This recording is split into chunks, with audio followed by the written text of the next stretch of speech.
A mysterious extraterrestrial spacecraft has plummeted into the Arctic, triggering an unprecedented and colossal cold wave. The Altai Mountains and the Qinling Mountains have proven ineffective in halting the frigid air from advancing southward. Days later, the temperatures in tropical regions plummeted to a staggering -30 degrees Celsius, ushering in an era of global frost, where only those who initially sought refuge in shelters managed to survive. In the face of this extreme cold catastrophe, Rosen has established a doomsday shelter system, gathering upgrade points to unlock the technology tree. As the technology tree expands and advances, survival ceases to be a mere concern. However, with the emergence of exceptionally cold-resistant alien creatures in the wilderness, those venturing out in search of supplies meet with fatal consequences.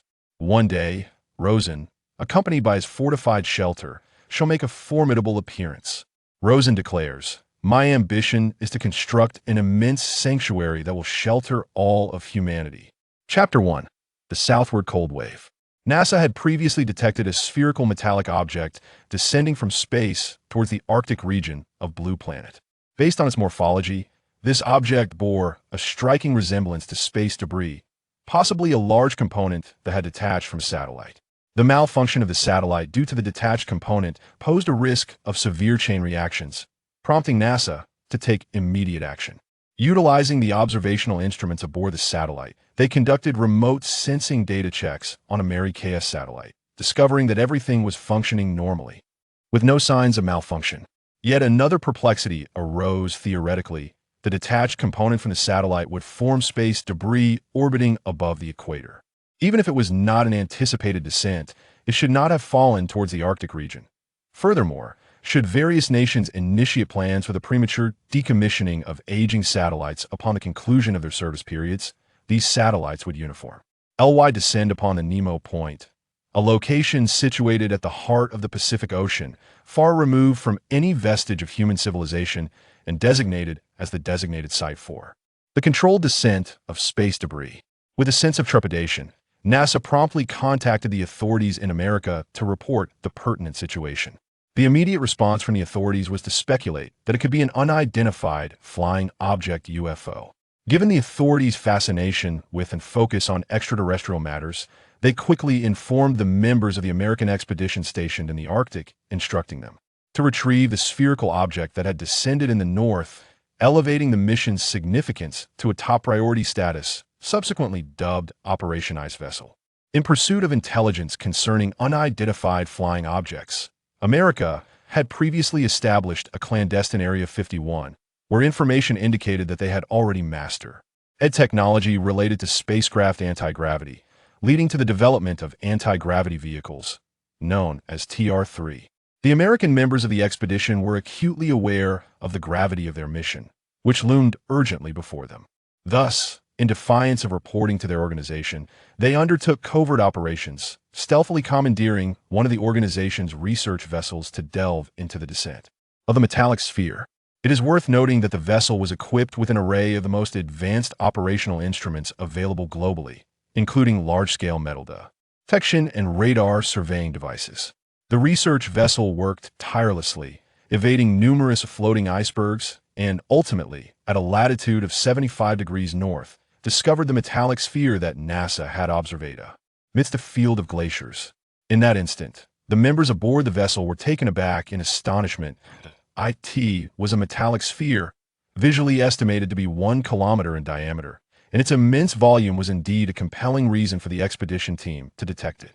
However, the concern now was not merely about its discovery, but rather the fact that such a colossal object could not be transported by the team. Moreover, this entity was likely an extraterrestrial spacecraft, and there lingered an uncertainty regarding whether it would be perceived as a threat upon approach, potentially leading to retaliatory measures.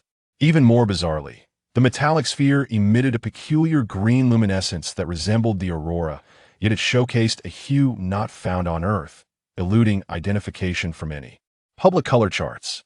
The nuclear radiation, already posing a threat at a distance of 3,000 meters, rendered further proximity unthinkable.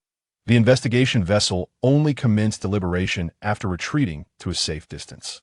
Some posited that the alien spacecraft had crashed in the Arctic, with its occupants perhaps meeting an untimely demise. Conversely, others expressed skepticism if the prior assertion regarding a crash was accurate. The spacecraft's size and mass would inevitably result in an unprecedented cataclysm. It is worth noting that an asteroid with a diameter of 1 kilometer colliding with Earth would equate to the simultaneous explosion of 100 million TNT bombs, and this Sheena.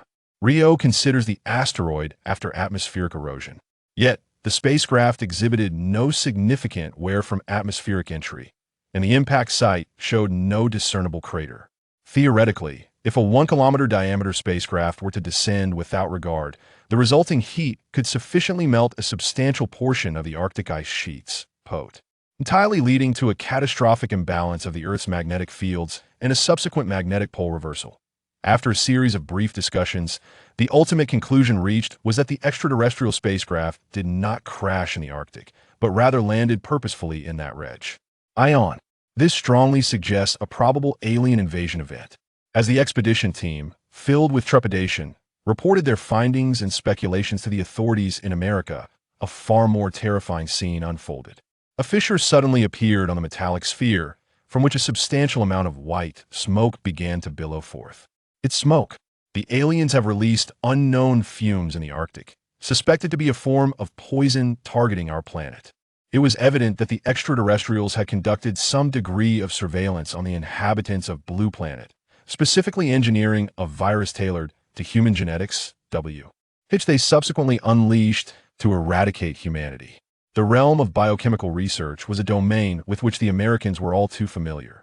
The white smoke swiftly advanced, and before the expedition vessel could escape, it had already enveloped the ship. Instantly, a thick layer of frost formed upon the hull. It's cold. The members of the expedition could only manage to relay this three-word warning before several of them were instantaneously frozen into ice sculptures, their heart style. Instead, this freezing process was not the cryogenic freezing associated with interstellar travel theories, but rather a gradual freezing that disrupts cellular structure biologically, signifying death. This chill descended southward, sweeping across the globe in the region of Greater Goose, which lies nearest to the Arctic. The cold sweeps through unimpeded, ravaging all in its path.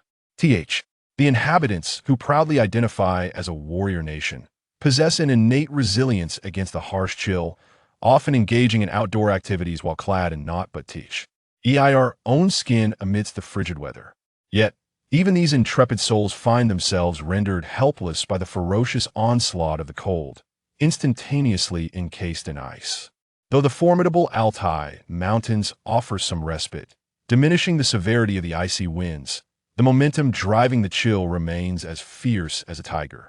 An unprecedented wave of cold has besieged the northern boundary of the Porcelain Territory, plunging the region into an extraordinary freeze, with temperatures plummeting to a terrifying minus 200 degrees as the cold front descends. It encounters the warmer climes to the south, resulting in a gradual increase in temperature by the time it reaches the Qinling Mountains, where it stops. Liz around minus 50 degrees. In light of this extreme weather phenomenon, uninformed media outlets hastily reported that the cold wave originated from Siberia. It is understandable why the media would make such assertions. Historically, all documented cold fronts that have descended upon the region have indeed stemmed from Siberia, a place characterized by its arid inland air devoid of the greenhouse gases that retain heat, leading to plummeting temperatures. However, the extreme cold of this year has taken many by surprise. Reports indicate that this year's Siberian cold front is particularly rampant, with numerous villages in the north western Qinling region succumbing to a state of ice. Rosen switched on the television, immediately encountering news reports regarding the situation, toggling through several channels, each broadcasting this significant update. Extreme cold weather? What a situation! The sun is blazing outside, and those working outdoors are practically steaming.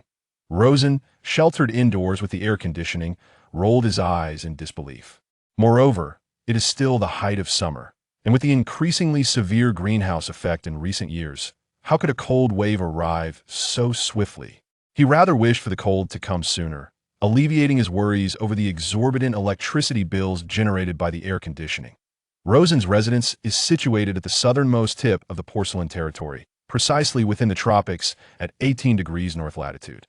It was only due to last year's lifting of restrictions that children of public officials could claim a free home here that Rosen was able to enlist his uncle's assistance to secure his own place. Indeed, he had effectively shortened his struggle by 3 decades. Reflecting on his past, Rosen's parents passed away in the year of his birth. His uncle had expressed his intention to adopt him even before he was born, yet unforeseen circumstance befell Rosen's parents, leading to a legal acknowledgement of him as a son in a guardianship capacity.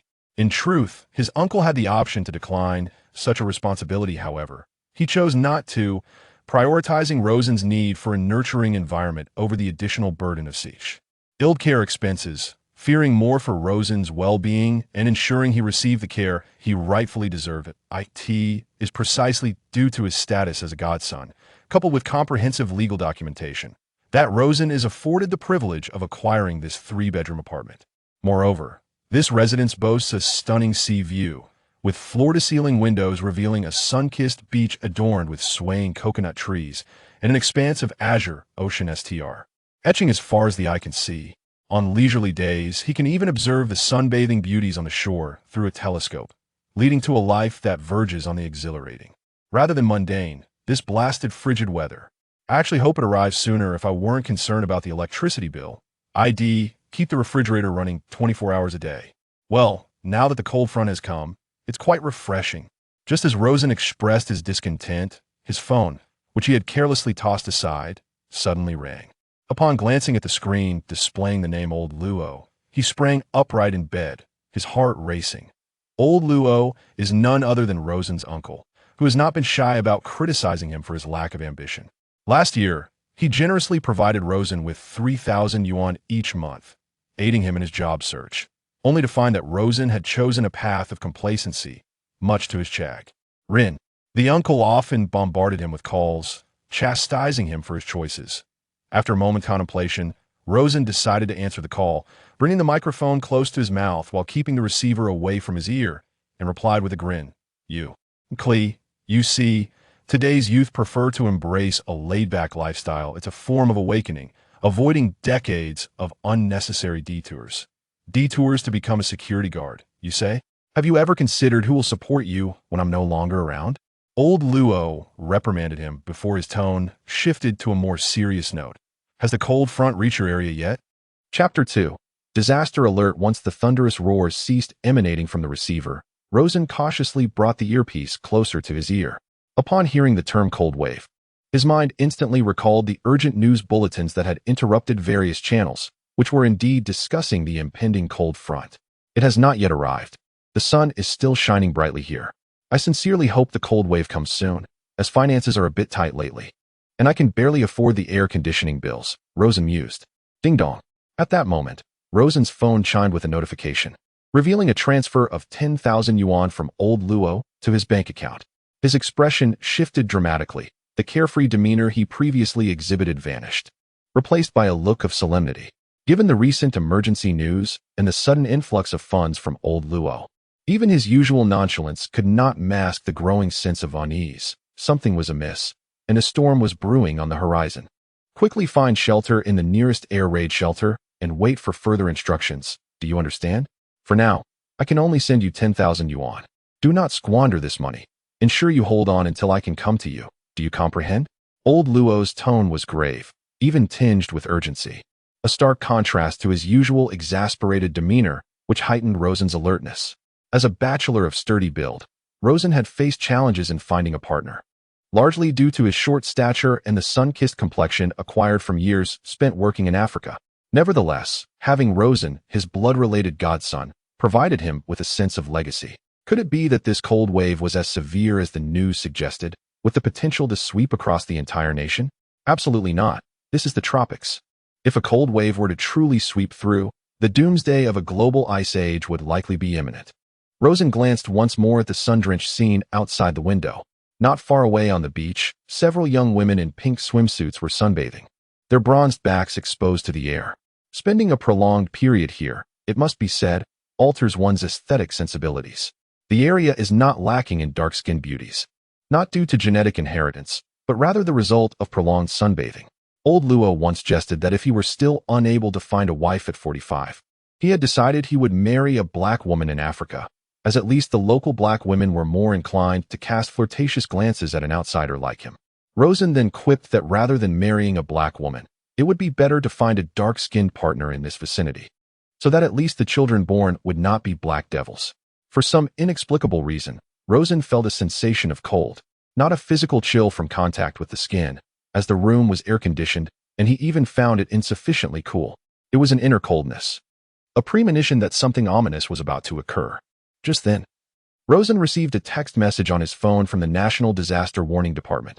Due to the perilous southward cold wave, which threatens to engulf this region, residents are urged to proceed immediately to nearby bomb shelters for refuge. Relevant departments will register individuals and provide shelter rooms. He exclaimed, "My God, what manner of catastrophe necessitates seeking refuge in a bomb shelter?" Rosen recalled the last typhoon, which was dubbed the strongest in history, with winds reaching up to level 15. Yet, even in such a dire situation, the government failed to provide any measures for shelters. The cold wave had sealed the northern regions in ice. Could it possibly freeze the tropical areas as well? If previously Rosen had approached the situation with mere seriousness, the arrival of this text message rendered his expression genuinely grave. It was no longer just the media expressing concern. Even old Luo was troubled, and the matter had garnered attention at the national level. Rosen might dismiss the media's assessments and regard old Luo's worries as excessive, but he could not afford to take the nation's evaluations lightly. Each disaster notification issued by the government is the result of meticulous consideration, as they fear inciting public panic. At that moment, his phone suddenly erupted with a piercing alarm, startling him to the extent that he nearly dropped it. This was an alert from the pre-installed emergency app, which was directly linked to the National Emergency Alert Department. Typically, it only activates during significant disasters. Having lived through many years, this was the first time Rosen had heard this app sound an alarm. The weight of his growing anxiety was compounded by this final, overwhelming signal. There was indeed something amiss. A major incident was imminent. Without delay, Rosen hurried to the elevator, aware that a malfunction could trap individuals inside during a disaster. Yet given that he was on the 23rd floor, not taking the elevator would mean risking exhaustion from the climb. The incessant blare of the mobile phone alarm exacerbated his mounting anxiety. The elevator, in this instance, presented itself as the most expeditious means of egress. Even with the impending cold wave, its arrival would not be so immediate as to encase the elevator in ice. Otherwise, there would be no need for flight, and he could simply resign himself to becoming a frozen statue. The elevator descended vertically, the floor numbers on the display diminishing in rapid succession. Remarkably, no one intercepted the elevator during its entire descent from the 23rd floor, an unprecedented occurrence that only intensified his apprehension, fostering a sense of abandonment by the world at large. Upon reaching the ground floor, Lawson emerged from the elevator, his complexion pallid. The exterior of the building presented a desolate tableau, devoid of human presence, akin to a scene from a post-apocalyptic film. Without hesitation, Lawson hastened along a shortcut through the verdant median, reaching the roadside bus stop. Scanning the thoroughfare, he observed not a single soul, save for a few stray dogs embroiled in a fierce competition for scraps scavenged from a refuse container. The desolate scene sent a chill through Lawson's very core. Compelling himself to maintain composure, he recalled the innate ability of animals to anticipate natural disasters. Typically, in the face of imminent catastrophes, certain animals exhibit preemptive escape behaviors, facilitated by their sensitivity to the Earth's magnetic field. For instance, birds in flight often choose to fly at lower altitudes. Certain avian species possess an acute sensitivity to impending disasters in distant regions, rendering them reliable indicators of imminent calamity.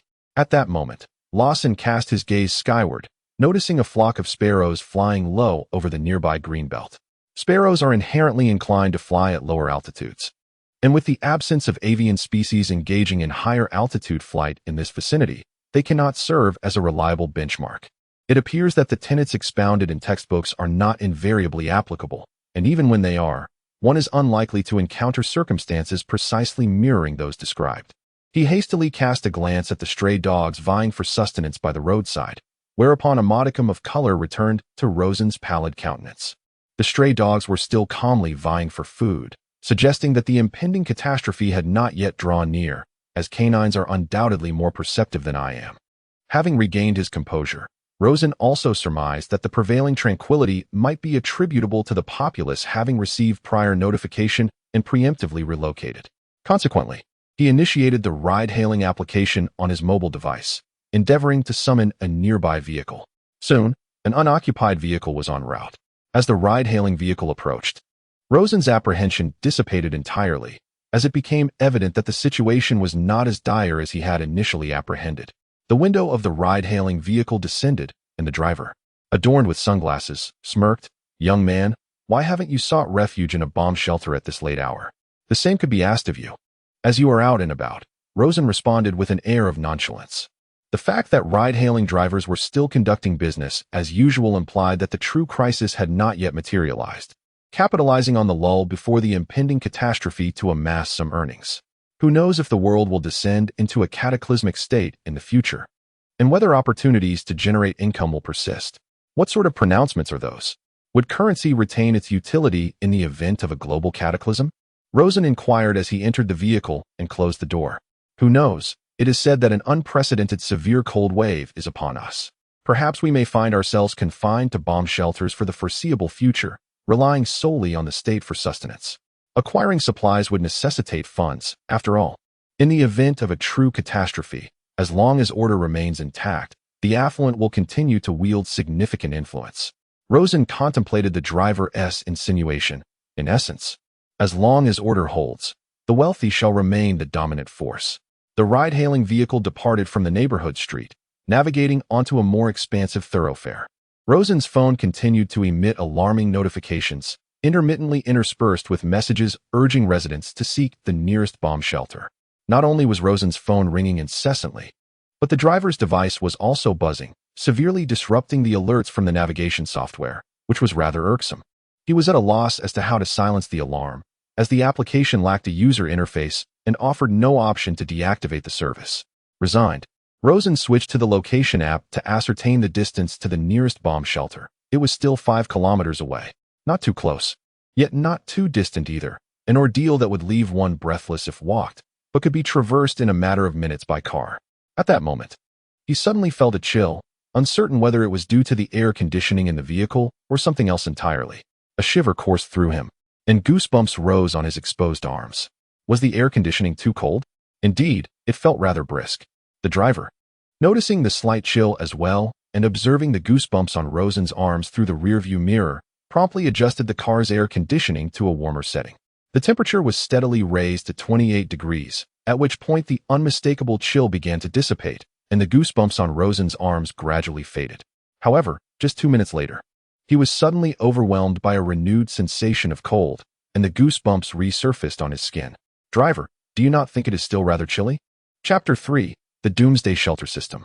The driver furrowed his brow, stating, "It is already 28 degrees. Even if it feels cold, I cannot increase the temperature any further, as 28 degrees is the limit of the car's air conditioning." Consequently, as they approached their destination, the interior of the vehicle became increasingly frigid, causing both men to shiver. Upon arriving at their destination, the car stalled, and both Rosen and the driver promptly exited. A wave of cold air rushed in, causing a layer of white mist to form on Rosen's glasses, as the warm moisture from his face condensed into tiny droplets upon contact with the frigid air. "What are you waiting for, young man? Clearly, a cold front has arrived. We must hurry into the shelter." The driver dashed towards the bunker, while Rosen lagged behind, hindered by the fog on his glasses, which obscured his vision and impeded his movement. Therefore, he removed his spectacles and stumbled into the shelter. Upon entering, the biting cold from outside seemed to be effectively mitigated, as if it had been entirely blocked out, alleviating much of the chill. The air raid shelter is typically warm in winter and cool in summer. Each year, as summer arrives, these shelters are frequently repurposed as summer retreats, transformed into accommodations. They can host thousands of residents, complete with dining and entertainment facilities. This was Rosen's inaugural visit to such a shelter, and it did not disappoint him. As he ventured deeper, the goosebumps on his skin gradually faded, and the ambient temperature maintained a pleasantly comfortable level. However, as he progressed further inside, the foot traffic began to intensify, and the cacophony of voices filled the air. Some citizens, visibly anxious, engaged in loud discussions about the impending cold front, creating a palpable atmosphere of unease. In times of great disaster, public sentiment can easily be swayed. Even the most trivial rumor has the potential to incite chaos among the masses. "May I see your identification?" requested the staff member in charge of registration. Rosen, accustomed to carrying his ID, promptly retrieved it from his wallet and handed it to the staff. Following the staff's arrangements, Rosen was assigned a temporary room measuring 5 square meters, which had previously served as a storage space but was now hastily cleared due to the urgent circumstances. Old Luo occupied a relatively low-ranking position among public servants, which likely explained his deployment to Africa. Consequently, Rosen found himself allocated to the smallest room available. It was during this moment of introspection, lying on the thin makeshift bed, that a sudden announcement echoed through the shelter. Following the broadcast, the external clamor diminished, signaling a successful effort to soothe public anxiety. Within a mere 3 days, the veracity of the rumor was unequivocally debunked. The environs beyond the air raid shelter had succumbed to a frigid, snow-laden landscape. Ambient temperatures plummeted to approximately -20 degrees Celsius.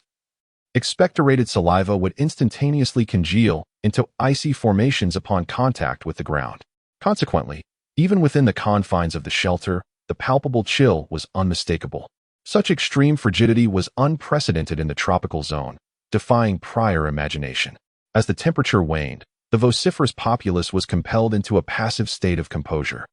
With only sporadic gatherings convened to deliberate on the Arctic conditions prevailing outside, thus obviating the previous clamor. In the ensuing days, the ambient temperature plunged to -30 degrees Celsius. The diurnal temperature gradient was conspicuously perceptible, with each succeeding day surpassing its predecessor in chilliness. The ambient temperature within the air raid shelter had descended to approximately 10 degrees Celsius. The incidence of individuals congregating outside the chambers to engage in discourse diminished, with the majority enveloping themselves in blankets, resembling swaddled bundles, huddled in corners, shivering uncontrollably. Rosen was not exempt from this predicament, perceiving a discernible diminution in the quantity of sustenance allocated daily, resulting in significant caloric depletion, and an escalating sensation of hunger within his abdomen. As the world entered the inaugural month of its glacial entombment, even the most torrid tropical regions globally, such as a locale situated in the Pacific Ocean, registered peak temperatures of -10 degrees Celsius. Owing to the attenuating influence of the tropical maritime climate on the encroaching cold wave. However, in the face of this global cataclysm, it proved to be a futile endeavor. Due to the extreme cold, communication lines in most areas had long been damaged, and communication was interrupted. Except for the self-running system in the air raid shelter that can still provide electricity, the outside world has been covered by ice and snow, and completely disconnected from the world.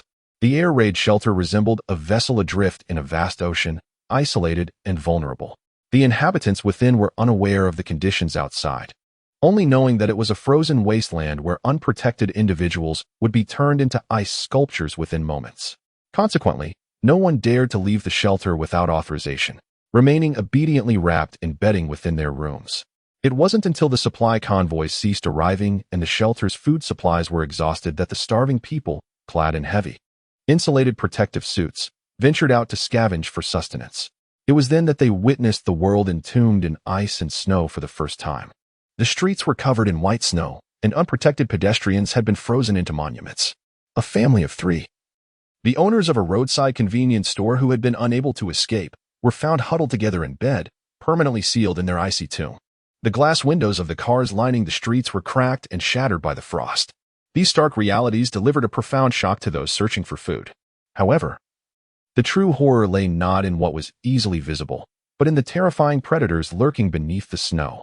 A small scavenging team noticed movement behind a barricade, and thinking they had found survivors, they were instead confronted with a scene they would never forget.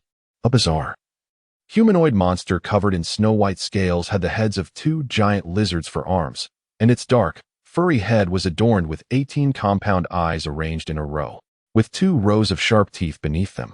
The sound they had heard was the monster devouring the frozen human corpse, its head reduced to fragments. Initially, people were incredulous, but as time elapsed, the existence of extraterrestrial beings became common knowledge. The blast shelter doors remained sealed for extended durations, opening only once a month to allow for food scavenging. After several more days, it dawned on the populace that the only survivors on Earth were likely those sheltered within the bunkers. This pivotal era in human civilization came to be known as the Global Frost Age, and the bunkers were rechristened as sanctuaries. It was on this very day, when the air raid shelter was renamed as Sanctuary, that a resounding electronic voice echoed within Rosen's mind. Sanctuary system successfully activated. At first, Rosen dismissed it, assuming it was an external broadcast. However, he soon realized that something had been implanted in his mind. Designation: Doomsday Sanctuary System. Current upgrade points: 0. Each additional member recruited into the sanctuary yields an extra 100 upgrade points per day. Current number of members: 1. Member roster: Rosen, sanctuary leader. Only those who consistently slack off and achieve divinity through indolence are suitable as leaders. Inertia enhances one's ability to utilize the brain, and this individual is quite promising. Upon perceiving the additional information in his mind, Rosen was dumbfounded, questioning whether his brain had been damaged by the cold, resulting in hallucinations. However, as he focused his thoughts, he was instantly transported to a space of only 10 square meters. This space was devoid of any objects, with the floor composed of 10 1-square-meter tiles. The darker regions beyond were inaccessible due to an air barrier. Moments ago, a system claiming to be an apocalyptic shelter bound me, and astonishingly, this is no mere illusion. Rosen was overjoyed. When he was transported into that sanctuary space, he distinctly felt that the atmosphere was not only warm, but also exceptionally habitable. At least within the confines of the shelter, he no longer had to curl up in bed, shivering from the cold. With a mere thought, Rosen transported himself back into the sanctuary space. This time, he meticulously examined the area. The shelter was indeed barren, yet the bricks beneath his feet illuminated with each step he took. Upon closer inspection, he discovered that options had emerged on the bricks. Build? Suddenly, a user interface appeared before him, showcasing a variety of facilities available for construction. Name: 1 square meter of ground. Description: option to expand the shelter. Consumption: 100 upgrade points. Name: basic canteen. Description: a venue for food provision. Consumption: 200 upgrade points. Area: 0 square meters. Name: barracks. Description: a place to summon and train armies from parallel worlds. Consumption: 1,000 upgrade points. Area: 0 square meters. As Rosen delved deeper into the intricacies of this sanctuary space, he uncovered certain settings of the shelter system. By enlisting a sufficient number of individuals to join the sanctuary, the more upgrade points he could acquire daily, thereby accelerating the development of various facilities. Theoretically, this haven could be continuously upgraded and expanded, eventually forming a vast territory, perhaps even a nation with its own ideology. After all, the shelter system possesses the functionality to construct barracks, from which armies can be summoned. Rosen swiftly realized that, given sufficient time, he could potentially create a vast world, transcending the boundaries of nations, through this system.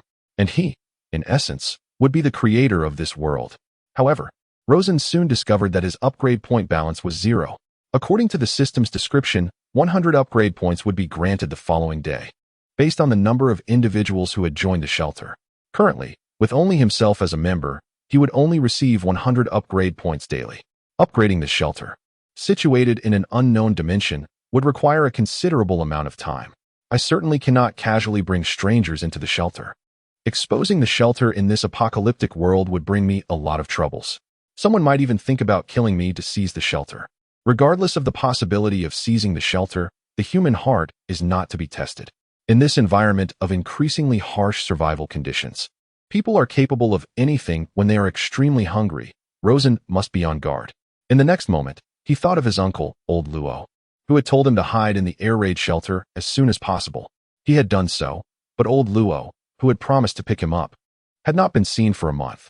Presumably, with the world outside globally frozen, either Old Luo has already been frozen into a monument or he has taken refuge in one of the air raid shelters. Rosen sincerely hopes he is still alive, even if survival entails facing an even more brutal future. Currently, Rosen has less than 5,000 in his payment account, and the issue of food often causes him to be fraught with anxiety. Since the cessation of supplies being transported to the air raid shelters, the price level has been increasing day by day. As of now, the price of an ordinary, individually wrapped piece of bread is as high as an astounding 100 yuan. Starting a few days ago, Rosen has been subsisting on only 1 piece of bread a day, truly saving money at a tremendous cost. If Old Luo doesn't reappear, he fears he might find his nephew reduced to skin and bones, or perhaps a decaying corpse. Of course, Rosen has called Old Luo more than once. In the initial days of the apocalypse, when communication was still uninterrupted, their contact was relatively smooth. However, on the 5th day of the apocalypse, Old Luo's phone could no longer be reached, and the next day came the news that the communication lines had been frozen. There are various speculations about this cold wave. It is generally believed that this should not be a simple cold wave. According to information revealed by those who went out to search for food, the air outside is constantly filled with an extremely cold white mist from the north, incessantly assailing the insulated protective clothing and severely affecting visibility. A typical cold wave would not carry ice and snow from distant snowy areas to such a distant location, even if the wind force were sufficient. It would have melted long ago when faced with the warm air currents from the south. Rosen had conjectured on this matter, postulating that if the frigid air currents did not originate in Siberia, their genesis was more likely in the Arctic regions further north. It was probable that unforeseen circumstances had transpired there, instigating this calamity. However, mere conjectural speculation was futile. It was imperative to await the actions of scientists who would venture north to investigate the root cause of the disaster. The grating sound of the dining cart's wheels grinding against the icy floor outside permeated the confined space of the room. Soon, Rosen heard a knock at the door. Mineral water, bread, sausages, pre-packaged meals. Anyone? The voice outside quivered, betraying the speaker's intense cold. Enduring temperatures of 5 degrees Celsius, while pushing the cart from room to room was enough to make anyone feel like a freezing canine.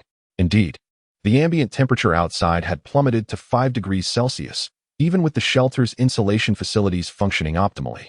Rosen, enveloped in a heavy quilt, exhaled a visible mist that immediately condensed in the air. The insulation in the cramped 5-square-meter room was considerably better, yet it was only a few degrees warmer than the outside. As the door was ajar, a wave of piercing cold assailed him. The hairs on Rosen's cheeks stood on end as though electrified. Outside stood a woman with a flushed face, swathed in several layers of coats, pushing a cart laden with provisions. At present, the shelter had not yet succumbed to anarchy. To maintain a semblance of order, the shelter's leader had arranged for staff to deliver sustenance from room to room, thereby placating the refugees. Corrosion was cognizant that such a state of order could not be sustained indefinitely. As the number of individuals venturing out to forage for sustenance dwindled, food would inevitably become a source of irreconcilable conflict. Throughout millennia, historical annals are replete with accounts of dynasties collapsing due to food crises. Might I procure a piece of bread? Corrosion inquired. Certainly, that will be $200, came the reply. As they conversed, a nebulous mist enveloped them. Why has the price escalated once more? At this rate, it will become prohibitively expensive for anyone to afford. Corrosion lamented, apprehensive that he would not survive for long, as his meager savings of less than $5,000 would likely not last him beyond a month. And within that month, would Old Luo come to retrieve him? Whether Old Luo was still alive remained uncertain to Corrosion, although he held a steadfast belief that Old Luo was safe. The communication breakdown rendered them unable to contact each other. Yet, he could not vouch for it with absolute certainty. In the throes of the apocalypse, death was the most commonplace occurrence. The streets were littered with individuals frozen into icy effigies. It was said that those who failed to don protective suits at the outset were promptly consumed by the white mist and transformed into frozen meat. Furthermore, hardy extraterrestrial entities posed a grave threat to those venturing out in search of sustenance. Even if Old Luo were to attempt to reach him, he would have to endure a perilous journey, one that would undoubtedly leave him scarred. Upon hearing the matron's words, Lawson cast another glance at the considerable amount of food remaining on the dining car. She had knocked on numerous doors, yet few had chosen to purchase sustenance. Prior to the cataclysm, the majority of people had been idle, their coffers not as ample as Lawson's. They had exhausted their savings days prior. For many of today's youth live hand to mouth.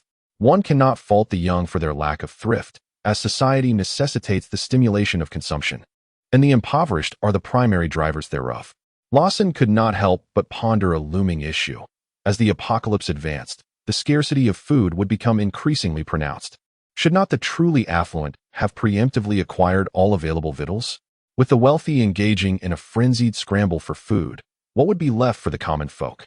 The reason could only be attributed to the intervention of the shelter's upper echelons. The higher-ups, possessing foresight, understood that the involvement of the rich would prematurely ignite conflicts within the refuge. Consequently, they imposed limitations on the quantity of food that could be purchased. restricting each person to a maximum of 2 loaves of bread per day. As for the more exorbitant prepackaged meals, such items were widely criticized before the cataclysm for being unhealthy, and restaurants were vehemently condemned for profiting from their use. However, in the apocalyptic environment, prepackaged meals had become highly coveted, as they eliminated the need for additional energy expenditure on cooking, providing a readily available repast, a rarity indeed. Their prices would only escalate, exceeding most people's expectations. Currently, only the wealthy could afford prepackaged meals, and even then, they were obtained by mortgaging property deeds. One can only say that the world of the rich is beyond comprehension. Were Lawson in their position, she would rather consume frozen, stale bread than spend exorbitant sums on prepackaged meals. Regarding the matter of sustenance, no one has emerged this past month to propose a sustainable strategy.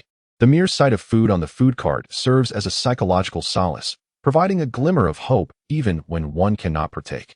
This alleviates the panic of an impending disaster, fostering a sense of optimism.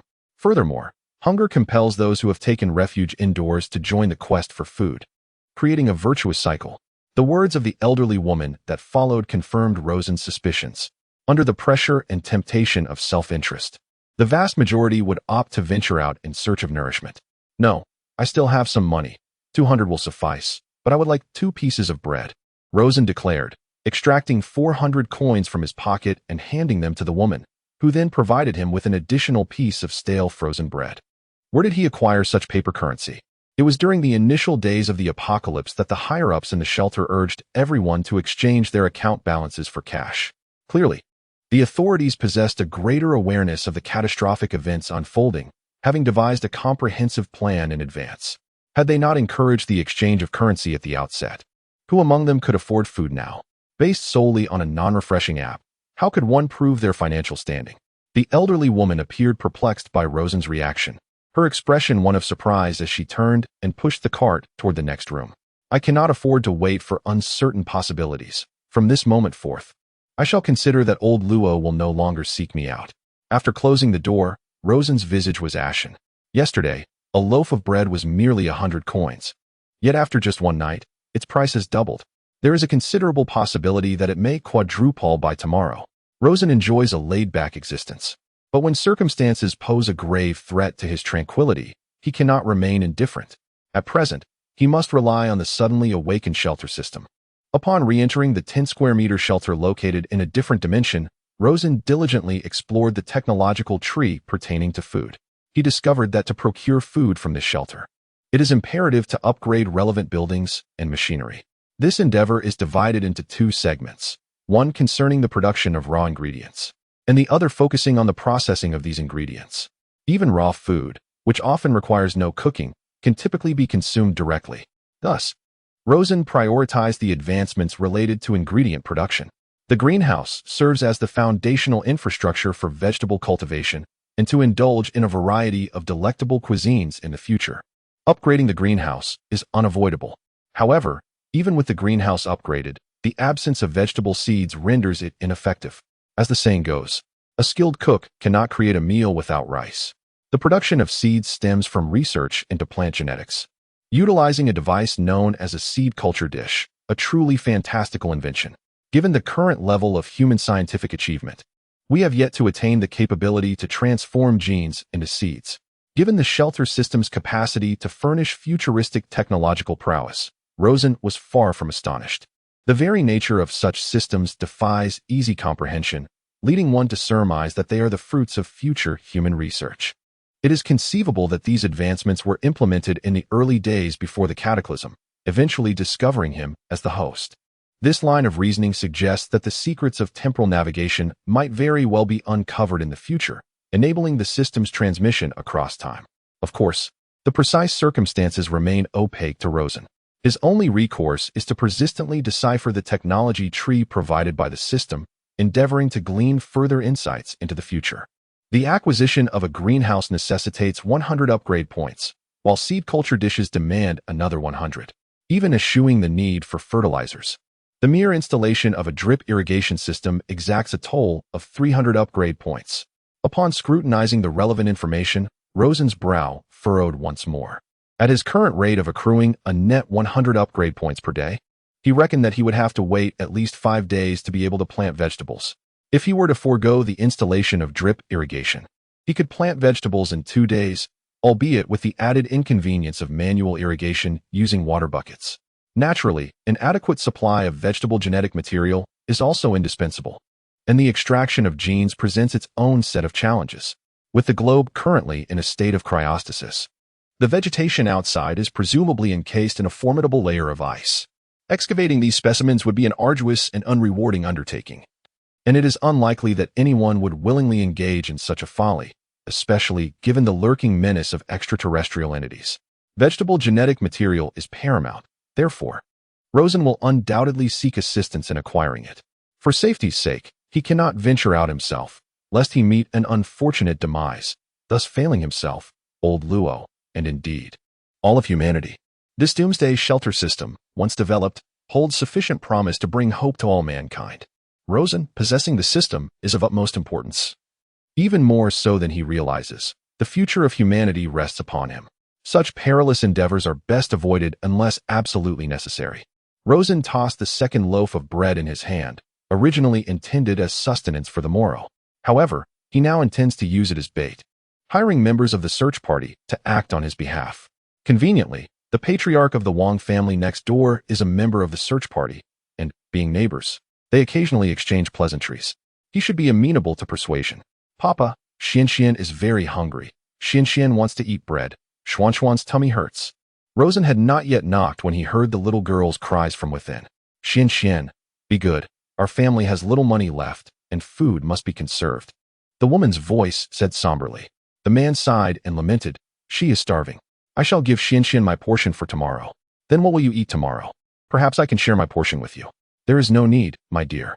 Keep it for yourself. I joined the search party. At worst, I shall pilfer some food while searching tomorrow, the man said, as if making a decision he was reluctant to reveal. It was at this moment that Rosen knocked on the door. The man inside opened the door and, upon seeing Rosen enveloped in a thick quilt, swiftly stepped aside, saying, Little Luo, come in. Rosen, feeling no need for formality, entered and assisted in closing the door, instantly feeling warmer.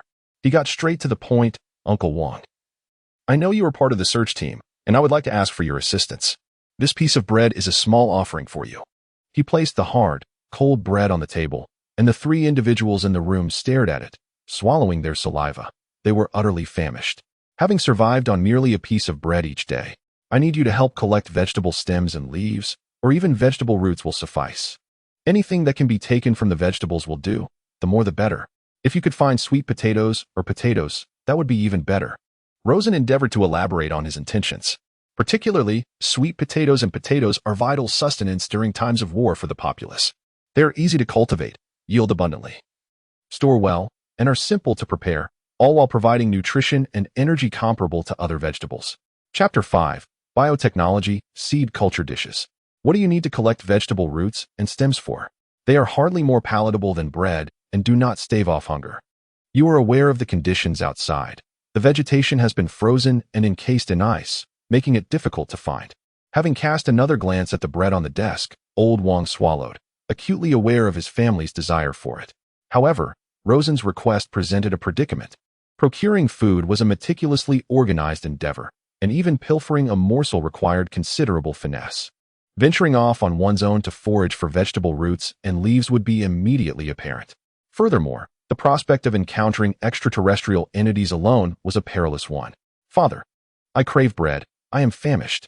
Wang Xianxian implored, tugging at old Wang's arm, her resistance to hunger diminished by her tender age. Very well, I acquiesce.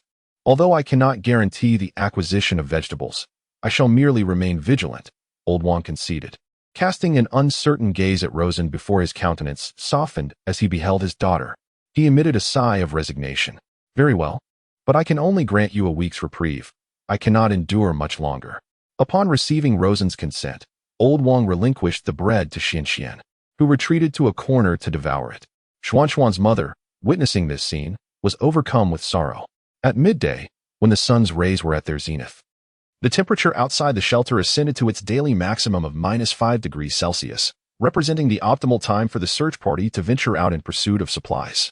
Moreover, Past expeditions had revealed that the vitality of the cryophilic extraterrestrial entities diminished as the temperature increased. Originally, the extraterrestrial beings, capable of sprinting several dozen meters in an instant at a chilling -30 degrees, find their speed diminished to a mere 8 meters per second in an environment of -5 degrees. Faced with such a velocity from these alien creatures, some members of the search team, who maintain a regular fitness regimen, manage to escape the pursuit of the extraterrestrials with great effort. The peculiar characteristics of these alien beings in relation to temperature pose a formidable challenge to contemporary human scientific understanding. It is well established that cellular vitality correlates with temperature. As temperatures rise within a suitable range, cellular activity enhances, primarily due to the increased reactivity of biological enzymes. Consequently, the organism's physical capabilities also elevate. However, this remarkably cold-resistant extraterrestrial species exhibits an inverse pattern. The lower the temperature, the swifter their movement. It is as if this extreme cold crisis was meticulously crafted for these alien entities. Previously, some individuals have posited this theory, suspecting that the cold wave is a creation of extraterrestrial origin. As he observed the search team members opening the air raid shelter to venture forth in search of sustenance, Rosen commenced his first day of waiting. He had previously perused relevant system information, discovering that if he successfully developed seeds from vegetable genes and cultivated them within a greenhouse, he could utilize a biotechnologically engineered nutrient solution to accelerate the growth of the vegetables and enhance their yield. While he understood from a superficial perspective that this nutrient solution could expedite the growth cycle of the vegetables, the precise outcomes of such acceleration remained uncertain. In essence, there existed a gamble within this endeavor. Referencing sweet potatoes as a benchmark, they initiate growth at temperatures exceeding 15 degrees Celsius and flourish at 18 degrees Celsius. Spring plantings typically entail a growth cycle of 160 to 200 days, whereas summer sowings mature in approximately 110 to 120 days. A greenhouse environment can replicate summer sowing conditions, potentially yielding edible sweet potatoes in as little as 120 days. Should the introduction of nutrient solutions accelerate growth sixfold, the inaugural harvest of edible sweet potatoes could materialize in under a month. Even in the event of financial destitution, starvation, or hypothermia would not be a concern. This, of course, represents an optimistic scenario, as Rosen is hesitant to rely on a technology of which he is completely ignorant to deliver a six-fold acceleration. Should the acceleration be limited to threefold, he might succumb to starvation before the fruits reach maturity. Regardless, this approach constitutes his last recourse, and he must seize this opportunity to ensure his survival. The returning search party numbered fewer than 300 individuals, failing to account for 4/5 of the initial expedition, underscoring the ever-present perils, even during periods of diminished extraterrestrial activity. Such a pity, one of the returnees lamented. I espied a truck laden with tons of nutritional supplements. I was tempted to procure a case, but extraterrestrial entities lurked in close proximity, deterring my approach. Any leads? Rosen inquired of Old Wong, who had returned injured. Upon locating him amidst the throng, the sounds of concerned discourse emanated from within Old Wong's domicile, and Rosen could discern the weeping of Wong's 8-year-old daughter, Xianxian. After reassuring his family that he was not seriously injured, Old Wong finally left the room and approached Rosen, presenting a green stem no larger than his thumb. When Rosen reached out to take it, Old Wong quickly cradled the small piece in his palm, preventing Rosen from grasping it. Old Wong, what do you mean by this? I initially had no intention of giving it to you. I nearly lost my life to preserve this worthless item. How do you intend to compensate for my losses? Old Wong's gaze resembled that of a starving wolf fixated on its prey. Having faced life and death, he realized that while promises hold significance, one must also assess the value others place on their offerings. A mere loaf of bread could not possibly compensate for the injuries he sustained in his quest for this item. Rosen fished a piece of bread from his pocket, which he had just purchased from the dining cart, and tossed it into Old Wong's hand. He recognized that Old Wong had suffered considerably. It was hardly worth it for just a piece of bread. Although prices had soared, a loaf of bread was still less than the cost of treatment. While it could be considered a mere flesh wound, it could heal with rough handling if left untreated. Both parties took a step back after accepting the piece of bread. Old Wong no longer pressed for more. Otherwise, Rosen's last morsel would surely be at risk, leaving him to face hunger that day. Consumed 100 upgrade points. Successfully unlocked the seed cultivation basin. A flash of light illuminated Rosen's vision, revealing a basin-sized device weighing approximately 30 pounds. It felt heavy in his hands. Its surface a deep bronze hue, and from the texture, he discerned it was metallic. However, he noticed there was no charging port, leaving him puzzled about the energy source required for its operation. The lid featured a singular, resplendent button labeled open. Rosen pressed the button with his index finger, and the lid of the petri dish reluctantly popped open, revealing a basin-sized circular recess. According to the prompt that emerged from the dish, Rosen placed a green stem, approximately half the length of his finger, into the container, then pressed the lid shut. However, as the apparatus sealed, the indicator light on the exterior began to flash in a dazzling, rhythmic manner, accompanied by a magnetic chime. Dissolving plant tissue. Genes are being extracted from the cellular structure. Gene analysis successful. The subject is identified as a perennial herbaceous vine of the Convolvulaceae family, specifically the sweet potato, native to South America and the Greater and Lesser Antilles. Now widely distributed across tropical and subtropical regions, with some growth observed in northern areas. Restructuring seeds based on genetic information. Please hold. Restructuring complete. 1,000 sweet potato seeds acquired. Anyone who has cultivated sweet potatoes in rural areas knows that sweet potatoes do not possess true seeds. They merely bear fruit, which can be utilized for planting. Typically, the stem and leaves of the sweet potato are employed for slant planting, making cuttings the prevalent method of propagation. This was Rosen's first encounter with actual sweet potato seeds, which starkly contradicted established facts. Could it be that sweet potatoes possess seeds in the true sense? How peculiar. Exceedingly peculiar. Was this petri dish apparatus capable of analyzing any plant input and subsequently producing corresponding seeds? In other words, could it analyze and generate seeds even for plants that do not possess them? Rowan couldn't help but formulate such a conjecture. The very essence of seeds lies in storage. Certain plants, upon the maturation of their fruits in autumn, have evolved this form to safeguard their progeny through the winter. Certain agricultural seeds even exhibit an augmented germination rate after overwintering, such as rice seeds. Gazing upon the basin brimming with sweet potato seeds, each the size of a thumbnail, Rowan was compelled to examine them, discerning whether the seed type was monocotyledonous or dicotyledonous. Common dicotyledonous seeds are comprised of 2 cotyledons and an embryo, with the embryo being incompletely developed. These seeds are relatively diminutive and readily benefit from priming to augment their germination rate. Conversely, monocotyledonous plants exhibit a more substantial endosperm development, and their seed coats are more robust, rendering priming less efficacious. Although the sweet potato seeds cultivated in the petri dish were the size of a thumbnail, twice the size of monocotyledonous corn seeds, upon dissection, they were revealed to be dicotyledonous, with a seed coat as delicate as a peanut skin, making them amenable to priming.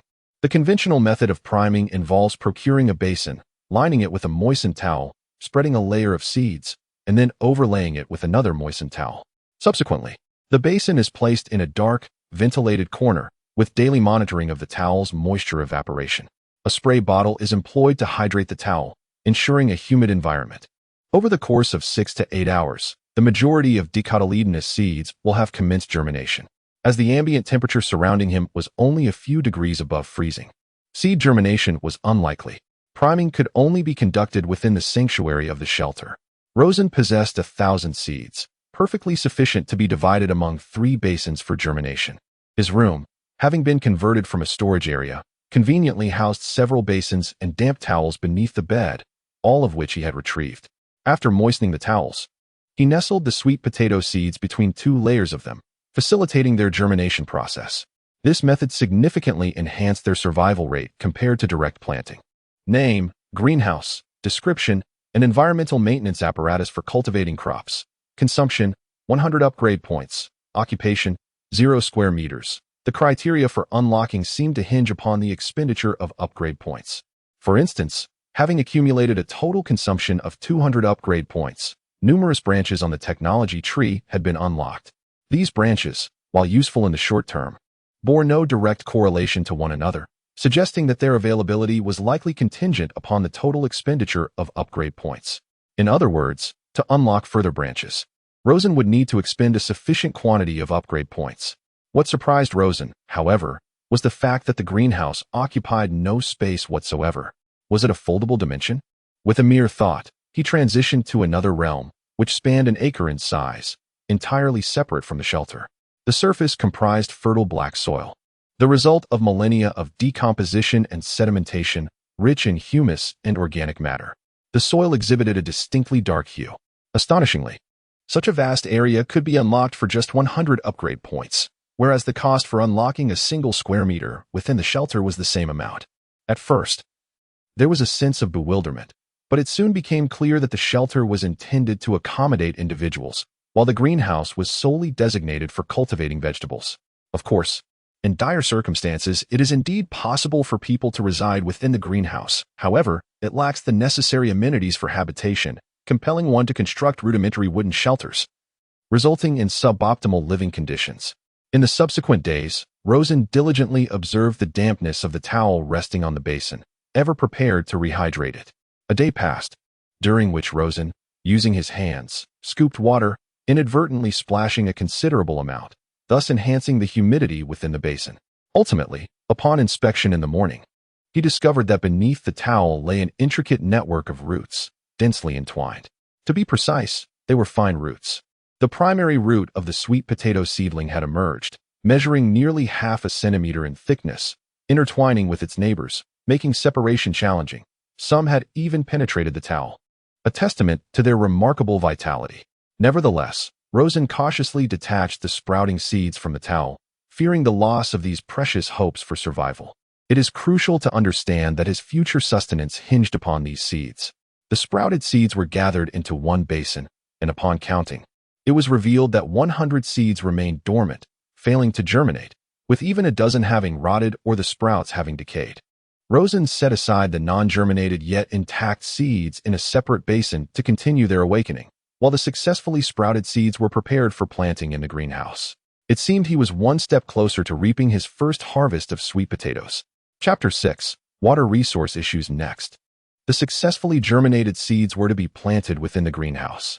Rosen entered the greenhouse, cradling a basin filled with sprouting seeds. He first assessed the moisture of the soil, digging into the dark earth with his bare hands. From the sensation of dampness and the amount of soil clinging to his fingers, he concluded that the soil was lacking in moisture. If he did not irrigate after sowing, the fragile seedlings would soon wither away in the ground. In the current globally frozen environment, only groundwater remained in a liquid state. Most exposed surface water had turned to ice. And even the wastewater treatment facilities of the municipal water plant were frozen, rendering the prospect of accessing tap water utterly bleak. With his hands gripping a large iron bucket, Rosen found it impossible to wrap himself in blankets. He was clad only in a cotton coat distributed by the shelter at the outset, feeling intensely cold. A heavy sneeze escaped him as he made his way to the water collection chamber deep within the air raid shelter. Here, the temperature was approximately 2 degrees warmer, yet still felt frigid. A row of water troughs was lined with 15 faucets, sufficient to address the water needs of the entire shelter. However, water was a vital resource for survival, and the higher echelons of the shelter had stationed 2 staff members in the collection chamber to strictly regulate the amount of water each refugee could obtain. While water resources were currently adequate, it must be understood that humans can survive without food for a time, but cannot endure without replenishing their hydration. What would happen when the underground water ran dry? How would the inhabitants subsist?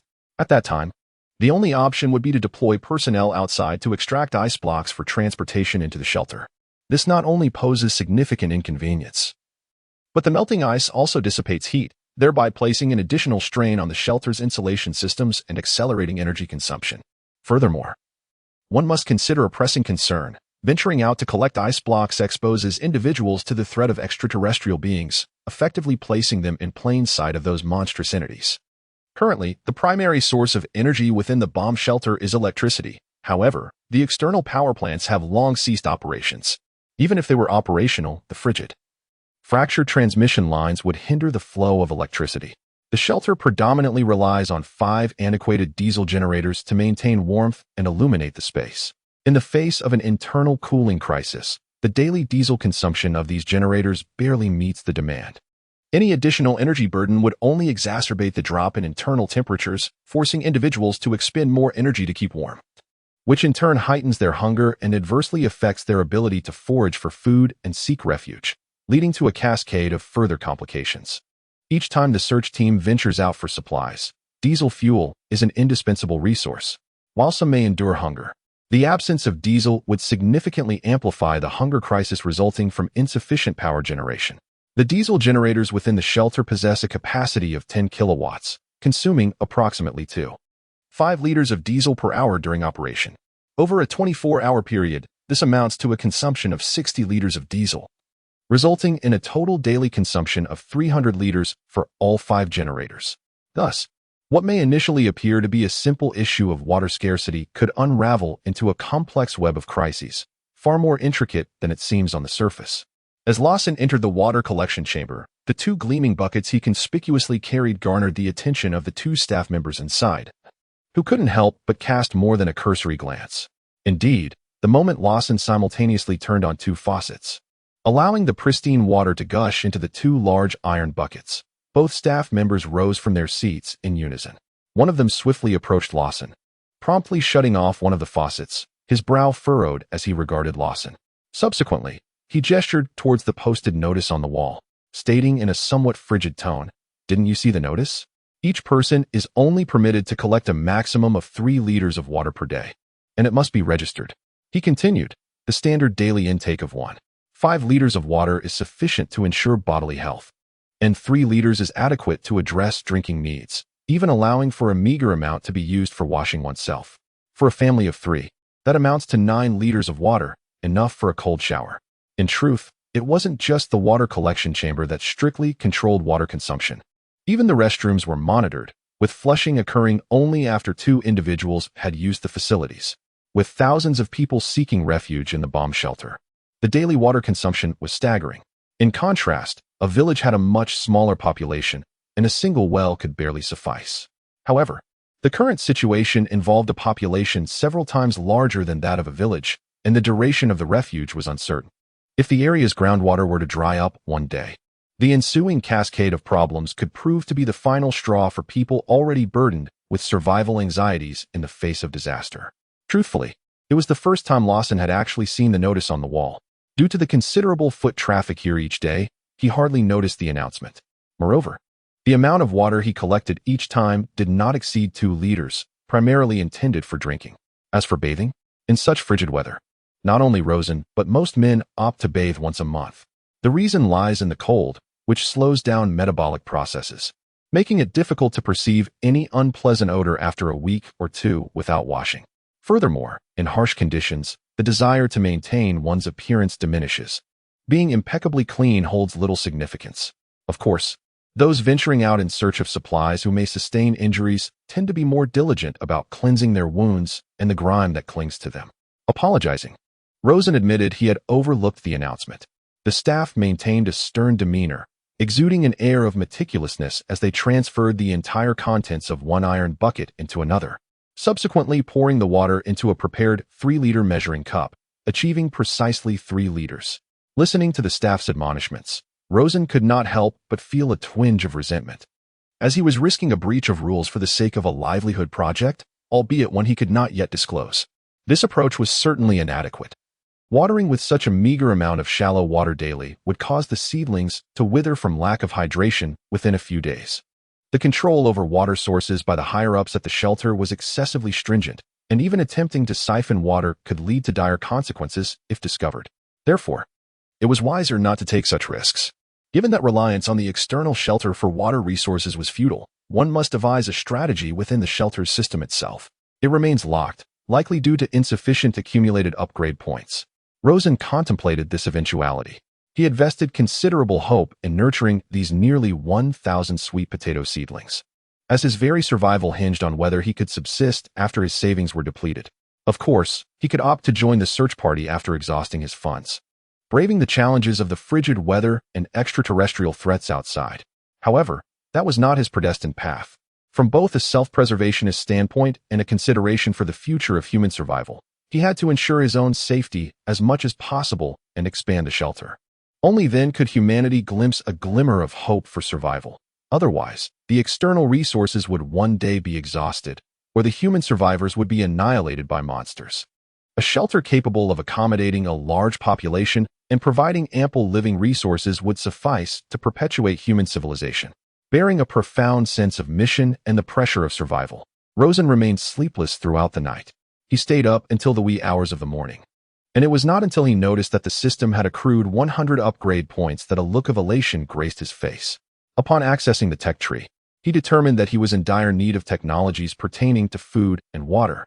Considering the absence of irrigation pipes within the greenhouse, Rosen allocated all 100 upgrade points to procuring materials for constructing a drip irrigation system, primarily comprising PE soft pipes, internal pressure compensated drip heads, and hot melt adhesives. Having fashioned a narrow aperture along the perpendicular of the PE pipe's cross-section, Rosen affixed an inline pressure compensating emitter to the pipe's interior wall using hot melt adhesive. Thus, the irrigation components were assembled. However, this was far from complete, as the entire drip irrigation system encompassed a central control room, variable frequency drive, filters, and fertilizer applicators, all of which necessitated individual redemption via upgrade points, a resource Rosen presently lacked in sufficient quantity. Nevertheless, he could proceed with the preliminary task of interring the piping. Drip irrigation infrastructure mandates subsurface entombment, enabling direct root hydration. Fortunately, adequate space had been reserved during planting, perfectly accommodating the conduit's burial. For sandy and aeolian soils, a burial depth of 3 to 5 centimeters was appropriate, whereas black soil, mottled white soil, and alkaline soil were amenable to shallower interment, requiring only 2 to 3 centimeters of depth. Consequently, excavation proved to be a minor undertaking.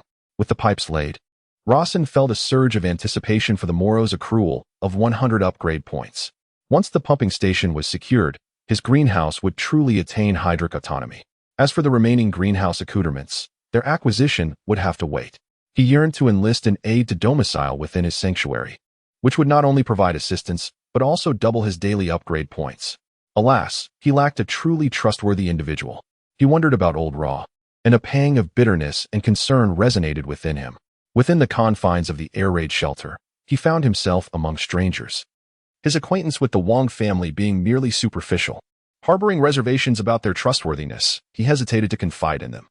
Despite the allure of gaining an additional 300 upgrade points daily, the dissemination of secrets, he mused, invariably diminishes their confidentiality, a precaution he deemed essential. Lost in contemplation of his whereabouts, Rosen replenished his water supply and resumed his task of irrigating the crops. The previous day's inadequate watering had resulted in a superficial crust on the soil, an ominous sign. Upon inspecting the seedlings, he observed a tinge of yellow in the roots and a slight wrinkling in some, prompting a furrow in his brow as he pondered their chances of survival. Thus commenced another sleepless night for Rosen, who succumbed to slumber only at 11 p.m., plagued by a nightmare in which his 1,000 sweet potato seedlings withered and perished. Startled awake at 2 a.m., he promptly ventured into the greenhouse to assess the condition of the plants. Reassured by their unchanged state, he breathed a sigh of relief. You have expended 100 upgrade points to acquire a pumping station. With the acquisition of the pumping station, a cylindrical metallic structure, towering 2 meters in height, materialized in the corner of the greenhouse, elucidating its affiliation with the greenhouse facility. Within the pump station lies a reservoir with a capacity of 1 ton, which activates automatically when the water level recedes. When this occurs, Rosen hears the resounding roar of the drilling apparatus and feels a subtle tremor beneath the surface. Chapter 7. Perfecting the Greenhouse. This pump station diligently detects underground water sources, and it takes 2 hours for the ground to cease its quaking. Soon after, a torrent of murky, ochre water surges forth from the outlet above the pump station, witnessing the successful extraction of underground water, even though it remains quite turbid. A weight lifts from Rosen's heart. The pump station is equipped with a filtration system, and within 2 minutes, a stream of clear water emerges. Although it is still not suitable for direct consumption, serving only as irrigation water, Rosen retrieves 2 large iron barrels and fills them to the brim with the crystalline underground water. He then returns to the fields where he planted the sweet potato seedlings, thoroughly soaking the soil. As he gazes at the damp, black earth, a sense of relief finally graces his face. The issue of irrigation water has been resolved, ensuring the survival of the sweet potato seedlings. He then looks up at the dome of the greenhouse. Initially, this structure is illuminated by a single incandescent bulb, which remains lit 24 hours a day, powered by the greenhouse's overall system. Rosen has yet to discover any power generation facilities within the greenhouse and can only speculate that the electricity originates externally. As for its source, it cannot be from Rosen's shelter, as it has yet to be electrified. A dedicated upgrade to establish a power generation room is necessary for the shelter to receive electricity. The greenhouse system functions as a discrete subsystem module independent of the shelter, which elucidates its zero footprint, as it does not encroach upon the shelter's spatial confines. In contrast, each square meter within the shelter is exceedingly valuable, necessitating 100 upgrade points for each square meter's enhancement. The greenhouse's autonomous power supply obviates numerous complications. However, the solitary incandescent lamp scarcely guarantees adequate photosynthesis for the flora. As the seedlings have yet to emerge, the matter of future crop photosynthesis must be contemplated. A single fluorescent lamp would suffice for illumination within the greenhouse, yet the 20 pre-installed fixture positions on the ceiling intimate a more intricate function than mere lighting. Horticultural lighting. Encompassing high-pressure sodium lamps, HID lamps, laser lamps, and LED grow lights, serves to augment plant photosynthesis. Sodium lamps, lauded for their superior photosynthetic efficiency, are ubiquitously employed in agricultural crop lighting. LEDs and certain laser lamps are constrained to emitting monochromatic light, such as blue, yellow, green, red, and orange. The utilization of monochromatic light in plant lighting may precipitate etiolation, characterized by the rapid elongation of stems.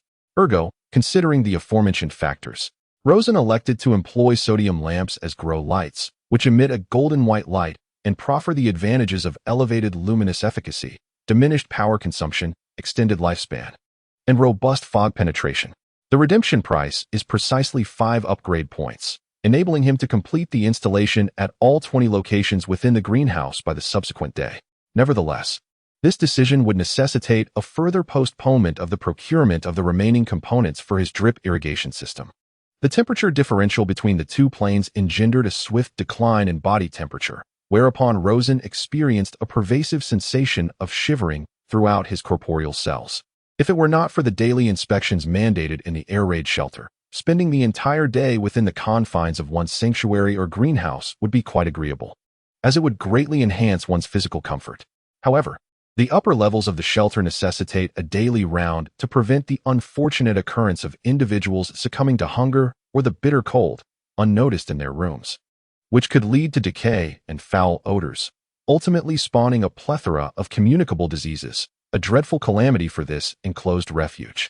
It was only after the staff dispatched from the upper levels completed their inspections that Rosen overheard voices outside, discussing the recent unfortunate demise of 2 or 3 individuals due to the cold. Those who perished from the freezing temperatures lay rigid and stiff, and Rosen had witnessed others perilously transporting the frozen bodies away, discarding them at a considerable distance from the shelter, mindful not to abandon them at the entrance, lest they attract extraterrestrial entities, which could spell disaster for the survivors within. Rosen then listened as the individuals outside spoke of other matters. Have you heard? During our last expedition for supplies, someone encountered living beings outside. Living beings? The nearest shelter is at least 15 kilometers from here. Is it truly possible for anyone to traverse such a distance? One must consider that the outside temperature has plummeted to a maximum of -5 degrees Celsius. And this frigid state does not last long. Given that all means of transportation have frozen solid, it is exceedingly difficult to cover such a distance on foot alone. The only feasible explanation would be the utilization of some form of unfrozen transportation. Certainly, this is contingent upon the condition that the vehicle is taken out of the bomb shelter when the temperature coincides with the peak warmth of the day. Should it remain outside for an extended period, the vehicle may become inoperable, setting aside the issue of the bearing structure being frozen and non-functional. If the vehicle is a fuel-powered one, diesel begins to gradually solidify into a waxy state at -10 degrees Celsius, while gasoline has a freezing point of -60 degrees. In the case of an electric vehicle, the electrolyte within the battery may freeze at -7 degrees, thereby depriving the vehicle of its energy supply. In fact, there have been instances in the northern regions where temperatures plummeted below -50 degrees. Yet vehicles could still operate outdoors. The risk of freezing only arose when they came to a halt. However, as long as the ice is removed, they can be utilized once more. The distinction in this instance of extreme cold is peculiar. A white ice mist permeates the air, exerting a chilling effect. causing anything exposed to the elements to immediately begin freezing. Those searching for supplies must remain active to avoid being encased in ice. Otherwise, remaining still for just a minute could result in an ice layer 1 centimeter thick on the skin. Should one fall into a deep slumber outside, awakening may never come to pass. The individuals outside continued their discussion. Our search team inquired about their refuge, only to discover that they had come from a nearby hospital. A mere 5 kilometers away, they too had ventured into the vicinity in search of supplies. A hospital? Was it not frozen? How did they manage to survive within its walls? It is said they resided in the underground morgue, aside from our bomb shelter. Certain basements can provide sanctuary from the threats posed by the extreme cold. Basement? A morgue underground? The voices of those outside faded into the distance as Rosen pondered the topic of their discussion. It appeared that it was not merely the air raid shelters that ensured safety. Anything situated underground could provide a sense of security, especially if insulated. This suggested that the frigid temperatures had not yet penetrated the depths below the surface with ease. Perhaps a small number of burrowing creatures outside could still survive. In truth, the situation was not as dire as Rosen had previously believed. The danger lay primarily at the surface, while the underground remained relatively secure, albeit rather cold. That afternoon, the once tranquil atmosphere of the air raid shelter was disrupted by a cacophony of noise, as several tall, robust men began to shout. It came to light that these individuals had secretly poured diesel fuel, procured from the search team, onto the ground and ignited it, creating a roaring fire that raised the surrounding temperature to a balmy 15 degrees Celsius above zero. The diesel they wasted was sufficient to power a generator for half a day. Yet the flames could only sustain the warmth for a mere few minutes before the temperature plummeted once more. The fleeting warmth was a brief reprieve, yet it drew the attention of the shelter's higher-ups. The morale within the shelter had remained fractured, having sparked several conflicts due to disputes over food distribution. This punishment ignited the fury of the burly men, who retaliated by assaulting the staff, leading to a chaotic brawl between the workers and the formidable group. Upon learning of the situation, the upper echelons took it with utmost seriousness, convening an immediate meeting with their subordinates to urge them to meticulously guard public resources, thereby preventing any further incidents of theft. Simultaneously, they provided psychological support to avert conflicts with the refugees. However, merely 3 days later, a genuine insurrection erupted within the air raid shelter. The root cause of this discord lay in the class differentiation arising from the disparity between the affluent and the impoverished. In the past, everyone coexisted on the surface, and despite the existence of economic inequalities, animosity toward the wealthy was seldom overt. Yet, confined within the cramped quarters of the shelter, the poor banded together while the wealthy formed their own exclusive circles, shunning the lower class. For the affluent, their associations were limited to those deemed valuable. Their social milieu scarcely included individuals struggling to secure their daily sustenance. Even now, those among them who could afford only 2 meals a day indulged in gourmet prepackaged meals. The wealthy would gather to host lavish parties, pooling their stored provisions, reveling in a manner that starkly contrasted the plight of the destitute. Despite the upper management's attempts to curtail the monopolization of resources by the rich, the reality remained that they still controlled a significant portion of supplies, bolstered by their own resource-seeking teams that ventured out to procure goods. This unprecedented conflict was ignited by the incessant expeditions of the wealthy search parties, which raised concerns among the shelter's leadership as the affluent continued to amass supplies. After all, the distance individuals are willing to traverse in search of resources is inherently limited, constrained by both physical endurance and environmental conditions, and inevitably, the surrounding supplies will deplete.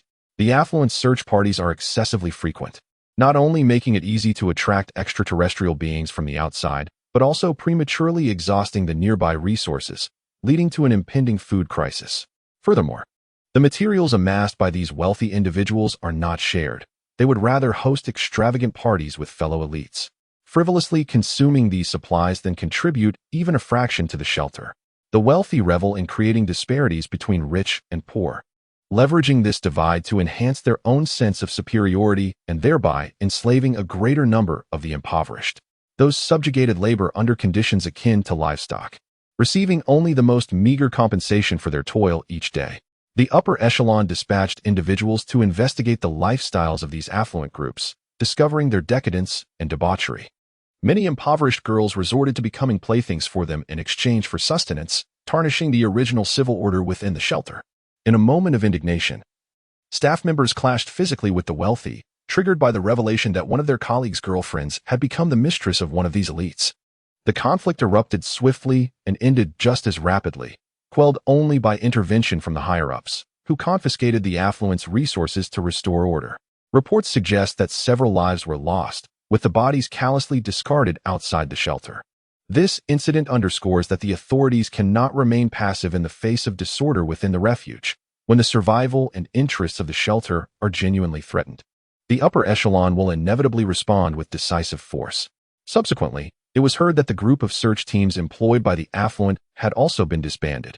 In the span of 3 to 4 days, Rosen became acquainted with the events transpiring within the air raid shelter. While he lamented the circumstances, he also recognized the urgent necessity for an upgrade to the shelter system. It was imperative to expand the refuge to accommodate everyone, provide them with employment, and ensure an ample supply of food, thereby preventing similar bloodshed from recurring. During this period, his greenhouse had also seen significant enhancements.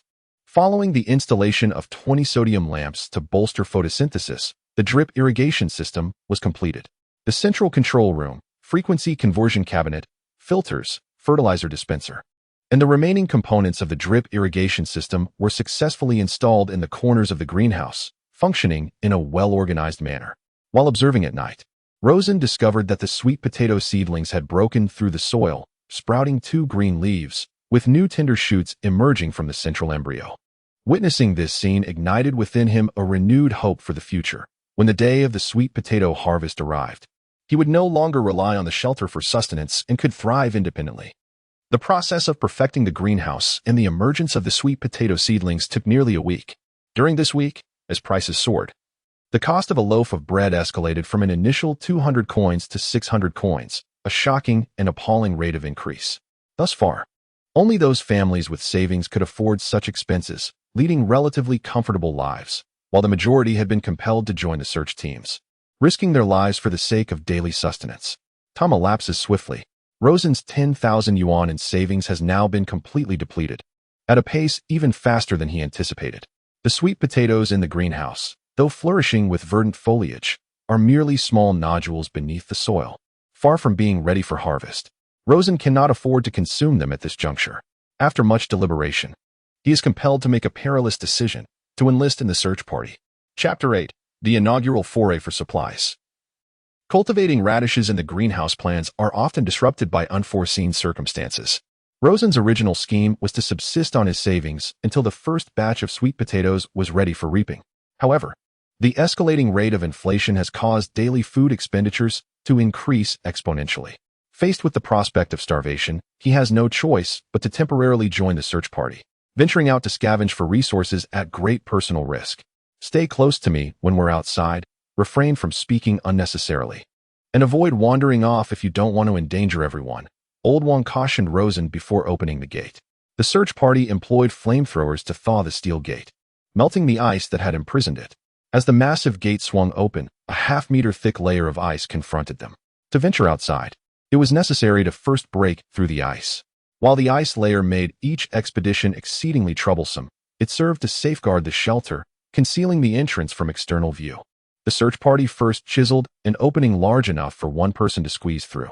After dispatching an individual to scout the surroundings and confirm the absence of extraterrestrial life, they all took up their shovels, striking the surrounding ice layer in succession. Team 1, head east. Team 2, head north. Team 3, follow me west, the captain commanded. Comprising approximately 60 individuals, the search party was divided into 3 contingents. Rosen's team, led by the seasoned Wang, was tasked with heading east to a supermarket 5 kilometers away. Stay close behind me, Wang instructed Rosen. The bonds of neighborliness are more readily cultivated, fostering mutual support, especially in the dire circumstances of the apocalypse, engendering greater trust among those nearby. Rosen nodded, diligently tailing Wang, his gaze vigilantly sweeping the surroundings, alert for any sign of the rumored extraterrestrial entities. Based on the search team's prior expeditions, encounters with foraging extraterrestrial beings invariably resulted in casualties, ranging from a few individuals to over half the team, contingent upon fortune. Ill fate would dictate utter defeat should they stumble upon a large cluster of these foraging creatures within the confines of the air raid shelter. Rosen frequently overheard tales of these extraterrestrial beings from returning expedition members. Their descriptions invariably depicted grotesque, terrifying, and unimaginable visages. Some described them as amalgamations of lizards and spiders, while others spoke of chimeras of centipedes and scorpions, a menagerie of horrors. Rosen could only surmise that these so-called extraterrestrial beings were, in essence, grotesque fusions of Earth's existing flora and fauna. While he could conjure images in his mind, what did these extraterrestrial beings truly look like? What was their size? Were the disparate components of their forms conjoined by sutures? Would such unions not engender organic rejection? Those who had witnessed the terror of these extraterrestrial beings and survived truly comprehended their dreadfulness. Rosen overheard their hushed prayers, beseeching to avoid any encounter with these creatures. Perhaps it was the heavens responding to the collective hopes of the masses. During the 5-kilometer journey, no extraterrestrial beings were encountered in search of sustenance, and the team members, including Old Wong, all breathed a sigh of relief. As they gazed upon the nearby grocery store, Old Wong signaled for everyone to orderly enter the establishment. The last time they departed from the grocery store, all doors and windows had been securely locked, and upon entry just moments ago, it was Old Wong who retrieved the key from his pocket to unlock the door, assuring them of the interior's absolute safety. Once everyone had entered, Old Wong promptly closed the door behind them. The supermarket boasted 5 floors, with the first primarily dedicated to food. The outer sections housed beverages and snacks, while the inner aisles contained fresh produce. Old Wong designated 5 members to ascend to the upper levels, while the remaining members accompanied him to scour the first floor for provisions. From his backpack, Old Wong extracted a snakeskin bag, drawing upon his considerable experience to prioritize the collection of high-calorie snacks, which he swiftly crammed into the bag. These items were light in weight, allowing for substantial quantities to be carried at once, and high-calorie foods were particularly effective in staving off hunger. Meanwhile, Rosen ventured deeper into the produce section, hoping to uncover frozen vegetables. However, he was met with disappointment as the area was laden with thick layers of ice, presenting a stark, white expanse that obscured any vegetables buried beneath. Rosen resorted to wielding a shovel, striking the formidable ice layer repeatedly in an attempt to excavate the vegetables within. But the shovel's head bent under the effort, and only a small portion of the ice had been chipped away. Old Wong approached and remarked, "Forget about the frozen vegetables. Our priority should be to gather more snacks. We only have a 2-hour round trip." Upon Old Wong's admonition, a pallor washed over Lawson's countenance. The ambient temperature lingered at a mere 5 degrees below zero, with a delicate hoarfrost meandering through the air. In a mere 2 hours, the temperature would plummet by at least 20 degrees, and the gentle frost would burgeon into a tempestuous flurry. Even ensconced in protective gear, exposure to the biting gale would render one susceptible to frostbite. Furthermore, the heightened activity of extraterrestrial entities, concomitant with the temperature drop, would substantially elevate the likelihood of encountering them. "I am cognizant," he declared.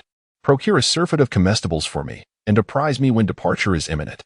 Lawson entrusted his snakeskin sack to Old Wong and resumed his task of cleaving the ice with his spade.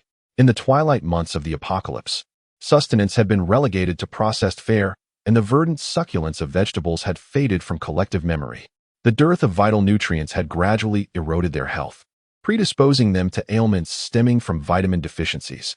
The indurate stratum of ice encasing the vegetable section possessed a resilience surpassing that of ordinary ice. Lawson surmised that the profusion of pesticides applied to the produce, coupled with the incessant hydration from sprayers, had engendered a more tenacious amalgam.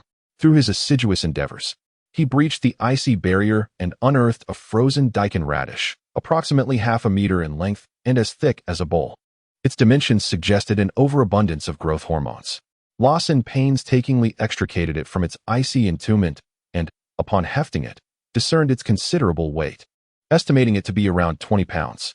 The snakeskin sack slung across his back bore the palpable burden of its newfound contents. Previously laden with ethereal puffed snacks, it now groaned under the substantial weight of the radish, outweighing the collective mass of its former occupants. Before long, Lawson began to feel the onset of fatigue. "Hasten your pace, young Lawson. Your celerity is wanting." The elder Wong, who led the way, remarked, "If you feel overwhelmed, consider shedding some burdens. That carrot you just placed in the bag is entirely dispensable. I cannot discard it." "This carrot represents the greatest prize of our expedition," Rosen replied earnestly. "Even if I had to forsake all the snacks in the snakeskin bag, I would retain the carrot, for its weight constitutes nearly all I carry. It seems unnecessary to part with any of my possessions. Wang, fatigued, declared, I can no longer proceed. You all go ahead. I shall take a moment to recuperate. Rosen halted, feeling the numbing cold beneath his feet, which had blistered from the exertion. While this discomfort was manageable, carrying the heavy load for 2 kilometers had pushed him to his limits, especially given his usual lack of physical activity. Take care and regain your strength. Catch up with us, Wang urged from the front, unwilling to pause, aware that stopping might render him unable to continue. The inertia allowed him to momentarily resist the body's inclination to rest, though he could not conceal the breathlessness in his voice. In stark contrast, Rosen, having just halted, was beset by various discomforts. He felt a pervasive weariness and aching throughout his body. As he sat on the icy surface to catch his breath, his gaze swept across the pristine, white expanse surrounding him. At that moment, his greatest fear was the potential emergence of extraterrestrial beings. Though he harbored a curiosity about what such creatures might resemble, he understood that curiosity should not come at the cost of his life. After all, curiosity killed the cat. As he gazed upward, the search party had vanished from sight. Rosen's protective suit was encrusted with a layer of ice. Had it not been for the suit's thermal insulation, his skin would have begun to freeze, the icy effect swiftly permeating inward, leading to the formation of a frozen statue within mere minutes. Despite the suit's protection, the ambient temperature felt as if it had plummeted below zero, and any moment of stillness would hasten the loss of his body heat. After what felt like an adequate respite, Rosen struggled to rise from the icy layer, the suit creaking as the frozen surface shattered and fell away. It was then that he caught a glimpse of a 2-meter-tall shadow lurking 100 meters down the street. The figure appeared humanoid, adorned with menacing spikes, and atop its head swirled the heads of 9 cobras. A hydra?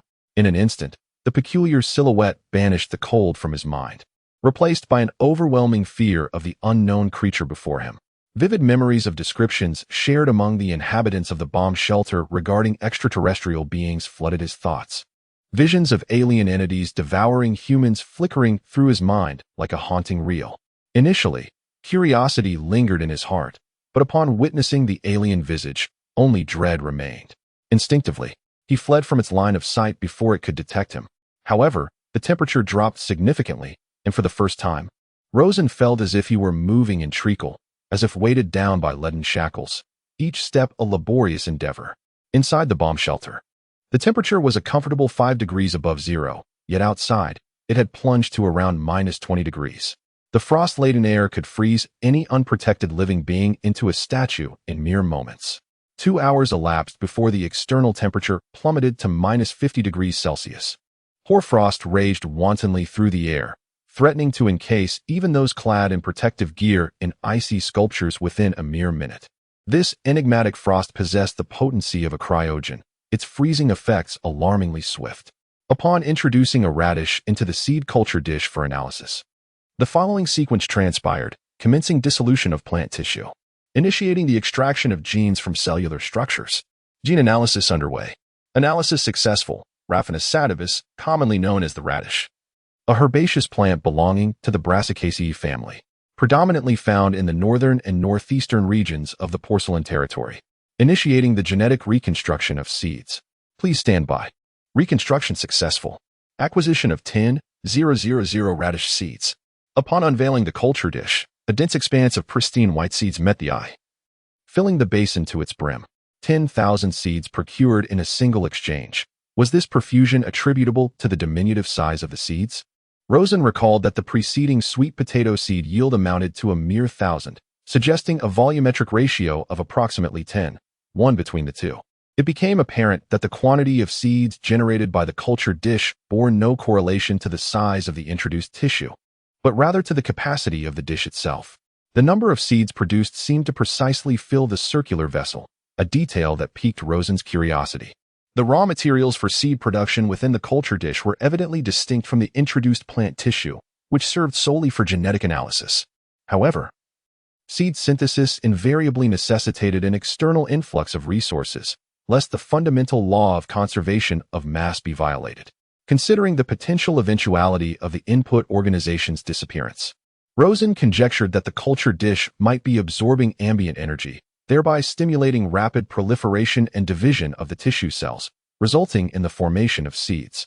As for the precise internal operational procedures, they remain inscrutable, given that the instrument incorporates futuristic technology beyond his facile comprehension. Given the copious quantity of radish seeds, Rosen did not intend to employ the pre-germination method to enhance the seed germination rate, considering the sheer volume of seeds, which would render the process cumbersome. Radishes left unharvested in the ground for an extended period are prone to putrefaction. Conversely, sweet potatoes will sprout new buds on the fruit, and when buried in the soil, they can continuously propagate new plants, thus being less susceptible to decay.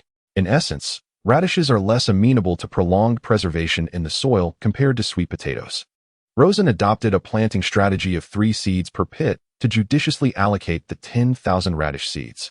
Even if the survival rate is not high, he anticipates harvesting a substantial yield of radishes, which, if in excess, can be processed into dried radish. Furthermore, he posits that his shelter may have incorporated a certain population by then, and the radishes he produces may not be solely for his consumption. The influx of new inhabitants would also contribute to a greater daily accrual of upgrade points, thereby significantly expediting the construction of the shelter space, thus constituting a mutually beneficial arrangement. He has also been contemplating the possibility of enlisting the Wang family, as his interactions with old Wang over the past few months have revealed him to be a rather amiable individual. Chapter 9. Sweet Potato Harvest and Invitation to the Wang family to reside in the shelter. Presumably enticed by the allure of the initial food supply, the Wang family, upon perceiving a glimpse of future prospects, would undoubtedly be amenable to his proposition. The initial harvest of vegetables was projected to be several months away. Maintaining a gradual exchange of technology at a rate of 100 upgrade points daily to develop the shelter's space seemed exceedingly slow. Growth-accelerating nutrient solution, when applied with fertilizer, could substantially expedite plant growth and hasten the harvest. Intrigued by the extent of the substantial increase in growth, as described in the nutrient solution's properties, Rosen procured a bottle. 1 bottle was sufficient to mix with a cubic meter of dissolved fertilizer solution to be applied to the plant roots through fertilization. In Rosen's drip irrigation system, the water source was connected to a filter which removed large particulate matter to prevent clogging of the capillary tubes. The filtered water then passed through a fertilizer applicator, resulting in a fertigation solution. His fertilizer applicator had a capacity of 20 liters, requiring only 1/50th of a bottle of the growth-accelerating nutrient solution. The ratio of nitrogen, phosphorus, and potassium fertilizer in the applicator was 2:3:1, following a strategy of applying small amounts frequently. Consequently, Rosen needed to divide the entire bottle of growth-accelerating nutrient solution into 50 batches. The following day, it became imperative to investigate the circumstances encountered by Team 3 in order to adequately prepare for subsequent operations. Upon the return of today's search party, they brought back a startling revelation. A bloody massacre had occurred at a gas station 3 kilometers to the west. The ground was littered with headless corpses, their abdomens torn open, and their entrails devoured by alien entities.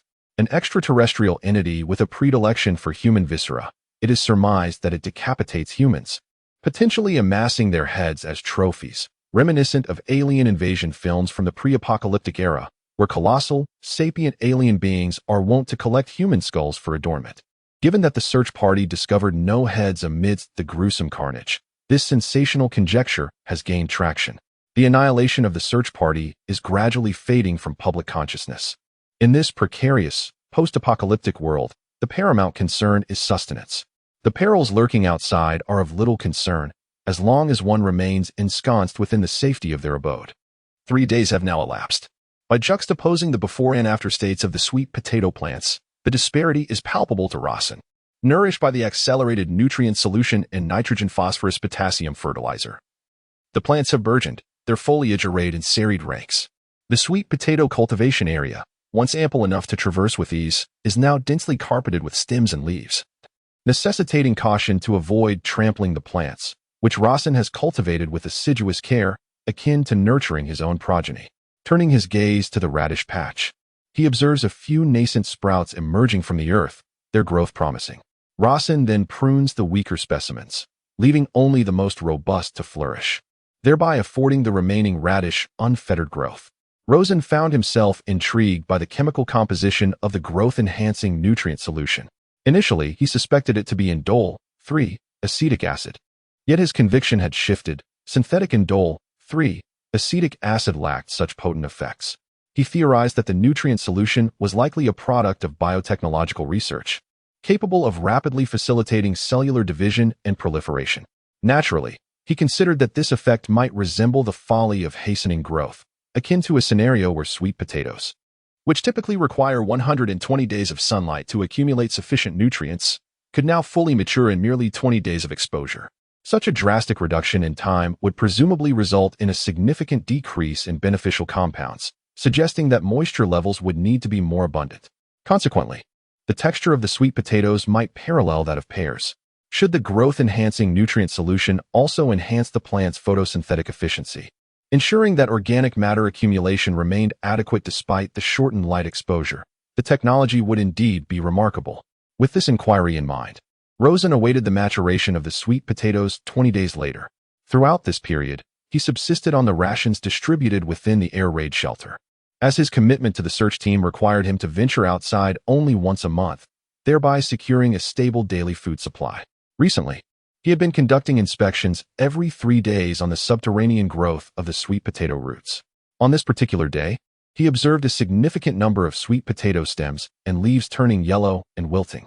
This phenomenon indicated that the sweet potatoes had reached maturity, a result of the hormonal interplay between ethylene and abscisic acid within the plant. Upon reaching maturity, these hormones catalyze the aging process, leading to the yellowing and shedding of the stems and leaves. Rosen utilized a hand shovel to excavate the swollen roots of the sweet potato plants, skillfully parting the soil with both hands. In a brief moment, he encountered a solid object of considerable size, one that could only be cradled with both hands. To his astonishment, he unearthed a sweet potato the size of a human head, roots and stem intact. As the crisp sound of the underground roots snapping resonated, Rosen stumbled backward, collapsing onto the dark earth, his face and body dusted with black soil. The hefty sweet potato landed on his chest, delivering a slight ache. Yet, a radiant smile illuminated Rosen's face. He seemed unperturbed by the unexpected assault from the very vegetable he had nurtured. It was almost unimaginable that a sweet potato could attain such an enormous size. Could it possibly be genetically modified? Rosen found himself questioning, uncertain and skeptical. After all, he lacked a comprehensive understanding of the precise mechanisms involved in seed cultivation. If a genetic modification process had been introduced, he would be none the wiser. Even if it were genetically modified, he would accept it. After all, in these times, cultivating such gigantic sweet potatoes before the apocalypse was indeed a rarity. Rosen placed the head-sized sweet potato into a wash bucket, eagerly cleansing it. Once the surface soil was washed away, a vibrant hue emerged, a striking red that hovered between purple and red, leaning more towards the latter, unmarred by any blemishes. With no pests present in the greenhouse, there were no signs of insect damage. Unable to contain his excitement, Rosen sliced open the sweet potato. The resistance he felt during the cut was palpable, far more substantial than slicing through fruit, indicating a substantial accumulation of organic material within. Upon dissection, the interior manifested a heterogeneous tangerine hue, deepening in intensity towards the core, indicative of substantial nutrient accumulation uncompromised by diminished photoperiods. This phenomenon, as posited by Rosen, could be attributed to the growth-enhancing nutrient solution, potentially augmenting the photosynthetic efficiency of the plant. Should the rate of photosynthesis be amplified several-fold, the curtailed temporal duration would yield a commensurate accumulation of organic compounds.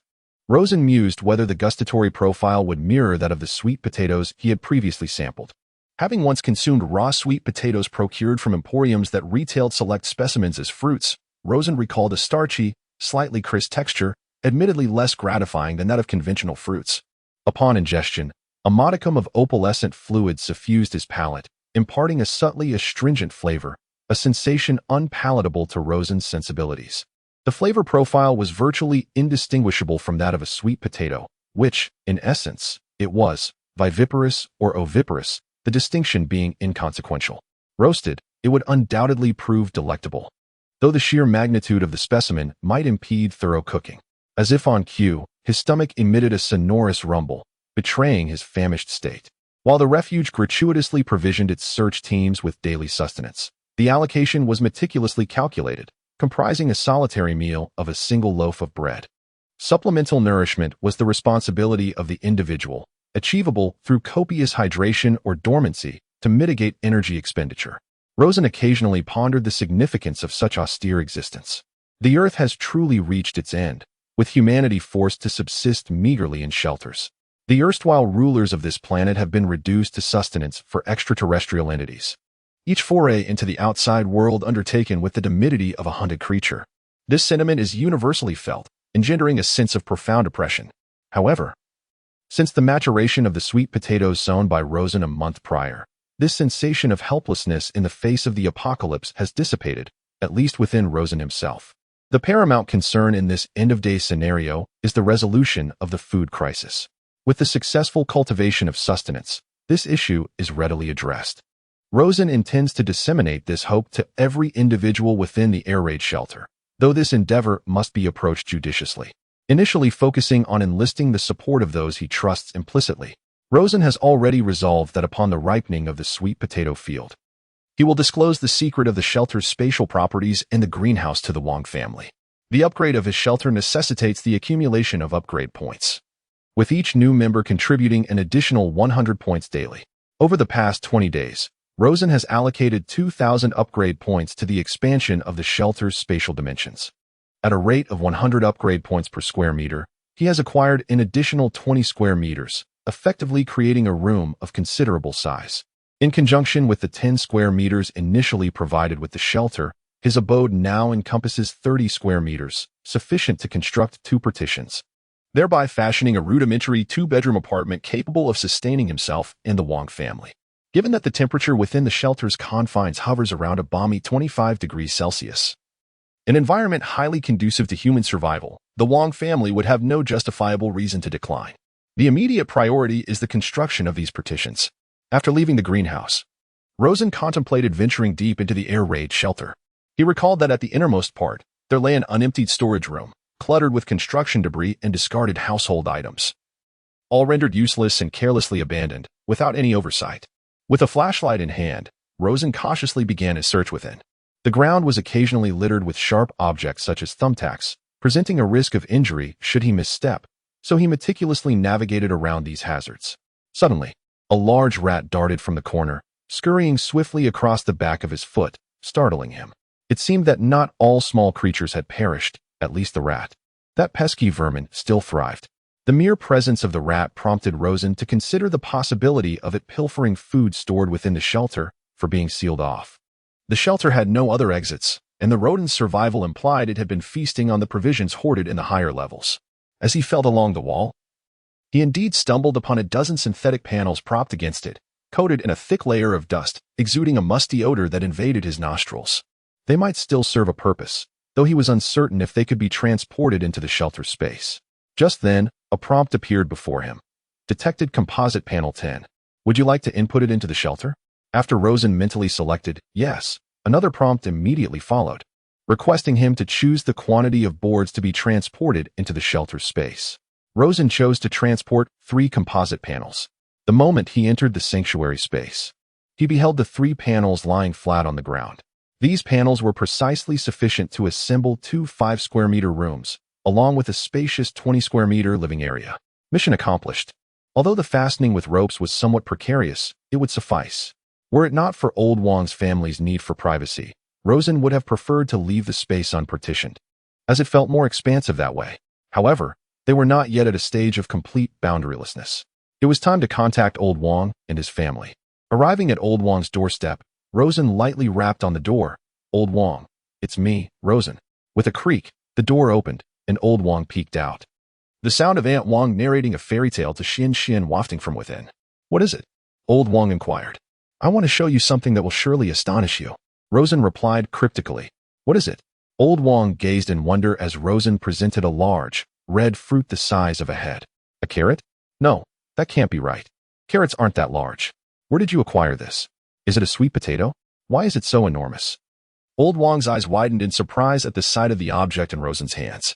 Chapter 10, New Member 3. Kitchen construction. I exchanged it for the sweet potato vines you gave me. Do you believe it? I don't believe it, not for a second. Seeing Old Wong shake his head in disbelief, Rosen leaned in conspiratorially and said, I will share a secret with you, but you must promise not to disclose it to anyone else. Can you do that? What secret can you share with my family? Old Wang inquired. I can, but it is exclusively for your family. Subsequently, Rosen divulged the existence of the shelter space to Old Wang, who displayed a renewed expression of disbelief. I would sooner believe you are digging sweet potatoes in the air raid shelter than accept the existence of those mythical creatures. They are not mythical. This is advanced technology from the future. Never mind, you will not believe me regardless. How about this? I will take you into the shelter space. How do we enter? Old Wang asked skeptically. It is quite simple. Rosen placed a hand on Old Wang's shoulder, and with a mere thought, they were instantaneously transported into the shelter space. Suddenly emerging in a realm of darkness, Old Wang immediately felt an intense heat, as if he had plunged from an ice cellar into a furnace. His first thought was that he had fallen into hell. Oh my, could those mythical creatures actually be real? I have never done anything wrong in my life.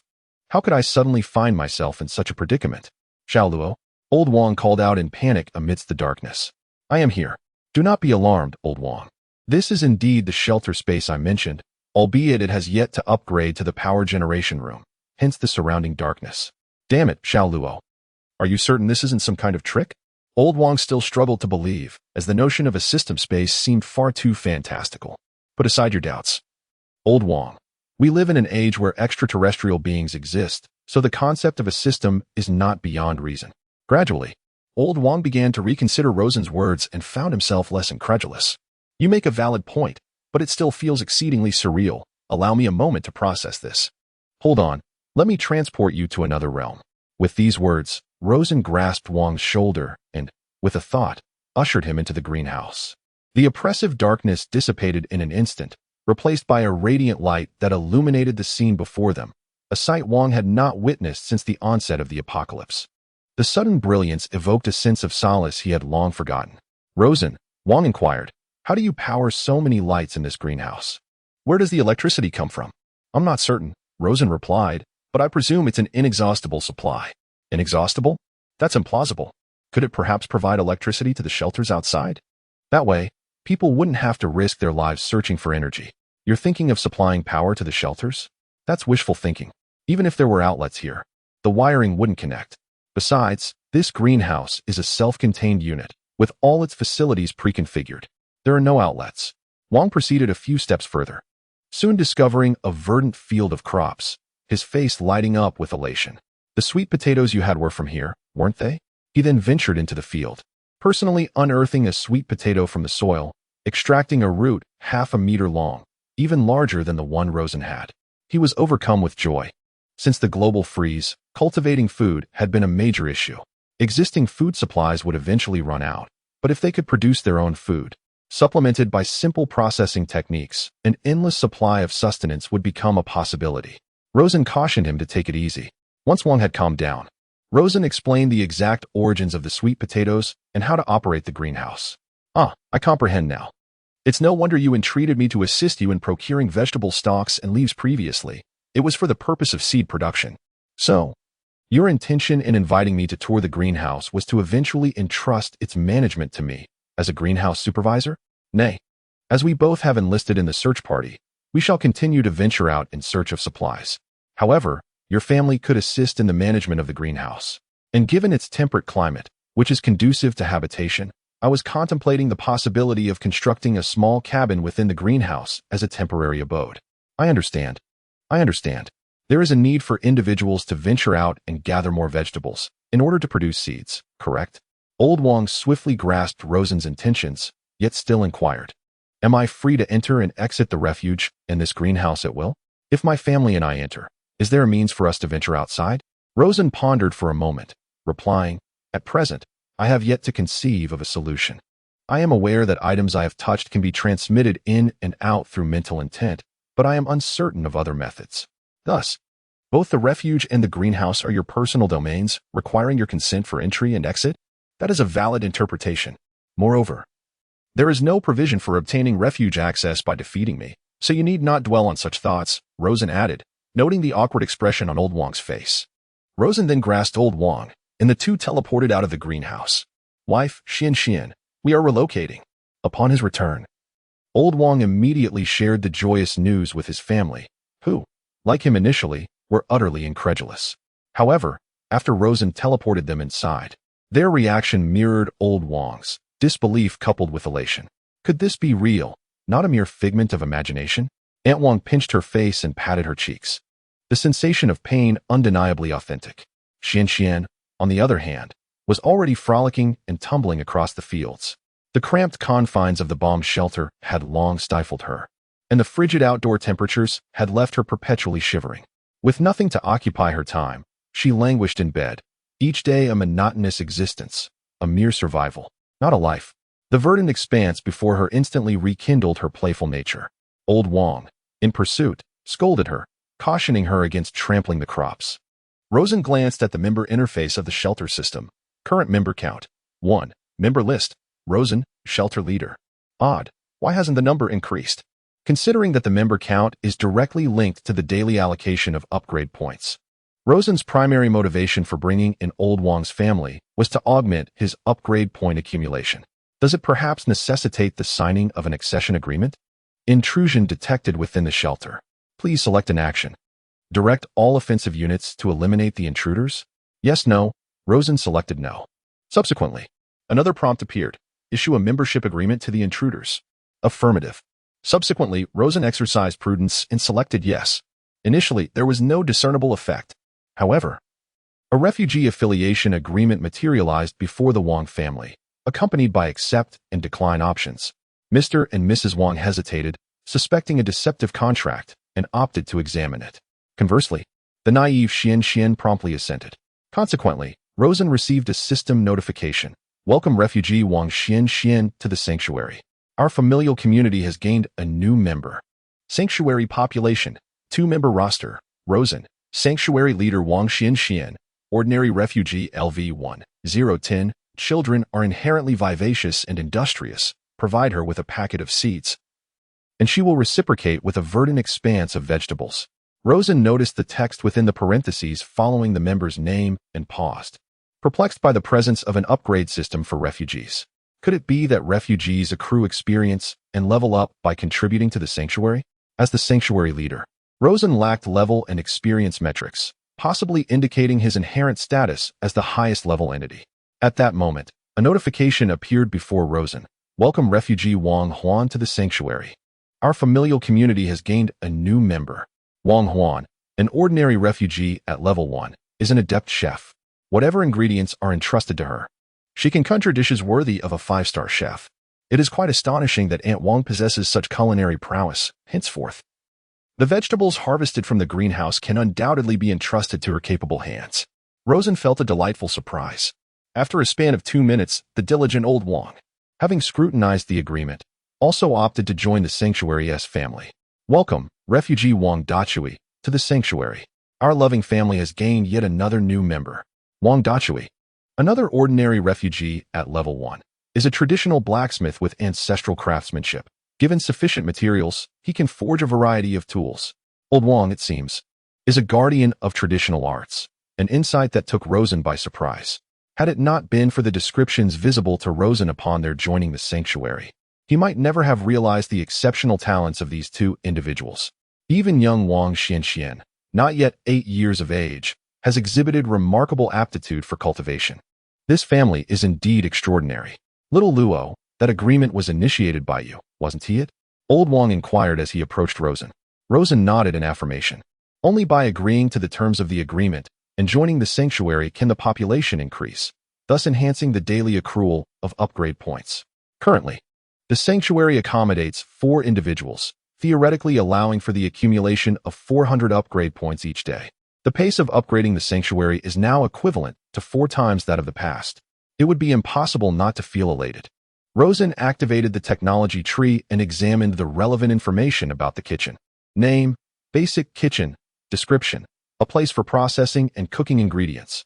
Consumption, for 100 upgrade points. Area, 0 square meters. Old Wang, I am preparing to upgrade to the kitchen tomorrow. Let Aunt Wang showcase her skills for us then. All right, remember to call me when you're upgrading.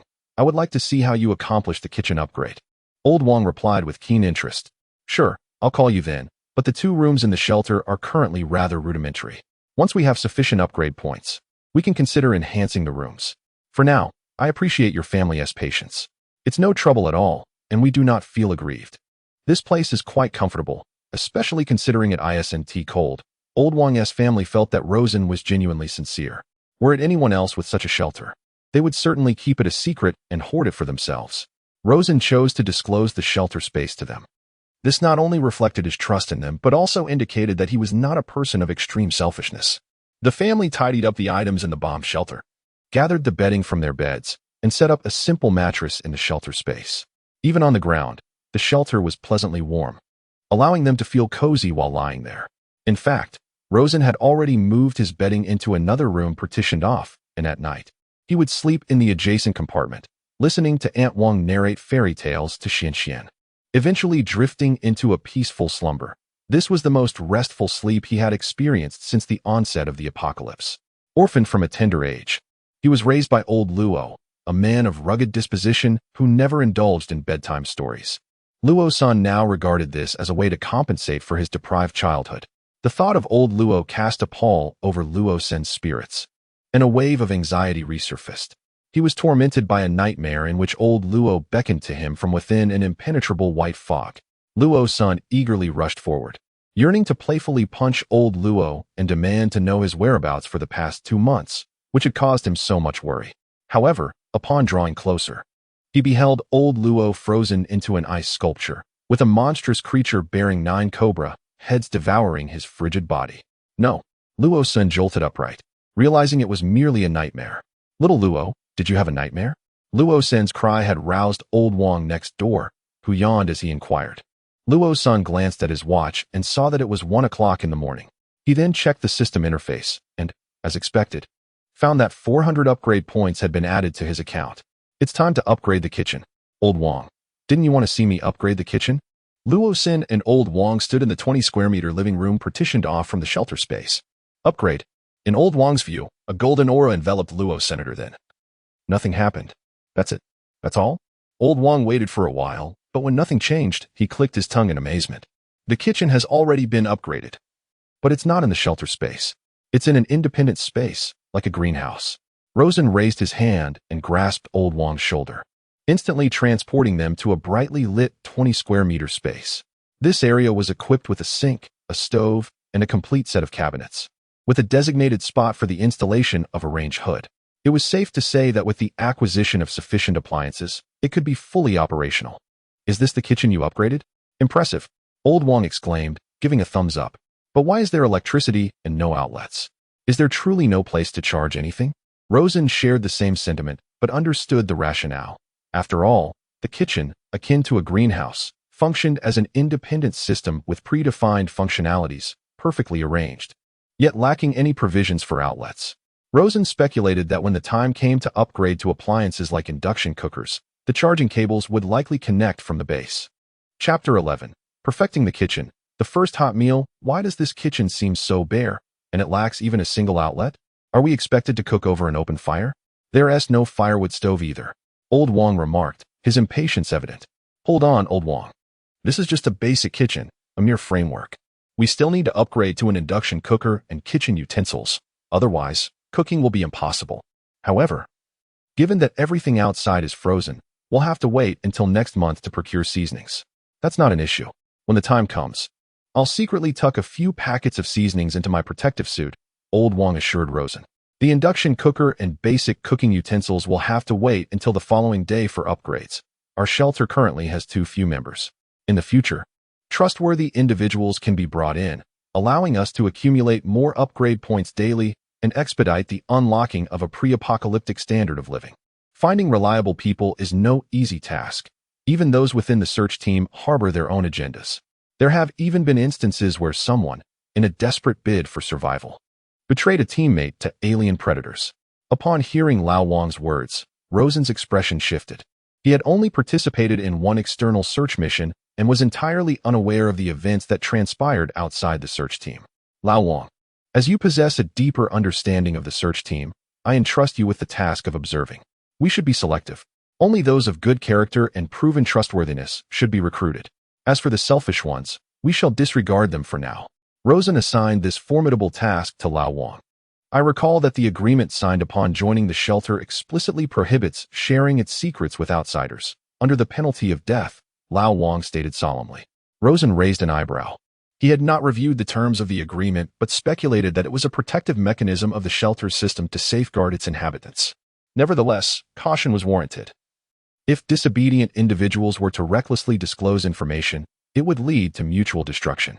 Thus, exercising prudence in personnel selection was imperative, as the newly upgraded kitchen lacked electrical appliances. The following day, Rosen and Lao Wang's family could only resort to eating raw sweet potatoes. A single large sweet potato sufficed for an entire day's sustenance. Yet due to its raw state, consumption was slow and cumbersome. While it could fill their stomachs, it could hardly satisfy their culinary desires. Aunt Wang and Xian requested Rosen to show them around the kitchen. Aunt Wang expressed her satisfaction with the modest kitchen, which lacked many appliances. Upon learning that the kitchen could be upgraded to include appliances by dawn, she asked to be reminded when the time for the upgrade arrived.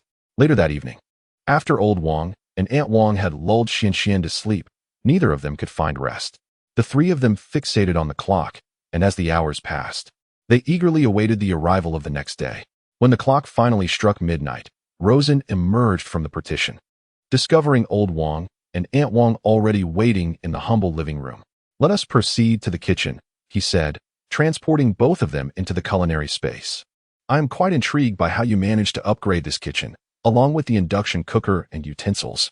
What is your plan for further upgrades? Will you require any materials?" Aunt Wang inquired with curiosity. Name: induction cooker. Description: an appliance that converts electrical energy into heat using the principle of electromagnetic induction. Consumption: 50 upgrade points. Occupancy: 0, 2 square meters. With a mere thought from Rosen, a beam of golden light flickered above the countertop, revealing a black induction cooker, roughly the size of a basin. This cooker was immovable, seamlessly integrated with the countertop, and its exterior betrayed no visible wirings, suggesting that the electrical connections were concealed within the structure. On the side of the induction cooker, Rosen noted a trademark labeled Doomsday Shelter Technology, a logo he had previously encountered on other upgraded appliances. It was undoubtedly the insignia of a future technology conglomerate. Simultaneously, he pondered the issue of appliance maintenance. As all electrical devices are susceptible to wear and tear, necessitating the replacement of aging components, this induction cooker is seamlessly integrated with the stove, rendering it non-removable.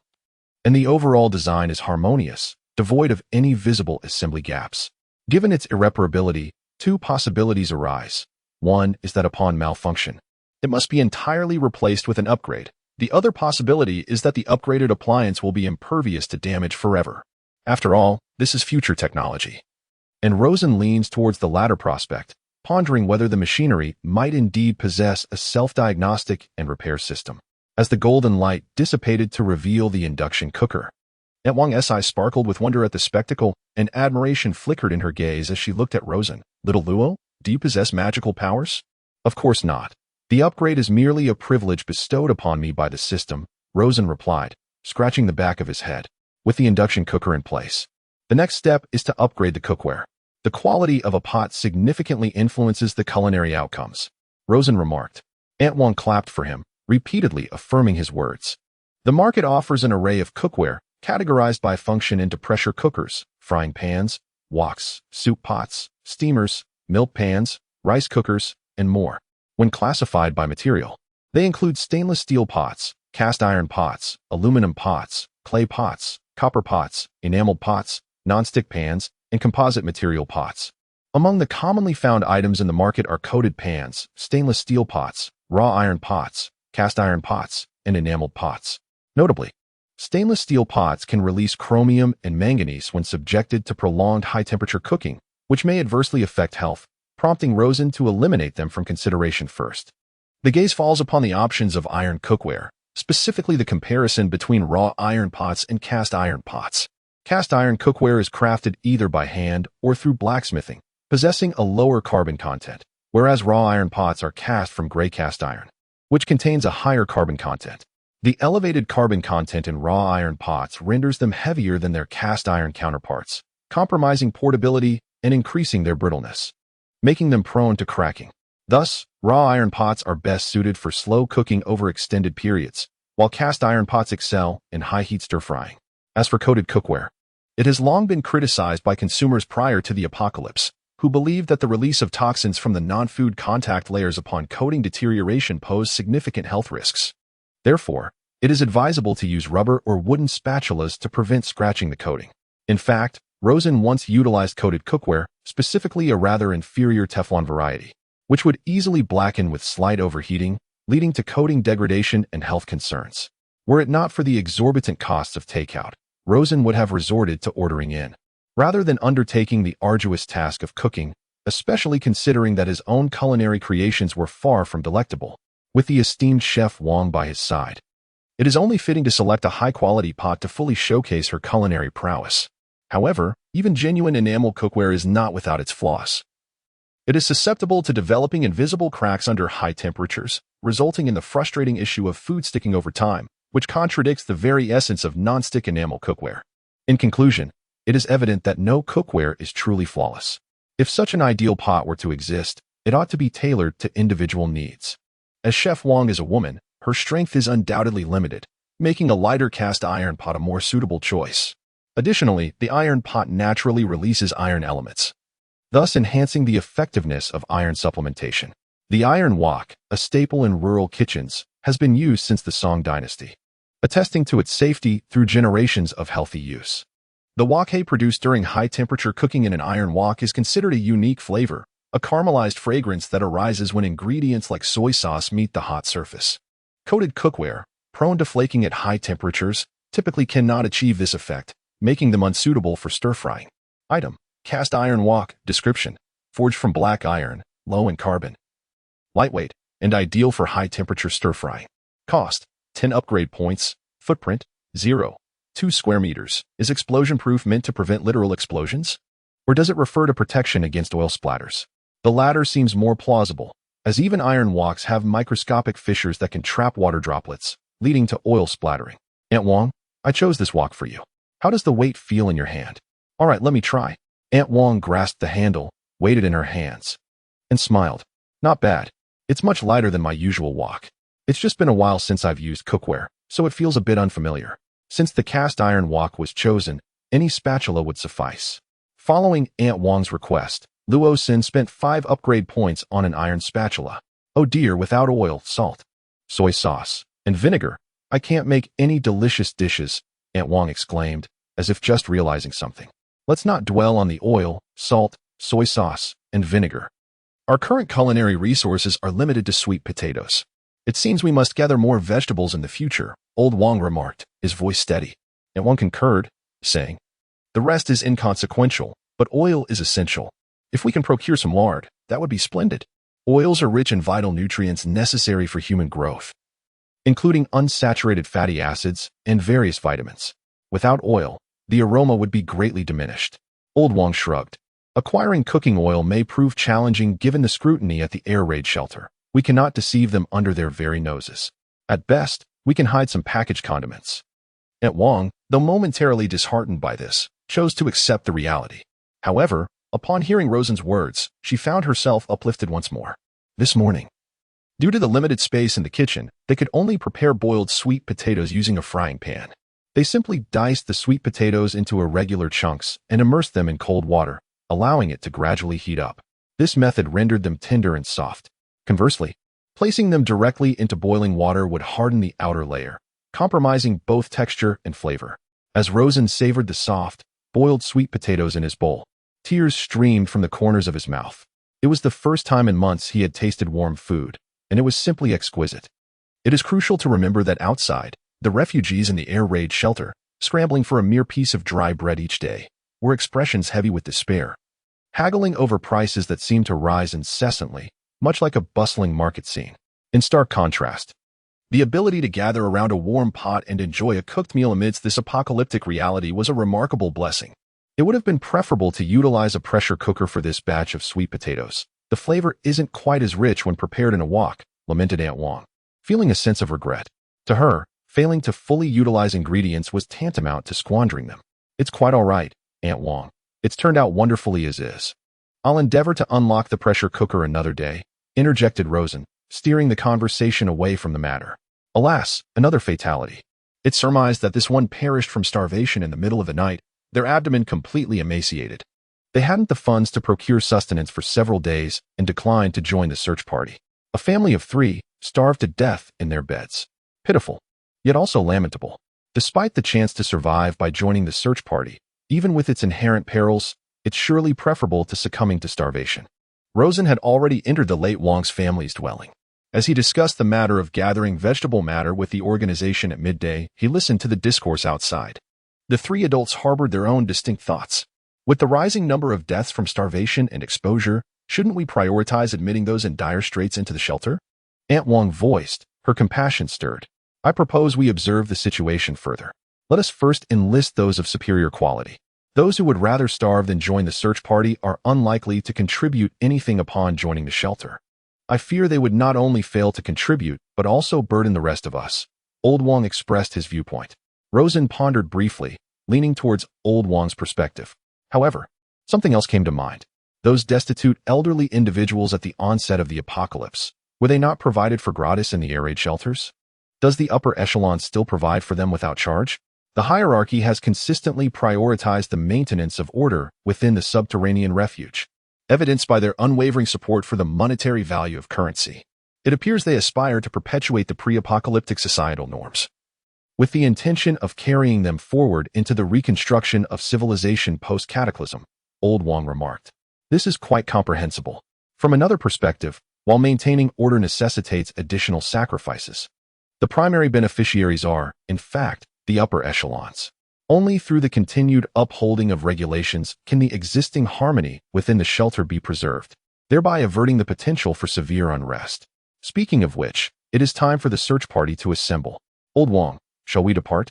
Chapter 12. Scavenging the supermarket. Seasonings and novel produce on the snow-covered path. A group of individuals left faint imprints. As the ground was covered with only a thin layer of frost, beneath which lay a frozen stratum, the surroundings were enveloped in profound silence, broken only by the sound of heavy-duty plastic boots crunching upon the icy surface. The pervasive hoarfrost in the air relentlessly sapped the warmth from within the protective suits, causing frost to continuously accumulate on the glass visors. Even after wiping it away, it would rapidly reform. This peculiar hoarfrost, with its remarkable adhesive and congealing properties, was the culprit. Rosen diligently cleared the frost from his protective mask. This marked his second foray outside the shelter in search of sustenance. During his previous expedition, he had observed the potent adhesive and congealing effects of the airborne frost, leading him to surmise that this frozen apocalypse was directly linked to it. However, he had yet to ascertain the primary composition of the frost or whether it comprised a refrigerant not native to Earth, possessing a chemical structure non-existent on this planet. The world lies encased in ice, with the majority of technology rendered inoperative. Only the subterranean research facilities may hold the potential to analyze the composition of the frost, as the conditions within the air raid shelters are inadequate for such scientific inquiry. Suddenly, the leader, Old Wang, raised his right hand, signaling for the group to halt. The team members peered through their somewhat hazy protective visors and observed an advertisement billboard, frozen solid like a popsicle, 100 meters ahead, trembling and emitting a creaking sound. In this desolate environment, the abrupt disturbance could not be easily disregarded. It was rumored that a prior search party had detected strange noises, initially believing them to be the signs of survivors, only to discover that the source of the sounds was an unfathomably terrifying extraterrestrial creature. The search party member who first encountered the noise had since met a grim fate, with the grass on his grave already sprouting. No, to be precise, in such a thoroughly frozen setting, even the seeds of the graveyard grass had succumbed to the frost. Withdraw. Old Wang gestured for evasion. A total of over a dozen team members, including Rosen, heeded his directive and veered left into the street. To their left lay a trench more than a meter deep, originally dug by the engineering team for the installation of national defense cables, but the onset of the apocalypse had interrupted their progress. Now, this trench served as a makeshift refuge for the search party. They crouched within the trench, moving cautiously to minimize noise, while their wary gazes occasionally darted towards the quivering billboard across the street. Before long, the trembling ceased, and the search party beheld a humanoid creature, entirely cloaked in black, with 9 cobra heads adorning its crown. The tremors of the billboard were caused by the movement of the 9 serpentine heads atop the creature, and now the beast itself was beginning to shift its position, though it appeared to move at a mere 2 meters per second. No one could ascertain how swiftly it could run. At this moment, All that lingered in their minds was sheer terror.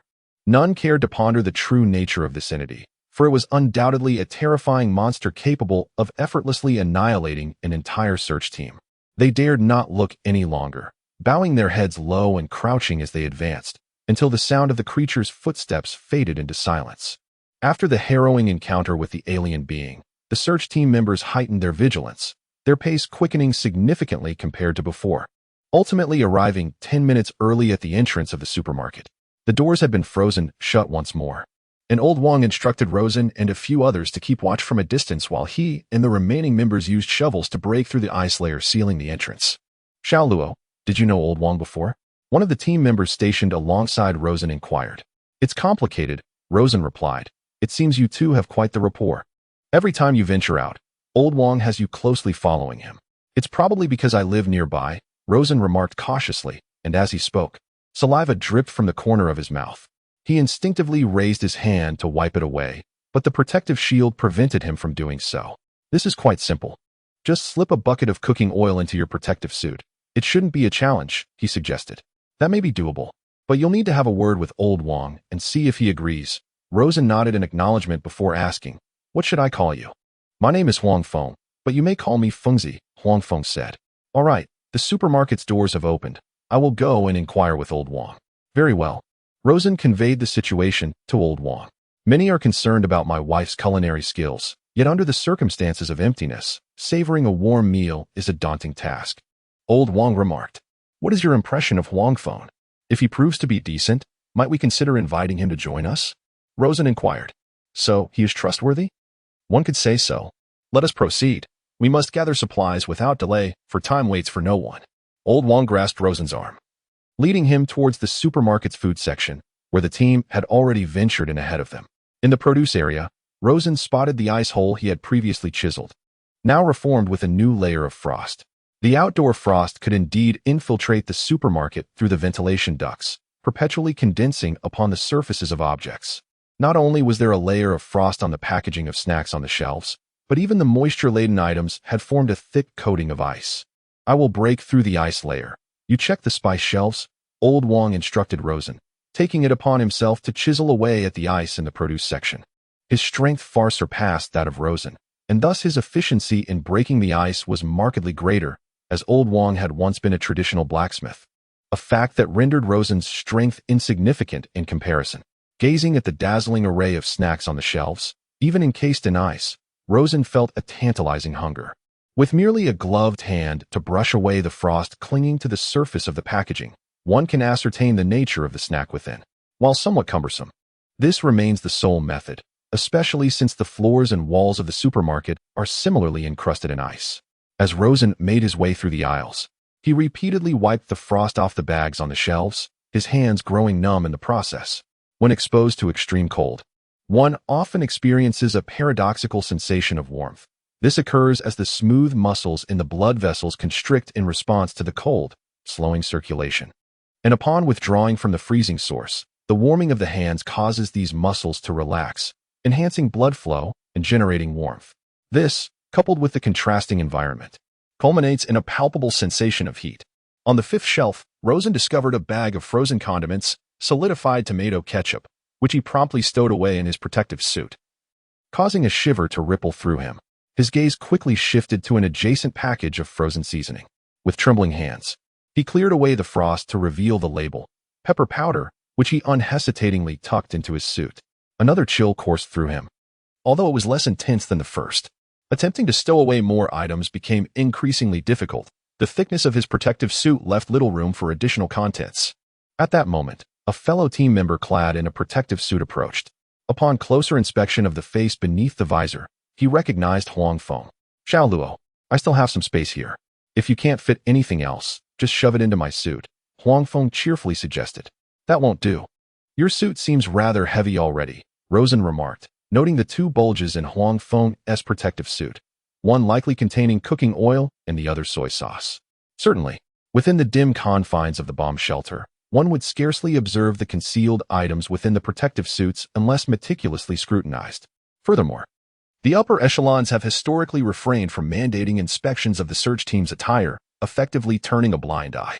Given the perilous expeditions undertaken by the search party in quest of sustenance, where individuals may vanish without warning, the higher-ups are disinclined to impose undue hardship upon them. Consequently, provided that victuals are not overtly pilfered, the administration remains indifferent. In terms of public sentiment, this approach has been astutely executed by the leadership. Observe that I have concealed a bottle of light soy sauce and a bottle of dark soy sauce, which appear conspicuously. To mitigate suspicion of illicitly hoarding provisions, I must supplement them with additional condiments. Why is cooking oil absent? Perhaps the dark soy sauce could be temporarily omitted, lest the weight becomes excessive. Light soy sauce enhances flavor, while dark soy sauce imparts color. Theoretically, these two condiments are analogous, differing merely in their compositional ratios.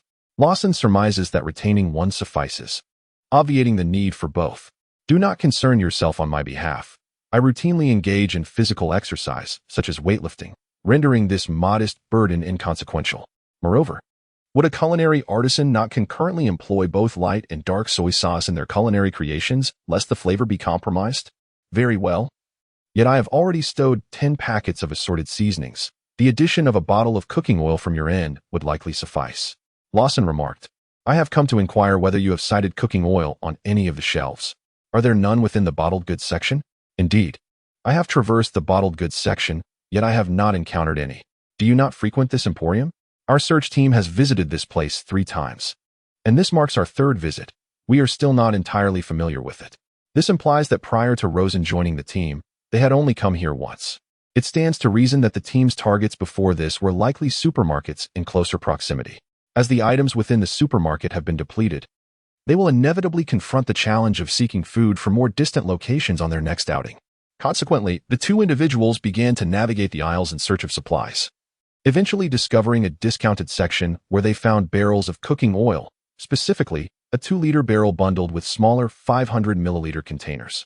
Peanut oil, with its rich aroma and excellent culinary versatility, is suitable for any cooking method. Canola oil, abundant in carotene and vitamin E, promotes skin health.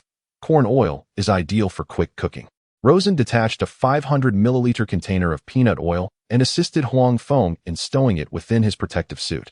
At this moment, Huang Feng bore a considerably heavier load than Rosen, yet he appeared unfazed by the weight. We can still fit 2 more small containers.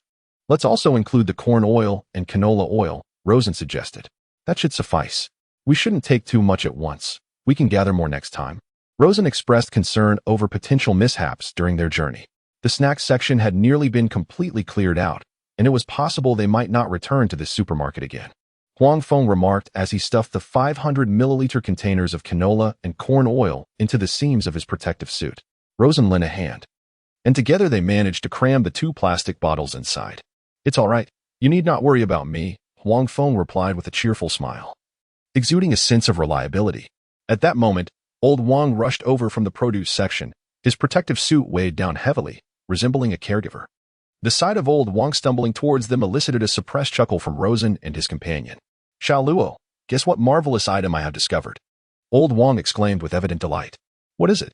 Well, I managed to grab 10 packets of seasoning, but my sack is still empty. We must quickly gather some snacks.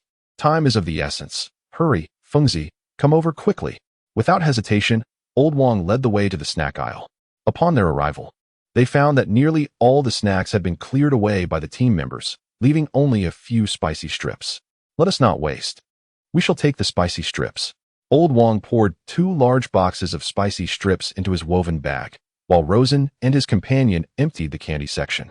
Although candy may not satiate hunger, it provides ample energy and can uplift one's spirits, especially chocolate, which is quite calorie-dense. Rosen refrained from taking too much, fearing the weight would hinder his ability to run.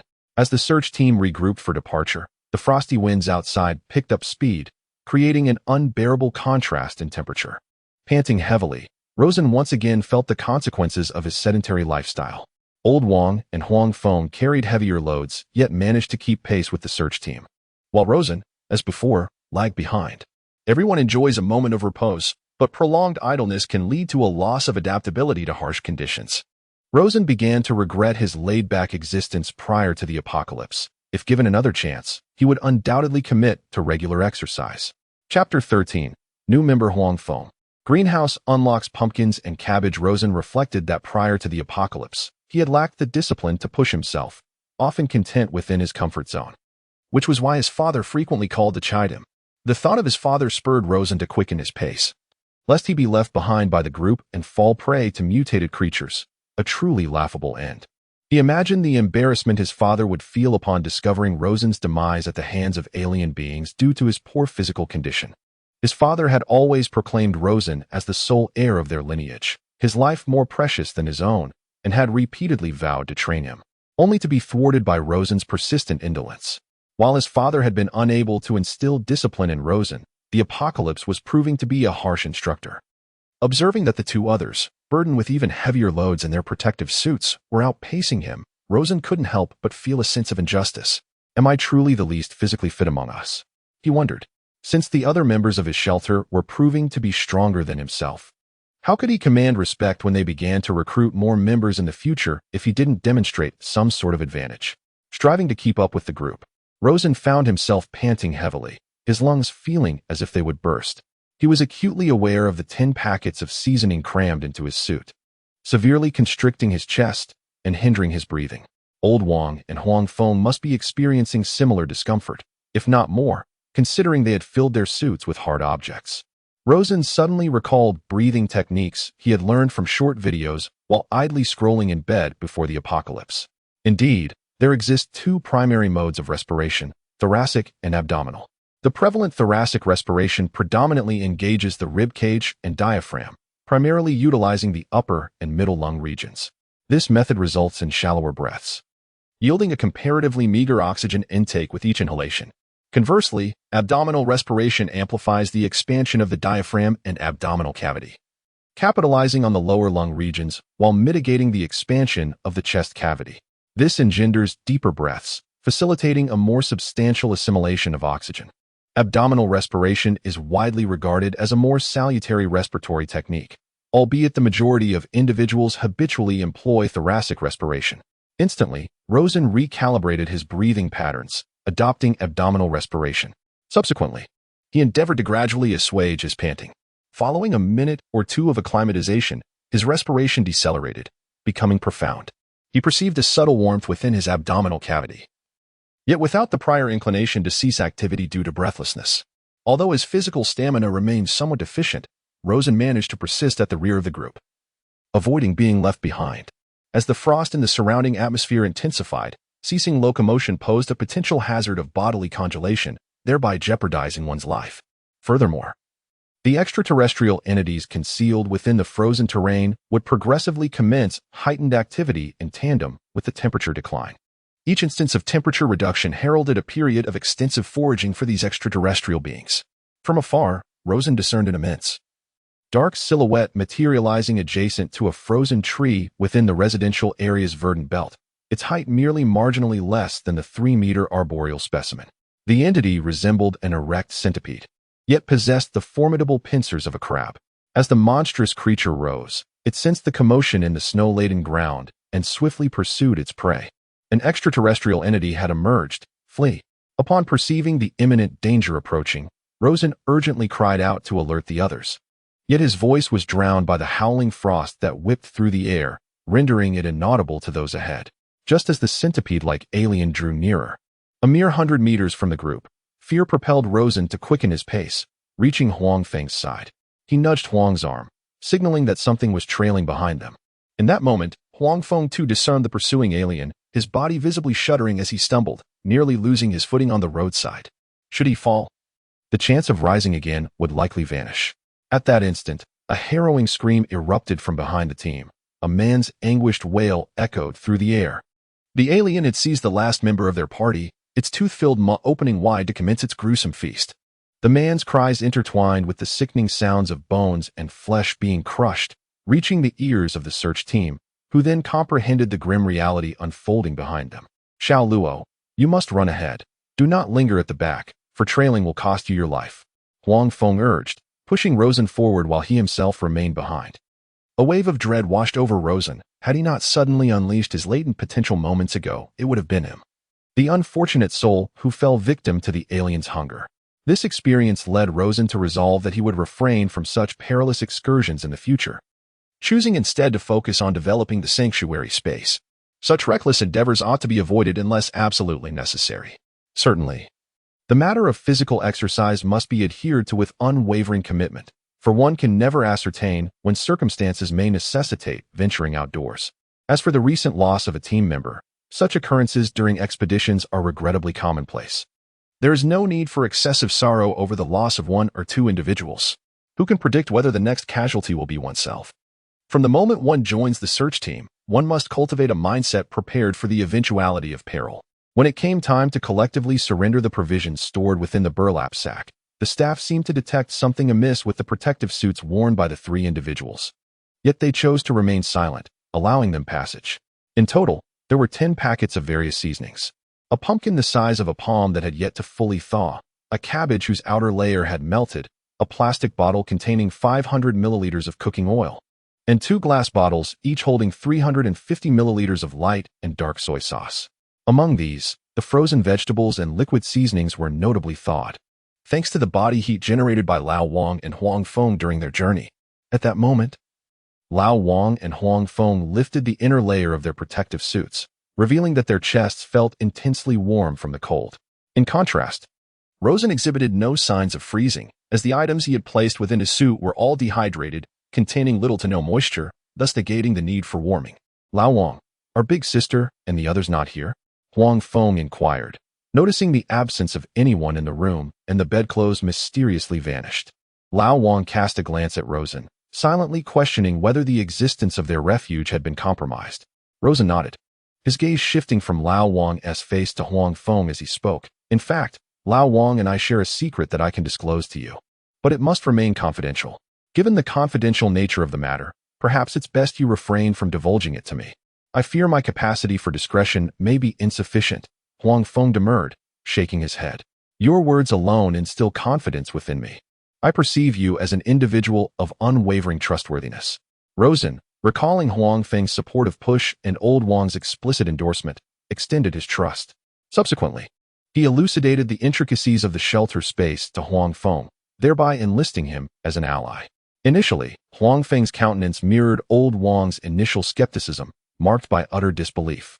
Rosen, are you regaling me with a tale? Or perhaps you've been engrossed in crafting a novel, recounting its plot? Huang Feng inquired, forcing a smile. The current circumstances outside bear a striking resemblance to the narratives found within novels, old Wang interjected. Is this genuine? Indeed, it is authentic. Come, partake with us. Rather than endeavoring to persuade a disbeliever through mere description, it is more efficacious to allow them to personally experience the reality, thereby guaranteeing their conviction. Prematurely disclosing the details of the shelter space serves to forestall any potential overreaction from Huang Feng upon entering. However, as Rosen raised his hands to grasp the shoulders of the two men, the scene before them abruptly shifted. Simultaneously, the three individuals found themselves within an inky, lightless expanse. The shelter space, yet to undergo the upgrade of a power generation facility, remained devoid of electricity, thus existing in a state of profound darkness, where visibility was non-existent.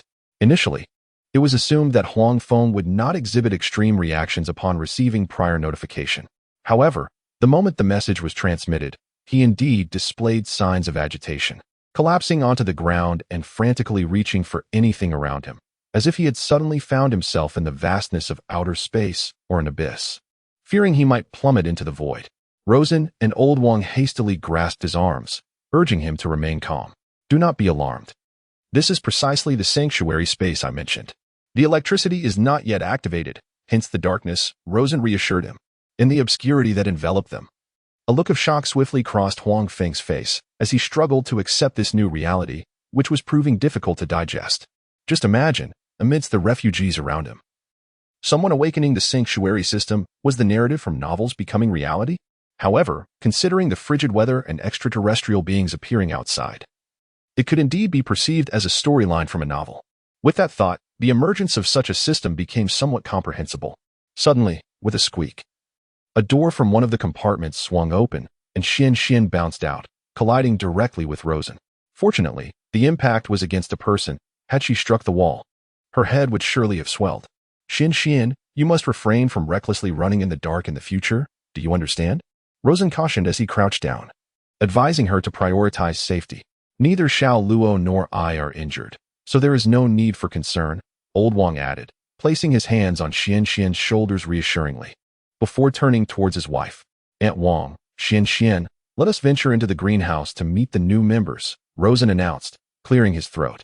At this moment, Aunt Wang recalled that there was another person hidden in the darkness, having just heard the voice of a stranger. She guided everyone into the greenhouse, where the lights illuminated the space, allowing them to see one another clearly. Someone appeared somewhat familiar, as if she had encountered them before. Upon entering the greenhouse, Aunt Wang immediately turned her attention to the stranger, who seemed vaguely recognizable. You may not know me, but I am aware of your esteemed reputation as a renowned 5-star chef. I saw you at my sister's wedding, Huang Feng explained. I see, Aunt Wang nodded, acknowledging Huang Feng's greeting. Rosen then placed the gathered spices and ingredients before them. It's all right if we lack scallions, ginger, and garlic. Garlic powder can serve as a substitute, Aunt Wang remarked. Complete ingredients yield complete recipes, while incomplete ingredients lead to incomplete recipes, resulting in a disparity in flavor complexity.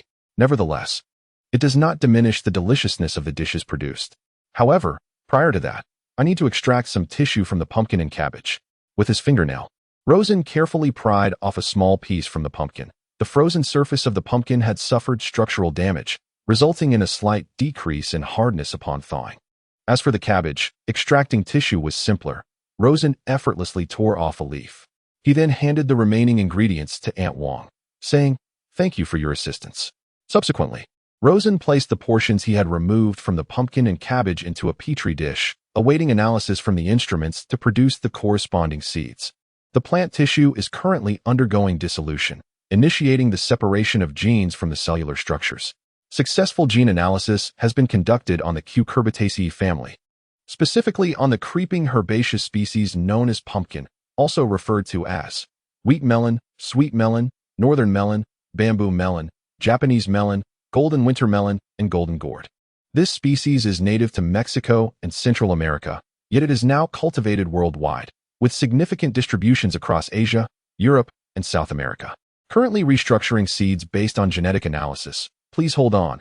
The restructuring has been accomplished, yielding 2,000 pumpkin seeds.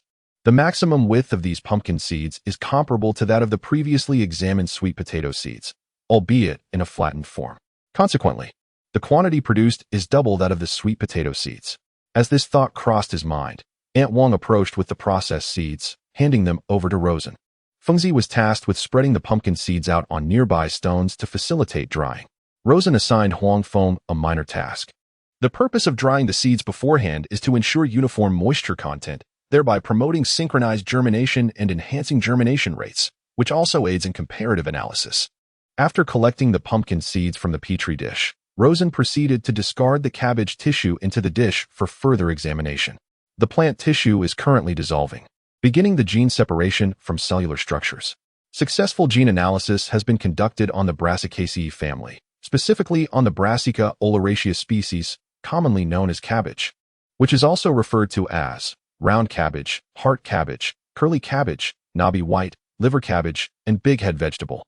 This species originated in Europe and the Americas, with primary distributions in the northeastern, northwestern, and colder regions of North China, as well as in southern China.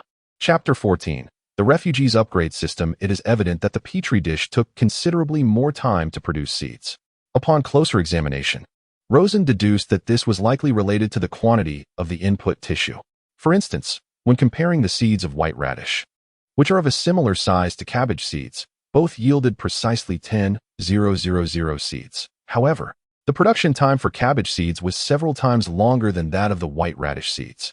This indicates that the duration of seed production is contingent upon the amount of input tissue rather than the quantity of seeds produced.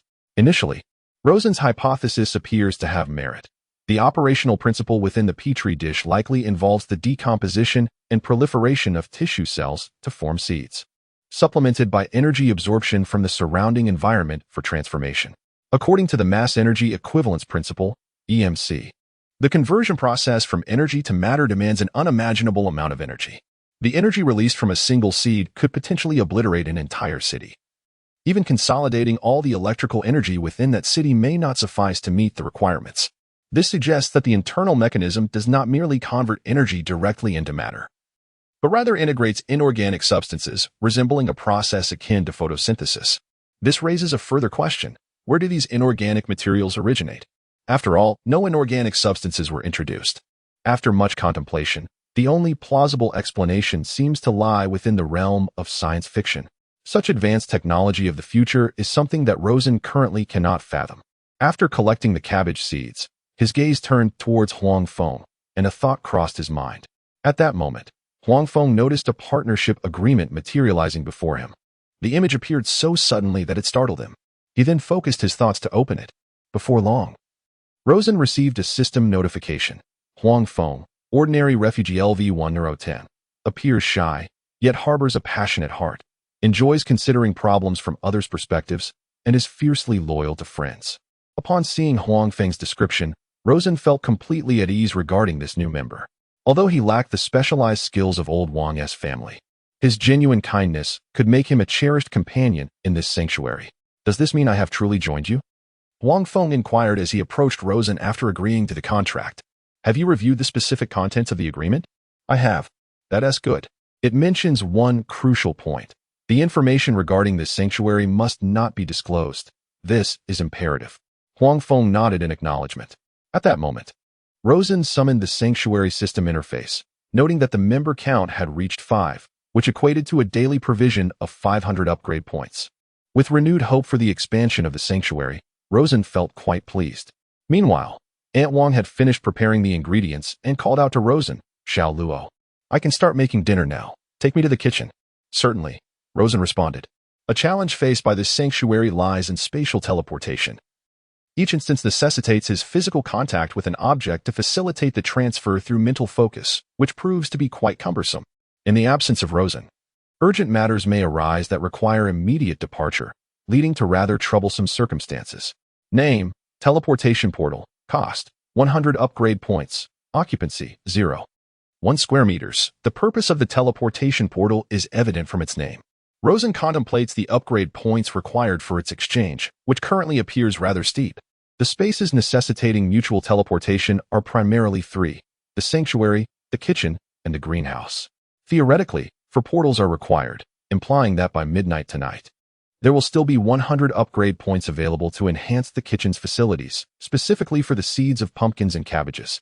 As for the seeds previously extracted from frozen pumpkins for comparative purposes, Rosen plans to find a corner in the greenhouse tomorrow to cultivate them, creating a comparative study with the growth of the seeds produced in petri dishes in order to clarify his confusion.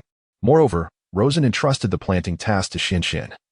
Inspired by the description on her character panel, which indicates her expertise in cultivation, along with experience points and level attributes.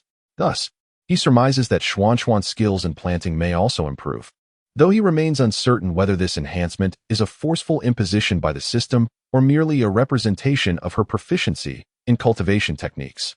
As Xianxian carried 2 large bags of seeds towards the farmland, Rosen followed closely behind, continually observing the character attribute panel that emerged above his head, eagerly anticipating the moment when she would plant the seeds and witness the growth of experience points. Brother Rosen, where should I start planting? Xianxian found herself pondering this question. Without hesitation, Rosen approached a sizable vacant area beside the radish field and suggested, let us commence here. Cabbages should be planted with a half-meter spacing, with each hole dug 2 centimeters deep, sowing 3 seeds per pit. While others engaged in serious large-scale greenhouse cabbage cultivation required meticulous preparation of seedbeds, blending 6 parts soil with 4 parts well-rotted organic fertilizer, and for every cubic meter of nutrient soil, an addition of 1 kilogram of compound fertilizer, 80 grams of multifungal agent, and 100 grams of foxam granules, followed by mixing to form beds, each bed measuring 1.2 meters in width. Rosen's greenhouse was of a modest scale and lacked such extensive conditions. He did not demand an overwhelming yield from the vegetables, nor intended to complicate the process, for Xianxian would surely find it overwhelming. His primary concern was merely to ensure reasonable planting density. As for the issue of yield, that could ultimately be addressed with a growth-enhancing nutrient solution, a product derived from the technological advancements of the future agricultural tech tree. as evidenced by the flourishing sweet potatoes that required no additional fertilizers. "Oh, is that so?" Xianxian exclaimed, suddenly raising her small fist and striking the ground with a hint of force, causing a 2-centimeter depression to form in the soft soil. "That's not how it works. Simply use your finger to clear away the surface layer of soil." Rosen personally demonstrated the act of clearing a 2-centimeter thick layer of soil, before gently scattering 3 cabbage seeds and covering them lightly with earth. Although it appeared to be a task devoid of difficulty, Xianyuan expressed her preference for a more forceful approach to farming, raising her delicate little fist and proclaiming, "Ah, could this be a genetic inheritance from Wang Dachui?" Rosen pondered, somewhat amused. He suspected that her tendency to imitate stemmed from her childhood observations of old Wang forging iron. He stood by, watching as Xuanyuan's tender little fist struck the ground repeatedly, creating numerous depressions in the soil as if each blow were a critical hit. More precisely, Rosen's attention was drawn to the personal interface that appeared above Xuanyuan's head, a display visible only to the leader of the shelter, as others likely could not perceive it. Otherwise, discussions would have ensued. It was not until Xianyuan had created the 111th pit that her experience points increased once more. Wang Xianyuan, Ordinary Refugee LV1, 310. At that moment, Rosen grasped the underlying rules governing the accumulation of experience points associated with levels. The challenge escalated in proportion to the experience gained. The method of enhancement resembled a geometric sequence. The first pit yielded a modest increase in experience. The second required the cultivation of 10 pits, and by the third, the difficulty surged to a staggering 100 pits. Following this pattern, the daunting challenge of advancing even a single level became alarmingly apparent. If Xianyuan were likened to an ox plowing the fields, it would surely exhaust her to the point of collapse. It is noteworthy that, in the realm of planting alone, accumulating a mere 4th point of experience necessitated the planting of 1,000 pits. Rosen expressed skepticism regarding the rules governing the growth of experience points, as he harbored alternative speculations that required validation. "Xian, could you please fetch a bucket of water to irrigate the seeds we just planted?" Rosen assigned her a small task. The presence of a drip irrigation system rendered manual watering unnecessary for maintaining soil moisture. However, Rosen desired to conduct an experiment. Before long, Xianxian joyfully returned with a small bucket of water, following Rosen's instructions to water each hole meticulously. At that moment, an intriguing scene unfolded. Her experience points actually increased slightly when she watered the first hole. Moreover, the rules governing experience growth mirrored those observed during planting, with difficulty escalating in a geometric progression, first for watering once, then 10 times, and subsequently 100 times. At this juncture, Xuanchuan's experience points had reached 610, achieving 60% of the goal required for leveling up to level 2. What transformations would occur upon leveling up? Would Xuanchuan's attributes be enhanced? It seemed there were no relevant modifiers pertaining to character attributes on the character panel. Could it be that her height would increase by a centimeter? This notion piqued Rosen's curiosity. "Xian, you may now continue with the planting," he instructed, switching her task once more. Xian, hands on her hips, pouted in mild annoyance, as if she felt teased by Rosen for his incessant task switching, akin to treating her as a mere automaton. "Brother, I'll reward you with candy later," Rosen added. The allure of sweets effortlessly alleviated her minor discontent, prompting her to resume digging and planting. This time, Rosen observed another slight increase in the experience points displayed above Xuanchuan's head, following the same pattern as before. The difficulty of gaining experience through sowing increases in a geometric progression. In simpler terms, as the refugees persist in performing the same task, the challenge of accumulating experience escalates, resulting in a deceleration of growth. However, when the refugees switch tasks, the difficulty of experience accumulation resets, ultimately to facilitate rapid growth and experience. It is imperative for them to continuously change their work. "Xian, each time you sow a seed, water it, and I shall reward you with candy," Rosen remarked. At that moment, a radiant golden light of advancement enveloped Xian. "Xian, Ordinary Refugee LV20100. Skill, Chant of Spring's Essence, has leveled up, and the character interface now features a description of the skill." Rosen confirmed his hypothesis. Upon leveling up, the refugees did not simply enhance their attributes, but acquired skills corresponding to their talents. The description of the skill, Chant of Spring's Essence, implies that by singing spring-themed nursery rhymes while sowing, the seeds will germinate more swiftly. "Xian, would you like to hear your brother sing a nursery rhyme?" Rosen began to hum. Where is spring? Oh, where is spring? Spring resides within the verdant mountains and forests. Under the enchanting melody of Rosen's voice, as he anticipated, Xian began to sing the nursery rhyme while sewing. As for the effectiveness of this skill, only time would reveal the answer. Since Xian could level up, it was reasonable to assume that other members could as well. If advancement signifies the acquisition of skills, is there a possibility that refugees venturing forth in search of resources might gain the ability to confront extraterrestrial beings? Certainly, Rosen remains uncertain about the potency of these skills. For instance, the efficacy of the Spring's Whisper recently bestowed upon Xianyan is still ambiguous. For Lao Wang, it is likely that his skills may pertain to blacksmithing, while for Aunt Wang, her abilities should revolve around culinary arts. It is essential for him to gather everyone together to discuss the parameters of their skills and to discern the talents each possesses. At this opportune moment, dinner was already prepared, featuring a delightful dish of stir-fried pumpkin slices and a visually appealing, aromatic dish of dry-fried cabbage. The stir-fried pumpkin, seasoned with garlic powder, light soy sauce, and dark soy sauce, emanated a fragrant aroma without being overly subtle. Meanwhile, though the dry-fried cabbage lacked chili peppers, it was enlivened with pepper, creating a lingering, savory sensation. Both dishes possessed a distinct layering of flavors, prompting Rosen to indulge in 3 bowls of sweet potato soup, surrendering only when he could consume no more. Huang Feng could not contain his praise, declaring that joining the shelter was the best decision he had made in this apocalypse. Seizing the moment while everyone was gathered, Rosen explained the upgrade interface that appeared above their heads, a spectacle visible only to them. Is it true that we possess an interface above our heads, and that we can acquire skills after leveling up? Such a remarkable opportunity. It remains uncertain whether every individual acquires skills upon leveling up. However, just moments ago, Xian experienced an upgrade and obtained a skill that accelerates the germination of seeds. This skill requires her to sing a childhood song about spring during sowing to activate its effects. Additionally, during the upgrade, a golden light was observed. Yet there appeared to be no visible phenomena when the skill was activated. The precise effects warrant further observation. Rosen elaborated on his observations and speculations. He posited that skills are likely tied to each person's innate talents, hence he wished to ascertain the talents possessed by everyone, as these skills might significantly aid our survival in this apocalyptic world. Chapter 15. The Gathering of Extraterrestrial Beings, Unlocking the Power Generation Facility. Let us begin with Fengzi. Please share your talents, as it may lead to the awakening of corresponding skills in future upgrades. Rosen stated earnestly, directing his gaze towards Huang Feng. I have trained in martial arts for 2.5 years and have a passion for running.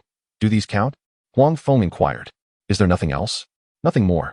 But I wonder if hobbies can be considered talents? Huang Feng questioned. Not necessarily. For instance, if you frequently engage in an activity and become proficient at it, you might awaken a corresponding skill, Rosen replied. Is that your belief? If so, I also excel in fencing. I suppose that could be classified as an amateur interest. Huang Feng added. Rosen's eyes brightened at this revelation, and he praised. You have quite an array of interests. I look forward to seeing you level up. His gaze then shifted towards Lao Wang and Wang Auntie. Old Wang shook his head and remarked, I am typically engrossed in the study of casting. If you require the creation of certain tools, you may seek my assistance. However, I possess no particular expertise in other areas.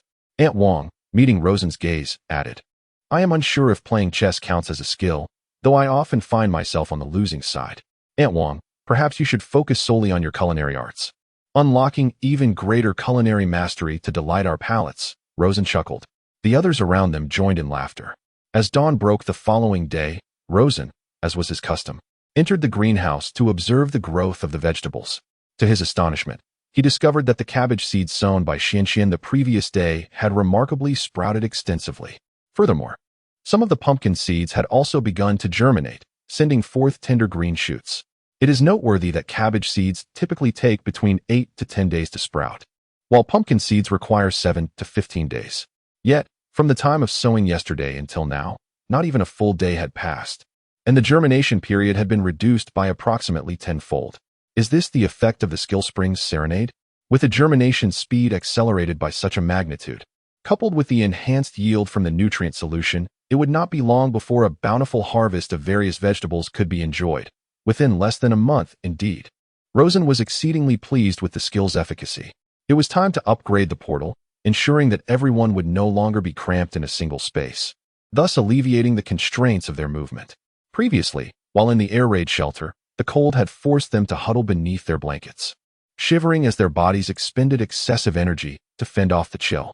However, the temperature within the shelter was now conducive to habitation, and prolonged stays would inevitably lead to feelings of monotony and boredom. Moreover, the kitchen and greenhouse spaces are separate, lacking a direct passage. Occasionally, Xian wishes to observe the seedlings' growth in the greenhouse, but finds it difficult, and sometimes Aunt Wang desires to prepare snacks for everyone in the kitchen, which also proves troublesome. Even if they don't perceive it as an inconvenience, Rosen, the intermediary, feels overwhelmed, as he can't possibly split himself into multiple entities to cater to everyone's desires. With the advent of teleportation portals, this issue will be elegantly resolved. A total of 4 portals were conjured, expending 400 upgrade points. These portals, with their square frames devoid of panels, reveal an aperture filled with a viscous, obsidian-like fluid, reminiscent of a tranquil, ebony sea. Upon beholding these portals, Rosen and the others were initially seized by trepidation. The nature of this viscous, black liquid remained a mystery, its potential for corrosion unknown. Yet, curiosity overcame caution as Rosen reached out to touch and probe it, discovering it to be an inert substance, incapable of adhering to surfaces and easily penetrable. He confidently stepped through. A connection interface materialized before him. Rosen linked the portal installed on the wall to the kitchen space, then traversed through the portal into the kitchen, where he installed another portal on a suitable wall. Following the same procedure, he designated the shelter space as the destination point after entering the internal space. Consequently, subsequent entries through these 2 portals would require no further configuration, allowing direct teleportation to the connected portal on the other side. Please configure access permissions. Current member list: Wang Dachui, Wang Huan, Wang Xinxian, Huang Feng. Please designate individuals for admittance. Subsequently, configurations pertaining to portal access permissions materialized. A feature Rosen surmised was designed to forestall the indiscriminate ingress of refugees into sensitive areas. He envisioned the potential for future upgrades, delineating various functional zones within the sanctuary, entrusting specific sectors to designated personnel to avert potential complications arising from unauthorized entry. With this in mind, Rosen configured the portal leading to the kitchen, granting exclusive access to Wang Huan. Naturally, as the leader of the refuge, Rosen remained exempt from such restrictions, retaining unrestricted passage through all portals. In the interest of impartiality, he deemed it prudent to institute stringent access protocols from the outset, thereby precluding potential issues as the refugee population expanded. Moreover, Rosen recognized the kitchen as an indispensable functional zone within the sanctuary, given its pivotal role in sustenance. Any compromise to the kitchen's integrity would precipitate a dire calamity. Similarly, the greenhouse warranted stringent safeguarding as the primary source of nourishment. Consequently, Rosen imposed strict access controls on the greenhouse, limiting entry to himself and Xian. Observing Rosen's installation of the portals and his subsequent confirmation of their safety, Old Wang and others ventured into the portals with keen interest to survey the situation.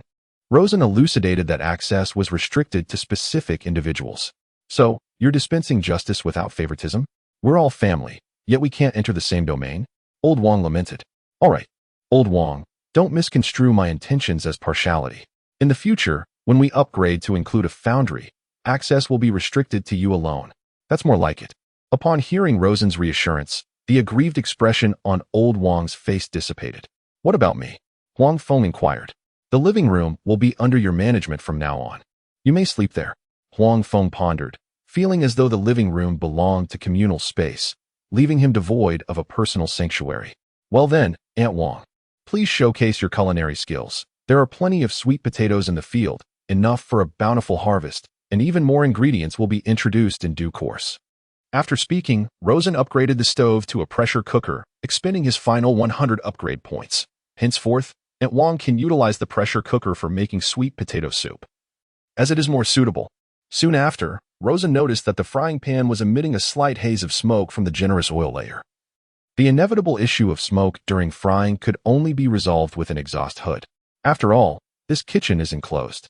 Although there are ventilation holes connecting to the unknown outside world, grease can easily adhere to the walls, leading to contamination of the kitchen. I shall rise again in the early hours to upgrade the exhaust hood. By tomorrow morning, You will be able to use it normally without health concerns arising from smoke. Thank you for your trouble, Aunt Wang joyfully remarked with a clap of her hands. Leaving the kitchen, Rosen proceeded to perform 3 sets of push-ups in the living room. He had previously resolved to strengthen his body.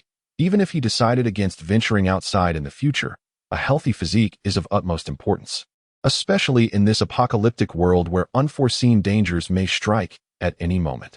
While executing the first set of push-ups, Rosen had already determined that after completing all 3 sets, he would seek out the higher-ups of the shelter to resign from the search team. However, before he could finish even a single set, his belly abruptly thudded against the ground. A set of 20 push-ups. However, Rosen could only manage 15 before his arms began to tremble, unable to sustain the effort. The physical strain was minimal, yet his pride was somewhat bruised. It is worth noting that prior to his decline, he could effortlessly execute 50 substandard push-ups in succession. Moreover, the ones he had just completed were far from ideal. Is it not said that muscles are rather reluctant to break down? Or have the muscles in my arms vanished too? On holiday, perhaps? Rosen mused with self-deprecation.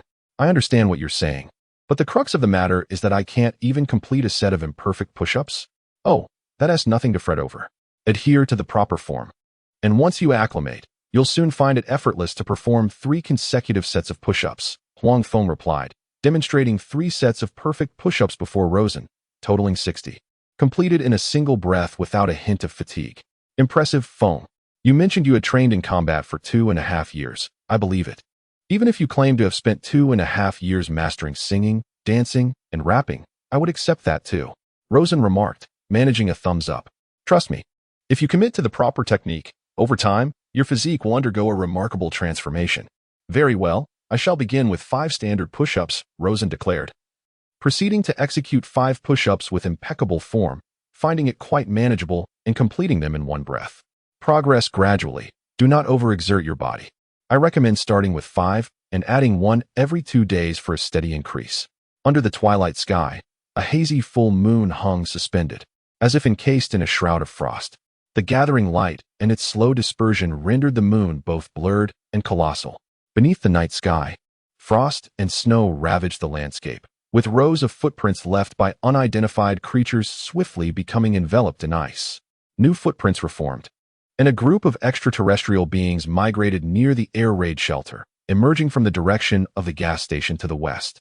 To one's astonishment, these creatures bore human bodies, yet their heads were those of lizards. A strange sight indeed. This peculiar assembly of monsters gathered in a nearby clearing, performing an eerie dance, swaying and kicking in unison, their throats emitting a guttural monotone. After a series of rhythmic beats, they simultaneously tilted their heads back and let out 3 consecutive cries, rotating and intertwining as they shifted positions.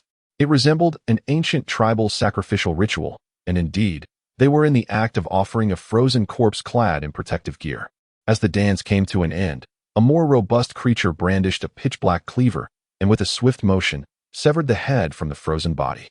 This formidable beast then picked up the severed head, adorning its waist with it, having pierced it with its own hair.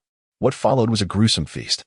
As the creatures began to consume the frozen remains, leaving only tattered fragments of clothing and remnants of flesh, many refugees in rooms close to the entrance of the air raid shelter were horrified by the chilling cries emanating from outside, surmising that a terrifying horde of extraterrestrial beings was active in the vicinity. Goodness, it is fortunate that there is still ample time before next month's food search. The current situation outside appears to be utterly horrifying. It is the first time in these past months that such a congregation of alien beings has been observed outside the shelter, raising a sense of foreboding that something ominous may be on the horizon. What are those extraterrestrial beings doing outside? Hosting a gathering perhaps? Inside the shelter, many individuals are engaged in discussions regarding the external circumstances. Amidst their chatter, Rosen is in the kitchen enhancing the range hood. Name, range hood. Description, the terminator of kitchen fumes. Consumption, 100 upgrade points. Occupancy, 0, 5 square meters, of course. There remains the possibility of unlocking futuristic kitchenware and appliances in the future, a notion that Rosen finds quite plausible. Today he possesses 400 upgrade points, which he intends to utilize for unlocking the shelter space. The shelter space has yet to be electrified. It is imperative to first unlock the power generation room. Otherwise, Even if the lighting and wiring are upgraded, the shelter's environment will remain unilluminated. Name: Power Generation Room.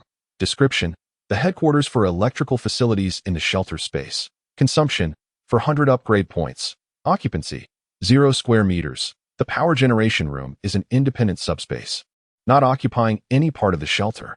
Once upgraded, Rosen does not plan to install a teleportation portal. This is due to the fact that his 500 upgrade points for the day will be fully expended, and additionally, the Power Generation Room can be managed solely by him.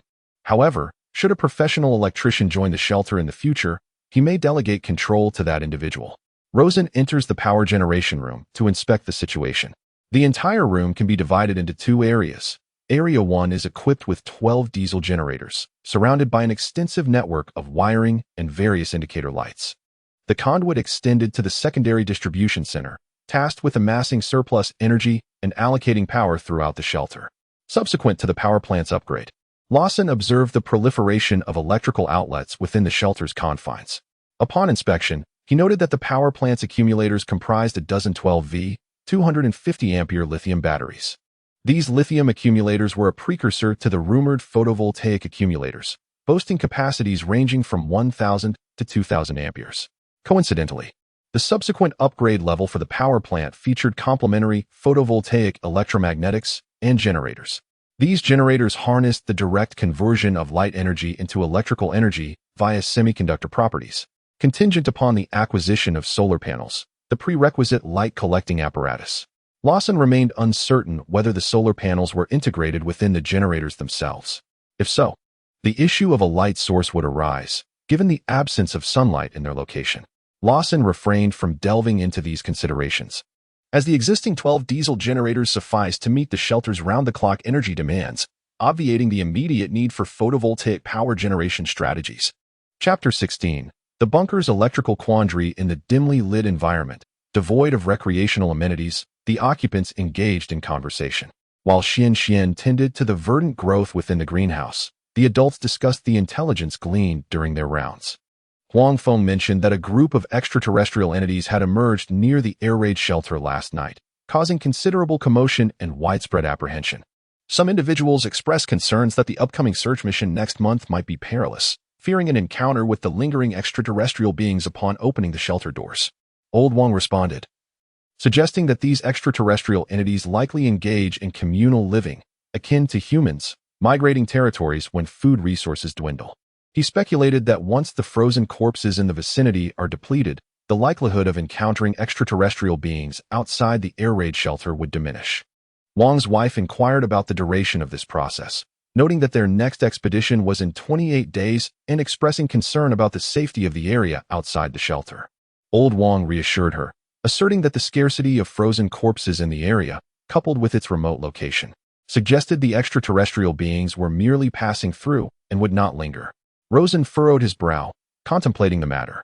He remarked that gregarious animals tend to develop collective intelligence, fostering communication and collaboration. He mused that in the natural world, organisms that thrive in groups often exhibit swarm intelligence, enabling them to adapt to harsh environments more effectively than solitary creatures. He cited the example of wolf packs, which employ division of labor to strategically drive prey, thereby enhancing their hunting success rate. Rosen's contemplation stemmed from his curiosity about whether these extraterrestrial beings, having established communal living, possess collective division of labor and intelligence. He pondered whether they might utilize pheromones to mark food trails or employ a collective algorithm to facilitate food retrieval. In light of this, could it be that those living beings sheltered within the sanctuary will be discovered by the communal extraterrestrial entities? Once detected, even if they possess the means to eliminate a group of aliens, an influx of additional extraterrestrial beings may trace their way here through the lingering pheromones or markings left behind by the former. The mere thought is enough to send shivers down one's spine. Furthermore, given the current conditions within the shelter, where everyone suffers from hunger and frost, their combat effectiveness has plummeted to an all-time low, rendering them incapable of confronting the alien beings. Rosen subsequently shared his concerns with the group, and upon hearing his speculations, they bowed their heads in contemplation. How can mere mortals stand against the monstrosities of the apocalypse? Rosen pondered aloud, stroking his chin, awakening extraordinary abilities. Much like those depicted in apocalyptic novels, Huang Feng provided an insightful reminder. Indeed, it is awakening, Rosen declared as he struck his right fist against his left palm. All who join my sanctuary shall be granted an upgrade system, wherein they may acquire abilities upon leveling up. Huang Feng, during our next expedition, you must secure at least one ability. Regarding the character interface that appears above their heads, Rosen had previously mentioned that it is a panel visible only to the leader of the sanctuary. At this moment, Rosen glanced once more at the display above Huang Feng, where darkness did not prevail, but rather a panel emerged amidst the shadows. Huang Feng, Ordinary Refugee, LV1, 210. The additional 2 experience points were accrued, while Huang Feng demonstrated proper push-ups for Rosen. Huang Feng, why not attempt another set of push-ups? Let us experiment to see if you can also acquire a skill after leveling up, Rosen suggested. A set of 20 push-ups was completed by Huang Feng with remarkable ease, showing no signs of fatigue. As he performed the first repetition, his experience points increased slightly. And upon reaching the 11th push-up, his experience surged once more. The algorithm for experience accumulation mirrored that of Xian, both progressing in a geometric sequence. Now, attempt 11 squats, he was instructed. Previously, Rosen had mentioned that engaging in one's area of expertise could yield the necessary experience for advancement. And Huang Feng understood the implications of Rosen's directive. Xiaoluo, what is this? He inquired. An experiment. Upon checking, Huang Feng noted that his experience points had not risen. This indicated that one could only increase their experience by actively engaging in tasks relevant to their familiar domain. Otherwise, no growth would occur. For instance, in the case of walking, if a refugee possesses a natural talent for it or spends most of their time walking, they would continuously gain experience through this activity. Eventually, such a refugee could move with remarkable speed, outpacing others in a run. This raises a significant question. How does the system determine a refugee's innate talents and preferences? After all, many individuals devote more time to walking than to other activities throughout the day. Furthermore, if someone excels in cultivation, could they truly attain immortality with the system's assistance? Such thoughts evoke a sense of profound apprehension. All right, I shall give it a try. I wonder what skills I might acquire. Huang Feng was still somewhat skeptical, having previously heard Rosen's claims with a degree of doubt. Yet he approached the execution of Rosen's request with a spirit of verification. After all, the system is in place, and what if Rosen's words hold a grain of truth? Just after he switched between push-ups and squats 4 times, a radiant golden light enveloped Huang Feng, visible to all. This scene astonished both Old Wang and Aunt Wang, their eyes widening in disbelief. Has he leveled up? Huang Feng himself was equally surprised to find that the golden light truly manifested. Rosen scrutinized Huang Feng's character panel, confirming the presence of skill-related descriptions. Huang Feng, Ordinary Refugee, LV2, 0100, Skill, Muscle Enhancement. Description, Muscle strength increases 5-fold, signifying a quintuple enhancement in both explosive power and endurance. How do you feel, Fengzi? Have you acquired formidable strength? Rosen inquired. Wait, hearing you say that, I feel as though I could punch through a wall, and my thighs are brimming with explosive power.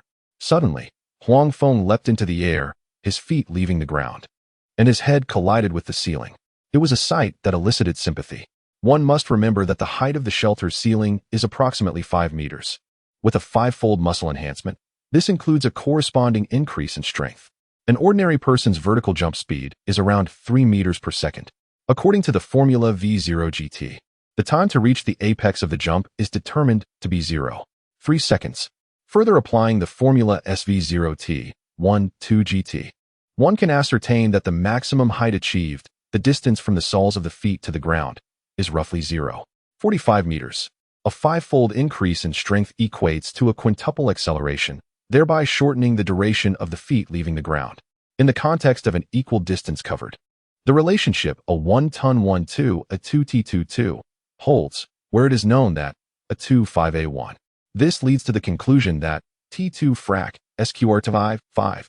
Substituting this into the velocity equation reveals that the velocity upon impact with the ground has increased to SQRT 5 times its original value, equivalent to an initial speed of approximately 3 SQRT 5 meters per second for an average individual.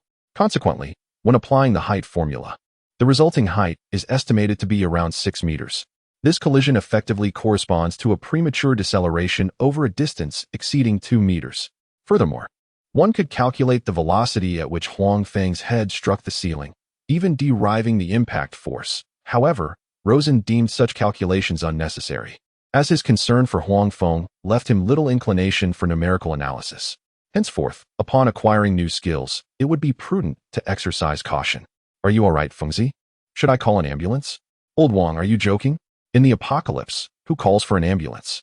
Observing Huang Feng in agony, clutching his head and writhing on the ground, the group found themselves in a state of disarray. Fortunately, he emerged unscathed, with merely a sizable bump on his head, which should resolve with a few days of rest.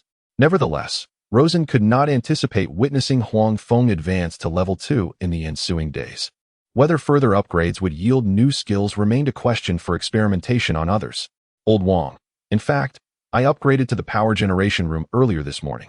It contains 12 diesel generators. However, we are lacking diesel. It seems unlikely we could find a legitimate excuse to procure any from the upper levels of the air raid shelter, Rosen remarked. Once, there was an individual who successfully pilfered diesel from the upper echelons, igniting it to briefly bask in warmth. However, this act was soon discovered, drawing the attention of the authorities, who subsequently enforced stricter protections over public resources like diesel, rendering theft futile. Within the confines of the shelter, devoid of electricity, even the prospect of upgrading to entertainment facilities becomes untenable.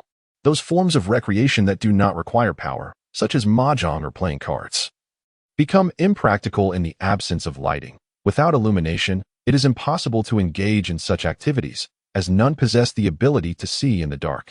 With a stable food supply assured within the shelter, the next pursuit should be to enhance the enjoyment within those walls, preventing occupants from merely staring blankly into space or engaging in tedious conversations. Conversations are undoubtedly enriched at a mahjong table, yet entertainment facilities cannot exist without electricity. The issue of lighting within the shelter remains paramount. If left unresolved, the prolonged darkness may lead to depression. It is no wonder that tonight, while feeling along the wall, I discovered an additional socket, and upon attempting to charge my phone, I found it futile. Is he an electrician? Can he truly be trusted? Rosen inquired with curiosity. He was in need of an electrician to oversee the power generation room, as future electrical installations would require an expert scrutiny. Some upgrades might be beyond his comprehension. For instance, when the irrigation system was upgraded in the greenhouse, it was fortunate that it was not overly complicated, or he might have struggled to assemble it. As for the diesel generator, Rosen had never encountered one before, let alone operated it. Old Li is an exceptional individual, and his ascension to the position of captain was largely due to the support of the team. I shall arrange for you to meet him at your earliest convenience. However, I cannot guarantee his willingness to assist, as the clandestine possession of diesel fuel is a punishable offense. While the surreptitious hoarding of sustenance may be overlooked to some extent, the significance of diesel transcends even that of food. A mere reduction of a few liters of diesel can curtail the power supply to the air raid shelter, resulting in an increase in fatalities due to the cold. After hearing Old Wang's words, Rosen nodded in acknowledgement. The clandestine possession of diesel fuel is indeed a matter that cannot be easily concealed. Furthermore, his sanctuary space can currently only be accessed from within the shelter, precluding the possibility of bringing diesel fuel into the sanctuary space from the outside. Let us first pay a visit to this Old Li you speak of. If he consents, I possess a method to deceive the authorities, Rosen declared with resolute conviction. What manner of stratagem could you possibly devise? The inspections carried out by Team 3 are far more stringent than those of Team 1. They scrutinize every inch of our protective gear. Bear in mind that the clandestine hoarding of food is limited by volume, whereas even a single liter of diesel fuel constitutes an invaluable resource. Old Wang expressed his skepticism regarding Rosen's ability to circumvent the scrutiny of the higher-ups. The higher-ups may turn a blind eye to Team 1's transgressions, as they cannot ensure that the team refrains from pilfering food during their scavenging expeditions, thereby tacitly granting them this privilege. However, the clandestine possession and unauthorized use of diesel fuel carry the risk of causing a fire, and the combustion of diesel fuel depletes the oxygen levels within the air raid shelter. With the shelter sealed, air circulation is restricted, and the unauthorized combustion of diesel fuel could lead to asphyxiation. Old Wang, what is the rapport between Old Li and the team members? Rosen inquired. Having ascended to the captaincy of the 3rd Squad through popular acclaim, he had, in the pre-apocalyptic era, endeared himself to the local populace by offering discounted, and occasionally complimentary electrical repairs. From your account, Rosen mused, it would appear that he is not only a trustworthy individual, but also held in high esteem by his subordinates. After a moment of deliberation, Rosen continued, the determining factor rests upon Mr. Lee's willingness. Should he consent to join our ranks and facilitate communication with the third squad, the prospect of their integration into our sanctuary becomes viable. Furthermore, our immediate diesel requirements are modest, sufficient merely to illuminate the essential fixtures. Addressing Old Wang, Rosen added, your efforts should be directed toward fostering amicable relations with the members of our first squad. Such endeavors might yield the recruitment of additional, dependable individuals into our collective. Chapter 17. New members, for you need not concern yourself with the affairs of the first squad, Old Wang retorted. My subordinates are amenable to my directives. As a last resort, I could infiltrate the bomb shelter under the cover of darkness, evading their surveillance to procure the diesel from the third squad's depot. However, this hinges upon your successful negotiation with Mr. Lee, which, in my estimation, presents the most formidable challenge. Then what are we waiting for? Let us proceed forthwith to meet with Mr. Lee, Rosen exclaimed, eager to expedite the matter and alleviate his anxieties. The corridors of the bomb shelter were desolate, the frigid floor echoing with the cadence of footsteps. Despite the presence of heating, the ambient temperature lingered below 10 degrees Celsius, barely sufficient to prevent hypothermia in individuals of robust constitution. The two men, as if traversing a mausoleum, experienced a palpable tremor. At this juncture, the majority of individuals elected to remain ensconced within their chambers, enveloped in the warmth of their bedding. A mere handful of individuals, engaged in the task of procuring water, ambled along the corridors, with only a sporadic sighting of one or two figures. Unbeknownst to all, Rosen and Old Wang traversed the passageways, their presence unnoticed. Under the guidance of Old Wang, Rosen arrived at the threshold of a room designated A-152. The spatial separation between this door and its adjacent counterparts was notably pronounced, leading to the estimation that the room encompassed an area of approximately 20 square meters. Within the confines of the bomb shelter, such dimensions were considered palatial, indicative of the occupant's significance to the upper echelons. Rosen gently rapped upon the door, eliciting a series of resonant coughs from within the room. Yet no one materialized to grant entry. Old Lee, it is I, Old Wang, Wang announced, accompanying his words with a perfunctory knock. After a brief interlude, the door creaked open, revealing an elderly gentleman with streaks of silver adorning his temples. Old Lee, you appear to be unwell. Your cough sounds severe, Wang inquired with concern. Old Lee, seemingly in his late 60s, bore the telltale signs of advanced age, with wrinkles and age spots etched upon his visage. Given the disparity in years, Wang would typically address Old Lee as uncle. I contracted a cold during my last excursion, and I fear I may not endure until the next, Lee lamented with a wry smile. Such utterances are unwarranted. Your constitution remains robust, Wang retorted. Lee emitted several more pronounced coughs. Let us converse in private. Within the confines of the room, as the exterior is rather frigid, Rosen proposed. Subsequently, the trio entered the premises. Rosen's gaze swept across the expanse, noting that the room, spanning approximately 20 square meters, was sparsely furnished, containing only a rudimentary bed, a wardrobe, and a wooden chest laden with an assortment of electrical implements. The room's capaciousness accentuated the prevailing chill. Old Wang, to what do I owe the pleasure of this visit? Old Lee pounded his chest and coughed heavily a few times before inquiring. Xiao Luo has something to discuss with you, Old Wang said, directing his gaze towards Luo Sr. Luo's son seized the conversation and stated plainly, Old Lee, I would like to invite you to join our sanctuary. Initially, Old Lee did not grasp Luo Sen's meaning and after a moment, asked, have you established a sanctuary outside as well? Indeed, Luo's son replied. Follow me, and you will see. In the next instant, Luo's son unexpectedly transported Old Lee into a dimly lit room that, however, possessed a remarkably comfortable temperature for habitation. Old Lee's body temperature rose significantly, the constricted skin suddenly relaxed and expanded, capillaries beneath the skin dilated, and blood circulation quickened, resulting in a slight sensation of warmth on his skin. Where am I? Old Lee, just having been transported, found himself in a state of bewilderment. However, Luo Sen soon clarified everything regarding the sanctuary's space-time. After the initial astonishment, Old Lee did not exhibit the same disbelief towards Luo Sen's words as Old Wang had previously. The instantaneous transportation had made the temperature difference between the two spaces unmistakably evident. leading him to believe it could indeed be another world. Old Lee coughed heavily a few times, feeling considerably better. In this normal room temperature, his cold symptoms had improved. You are called Xiao Luo, correct? You just mentioned wanting me to join you? Old Lee asked, seeking confirmation. It would be impossible not to feel tempted. Compared to the survival conditions of the air raid shelter outside, this place was incomparably more comfortable. The mere fact of a normal room temperature was enough to render any refusal inconceivable. Having spoken, Rosen entered the kitchen and found Aunt Wang, from whom he procured a bowl of freshly prepared candied sweet potatoes. After departing from the kitchen, he returned to Old Lee, presenting the fragrant dish for him to savor, suggesting he first relish Aunt Wang's culinary prowess. Old Lee's expression shifted in the dim light upon hearing that it was the fare prepared by Old Wang's wife. As he nibbled on the candied sweet potatoes in Rosen's hand, he contemplated several matters. The Old Wang family had already joined Rosen's sanctuary, and it was noteworthy that Old Wang served as the leader of Team 1. His inclusion likely indicated that other members would follow suit. The more individuals who joined, the more it would create a prevailing trend, making it evident whether Old Lee should also join. Given the sanctuary's suitability for survival, why would one hesitate to become a part of it? How expansive is this sanctuary? Currently, it encompasses less than 50 square meters, yet it possesses the potential for continual expansion. Such a modest space cannot accommodate too many people. Indeed, that is why I conferred with Old Wang, deciding to first invite those we can trust.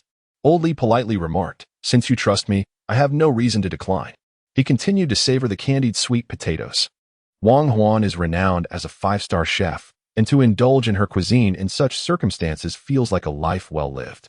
One must realize that prior to the apocalypse, he might not have had the opportunity to savor a meal prepared by Wang Huan, as such delicacies were typically reserved for esteemed guests in grand hotels. As an ordinary electrician, his daily fare often consisted of simple and plain meals. Hold your horses, Old Lee, Rosen advised. Joining us necessitates corresponding contributions. I have heard from Old Wang that you are the captain of Team 3, and I would like to ask for your assistance. Please, go on. Rosen then divulged his plan to Old Lee. In the darkness, Old Lee pondered for quite some time. As you know, our shelter currently lacks power. Not even a single light bulb can be illuminated. The power station has been upgraded to include diesel generators, but we are still short on diesel. Can you take me to the power station? After careful consideration, Old Lee requested. Rosen led him to the power station.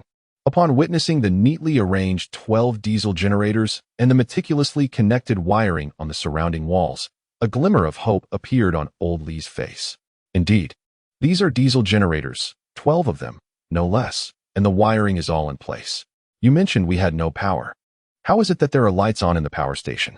Old Lee inquired, directing his gaze towards the illuminated fixtures on the ceiling. The power in the station is sourced from an external space. I am not entirely sure of its origin, but I can say that this shelter exists within a larger system, where certain modules must be upgraded to be operational. For instance, the shelter itself lacks electricity, necessitating the upgrade of the power station to supply power to the shelter, Rosen elucidated. This was rather perplexing. Old Lee had merely intended to inspect the power station to ascertain the veracity of Rosen's claims, and having confirmed their authenticity, he had no grounds to refuse participation. You mentioned that this power station is to be entrusted to my management? Old Lee inquired at that moment. Indeed, however, I will require your assistance in procuring diesel discreetly. I trust this will not pose a problem for you. Rosen replied. That is not an issue. The brothers in Team 3 are quite amenable. I can simply explain the situation to them, Old Lee assured. Upon hearing Old Lee's counsel, Rosen demurred, stating that the sanctuary's location could not be disclosed indiscriminately, and requested that Old Lee peruse the affiliation agreement first. Rosen then forwarded the agreement for Old Lee's consideration. After Old Lee had examined the document, he inquired whether incorporating all the members of Team 3 would mitigate the risk of divulging confidential information. Indeed, Rosen conceded, but he also noted that the stipulations of the agreement implicitly discouraged the indiscriminate addition of new members, as a larger group might introduce uncontrollable variables. Therefore, it was preferable to recruit individuals who were both trustworthy and possessed certain proficiencies. Old Lee, struck by an idea, responded by asking if Rosen would like to be introduced to some individuals from Team 3 who fit that description. Rosen welcomed the suggestion, but cautioned that the sanctuary's limited space would necessitate their temporary confinement to their respective quarters. He then suggested that Old Lee, who was suffering from a cold, could recuperate within the sanctuary, sharing the spacious living room with Huang Feng. Subsequently, Old Li assented to the agreement. Li Ziqing, common refugee. LV1 Neurotin. From a young age, he developed a keen interest in electronic devices, dedicating many years to studying various circuit designs. He also possesses knowledge of advanced semiconductor materials and is capable of assembling robots. In his later years, he settled into a quiet life as an ordinary electrician, assisting those in need. Upon observing Old Li's profile, Rosen was pleasantly surprised. Much like Old Wang, Old Li was a man of hidden depths, concealing his remarkable technical expertise beneath a commonplace exterior. Having successfully negotiated the plan with Old Li, the two teleported out of the sanctuary space. The frigid air outside sent shivers down their spines. Rosen gave an eye gesture, signaling that everything had been settled, and accompanied Old Li to seek out the few trustworthy comrades from Team 3. Lu Hai, common refugee LV1 Neurotin, a veteran fisherman of 30 years, making a living by fishing, possessing extensive knowledge of the habits of various marine fish. Forced into early retirement due to a certain country's discharge of wastewater into the ocean. Wang Jin, common refugee LV1 Neurotin, an old firefighter, having participated in numerous earthquake relief and rescue operations, successfully saving 50 lives in peril and awarded honorary commendations. Before the global ice age, he rescued a group of children and successfully hid in an air raid shelter. After meeting the three individuals, Rosen managed to enlist them without much persuasion. In reality, it was mainly due to Old Li's influence. A mere utterance from him sufficed for them to willingly place their trust in Rosen. Such trust is a rare commodity to establish in the apocalypse. Rosen sent them affiliation agreements, which they duly signed, bringing the total number of members in the sanctuary to 9, granting him an additional 900 upgrade points daily. Rosen merely acquainted himself with them briefly, refraining from immediately bringing the three into the sanctuary space. After all, the current sanctuary is still too small. Accommodating 6 people is already a stretch, and housing 9 would likely eliminate any sense of personal space. Having roused himself from slumber in the post-midnight hours, Rosen checked his account, noting the accrual of 900 upgrade points. He expended 100 of these points to outfit the shelter with 5 commonplace incandescent lamps. The remaining 800 points Rosen intended to conserve judiciously, recognizing the exigency of expanding the shelter's current 30 square meter footprint. He allocated 500 points to augment the shelter's spatial dimensions, yielding an additional 5 square meters. The shelter's floor extended outward, accompanied by a corresponding recession of the walls. The significance of space for displaced persons cannot be overstated. With sustenance and accommodation secured, basic survival needs were largely addressed, and the augmented space permitted the integration of more refugees.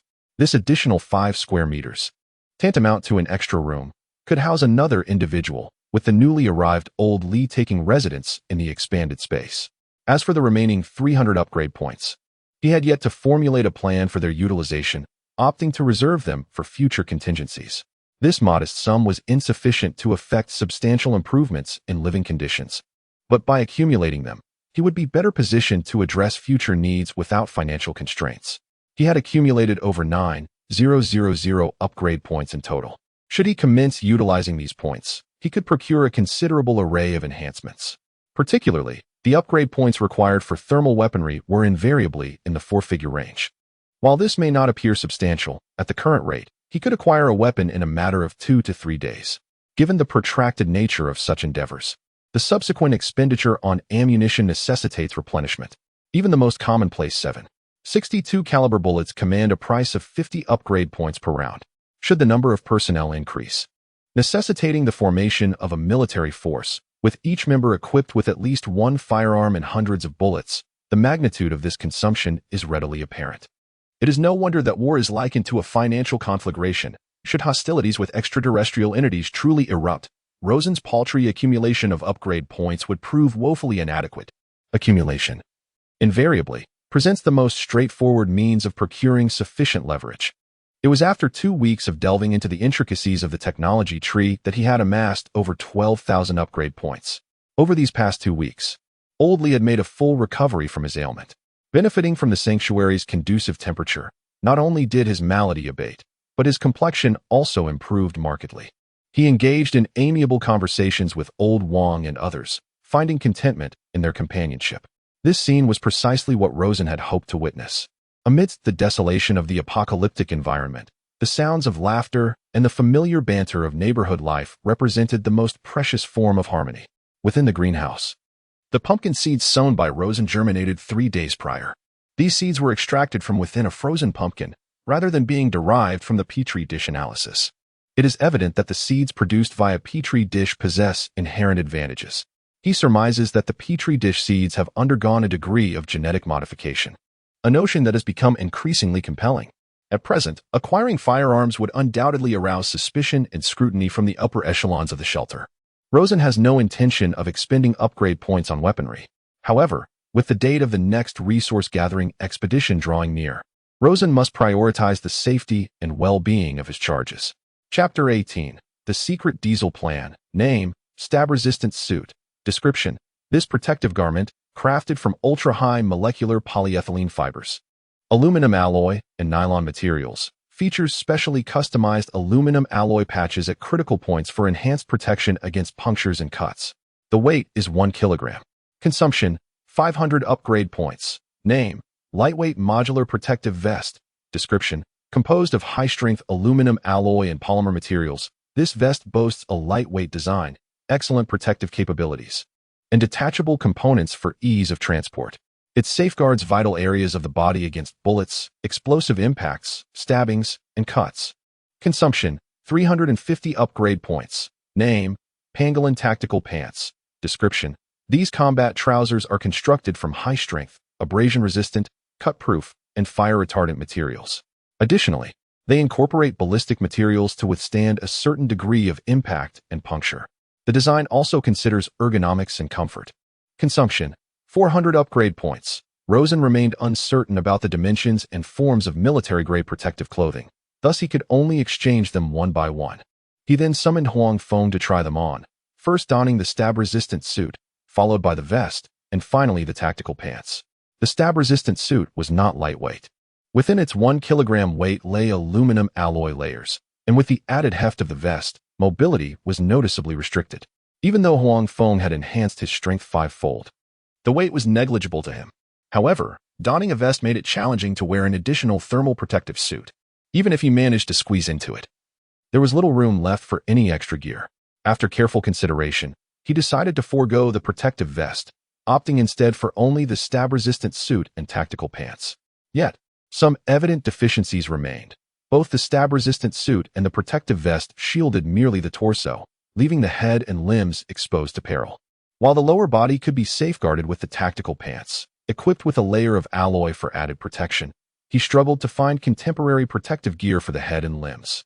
Rumors had circulated about extraterrestrial beings who relished beheading their victims, making neck protection imperative. He selected a model suitable for the neck and attempted to secure it around Huang Feng's throat. Is this really how one wears sandbags around the neck? Huang Feng jested.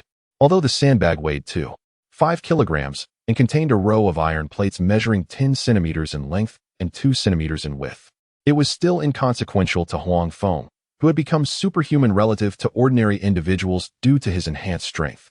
He could bear the weight, but binding a sandbag around his neck restricted his movement considerably. While not heavy, he found the sensation of having something encumbering his neck quite uncomfortable. Huang Feng cast a questioning glance at Rosen. Just to be safe, in a few days, when you, Old Wang, and Old Li venture out, should you encounter those extraterrestrial beings fond of severing heads, this neck protection might prove useful. Indeed, those with sluggishness are often the first to succumb. My current velocity rivals that of these extraterrestrial entities. Let us leave it to Old Wang and his cohort. Rosen, finding Huang Feng's reasoning sound, turned his gaze towards Old Wang and his companion, who vehemently declined. Nay, we shall merely don our stab-proof vests, which already encumber us greatly. Tactical trousers and protective collars would only impede our escape. Should we encounter these alien beings, the slowest among us shall inevitably suffer. The duo resolutely refused to attempt wearing the protective collars, and Rosen did not press the matter. Soon, the day arrived for their expedition to scavenge for supplies. Rosen watched them depart from the bomb shelter, harboring a modicum of apprehension for their well-being. Should misfortune befall Old Wang, he would be unable to face Wang's wife and Xian. Furthermore, Rosen could not demand that Old Wang remain, as he was the leader of Team 1. and his leadership was essential for the food-gathering mission. Returning to the confines of the shelter, Rosen proceeded directly to the greenhouse to assess the situation. Xianxian had prepared a bamboo basket, measuring 0.5 meters by 0.5 meters by 1 meter, and was harvesting head-sized sweet potatoes from the patch. "Brother Rosen," Xianxian exclaimed. Scurrying over to him, "Mother has instructed me to gather a copious amount of sweet potatoes, for we can make dried sweet potatoes. The creation of dried sweet potatoes necessitates suitable drying conditions, which are currently unattainable. However, dried sweet potatoes are indeed more amenable to preservation." Designation: Fruit Dehydration Apparatus. Description: Capable of desiccating the moisture from fruits and vegetables. The machine boasts 8 potent heating tubes, a ventilation system, and 40 tiers of 304 stainless steel mesh, capable of drying up to 200 pounds of produce in a single cycle. It features a simplified, intelligent interface with a one-button operation switch. Consumption: 200 upgrade points. Aunt Wang remarked, "I was just about to upgrade the dehydrator, but you got ahead of me. Xianxian mentioned your desire to make sweet potato chips, and I considered that you might lack certain equipment. A steamer is also necessary for more convenient cooking in the future. Feel free to inform me of any kitchen necessities you may require. I can upgrade them, as I currently possess an ample supply of upgrade points." At that moment, Xianxian brought over a half basket of sweet potatoes, each roughly the size of a head, their surfaces thoroughly washed of dirt. Rosen assisted by peeling and slicing these sweet potatoes, then cutting them into finger-sized strips, rinsing off any excess starch to prevent oxidation and discoloration. Although he had not participated in the material search tasks with Old Wang and the others, he was still committed to his share of the work. As he spoke, Rosen spent another 100 upgrade points to acquire a steamer, layering the cut sweet potatoes onto the steaming trays. Each tray could accommodate 50 strips, and with a total of 5 trays, he could steam 250 strips in one go for 20 minutes. Once steamed, the sweet potatoes became tender and were promptly transferred to the dehydrator. Every meal in the shelter was arranged by Aunt Wang. Theoretically, this should lead to rapid experience growth. However, in practice, the culinary experience was calculated based on the dishes prepared. Specifically, creating one dish would yield a slight increase in experience, while making 11 of the same dish would provide an additional increment. The difficulty of gaining experience from identical dishes increased in a geometric progression, necessitating the continuous exploration of diverse recipes to ensure stable growth in culinary expertise. Furthermore, there isn't a mechanism where alternating between 2 dishes leads to a continuous increase in experience, unlike with Xianxian and Huangfeng. Consequently, Aunt Wang's experience is more challenging to elevate. Rawson surmises that this is attributable to Aunt Wang's culinary prowess already being at an advanced level, thus making experience augmentation less facile. Moreover, the scarcity of ingredients, with the daily staple being sweet potato soup and freshly matured radishes from the field, limits the options to dishes like hot and sour shredded radish and radish soup. The limited variety necessitates awaiting a more abundant selection of ingredients for Aunt Wang's experience to accrue more rapidly. Now, I shall entrust the subsequent procedures to Aunt Wang and proceed to the greenhouse to assist Xianxian. Initially, Rawson anticipated that Xianxian would struggle to comprehend the fertilizer ratio, however. Surprisingly, upon Rawson's demonstration of the fertilizer ratio, she assimilated his actions with a mere glance, obviating the need for further demonstrations. Rawson summoned Xuanxuan's character panel to inspect her level information. Xianxian, Common Refugee LV3, 250-1000. Skill 1, Chant of Spring, Description. Skill 2, Forceful Planting, Description, When forcefully planting, there is a 1/3 probability of a critical hit, causing the crop yield to critically increase, the specific amount of which is also affected by the crop's own limitations. Unexpectedly, she has already advanced to LV3 and unlocked a second skill. The term critical strike presumably refers to an explosive yield, yet it is accompanied by a certain limitation. Rosen believes that this limitation is likely the size of the space. For instance, crops planted in the ground cannot occupy all available space, as the soil also requires a certain volume. Thus, even with the enhancement of growth nutrients, there exists a ceiling to production. Theoretically, no matter how potent the growth nutrients may be, they cannot surpass the spatial limit. Perhaps the critical strike effect enables crops to reach this ceiling, thus achieving maximum yield from the fields. However, what precisely constitutes violent planting remains uncertain to Rosen. Perhaps it refers to the literal act of Xianyuan forcefully hammering the pits during sowing. If that is the case, then a playful gesture from a little girl has inadvertently given rise to a skill, which is indeed somewhat absurd. Xianyuan alternates between weeding and loosening the soil, a technique Rosen had previously taught her. It is precisely due to her adherence to the switching standards that her experience points have increased rapidly, allowing her to swiftly level up and become the fastest evolving refugee in the shelter. He grasped a handful of candy from his pocket and stuffed it into Xianyuan's pocket, encouraging her to continue her efforts, assuring her of more sweets in the future. With an ample supply of candy, children can indeed become perpetual motion machines. Currently, half of the greenhouse farmland has been sown with crops, leaving ample space available.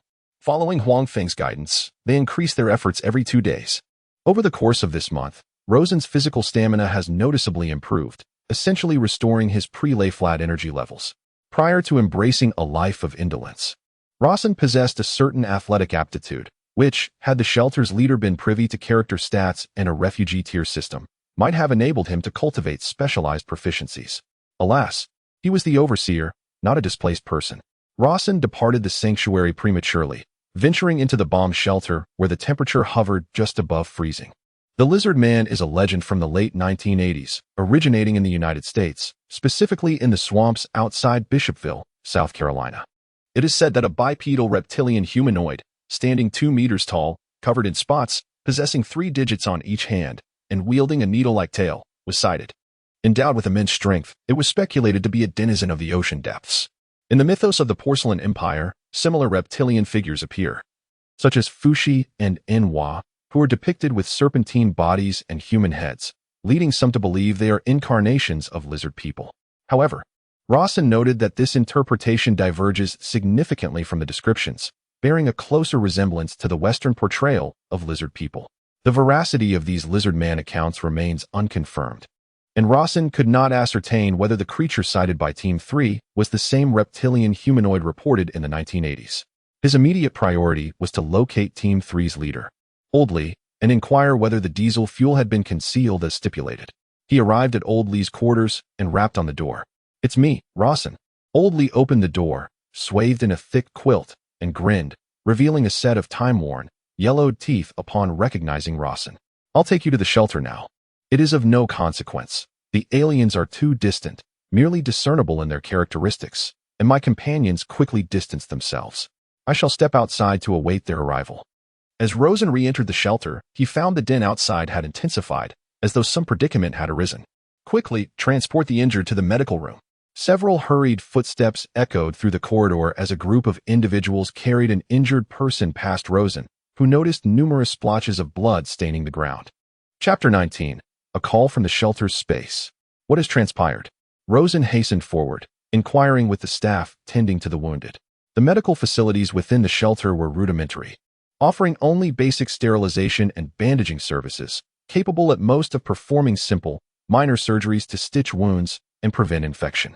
Just moments ago, Rosen had observed the injured individual, whose arm bore a deep gash, flesh torn back to reveal stark white bone, while the person bit down on a white towel, cold sweat streaming down. Having succumbed to pain, it was rumored that the reptilian beings outside were the extraterrestrial entities known for severing heads. To sustain only an arm injury was, in a sense, a fortunate misfortune. "Xiao Luo, please proceed to the shelter's space," Huangfeng said, as he extracted 3 bottles of diesel, each holding 2 liters, from his protective suit, placing them on the table before him. The staff had cast wary glances during their inspection, but with the emergence of the injured, they were unable to inquire further, allowing Huangfeng to narrowly evade suspicion. 1 liter of diesel weighs approximately 0.835 kilograms. Based on the calorific value of diesel, which is 200 kilocalories per kilogram, the total energy released amounts to 128 joules, equivalent to 987 kilowatt-hours. Thus, 6 liters translate to nearly 60 kilowatt-hours, roughly corresponding to the monthly electricity consumption of an average household. Naturally, this is under the assumption of complete energy utilization without loss. Typically, there are efficiency issues, with most energy dissipating as heat. The efficiency generally ranges between 30 and 40. The power generation room only needs to meet the electricity demands of the shelter space. while other independent areas such as the kitchen, greenhouse, and power generation room draw electricity from the overall system, not consuming the energy produced by the power generation room. If 6 liters of diesel are solely used for generating electricity for the shelter space, it could last not just 1 month, but even stretch to 2 months with ease. Assuming a power consumption of 40 watts for incandescent bulbs and several watts for charging a mobile phone, the electricity usage remains minimal. Even with the lights on throughout the day, it would not consume a full kilowatt hour. Observing the 3 large bottles of diesel on the table, Rosenthal felt as though he had struck gold.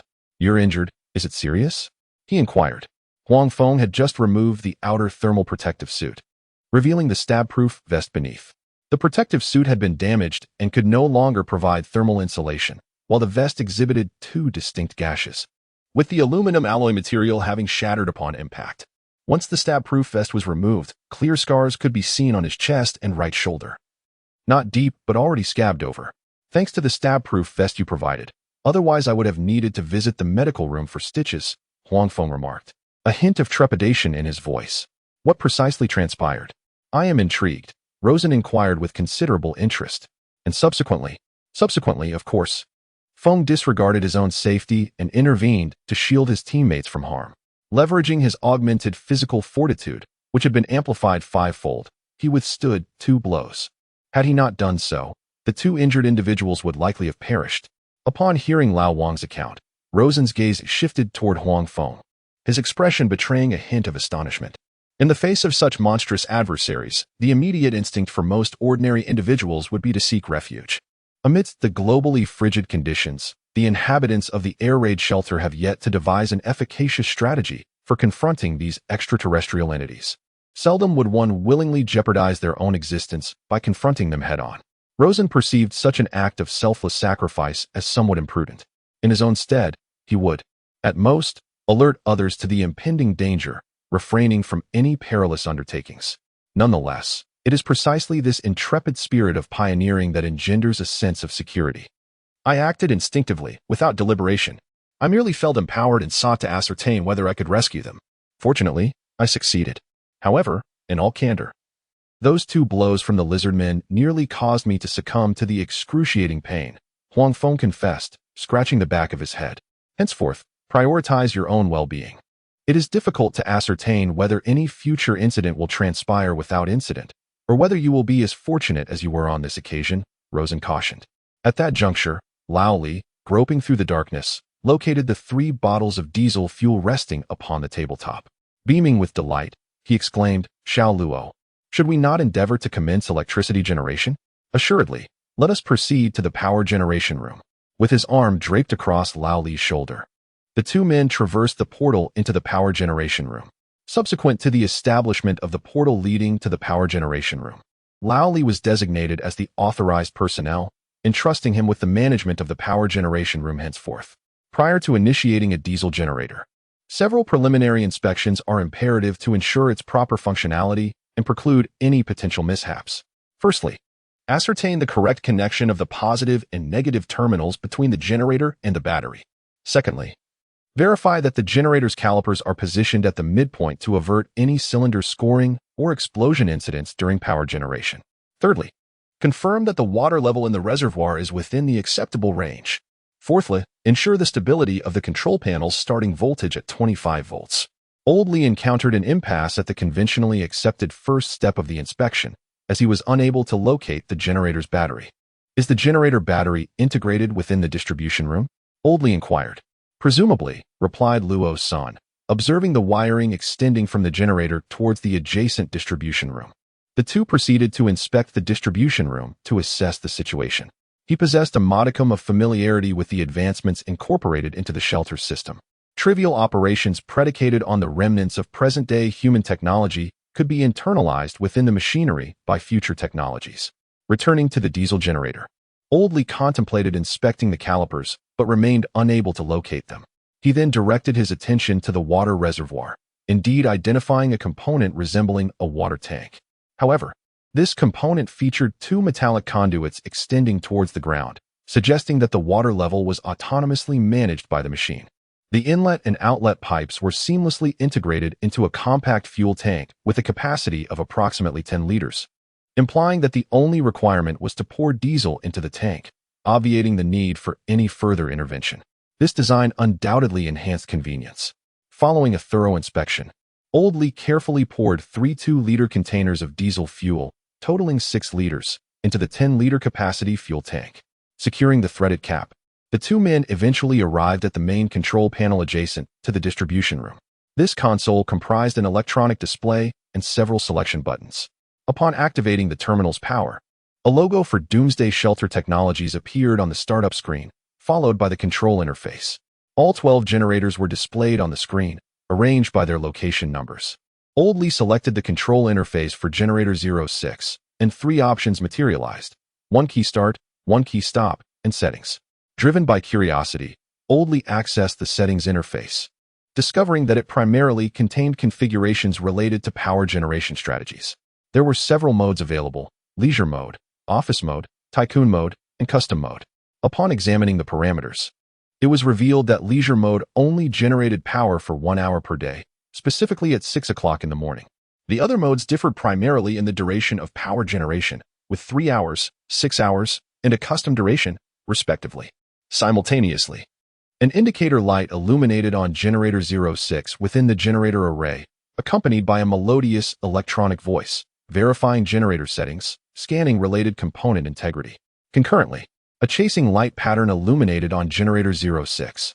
The chasing lights soon ceased, and the melodious electronic voice reappeared. Inspection complete. All systems nominal. Commencing preheating. Preheating complete. Initiating power generation. Subsequently, nothing further occurred. The two men merely observed the chasing lights continuing to circulate on the generator, yet they detected no sound of the generator operating. Is it malfunctioning? Old Lee's expression resembled that of someone who had seen a ghost. Why is there no sound?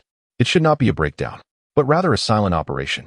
Rosen gazed at the revolving lantern that continued to run and remarked, "To be candid, the technology emerging from this shelter's upgrade differs significantly from what is currently available on the market. It is decidedly superior. This is not merely a slight improvement. It has reached a level of enjoyment. I have never experienced such comfort from a diesel generator before." Old Lee shared his experience. One must understand that the diesel generators in the air raid shelters outside are notorious noise machines, rumbling incessantly, as if in the throes of battle. Refugees living near these generators, while not succumbing to the cold or starvation, were on the verge of being driven mad by the cacophony. However, the upgraded diesel generator in the shelter is entirely different. While others are akin to savages, this one is like an elegant lady, remarkably refined, with a soothing tone that is not an exaggeration to describe as pleasurable. This generator is well designed, and its interface is clear and straightforward, devoid of any superfluous elements. Old Lee marveled. Just as the power room commenced its operations, incandescent lights abruptly illuminated the shelter. An unprecedented brightness descended upon the shelter, and the fewer than 5 refugees within beheld light and hope. The power is back. Goodness gracious, electricity has finally arrived. Old Wong exclaimed as he sprang from his bed. Although the previous conditions in the shelter were suitable for habitation, enduring the perpetual darkness that rendered one's hand invisible was unbearable. Prolonged exposure to such pitch blackness could lead anyone into despair. The incandescent lamps illuminated the space with a brilliance akin to daylight, far surpassing the dimness of the external bomb shelter. The contrast was stark. The refuge's accommodations were vastly superior to the rudimentary conditions outside. It was regrettable that the lack of signal prevented any attempt to ascertain the current state of affairs in the outside world, to know how many of humanity remained. Mrs. Wong commented. At that moment, Rosen and Old Lee emerged from the teleporter room, greeted by the Wong family and Huang Feng. Young Luo, how long will the power last? Huang Feng inquired with bated breath. Ever since the external signal vanished and communication was severed, the bomb shelter had ceased providing free charging privileges to the refugees. To charge electronic devices now required a substantial sum. Currently, only the affluent could afford to charge their phones, yet even among them, few were inclined to do so, preferring instead to allocate their funds to procuring sustenance. After all, the search teams under the Tycoon's command had long been disbanded, and the food crisis affected them as well. No amount of wealth could last indefinitely, especially with the soaring prices within the bomb shelter. According to the instruments in the distribution room, the electricity generated at a rate of 0.2 kilowatt-hours per minute, approximately 12 kilowatt-hours per hour. The diesel we brought, assuming 1 hour of power generation per day, would last for a maximum of 3 days, but the electricity generated would be sufficient for a month. Everyone is free to charge their phones, and those with offline games can indulge themselves. No sooner had Rosen uttered those words than a resounding knockout echoed through the room. Xian was already charging the game console while engrossed in playing King of Fighters. When it comes to play, children exhibit far more enthusiasm than adults. I, however, am indifferent to games. Now that we have light, why not gather for a round of mahjong? Aunt Wang proposed. That sounds like a splendid idea. I will upgrade to a mahjong table soon, Rosen replied. I shall head to the kitchen to prepare some snacks. The steamed, soft sweet potatoes, after undergoing a meticulous drying process in the fruit dryer, have transformed into a delightful, chewy treat. I will be the first to sample Chef Wang's new snack. Huang Feng eagerly volunteered, and after tasting, he couldn't help but shower it with praise. At that moment, Rosen also upgraded to the mahjong table. Name, mahjong table. Description, accommodates 4 players for a game of mahjong. Consumption, 50 upgrade points. Space required, 1 square meter. Then came the accompanying mahjong set. Name, mahjong. Description, perhaps the favorite recreational toy of middle-aged and elderly individuals. Consumption, 20 upgrade points. Space required, 0, 2 square meters. Rosen, unfamiliar with the rules of mahjong, could only watch from the sidelines as Huang Feng, Old Wang, Old Li, and Aunt Wang gathered around, the sound of shuffling tiles echoing, hence the term playing mahjong. Everyone continued to play, and later we would head to the greenhouse to harvest some white radishes for Aunt Wang to make pickled radishes. I have already enabled the portal access. Chapter 20. Expanding the shelter's space. Alright, once we finish this round, we shall go immediately.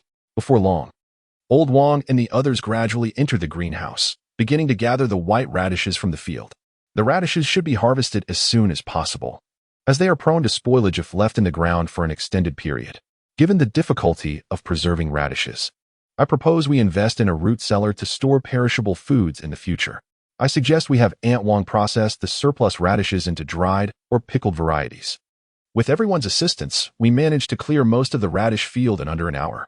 We'll gather the remainder tomorrow, and given the weather, it's best to promptly process the freshly harvested radishes.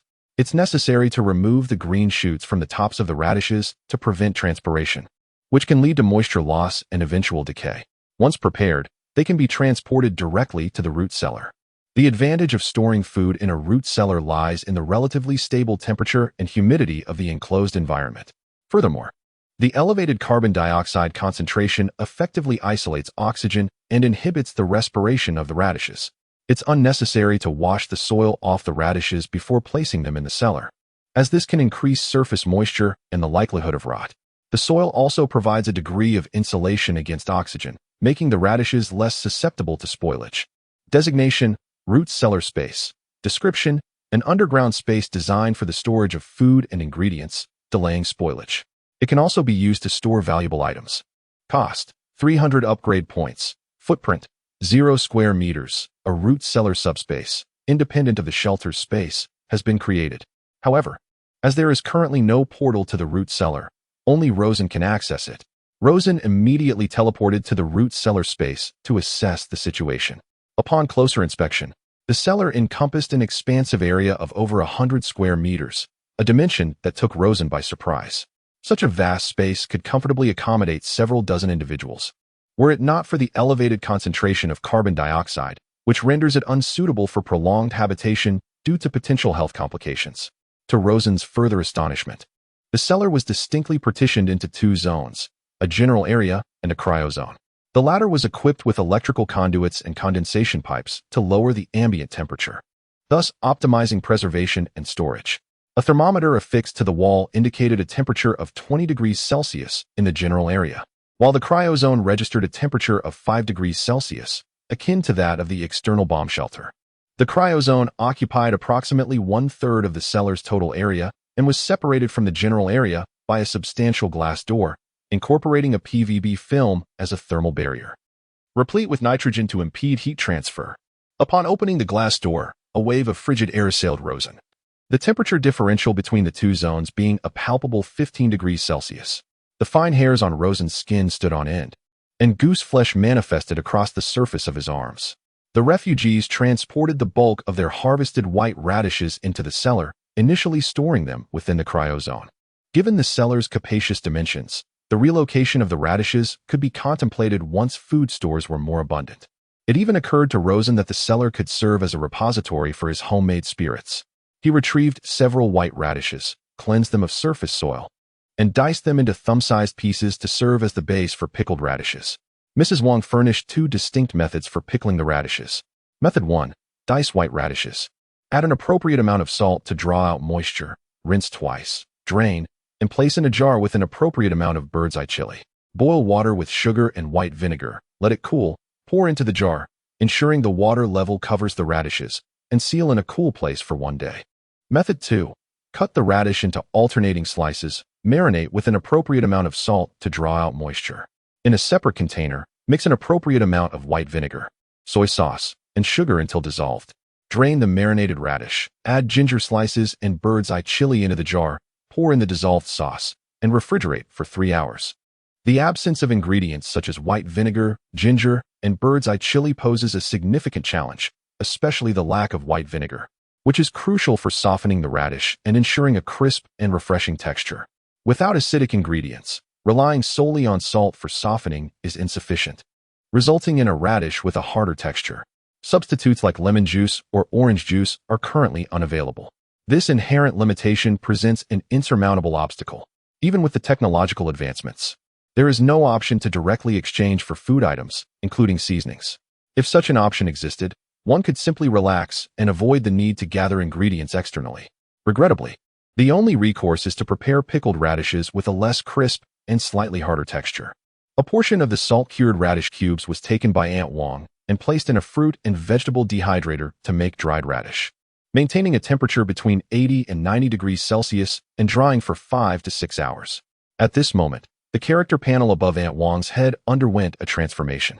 Disappointingly, the accretion of experience by Aunt Wong, ordinary refugee LV1610, was so sluggish that Rosen grew impatient, yearning for her to unlock a greater repertoire of dishes and promptly ascend in level, curious as to what skills she might develop.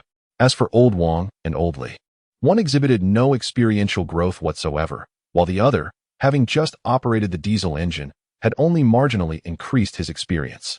In due course, the refugees' ascensions and the construction of the technology tree would be mutually reinforcing and promoting. Over the course of nearly a month, Rosen had amassed over 20,000 upgrade points. With each square meter of space costing 100 upgrade points, he had sufficient points to expand the air raid shelter to over 200 square meters in one fell swoop. It should be noted that the upgraded space was devoid of any partitions, appearing stark and empty. If inhabited, it would undoubtedly lack any semblance of privacy. Nevertheless, the inhabitants were not yet reduced to living on the ground or in tents like beggars, and a degree of wariness persisted among them. Sooner or later, the shelter would need upgraded walls to partition the space. Consequently, Rosen did not intend to continue expanding the area, but rather to utilize the remaining upgrade points, which would have been used to redeem the remaining area to upgrade the walls. Interior brick walls were the most commonplace, and their surfaces could be augmented with cement and tiles, but this would entail additional construction processes, and there were no masons among the refugees. Moreover, undertaking the task himself would undoubtedly be cumbersome, and given the considerable footprint of brick walls, they were not Rosen's preferred option. Taking into account the cost-effectiveness, Rosen prioritized the currently popular lightweight composite walls. These wall panels possessed the characteristic of convenient construction, with grooves between the panels for embedding and fixation, as well as excellent sound insulation. Name: composite wall panels. Description: composed of calcium silicate boards, paper-faced gypsum boards, cement boards, and other materials. These panels are characterized by their lightweight, ease of installation, and affordability. Various patterns can be selected or customized. Consumption: 20 upgrade points per square meter. Area: 0.2 square meters. The cost-effectiveness is remarkable. Acquiring 100 square meters of these composite wall panels requires merely 2,000 upgrade points, ultimately yielding significant savings. Additionally, these panels offer the intriguing option of customized patterns, adding a personal touch. Before installation, it is essential to first remove the existing wall panels.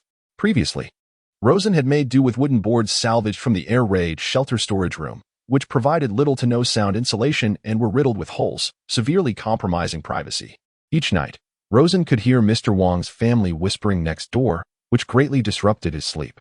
Moreover, Xianxian playfully spied on him through the holes in the boards, cheekily claiming she wanted to see if Rosen was asleep.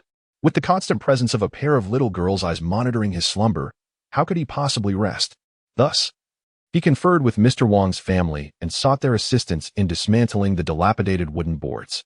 Once they were removed, Rosen prioritized upgrading the walls of Mr. Wang's room. Mr.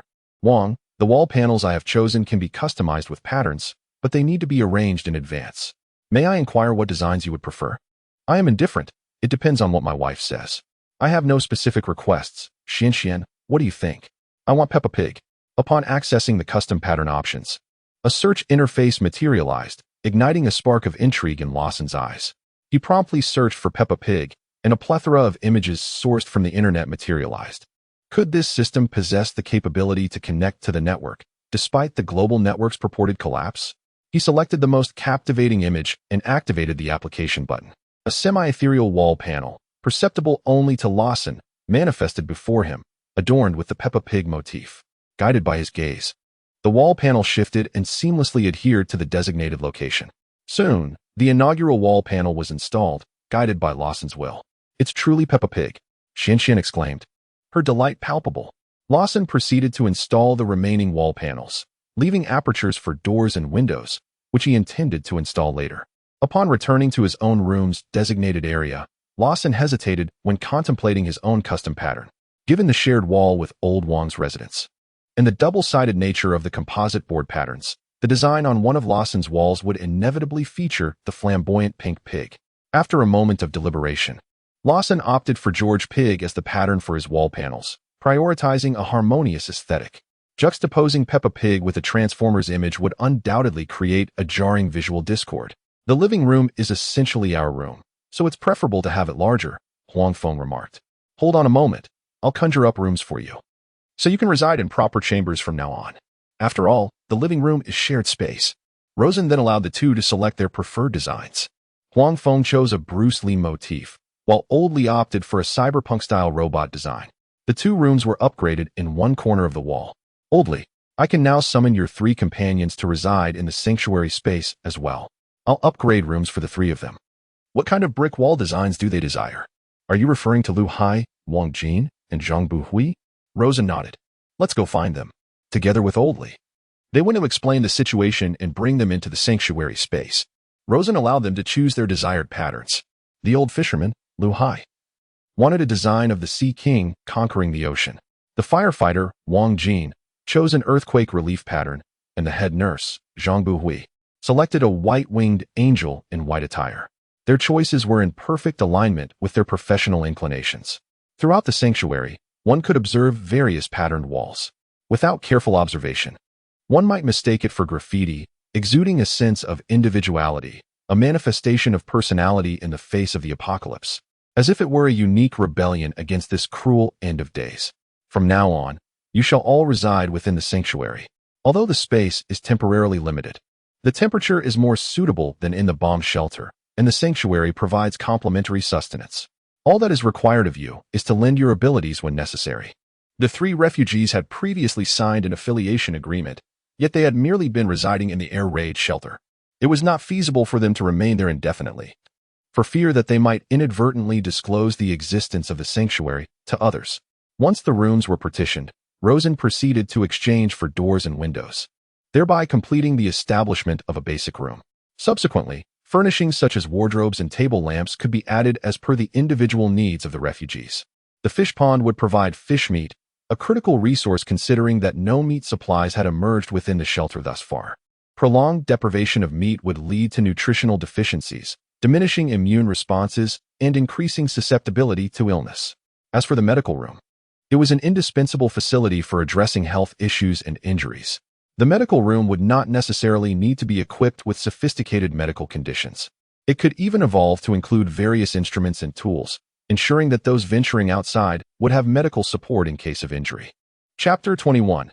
Upgrading the medical room and fish pond space. Name: Medical room space. Description: integrated basic medical facilities. Consumption: 300 upgrade points. Area, 0 square meters. Once the medical room was upgraded, Rosen felt a surge of determination and stepped inside. The corridor, 2 meters wide and 20 meters long, was flanked by several rooms. According to the signs on the doors, these included the pharmacy, diagnostic room, operating room, and patient ward. The pharmacy was equipped with a dedicated terminal for medication procurement, while the adjacent glass cabinet offered ample space for storing pharmaceuticals. Acquiring medication would require the expenditure of upgrade points, allowing the medicines to be securely stored within the glass cabinet. Regarding the ward area, it is the largest space within the medical facility, equipped with a total of 6 beds arranged in bunk style, accommodating up to 12 patients simultaneously. Zhang Buhui. This medical space will be entrusted to your management from now on. By the way, are you proficient in performing surgeries? Rosen inquired, calling upon the head nurse, Zhang Buhui. I can only manage basic suturing. I am not capable of conducting major surgeries. Typically, it is the attending physician who wields the scalpel, Zhang Buhui responded, shaking her head. Then we shall wait until a doctor is available. For the time being, you will oversee the medical space. Should you require any medications, do not hesitate to inform me. And please conduct regular health checkups for everyone, as the well-being of the refugees is of utmost importance. After Zhang Buhui completed her inspection of the medical space, she promptly presented Rosen with a list of required medications.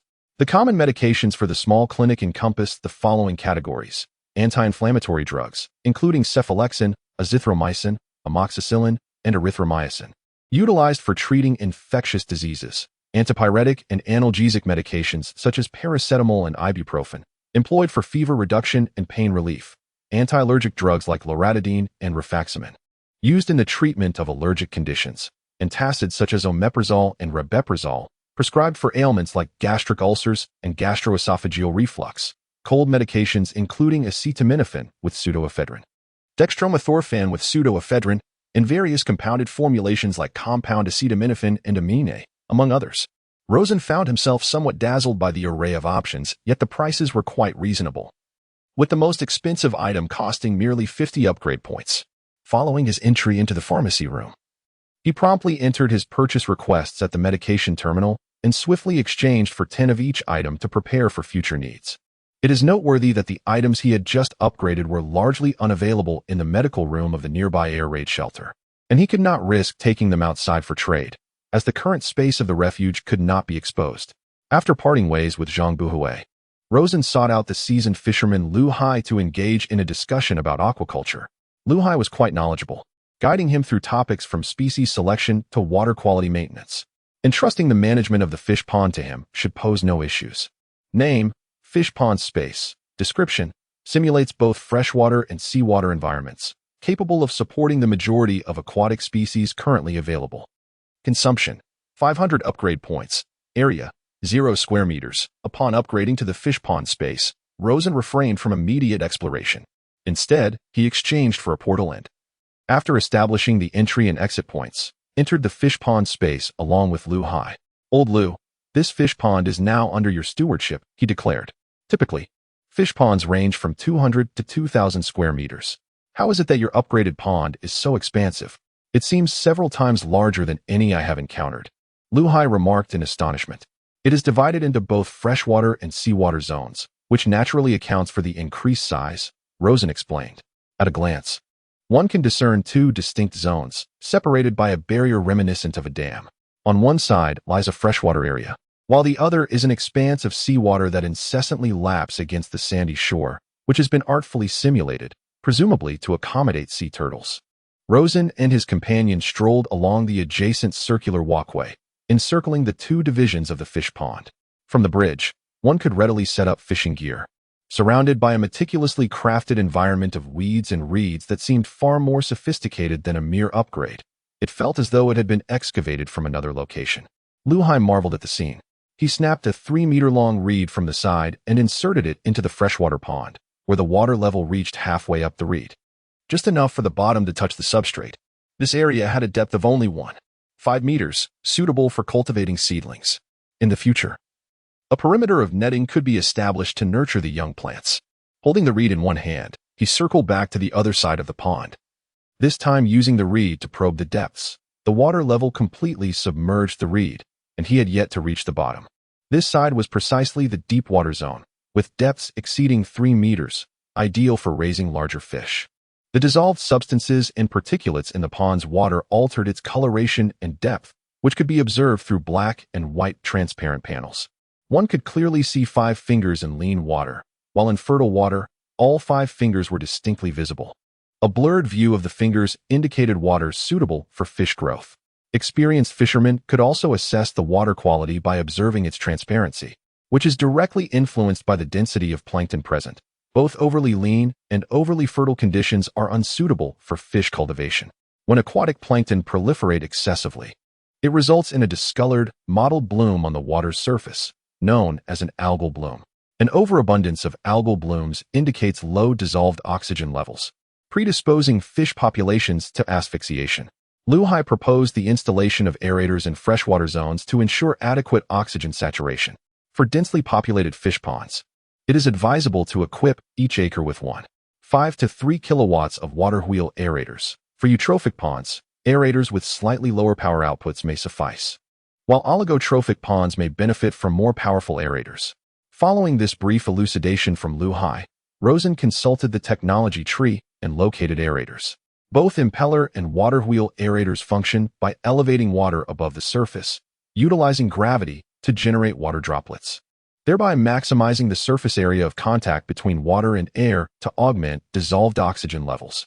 Jet, wave, suction, and micropore aerators also employ water pumps to create negative pressure, infusing air into the water to elevate dissolved oxygen content. Rosen procured one of each type. Upon acquisition, the aerators autonomously installed themselves in designated locations throughout the freshwater zones, where pre-existing power lines were already in place. The aerators commenced operation immediately upon installation. Professional fish ponds invariably necessitate filtration systems to ensure water purity and mitigate fish diseases. The technology tree offered 5 distinct filtration systems for selection, and Rosen identified a pre-designated filtration system upgrade area in a corner of the freshwater zone. Chapter 22. Signals from the neighboring bomb shelter. Upgrading the filtration system. After consulting with Luhai and considering the available options, a self-constructed waterfall trickle filter, a biological sand filtration system, a traditional overflow filtration system, and an integrated fish pond filter, Rosen opted to enhance their setup with an overflow filtration system. This system, which is commonly employed in fish ponds, combines water flow filtration with sterilization. Its primary drawback is the necessity for periodic cleaning. However, Rosen was delighted to delegate this task to Luhai, viewing it as an opportunity for him to gain experience. Journey to the seawater zone. Elated with their decision, the pair proceeded from the overpass toward the seawater zone, where a sloping path with stone steps provided a safe descent to the beach below. As they set foot on the descending stone steps, the two were greeted by the pungent scent of fish carried by the ocean waves, leaving them to ponder whether the marine area harbored any fish at all. Having just observed that the freshwater zone lacked any complementary novice fish fry, they speculated that the seawater zone might also be devoid of life. The waves were generated by a wave-making apparatus situated in the 5-meter deep section of the ocean area. The principle of the vacuum-type artificial wave-making device involves utilizing a vacuum pump to elevate the water level within the chamber, subsequently issuing signals via a control system to regulate the opening and closing of valves, thereby affecting the air chamber's pressure. This creates waves through the transition from negative to atmospheric pressure. In contrast, the blower-type artificial wave-making device generates waves by introducing airflow from a centrifugal fan into an air chamber, continuously cycling air to agitate the free water surface. The seawater zone is equipped by default with a vacuum-type artificial wave machine, which can be later switched or upgraded. However, Rosen deemed such changes unnecessary, for Luhai had informed him that the blower-type machine produces significant noise. Upon descending to the sandy beach, they observed the formation of a mudflat area characterized by humus-rich black soil, where a single step might plunge 1/2 a meter deep. They then ascended a small observation bridge to a rocky reef spanning several dozen square meters, where they paused to survey their surroundings from a pavilion atop the reef. Old Lou, it appears that there are possibilities for future entertainment upgrades in this seawater zone, such as barbecue stalls and seaside karaoke. I have already spotted several designated upgrade points on the rocky reef, Rosen remarked, as the leader of the shelter, able to perceive the upgrade tags, while Luhai, conversely, Could not. Was this reality or mere illusion? Lu Hai, somewhat skeptical, pondered the astonishing capabilities of this fishing pond space. It seemed less a refuge and more a sanctuary of enjoyment. Follow me, Rosen beckoned, leading the way to a pavilion beside the rocky shore. Name: Seaside Karaoke Facility. Description: a quintessential entertainment feature for coastal cities at night, where exuberant music is an absolute necessity.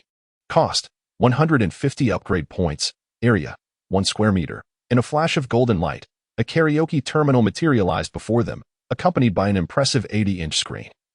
With a song selection interface located beneath it, Rosen promptly selected a heartfelt ballad by Andy Lau, Ice Rain. The cold, merciless ice rain lashes against my face, while warm tears blend with the icy droplets.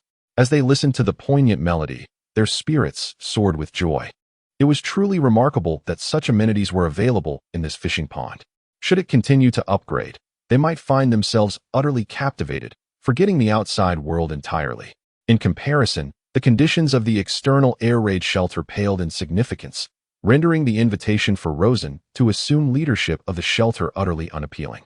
This was the fishing platform, marked by a depth of 5 meters below, suitable for catching large fish, though it required an upgrade. Subsequently, Rosen guided Lu Hai to a secluded spot at the edge of the rocky shore, where an unseen prompt appeared, visible only to Rosen. Fishing platform upgrade points. Current area depth is 5 meters, capable of catching meter-sized sea fish. It is advisable to use a hard-action short carbon rod, multi-strand nylon fishing line, and hooks ranging from sizes 8 to 14. Unupgraded. Designation: Angler's Wharf. Specifications: outfitted with professional angling stations, keep nets, landing nets, and complementary sinkers, floats, hooks, and fishing line. Expenditure: 200 upgrade points. Footprint: 5 square meters, as the 5-meter-long fishing station materialized. A gleam of anticipation flickered in Lu Hai's eyes. This facility can accommodate up to 5 anglers simultaneously, an opportunity to share the pleasure with companions. The present predicament, however, lies in the absence of piscine specimens, necessitating the analytical investigation of fish eggs through some form of apparatus. Delving into the technological compendium, Rosen initiated a search using the term culture dish, whereupon a plethora of options materialized. Among these was an item designated as an aquatic ovum culture dish. Designation: aquatic ovum culture dish. Specifications: analyzes residual aquatic matter, deducing corresponding ova and facilitating the incubation of aquatic larvae. Expenditure: 100 upgrade points. Footprint: 0. 2 square meters. Evidently, a specialized instrument for ovum creation existed, akin to the seed culture dish, capable of generating corresponding ova even in the absence of aquatic specimens, and accelerating the hatching process beyond that of ordinary fish eggs. As for the aquatic growth accelerant nutrient solution, it likely represents a technological marvel designed to expedite aquatic maturation. It is worth noting that within the confines of the external bomb shelter, those with some modicum of savings subsist primarily on desiccated bread, with only a privileged few afforded the occasional indulgence of packaged meat snacks. However, given the limited availability of such provisions, the common populace can scarcely aspire to partake in them. Given the exorbitant prices of food at present, it seems that the average person can scarcely afford even a bottle of nutritional supplement. Most individuals rely on joining search teams merely to obtain the bread allocated from the bomb shelter, barely managing to survive.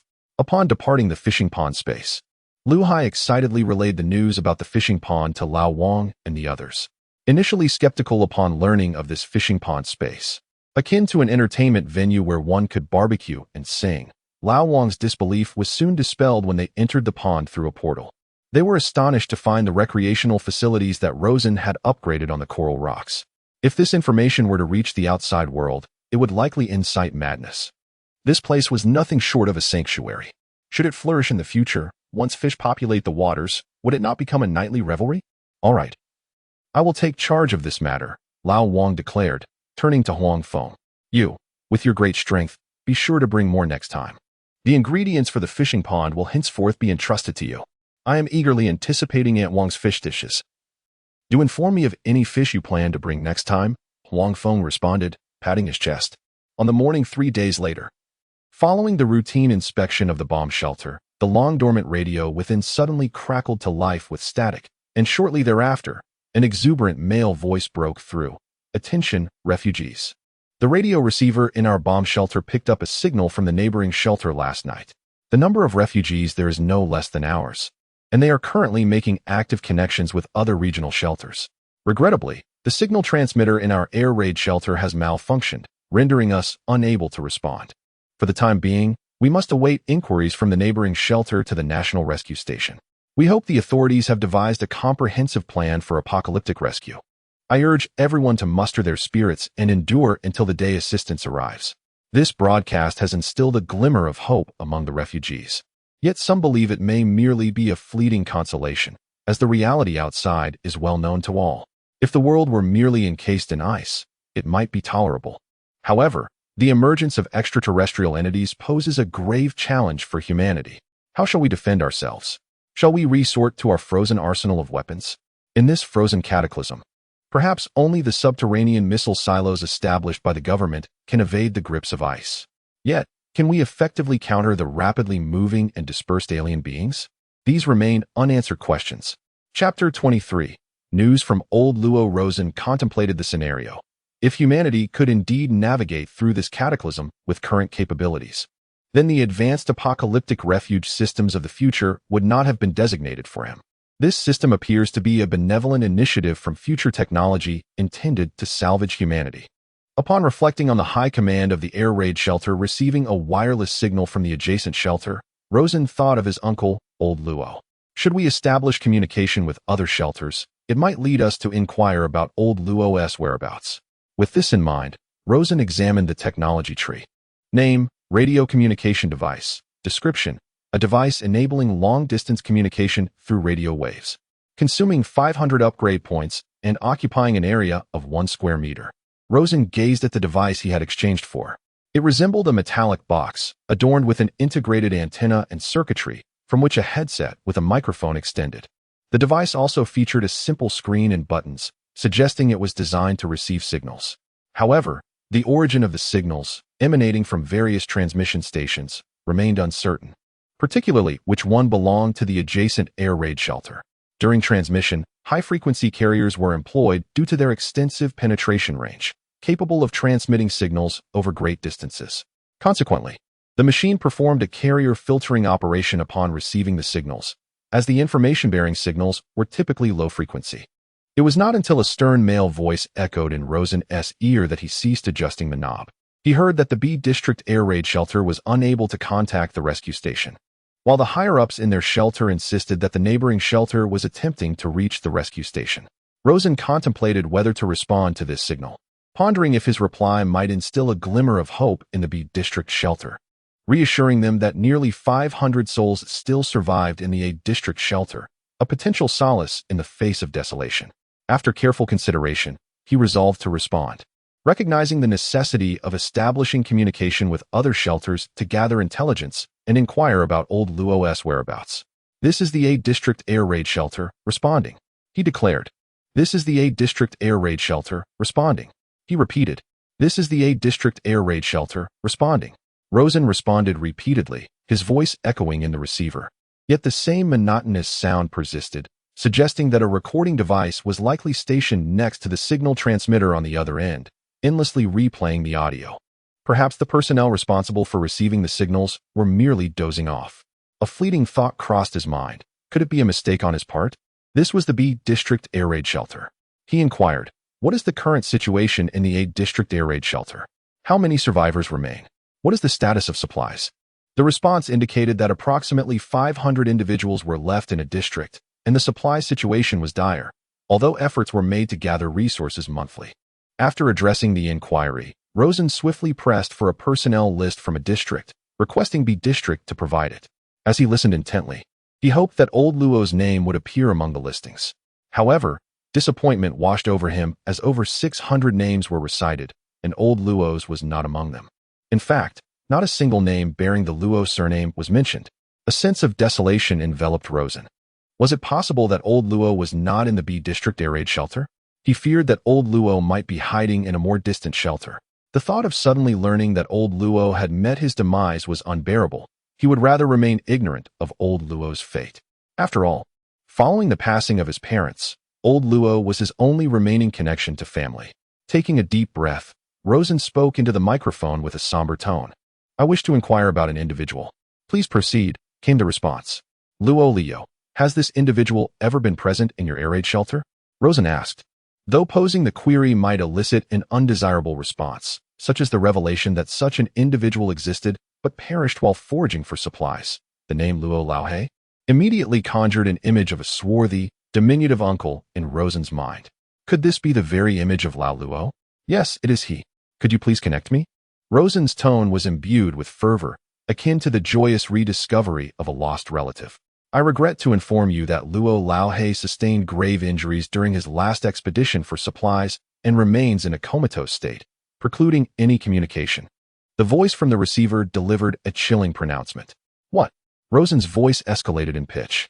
"He may regain consciousness eventually, though the possibility of amnesia or other complications cannot be discounted and requires further observation. Furthermore, following Lao Luo's incapacitation, the B sector bomb shelter revoked his position as squad leader. He is currently under the free care of the shelter, sustained by glucose scavenged from hospitals, which barely keeps him alive." Upon receiving this intelligence, Rosen's mind was thrown into turmoil, and his composure was utterly shattered. Chapter 24. Addressing transportation vehicle antifreeze issues in the current precarious state of humanity. Bomb shelters do not sustain idlers. However, they do provide some care for the infirm and disabled, albeit without substantial expenditure. How could Rosen ensure that the B sector bomb shelter provided Lao Luo with an adequate supply of glucose? Should their provision prove insufficient and Lao Luo's vitality wane, leading to his demise on a sickbed, what fate would await him? Would he be cast out of the shelter to freeze into an icy sculpture? Or would he be summarily executed? Rosen dared not contemplate, yet in that moment his heart raced. For he sensed the emergence of the gravest crisis since the end of days. "Brother, are you still there?" "Yes, I am. Please, speak. Could I trouble you to look after old Luo? I am his nephew, and I shall soon be heading to the B District Air Raid Shelter, at which time I will bring you some supplies." For the time being, this was all Rosen could do. He could not extinguish distant fires from afar and could only implore others for assistance.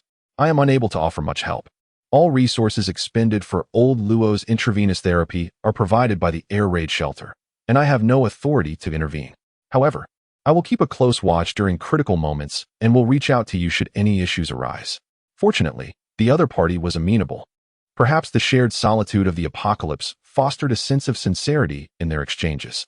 Rosen maintained the radio communication device in an active state, ready to receive messages from the B District Air Raid Shelter at any time.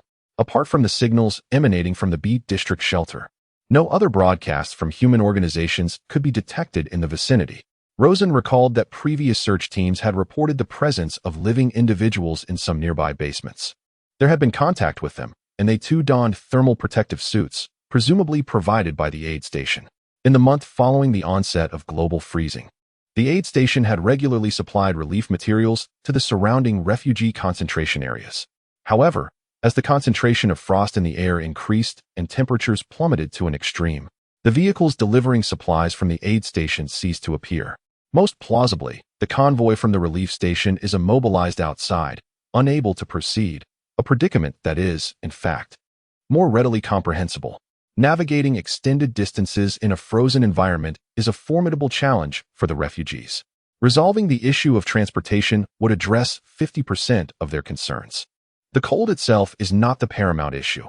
After all, prior to the apocalypse, inhabitants of perpetually snow-covered regions in the north routinely plunged into icy waters for cold ablutions, hardly susceptible to being frozen into ice sculptures. However, this instance of freezing emanates from the pervasive, rampant frost in the atmosphere, akin to a condensing agent, adhering to objects and accelerating their congelation. This is the primary impediment to vehicles traversing long distances outdoors. With this major obstacle looming, the threat of extraterrestrial entities can be deferred. A method to counteract the ubiquitous frost in the atmosphere must be devised. During the meal, Old Wong, noticing Rosen's absent-mindedness, inquired, "Something on your mind?" "Old Wong, do you think there's a way for transportation vehicles to avoid freezing for extended periods in an environment ravaged by frost?" Rosen seized the opportunity to inquire, seeking collective wisdom. If there were a heating system, it should be feasible. But the issue is that ordinary vehicles are not equipped with such a feature, Old Wong remarked casually. He then shifted his gaze from the sweet potato soup in his bowl and asked, "What? Are you planning for us to ride vehicles on our next excursion?" It must be acknowledged that this notion is commendable, demonstrating considerable thoughtfulness, yet everyone present deemed it fanciful. If the idea were feasible, the high-rise shelters would have already implemented it, and the relief stations would not have ceased transporting supplies to the bunkers. Furthermore, global transportation would not have collapsed so swiftly. The heating device, could it truly be effective? Rosen's thoughts raced. He urgently required a mode of transportation capable of resisting the frost. Yet, if the condensation effect of that frost were exceedingly potent, even heating would be insufficient to melt the ice layer in time. Moreover, the mere low temperatures outside could entirely negate the effectiveness of any heating apparatus. Do not heed old Wang's ramblings. Heating cannot resolve the issue, for this is not merely a matter of temperature. Consider this. The current external temperature hovers around -80 degrees Celsius, while it is known that prior to the apocalypse, the lowest temperature on Blue Star was recorded at the peak of Mount Vinson in Antarctica, with an average annual temperature of -129 degrees. Sending someone there would not guarantee they would instantly freeze into an ice sculpture without proper insulated protective gear. The crux of the problem does not lie in the low temperature, but rather in the frost present in the air. It seems to act as a catalyst that promotes freezing. Among the known ice nucleating agents catalyzed by cold clouds, silver iodide is capable of inducing condensation. However, it pales in comparison to the frost outside. Suddenly, Oldley interjected, incisively identifying the crux of the matter. It is not the low temperature, but the frost in the air. Currently, no one is aware of the primary composition of that frost. Perhaps some scientists are already investigating it. Yet even so, relevant information is unlikely to be disclosed swiftly. How to address the solidifying effect of the frost remains beyond the knowledge of the general populace. The only feasible option is thermal protective clothing. However, it is impractical to adorn transportation vehicles with such attire. Even if custom-made, the effectiveness would be limited, as several critical components must remain exposed to the atmosphere, such as certain bearings, gears, and the connections to the tires, which cannot be sealed with insulating materials. If it were that simple, the architects of air defense structures would have already devised a solution. Oldley remarked. At a table of 9, each individual momentarily conjured their own strategies. The taciturn firefighter, Wang Jin, interjected, "What about the antifreeze oils and fluids used in vehicles? Are they not viable? And what of polyethylene plastic? Would it also succumb to freezing?" Wang Jin continued, "Polyethylene, PE, is a material with excellent low thermal conductivity, making it suitable for combating extreme cold environments. In a world enveloped in ice, attention is drawn to the freezing of outdoor vehicles, yet the condition of certain cold-resistant material products, such as exposed plastic water pipes, often goes unnoticed. If cars can freeze, how can plastic remain unfrozen?" Old Wang deemed it improbable. "Trust me, I am a firefighter, and I have frequently operated in frigid conditions. There have been instances when car windows froze, yet the material of the firefighting hoses is PE, and they remained unfrozen." Wang Jin asserted earnestly. Chapter 25. The Dilemma of Transportation and the Unlocking of Technological Trees. Wang Jin, are you suggesting that under the current conditions of pervasive ice outside, polyethylene material will not freeze? Rosen inquired. Polyethylene, being a nonpolar substance, does not readily adhere to water like metals do. Consequently, even if a layer of ice forms on its surface, it tends to detach easily. Unless the ice accumulation is substantial, this should not pose a significant issue. Furthermore, polyethylene exhibits exceptional abrasion resistance and possesses a remarkably low coefficient of friction, rendering it suitable for applications such as tires and bearings. At high speeds, even minor ice formations are likely to be dislodged by the combined effects of friction and centrifugal force. However, its primary drawback lies in its brittleness and susceptibility to significant impacts. Therefore, might it be feasible to explore the utilization of polyethylene as a substitute for exposed bearings and tires in vehicles? A glimmer of optimism sparked in Rosen's eyes. Nevertheless, given polyethylene's crystalline nature and its limited impact resistance due to the ordered arrangement of its molecular chains, it would not be suitable for prolonged use as a tire material. Consequently, it would be imperative to equip vehicles with spare tires to mitigate the risk of blowouts during transit. What are your thoughts, Old Wang? Do you perceive any potential in this approach? Rosen inquired, seeking their perspectives. Plastic tires? It sounds rather unconventional, but I have no objections. It's certainly preferable to relying on Shank's mare, Old Wang responded, shrugging his shoulders. What's Shank's mare? Huang Feng inquired. Walking on foot, Rosen clarified. That's quite descriptive, Huang Feng chuckled. Very well, it's settled then. Let's commence our investigation into the feasibility of replacing the car's bearings and tires with polyethylene. We can explore this option while scavenging for supplies. If any complications arise en route, we can simply abandon the vehicle. Are you contemplating materializing a vehicle for us to modify? However, how would we transport it outside without compromising the sanctuary's location? Old Wang inquired, his tone laced with concern. You're right, you conceded. Our shelter hasn't yet assimilated all the inhabitants of the air raid shelter. We can't brazenly dispatch a modified vehicle outside. This predicament troubled you as well. Revealing the sanctuary's existence could precipitate a calamitous outcome, yet concealing it would invariably hinder their operations. Under the current circumstances, divulging the sanctuary's location was out of the question. For one, you harbored little confidence in the outsiders, given the numerous riots that had erupted previously. People's hearts and minds were easily swayed by those with ulterior motives. Should someone incite others to abduct you or attempt to exploit the system by killing you, regardless of its feasibility, the mere possibility could prompt ruthless individuals to attempt such an act. This rationale underpinned your strategy of enlisting trustworthy individuals first, ensuring that the core members of the sanctuary were your staunch supporters. This was of paramount importance, as it would allow them to gradually assimilate the personnel from the external air raid shelter. However, their current manpower was insufficient to exert any significant influence over the prevailing situation.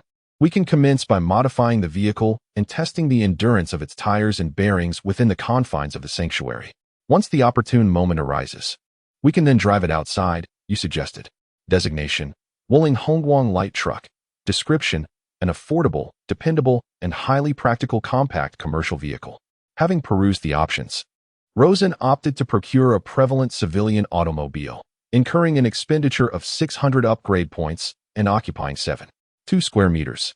However, the Wuling Hongguang is equipped with a gasoline engine, boasting a fuel tank capacity of 50 liters, theoretically enabling it to traverse several hundred kilometers upon a full tank. Alas, within the confines of the shelter, gasoline is a rarity, with even meager quantities of diesel being allocated to power generation. Thus, procuring gasoline to fuel it is untenable. We might initially explore the prospect of supplanting certain components of the vehicle with polyethylene materials. My expertise in this domain is somewhat limited, Li. Your proficiency in mechanics should render you more adept in this regard. Henceforth, you may assist Wang, with you devising blueprints and Wang overseeing the forging of implements, followed by their collaborative assembly. It is regrettable that the Tech Trees Foundry has yet to be unlocked, as the creation of certain models would undoubtedly necessitate corresponding molds. In addition to the requirement for larger-scale equipment, such as that employed in the production of bearings, which invariably demands matching mold specifications. Rosen furrowed his brow. When a quandary is posed, and its resolution is subsequently furnished, the practical implementation invariably begets a fresh set of challenges. Presently, the external world is ensnared in a global ice age, precluding the facile recourse of commissioning bespoke fabrications from a subcontracting factory. Crucially, external factories have succumbed to comprehensive entombment beneath the ice.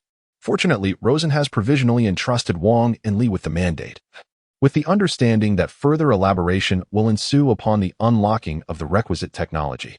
Rosen's primary preoccupation, however, pertains to Old Luo's situation, with the fervent hope that the B-Zone air raid shelter will not readily entertain the notion of abandoning the infirm and elderly. Certainly, for Rosen, he felt that he could not remain passive. He needed to gain a deeper understanding of the shelter system he had activated. For instance, major branches such as agriculture, industry, and handicrafts could be unlocked through the total consumption of upgrade points, typically involving semi-finished or finished products. From a perspective of balance, this may explain why such technologies are delayed in their unlocking. For example, if one actively chooses to unlock entertainment facilities, more technologies in that realm would subsequently be revealed. Conversely, if one focuses on biotechnology, further advancements in that field would also be unlocked. It seems that the technology tree tends to align with the immediate needs of its master, adjusting the long-term unlocking paths accordingly. Thus, if he were to continuously unlock technologies related to industrial raw materials, would it imply that the technology tree would also adapt, facilitating the quicker unlocking of relevant technologies? With this thought in mind, Rosen felt compelled to experiment in this direction. Chapter 26. The leader's character panel conducting this experiment was not difficult. He still had 2,000 upgrade points remaining, in addition to the steady daily influx of 900 upgrade points, which was sufficient for him to make some attempts each day. With food and basic entertainment assured within the shelter, he could temporarily set aside improvements in quality of life and explore more industrial expansions. On the first day, Rosen unlocked the next level of molds and other tools by exchanging for some basic industrial materials, such as screws and nuts. Gradually, the hydraulic press and pulverizer were unlocked in the tech tree, validating his previous conjecture that short-term unlocking directions would indeed lead to a shift in the tech tree's overall unlocking tendencies. With this setting as a foundation, Rosen no longer needed to worry about the foundry and factory being unlocked in the distant future. As long as he proactively expanded in the industrial direction, the relevant technologies would likely emerge before long. As the days passed, it was once again time for the shelter to open and send the search team out to find supplies. Old Wang, Huang Feng, and Old Luo donned the stab-resistant vests and tactical pants prepared by Rosen, layering them with an additional layer of thermal protective clothing before leaving the shelter. Before departing, Old Wang specifically instructed Rosen to take care of Wang Huan and her daughter, words that sounded somewhat like a final farewell, which was rather ominous. But Rosen didn't dwell on it. Perhaps in the face of external dangers, the real threat wasn't the cold, but the alien creatures that could suddenly appear at any moment. What gave him more confidence was the physical fitness of Old Wang and the others. Everyone had been exercising to some extent within the shelter, greatly enhancing their physical strength. Even the oldest, Old Li, could be considered vigorous in his old age. With the issue of wind chill resolved, his physical fitness wasn't inferior to that of an average young man, comparable to Rosen's current pre-recovery state of lying flat.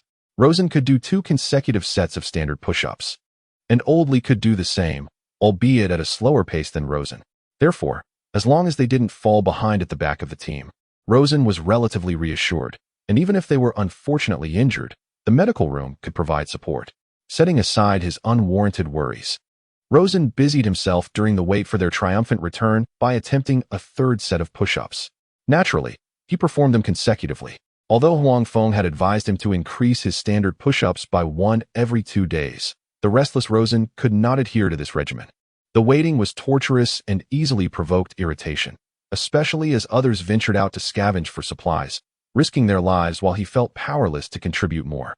Had he accompanied them, perhaps he would not have experienced such guilt. However, considering the limited space in the shelter and his own instinct for self-preservation, Rosen was reluctant to expose himself to danger. Fueled by his pent-up frustration, he forcibly completed 3 sets of standard push-ups, totaling 60 repetitions.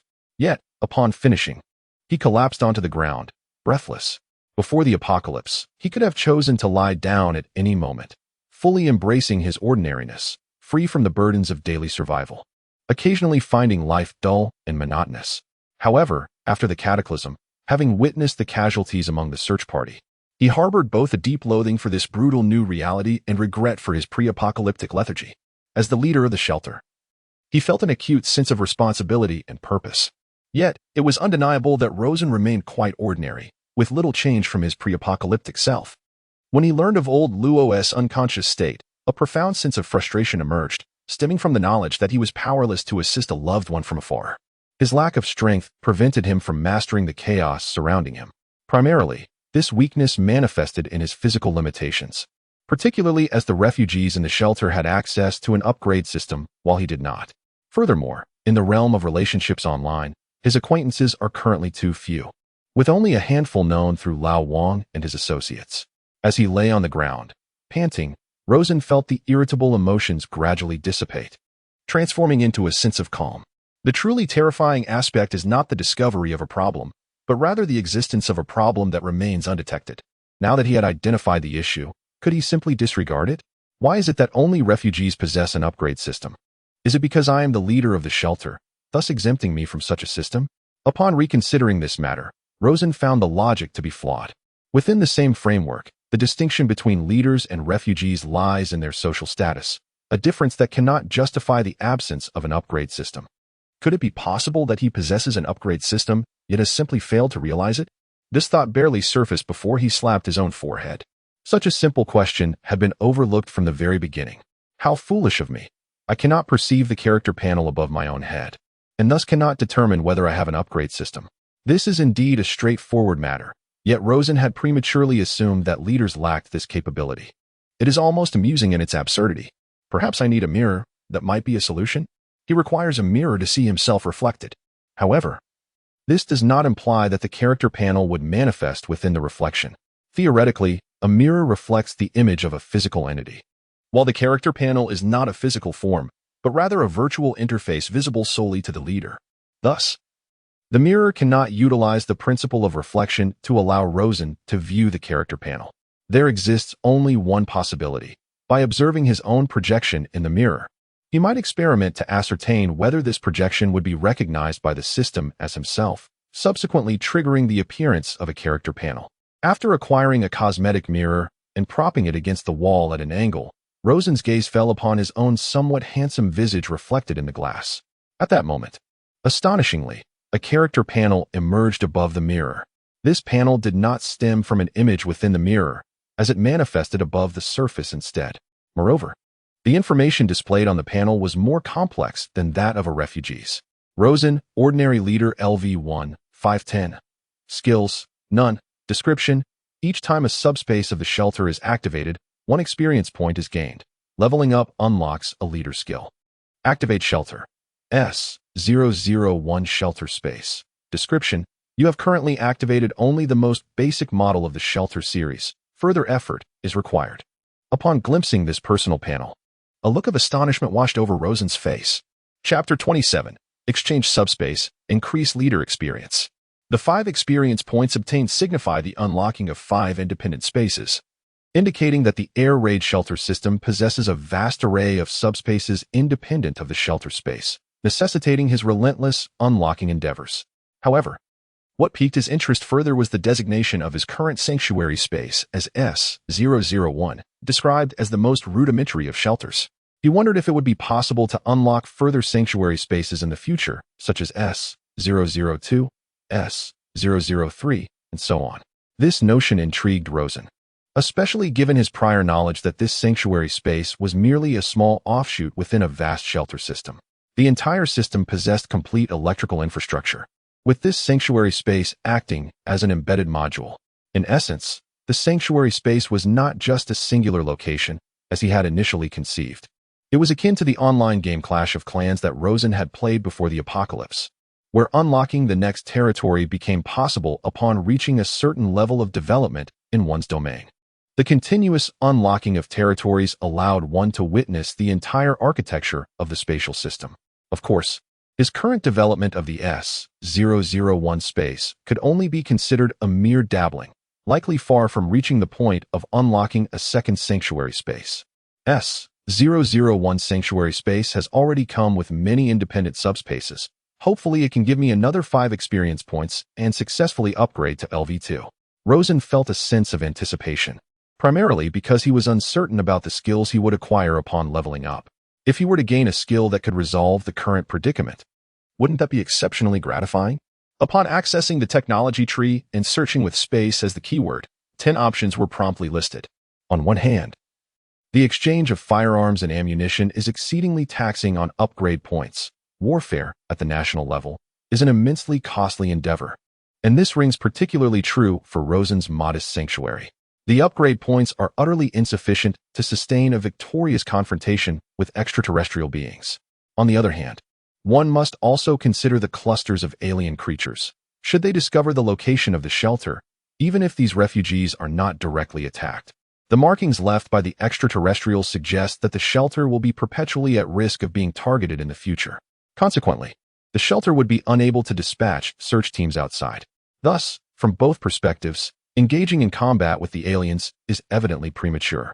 If a battle is to be waged, one must be thoroughly prepared. The stakes are too high to risk failure. Nevertheless, the barracks remain a necessary space to exchange for in the future. It is certainly more advantageous than converting a wellness room, which would likely see little patronage. Therefore, Rosen prioritizes the acquisition of a space that will prove more beneficial later on, with the barracks being his first consideration. Name: Barracks. Description: a place to summon and train armies from parallel worlds. Consumption, 1,000 upgrade points. Area, 0 square meters. Upon entering the barracks, one finds a room of approximately 1,000 square meters, its walls adorned in camouflage paint. In one corner stands a terminal measuring 1 meter by 1 meter by 1.5 meters, which can be utilized to summon troops from parallel worlds.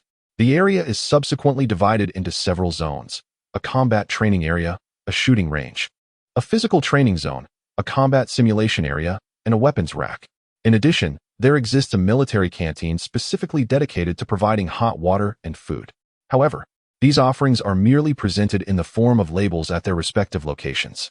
Rosen chose not to redeem them at present, opting instead to exit the barracks without installing a teleportation portal within the premises.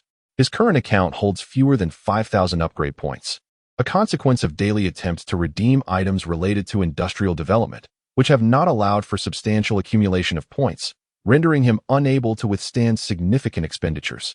On the other hand, he urgently needs to unlock the factory workshop and the foundry, as diverting his focus to other branches of the technology tree could jeopardize his previous efforts. His gaze shifted towards other categories retrieved. The amusement space offers various upgrade options for entertainment facilities, suitable for joyful outings with children. Pass. The fitness space, a haven for bodybuilders, provides an array of weightlifting equipment and maintenance knowledge. Pass. The dance studio space. Pass. Rosen dismissed these options as trivial pursuits, leaving him with 4 relatively reasonable choices.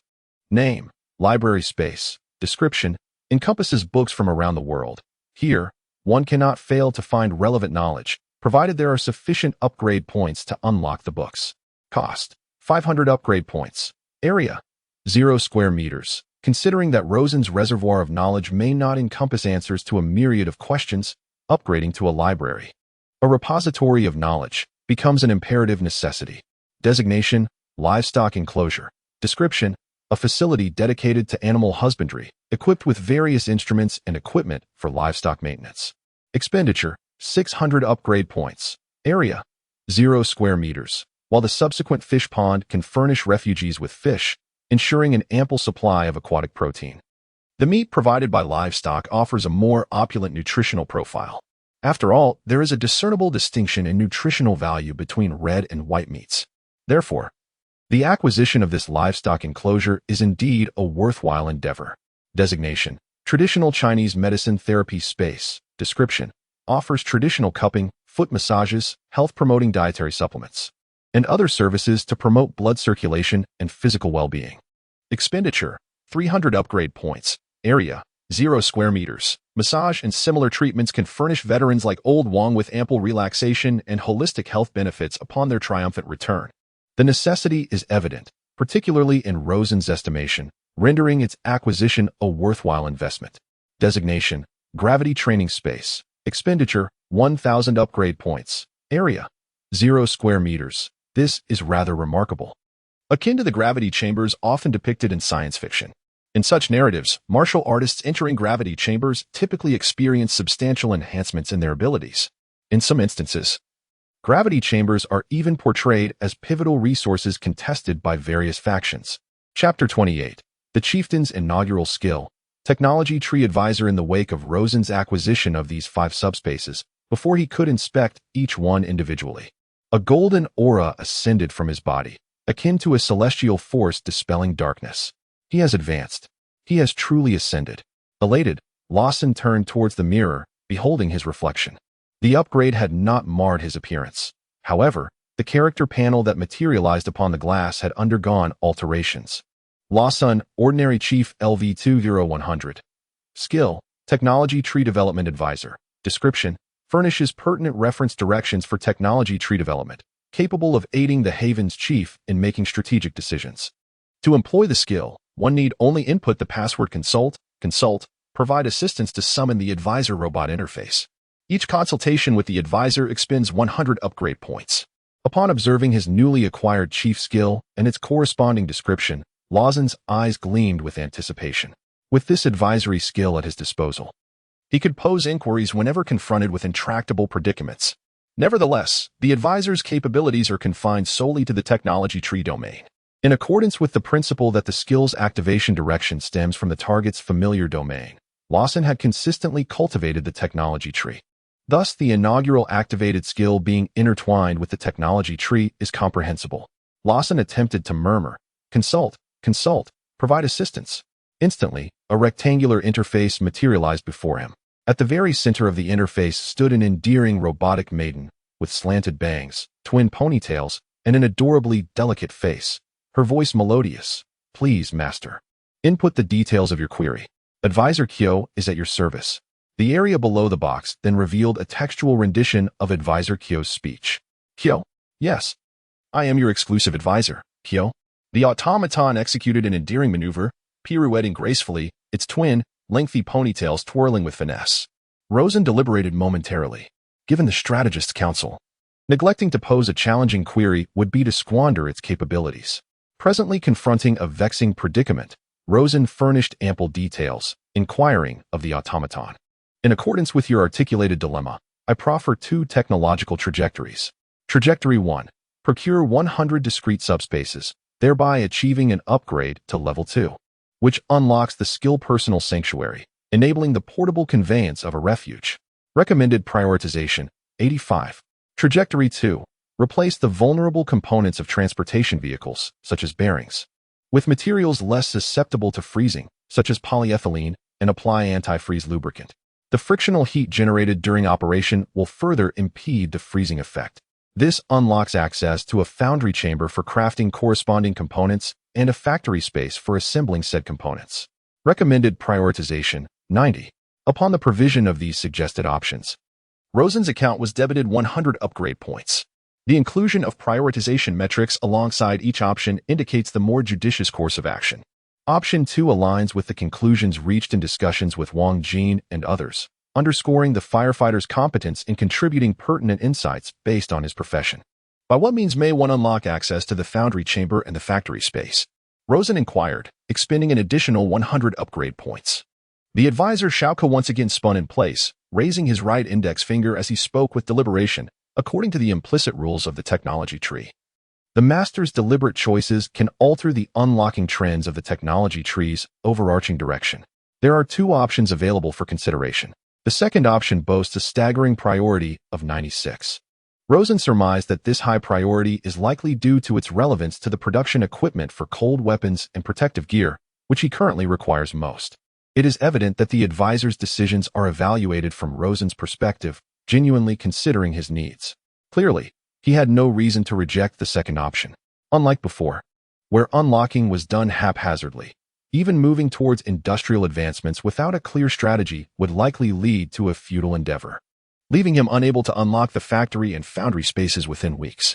Rosen felt a twinge of apprehension.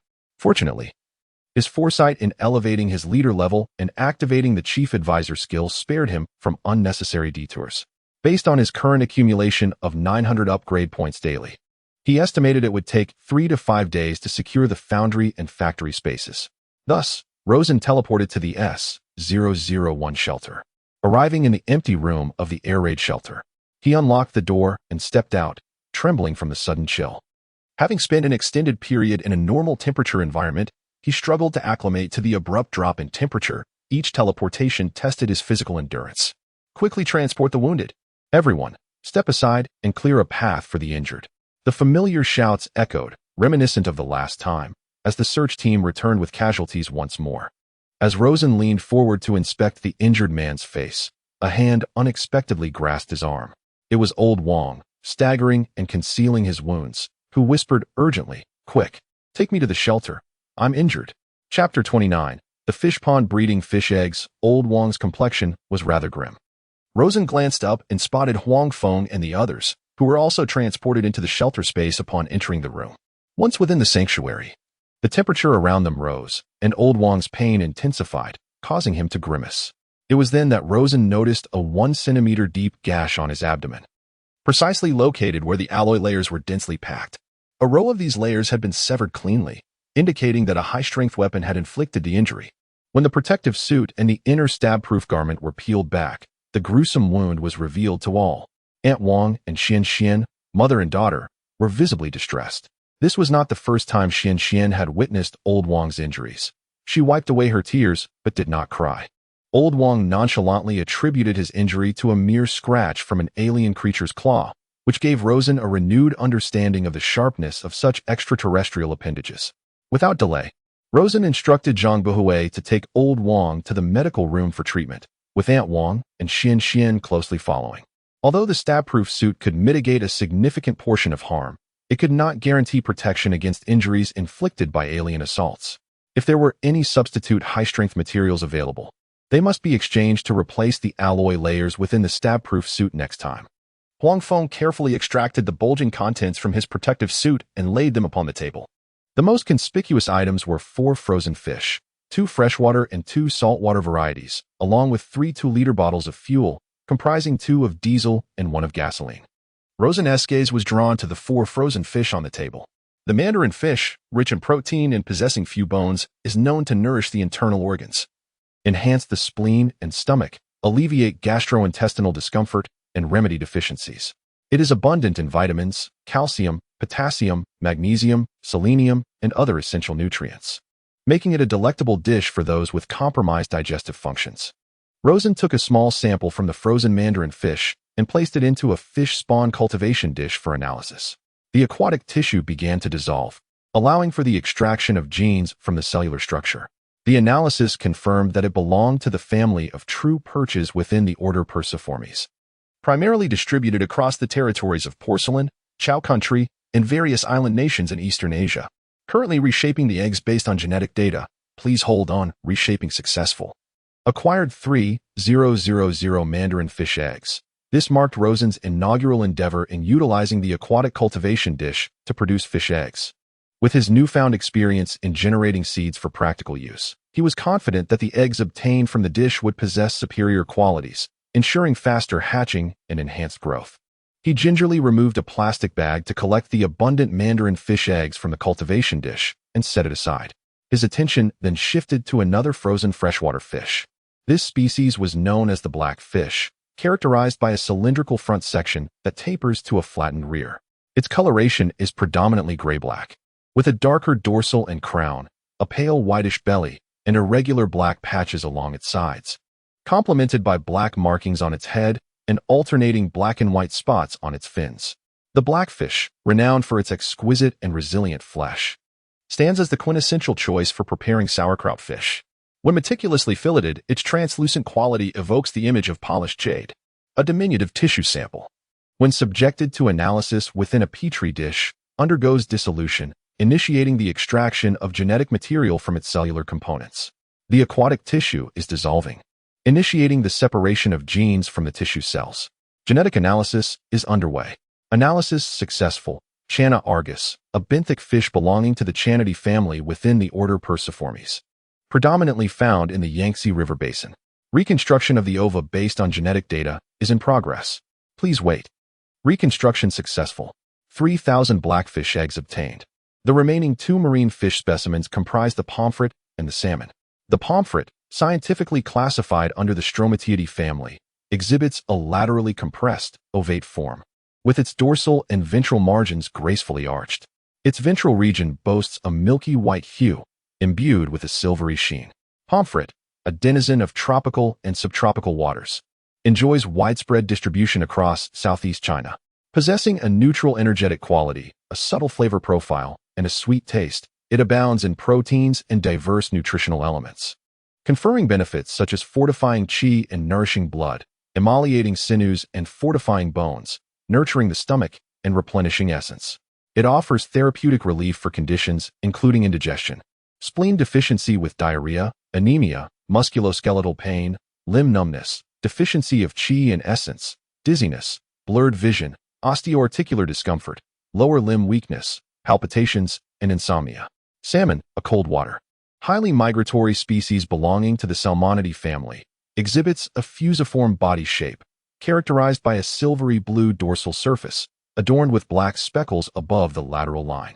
The flanks transition from silver to white towards the ventral region, while the flesh displays a distinctive orange-red hue.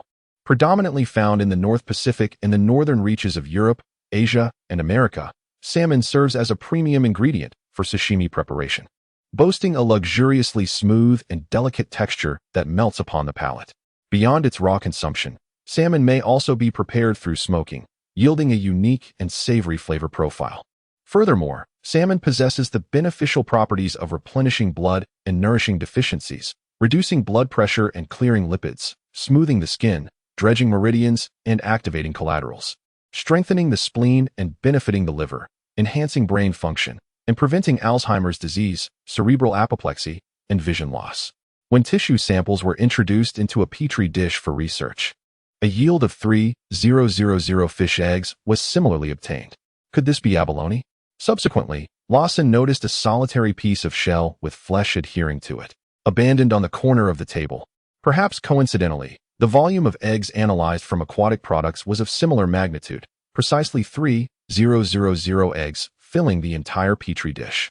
Among the items were frozen Shanghai bok choy, carrots with soil, green broccoli, green cabbage, and a banana, evidently scavenged from the produce section.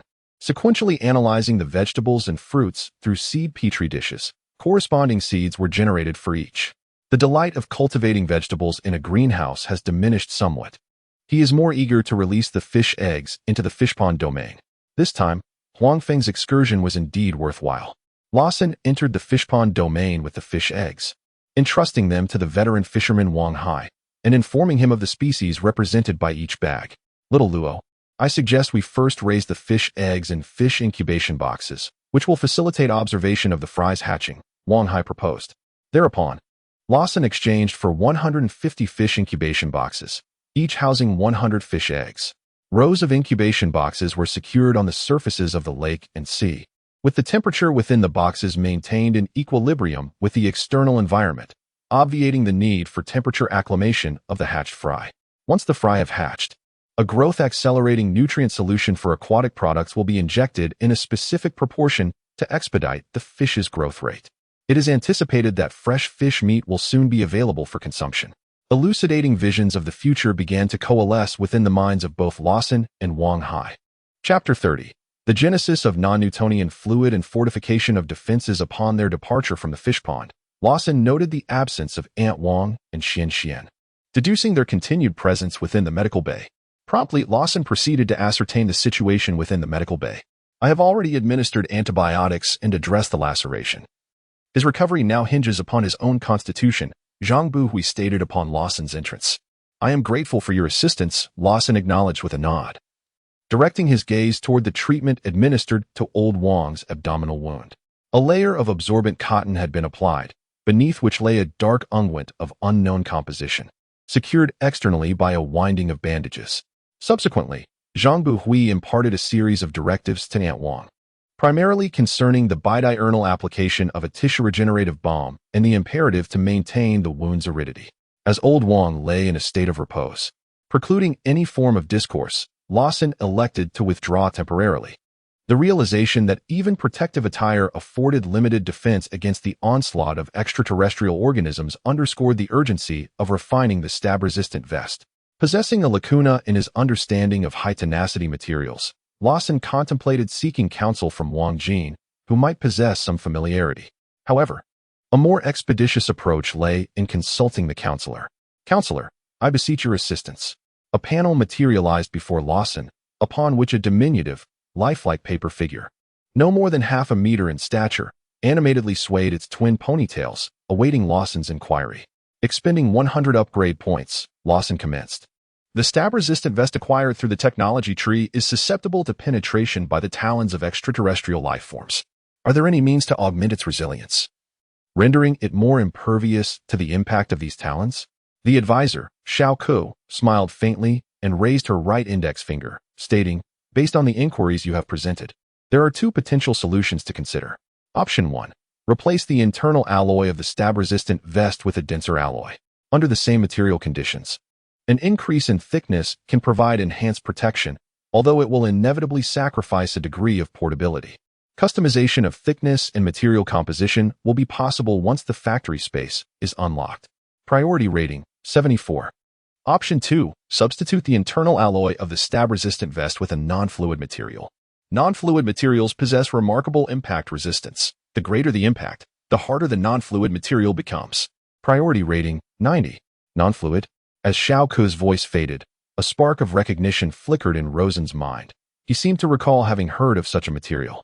It was rumored that an experiment conducted abroad demonstrated the efficacy of non-fluid materials in withstanding bullet impacts, ultimately proving their superiority. Furthermore, the production of non-fluid materials does not necessitate any rare substances. A simple starch solution suffices for preparation. With a general direction established, he proceeded to the library space to seek information regarding non-fluid materials. However, the library was still barren, devoid of any upgraded books. Within this library space, one could utilize the terminal to access electronic book resources. Purchasing an electronic book would require the expenditure of 100 upgrade points, while borrowing it for a single day merely cost 1 upgrade point. Should one wish to redeem a physical book and place it on the shelf for public access, the cost would amount to 150 upgrade points. It is nothing short of a financial drain, or rather, a depletion of upgrade points. A more prudent approach would be to borrow the material for a day. By searching the term non-Newtonian on the library's terminal, a plethora of pertinent books emerged. Rosen, through the page descriptions and table of contents, selected a book comprising merely 25 pages. Upon perusing the sections related to non-Newtonian materials, he swiftly grasped the secrets behind their fabrication. Non-Newtonian fluids are defined as those that do not adhere to Newton's law of viscosity. That is, the relationship between shear stress and shear strain rate is not linear. Specifically, when the shear stress is low, the shear strain rate is also minimal. However, as the shear stress increases, the shear strain rate correspondingly escalates.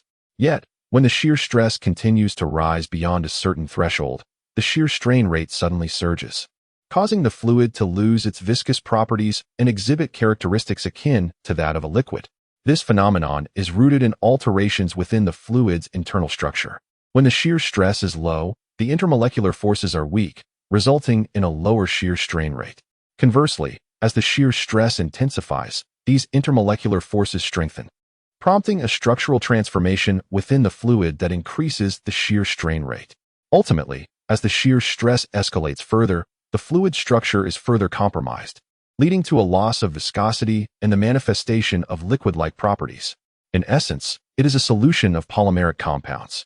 In the preparation of non-Newtonian fluids, the ratio of polymer mixtures to water can range from 1 to 4. 1. The type and quality of the polymer will directly influence the properties and performance of the non-Newtonian fluid. Hence, it is imperative to select polymers that are stable in quality, possess a high molecular weight, and are suitable for the intended process. Furthermore, attention must be paid to the uniformity of the mixture and the issue of air bubbles, as these factors can adversely affect the properties and effectiveness of the fluid. This necessitates certain environmental conditions, including ambient temperature and humidity. Adequate stirring can mitigate the incorporation of bubbles, and controlling the moisture content can enhance the likelihood of success. Subsequently, Rosen contemplated the optimal selection of the polymer. The literature suggests several high-toughness materials, including polycaprolactone, PCl, polycarbonate, PC, ethylene vinyl acetate copolymer, EVA, polyamide, PA, and polyethylene terephthalate, PET. Each of these materials exhibits remarkable strength and toughness, with polycarbonate and polyethylene terephthalate demonstrating resistance to both cold and heat, making them preferable choices. Ultimately, Rosen opted for polycarbonate, harboring a disdain for materials that include the term benzene in their nomenclature. Polycarbonate refers to a class of polymers that contain carbonate groups in their main molecular chain. It possesses high solubility, yet displays poor hydrophilicity, necessitating the use of a suspended method to create the non-fluid. The material was acquired through a technological exchange and was initially mixed and stirred with water in a small basin, utilizing a large whisk for this purpose. Having previously concocted coconut cream, Lawson possessed some familiarity with employing an electric whisk to generate a viscous, non-Newtonian substance. Subsequently, a basin of this non-Newtonian fluid was meticulously prepared by Lawson. Chapter 31. Experimenting with non-Newtonian fluids' protective capabilities. The prepared basin of non-Newtonian fluid exhibited a fluid-like state when quiescent, yet upon grasping a handful and applying pressure, it felt akin to clutching a solid rock. Lawson scooped up a handful, forcefully squeezed it, and cast it onto the ground, whereupon the sound of a solid object striking the surface reverberated. The non-Newtonian fluid even rebounded momentarily before reverting to its fluid state, spreading across the ground. This spectacle left Huang Feng, Aunt Wang, and others in a state of bewilderment. Xian, with her curiosity piqued, began to probe the now-diffused non-Newtonian fluid that had previously impacted the ground. She struggled to comprehend how something that had been as rigid as stone could transform into a liquid in an instant. This is the non-Newtonian fluid you mentioned, isn't it? It certainly appears quite remarkable. But are you certain that this substance can withstand bullets? Huang Feng inquired skeptically. In his estimation, this pliable, mud-like substance, even if capable of momentary solidification upon impact, seemed unlikely to provide bulletproof protection, save perhaps against projectiles from toy guns. The Mythbusters team abroad has already conducted corresponding experiments, firing bullets at plastic bags filled with non-Newtonian fluid. The result was that the plastic bags sustained only minor punctures, while the bullets shattered, Lawson stated. Upon hearing this, Huang Feng's face betrayed an increased skepticism, as he perceived Lawson to be jesting.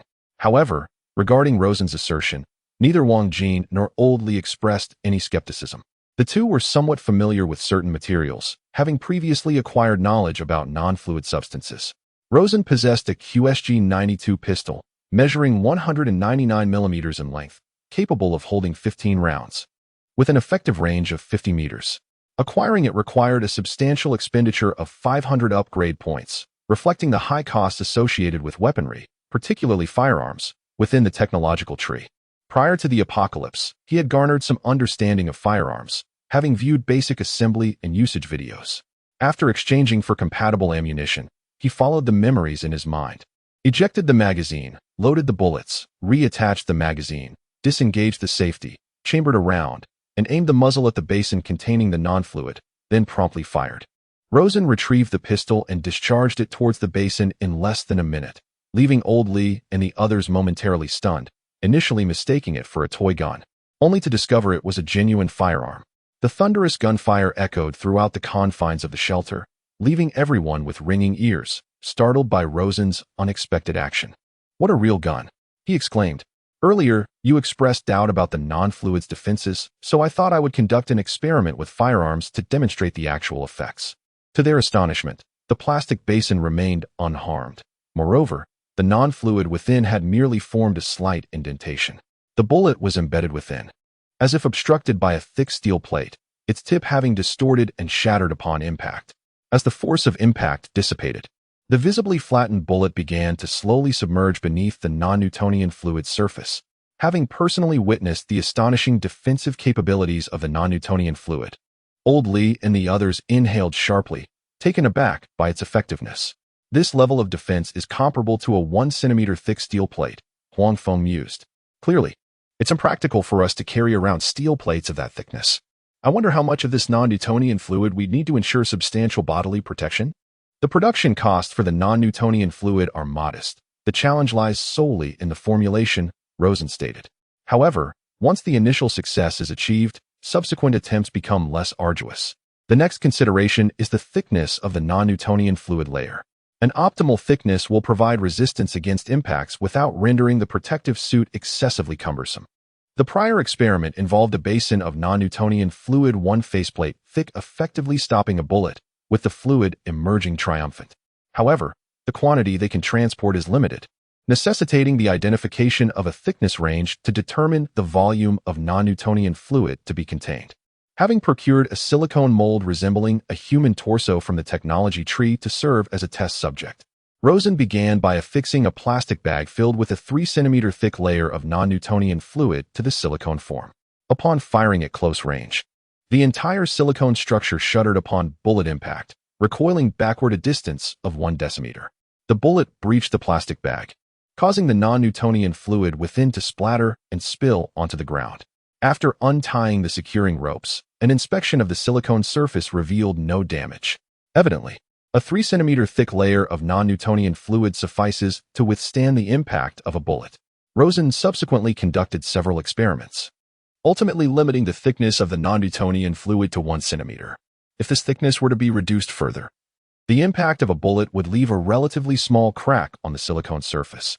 A 1 centimeter thick non-Newtonian fluid, combined with the internal stab-resistant clothing, would likely suffice to withstand the sharp claws of extraterrestrial beings. Naturally, this non-Newtonian material, due to its moisture content, cannot be equipped externally on thermal protective suits. It must be installed within the suit to prevent freezing into solid masses and losing its non-Newtonian properties. The thickness of the non-Newtonian defensive layer inside the protective suit has been determined, but I still need to consider what material to use for encasing the non-Newtonian fluid. Ensuring maximum protection. The plastic bags could be replaced with a more flexible material. I am aware of a high-strength synthetic fiber known as Kevlar, which could substitute ordinary plastic bags, Wang Jin suggested at this moment. Kevlar, you say? Let me look that up, Rosen replied. Upon searching the technology tree, the corresponding material indeed appeared, one he had previously unlocked. However, to utilize Kevlar to manufacture a layered vest, certain customization capabilities would be required. And factory space was an unavoidable necessity. He would need to unlock in exchange for factory space in advance to customize the non-Newtonian layered vest, which would be a task for the days to come. In the meantime, Rosen also visited the fish pond space to check on the status of the eggs in the incubation box. On the first day, it became apparent that the fish eggs had developed distinct dark spots, indicative of the developing eyes and organs of the fry. Although the details were not entirely clear, it was evident that the eggs had commenced their development, transforming the internal nutrients into embryos. On the following day, Rosen visited and was delighted to discover that several fry had already emerged from their eggs. According to available data, the hatching period for the perch eggs is typically between 3 to 4 days, while black fish eggs take approximately 3 to 7 days. However, the eggs cultivated in the dish hatched significantly earlier. Under Rosen's observation, the fry hatched from the experimental eggs in the dish exhibited an astonishing survival rate approaching 100%, ensuring their vitality and reducing the likelihood of mortality during growth. Unlike their naturally reared counterparts, which often faced inexplicable deaths due to weakness and illness. Within just 2 days, the fry had grown to the size of a fingernail. The newly hatched fry did not require feeding on the first day, as they could sustain themselves by consuming the plankton present in the water. Coupled with the water's moderate fertility, the algae also served as nourishment for the juvenile fish. It was not until the 3rd day that Rosen considered supplementing their diet with some cooked sweet potatoes. Chapter 32. The Foundry Space and Factory Space. You have successfully unlocked the foundry space. You have successfully unlocked the factory space. That night, I visited old Wang in the hospital and found him reclining on his bed, smoking. He was smoking a soft Chinese brand, still exchanged with points from Rosen. It was quite economical, a full length equating to about 10 upgrade points, sufficient for several days of enjoyment. The ward was enveloped in a haze of smoke. Rosen coughed several times and advised, Old Wang, you should smoke less. Smoking is detrimental to your health, especially since you are injured. It's rather dull here, and smoking helps to distract me, Old Wang replied. That night, he consumed half a pack of cigarettes. Meanwhile, Rosen assisted in activating the ward's ventilation system to disperse the excess smoke. During these days of intravenous treatment, Aunt Wang personally attended to Old Wang's daily needs, bringing him meals and periodically changing the healing ointment on his wounds.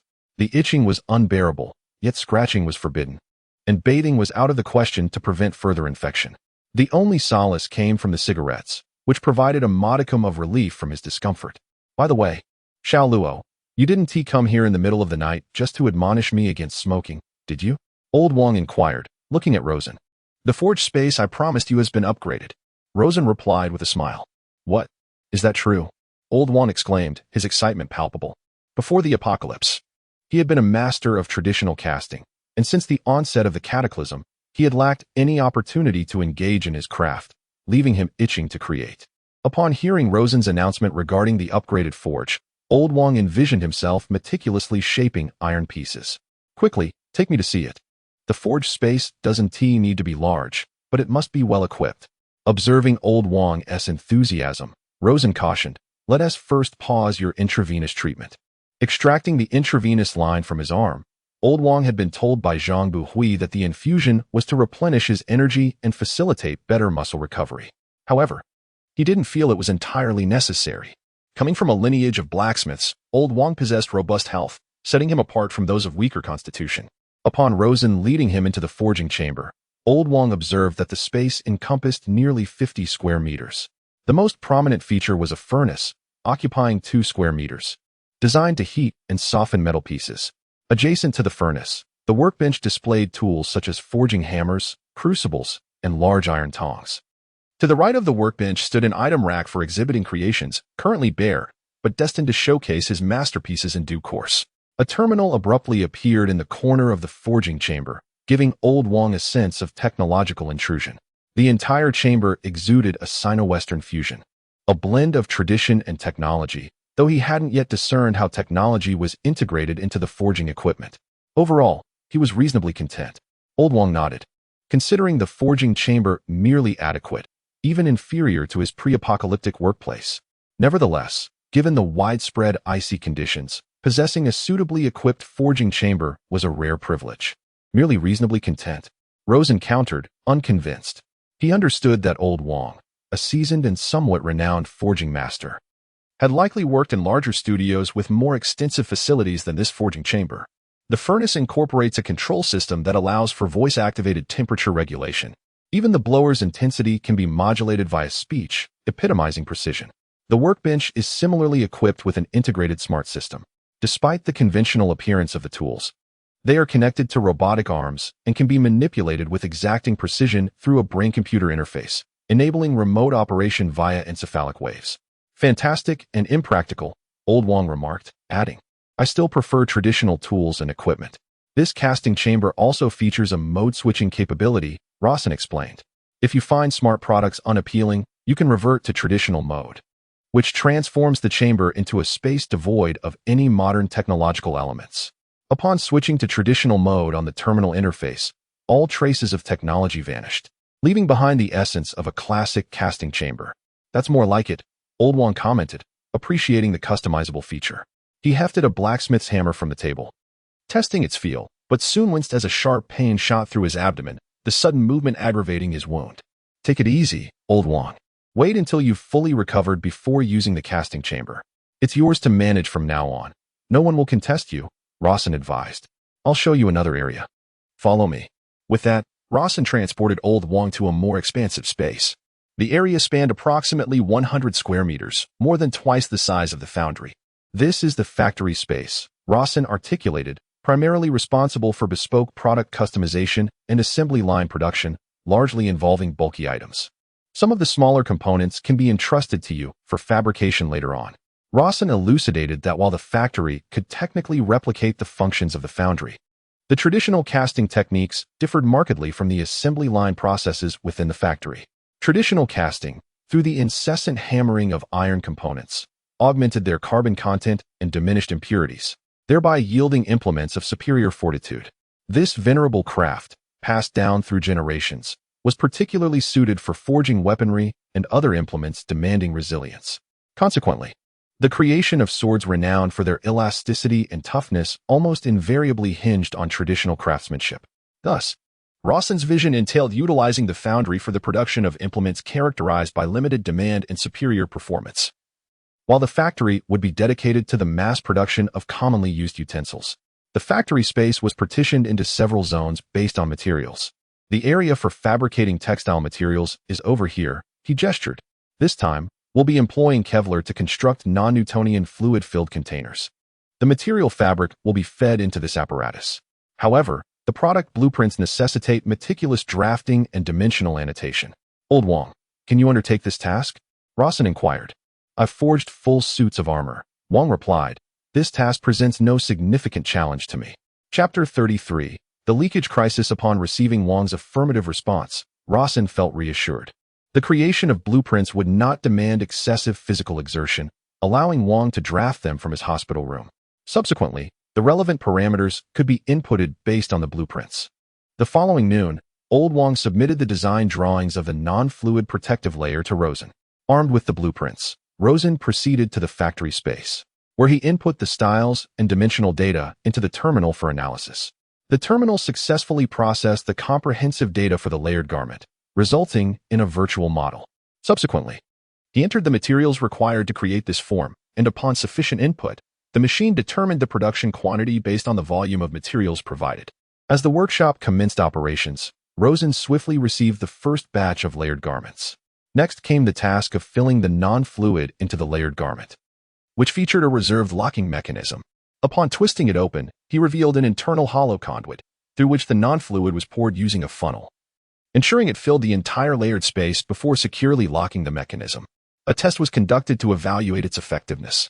When a bullet struck the layered garment, fragments ricocheted onto the ground, and although minor abrasions appeared on the garment, it remained intact, successful. The loud gunshots startled Old Lee and the others, prompting them to investigate the situation. "Ah, a new protective suit has been created? It seems quite effective," Old Lee remarked as he observed the layered garment, which had withstood the bullet's impact. "Next time you venture out, your safety will be significantly enhanced. Why not try on the full gear and see how it feels?" Rosen removed the layered garment from the model and handed it to Old Lee. Given that Old Lee's physical capabilities were on par with Rosen's, being among the lower end in terms of physical fitness among the 6 refugees venturing outside, he would likely not perceive a significant increase in weight from adding another layered garment.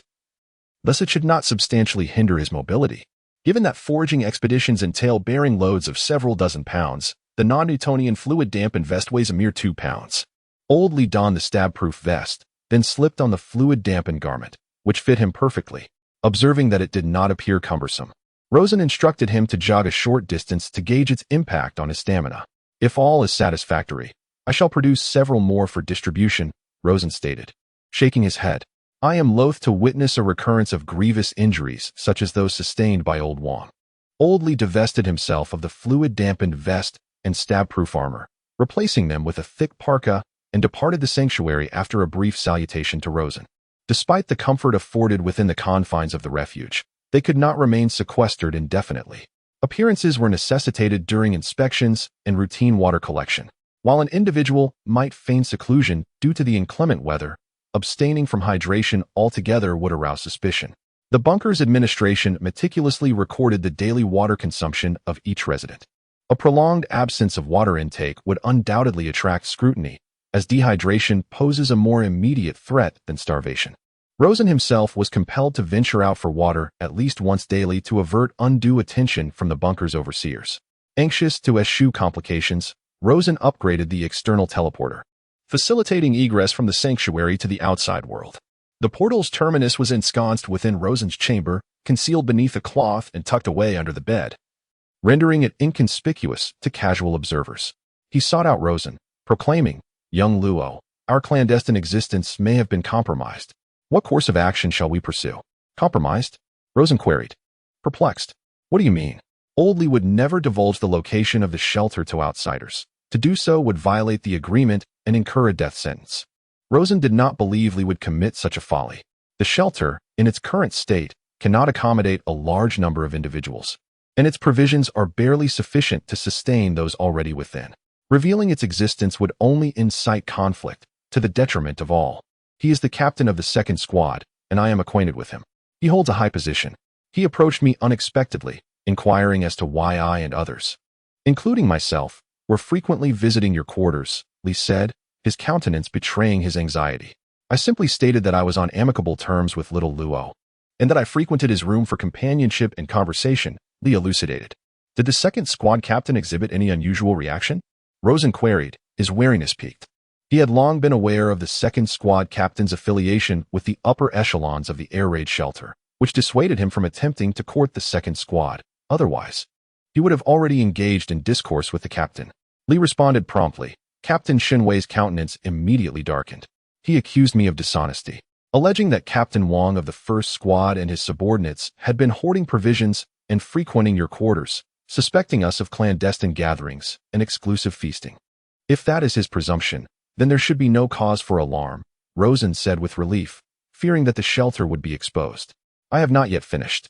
Allow me to continue. I immediately refuted the accusation. How could I possibly admit to such a thing? Should the upper echelons apprehend us and make an example of us, we would all be doomed, Lee added. And how did you explain it? Upon my denial, Shinwei did not afford me the opportunity to explain myself and promptly ushered me into your chamber. As Lao Li recounted this, Rosen felt a buzzing in his head. The worst-case scenario had indeed unfolded. No, it may not necessarily be the direst outcome. Perhaps it had not yet reached that level. Lao Li, please, do not keep me in suspense. Did you inadvertently reveal the location of the portal? Rosen inquired urgently. Rest assured, I did not expose it. However, I fear it will not be so easily dismissed, Lao Li replied, swallowing hard. When Shen Wei found your room unoccupied, he inquired about your whereabouts. I casually mentioned you had gone to fetch water, prompting him to leave in search of you. I immediately came in to discuss the situation with you. Such tactics are commonly employed during police interrogations of suspects. In truth, extricating ourselves from this predicament is rather simple. It merely requires a spirit of self-sacrifice from all involved. Yet, human nature often falters under pressure. Rosen promptly conveyed this hypothesis to Lao Li, advising him to remain astute and refrain from confessing too readily. If you confess, I may find myself on a path to ruin. The agreement is explicit. Revealing the sanctuary's location would lead to my demise at the hands of high-tech enforcers, Lao Li asserted. It is not solely your confession that could unveil the sanctuary's location.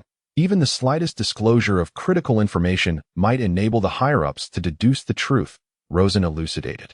Chapter 34. The summons from higher UPS. Rosen hastily convened an emergency meeting, gathering Lao Wang and the others. Lao Wang's abdominal injury had sufficiently healed, and clad in thick clothing, it was no longer apparent that he had been harmed. The only concern was for Xian, still so young.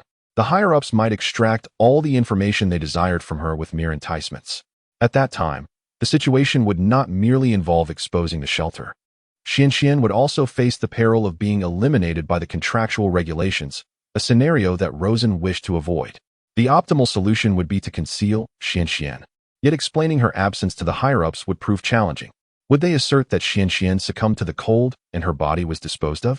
Such a tale could only be believed by a fool, for the air raid shelter conducts daily inspections, meticulously documenting the demise of any individual.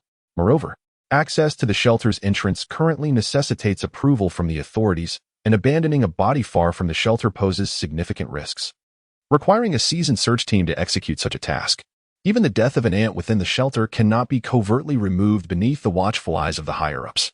Thus, should the authorities inquire about Xuan's whereabouts, any fabrication would unravel effortlessly. One must see the living or the dead, and there is no way to rationalize Xuan's absence. Furthermore, it is inevitable that the higher-ups would seek clues through the children, who are naively susceptible to leading questions. Even if Rosen could entice Xian with sweets to conceal the existence of the shelter, he could not prevent the higher-ups from employing various methods to extract the truth from the children. It is particularly concerning that Xian does not appear to be the type to lie. Rosen shared his apprehensions with Old Wang and the others, seeking their counsel. Old Wang suggested, simply state that Xian has caught a cold and is indisposed. That won't suffice, replied Aunt Wang, for the higher-ups would readily provide medication and inquire about her condition. It's quite simple, Old Li interjected. Just instruct Xian to refrain from mentioning the existence of the shelter space, and that should resolve the matter. Rosen expressed his disagreement, stating that children represent the most effective avenue for breakthrough. The higher-ups are likely to focus on extracting information through Xian. Xiao Luo, if all else fails, perhaps you should disclose the existence of the shelter space. After all, you are the leader of the shelter, and the agreement does not impose restrictions upon you. Huang Feng pondered aloud. The notion of revealing the shelter space to the higher-ups of the air raid shelter had crossed Rosen's mind before, and he had deliberated upon it extensively. Ultimately, he dismissed the idea after careful consideration. Firstly, his knowledge of the higher-ups was limited. Among them surely resided some sagacious individuals, and wisdom does not always equate to benevolence.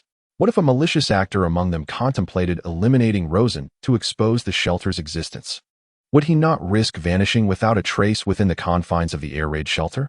This concern loomed large, especially without certainty regarding the presence of malevolence among the upper echelons. If, by chance, there were no ill-intentioned individuals, revealing the shelter space prematurely would still not be prudent. The food supplies within the shelter were insufficient to sustain the population of the air raid shelter, leading to potential conflicts over rationing. Currently, the available provisions were inadequate for multiple distributions. Moreover, it could engender false hope among the refugees within the air raid shelter, fostering a sense of entitlement and laziness. The knowledge of the shelter space as a sanctuary might lead many to believe they could survive without taking risks. Consequently, a significant number might choose to withdraw from the search teams. Should there be fewer individuals venturing out to gather supplies, an increasing number would become reliant on the shelter space. If, one day, the shelter could no longer provide food, the refugees might rise in revolt against their leader. Certainly. This is an extreme scenario. After all, not all refugees will succumb to madness. The order established within the bomb shelter has become second nature to them, and they may not necessarily resort to chaos. However, the sudden influx of unfamiliar and untrustworthy individuals poses significant challenges for management. Unless the higher-ups maintain a cordial rapport with Rosen, the leader of this refuge, and pledge their assistance in overseeing the refugees to ensure the continuation of order, it will be difficult. The higher-ups possess ample manpower and superior management capabilities compared to Rosen. If they are willing to collaborate sincerely with him, it would be most favorable. The challenge lies in Rosen's inability to discern which of the higher-ups may harbor malicious intent. He cannot gauge their authority effectively and lacks the insight to identify wrongdoers at a glance. Let us proceed this way, Old Wang and Aunt Wang. You two should first engage in a conversation with Xianxian, urging her to remain vigilant against outsiders. In 1 minute, we will teleport together. At that time, everyone should strive to withhold any useful information. If we can manage to deceive them, it would be ideal. However, if the higher-ups grow suspicious, I will suggest a private discussion with the highest-ranking officer among them, placing our hopes on the integrity of that commander. Upon finishing his statement, Rosen's expression turned somewhat grave. 1 minute later, Old Wang and Aunt Wang had sternly instructed Xianxian to keep matters concerning the refuge confidential. Subsequently, the 9 individuals sequentially departed from the teleportation portal, arriving in Rosen's room. Knock, knock, knock. The sound of knocking on the door grew increasingly insistent. Inspection time. Xiao Luo, open the door, came a somewhat boisterous male voice from outside. Upon hearing the voice, Rosen immediately deduced the identity of the speaker. It was Wang Guan, a squad leader among the senior staff, distinguished by his tall and robust physique. Previously, during a confrontation between the senior personnel and refugees who had been pilfering diesel fuel, he had been one of the catalysts for the ensuing brawl. After receiving a stern reprimand from the upper echelons, he had tempered his demeanor somewhat. Yet his approach remained rather aggressive. The individuals behind him nodded solemnly in acknowledgement towards Rosen. Noticing their serious expressions brought Rosen a sense of relief, prompting him to unlock the door. Inside the 5-square-meter room, astonishingly, 9 individuals were crammed together, leaving little room for seating. Nonetheless, the presence of so many people effectively raised the temperature, akin to turning on the heating, as Old Wang sheepishly explained. Strangely enough, this explanation held merit. Rosen's chamber was among the smallest in the air raid shelter. With its limited space and considerable occupancy, the air within had warmed by a few degrees. In fact, at the very moment the door swung open, the air that rushed out felt notably warmer. Chapter 35. An unexpected interrogation. Rosen and his companions did not resist.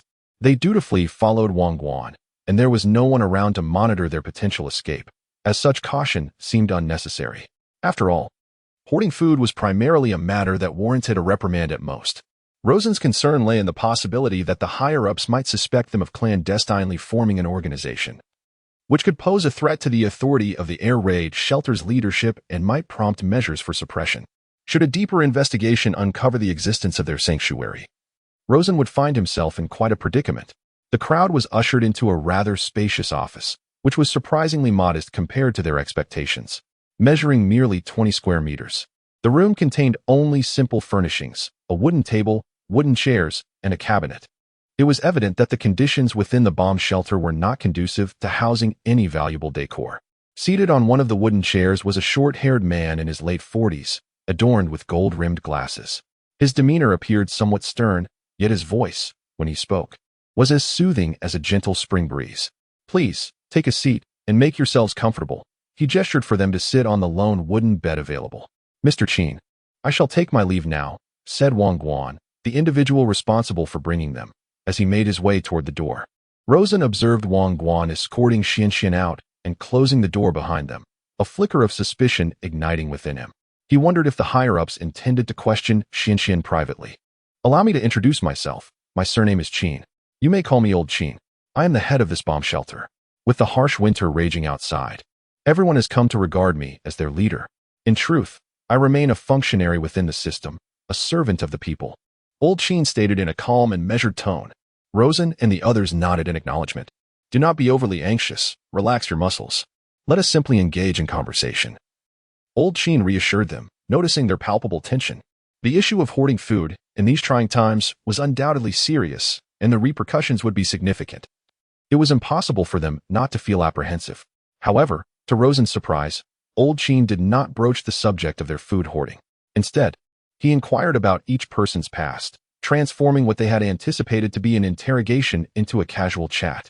When encountering something amusing, Old Sheen could not help but emit a few chuckles, causing the initial wariness of those present to gradually dissipate. Just then, a plump middle-aged woman appeared at the door.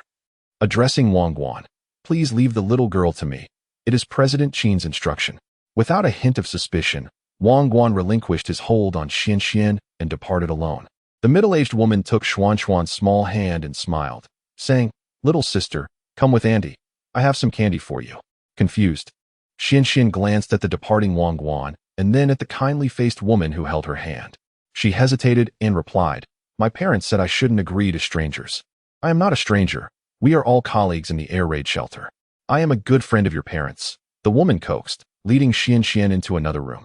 Old Sheen inquired about everyone's situation, eventually reaching Rosen, who shared some mundane matters and expressed his concern for old Luo's condition. These topics did not pertain to the shelter's space, and discussing them posed no issues. "I hope old Luo is all right. After my parents passed away, he is the only uncle I can reach, as I cannot get through to any other relatives," Rosen sighed. "Rest assured, next time I will ask the search team to keep an eye out. They may encounter people venturing outside the nearby shelters," Old Sheen reassured him. However, he suddenly inquired, "By the way, little Luo, I noticed you have withdrawn from the search team. What have you been eating these days? Aren't you hungry?" When Sheen broached a pivotal subject, Rosen became wary. After cultivating rapport and diffusing the tension, he steered the conversation toward the concealed provisions. "So, you subsisted on their clandestine food cache, am I correct?" Rosen affirmed with a nod. "I couldn't help but notice your earlier remark about a predilection for indolence and a lack of physical activity. Such habits are hardly salutary for a young man. I would strongly recommend that you engage in regular exercise. Once you've restored your physical condition, the search team would gladly welcome you into their ranks," Sheen advised. His words were not without merit, as the shelter was hardly a haven for idlers, especially those who subsisted on the covert spoils of others. Even without Sheen's explicit pronouncement, Rosen was acutely aware of his unwelcome status. A sense of grievance welled up within him, for he had chosen to remain concealed from danger for the sake of humanity's future survival. Yet he was now being branded as indolent. "Wang, you are not without fault either. As the captain of Team 1, and practically within the system, how could you engage in such embezzlement? The matter is grave, yet not entirely so, as I was initially at fault for turning a blind eye. However, let us be clear, the practice of concealing items will be prohibited henceforth. Staff will conduct rigorous inspections to maintain order within the shelter, and your cooperation is expected. Let us consider this matter closed. Any future transgressions will be dealt with through official channels, and disciplinary action will be taken." The weight on Rosen's heart momentarily lifted. But a new predicament now surfaced. Mr. Qin articulated with lucidity that henceforth, inspections of the search team for concealed possessions would be rigorously enforced, precluding any potential for them to secrete away items. Given the current resources within the confines of the shelter, self-sufficiency is attainable absent external input. Albeit the condiments will soon be depleted, and the enjoyment of delectable culinary creations will become a thing of the past. Let us proceed into the advanced shelter space. Chapter 36. Breach of confidentiality and adverse situation has materialized. It appears Xian Xian has been escorted away by Wang Guan for a private interrogation. Upon the utterance of Rosen's words, a pall of unease descended upon old Wang and the others. While they had anticipated such machinations from the upper echelons, the actual occurrence of Xian Xian being sequestered for interrogation engendered a sense of duplicity. The cohort commenced a search within the air raid shelter, vociferously calling out Xuan's name in the corridors. Before long, an obese, middle-aged woman approached, holding Xuan's small hand. "The child is with me. There is no need for concern. I took the liberty of treating her to some sweets," the middle-aged woman said with a smile. Wang's gaze alighted upon the middle-aged woman's countenance, and she immediately recognized her as their Federation of Women's president. With a clearer understanding of the sequence of events, the apprehension within Wang's heart dissipated. Evidently, it was unlikely to be merely a matter of offering sweets. Rosen fretted that Xian Xian might inadvertently divulge sensitive information. Xian Xian crunched the sweets in her mouth resoundingly, swallowed, and stated, "She inquired as to our activities in Rosen's room, to which I responded that we congregated together for warmth. And furthermore, She inquired why I chose Brother Rosen's room, questioning if it wouldn't be too cramped. I replied that the small, warm room made it less likely to escape. Isn't Xian quite clever, Brother Rosen? Oh, that should be fine. Rosen nodded calmly. Unexpectedly, Xian continued. In the end, he asked me what you all were doing. I said Brother Rosen had a toy gun. Bang, bang, bang. My ears were hurting from the noise. The aunt corrected me, stating that the sound of a toy gun wouldn't cause ear pain. Xian insisted it was genuinely painful, asserting she wasn't lying. She remarked that children who tell lies don't receive any candy. I insisted I was truthful, explaining that the toy gun was black and that the bullets even emitted smoke. She believed I was fabricating stories and refused to give me any candy, claiming she heard the sound. I then asked if she perhaps had an issue with her hearing. Subsequently, she indeed stopped giving out candy. After listening to Xuan's account, Rosen fell into a state of tense anxiety. What do you think, Xiaoluo? Huang Feng asked with a wry smile. Perhaps she truly doesn't believe Xian, but we must prepare for the worst. What if the higher-ups become suspicious and suddenly decide to inspect the room? If we aren't there, the shelter's space will be exposed, Rosen frowned. Indeed, everyone usually congregates in Xiaoluo's room, which could raise suspicions. After all, our connections are minimal, and it is solely the shelter that binds us together. Outsiders will undoubtedly suspect we are forming a clandestine organization, Huang Feng remarked. Regardless of whether the higher-ups will conduct an unexpected inspection, it is advisable to remain in the bomb shelter room for an hour, just to be on the safe side. At last, Rosen spoke. Following his words, everyone exited through the portal. Yet this time, Rosen was not the first to emerge from beneath the bed as one would typically expect. Ordinarily, upon stepping out of a portal concealed beneath the bed, he would have landed in a prone position. However, this time he stepped out standing upright. To his astonishment, he discovered that his room had already been accessed using a spare key, and seated beside the bed was a man.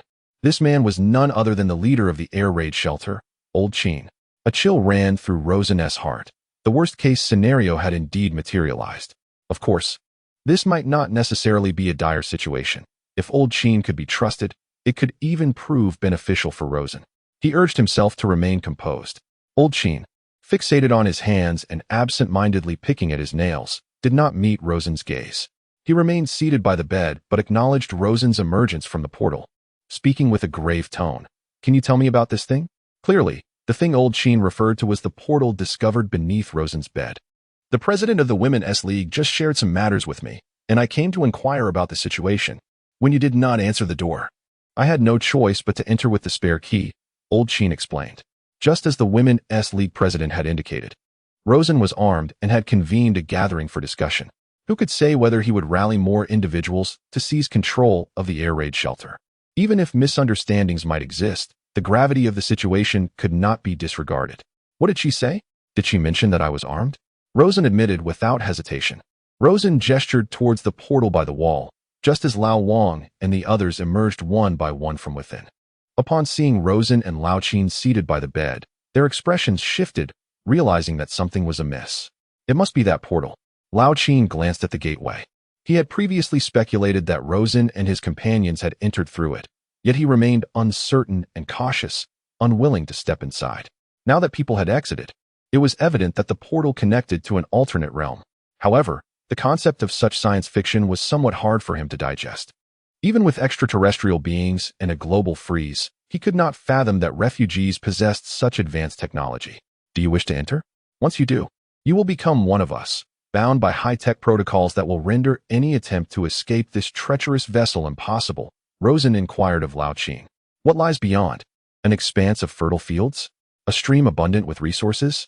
Or perhaps a kingdom from another world? Should I become one of you, will I still be myself? I won't be brainwashed, will I? Lao Qin's wariness intensified.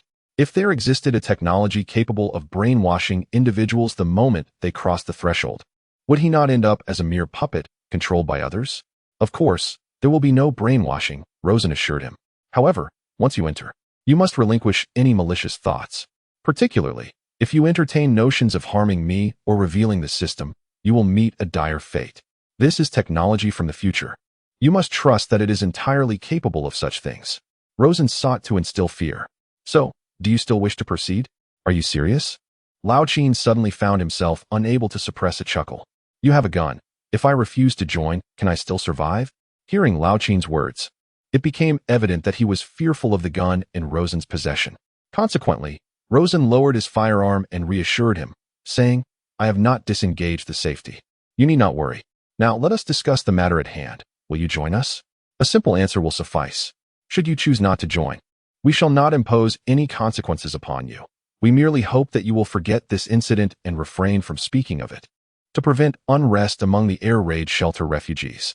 Chapter 37. The inclusion of higher UPS. Do I have any room for choice? Lao Qin let out a bitter laugh. The other party possessed a weapon. If he were to refuse, what if they shot him out of anger? If I join you, can I still be the leader of the air raid shelter? Certainly. Should you decide to join, we can proceed in a collaborative manner. The higher-ups will provide sufficient personnel to integrate into my sanctuary space, in exchange for which I shall supply them with sustenance and a comfortable living environment. Sustenance and a comfortable living environment? Do you truly possess these? Why did you not reveal this sooner? Lao Qin inquired, astonished. Because the current sanctuary space is not sufficiently expansive, it requires subsequent upgrades and expansions. Furthermore, I cannot accept just anyone, as I cannot guarantee that every individual will remain unwaveringly loyal to me, Rosen elucidated. Can you take me inside to see? Of course. Rosen then escorted Lao Qin on a tour of the sanctuary space, providing him with an overview of the current conditions within. Lao Qin was profoundly astonished, a look of ecstasy illuminating his face. This is truly a boon for all humanity. Xiao Luo, how much can this sanctuary space potentially expand? I am uncertain, theoretically. It should be limitless, yet I am unaware if there exists a spatial area cap. The ability to further expand this space is already quite remarkable, as it offers a glimpse of hope for the future. Most importantly, the temperature here is conducive to life, allowing for the cultivation of vegetables. Additionally, aquaculture can thrive here, which is quite astonishing. Lao Qin displayed immense excitement. I have made my decision. I shall join your sanctuary space. After surveying the conditions of the sanctuary, Lao Qin readily consented to join. Such a splendid place, where even without others aiming firearms at oneself, one feels compelled to squeeze in. Moreover, the pleasant temperature might provide relief for my chronic leg ailment. If one wishes to join, let us proceed with the agreement, stated Rosen. How does one sign? It is worth noting that holographic imagery employs holographic projection technology, which, with current human capabilities, necessitates prior setup of projection equipment. Yet, the image before me appears without any devices, resembling a vivid illusion that is strikingly lifelike. I do not doubt that this sci-fi technology possesses the capability to easily terminate a human, but I must not spread this information.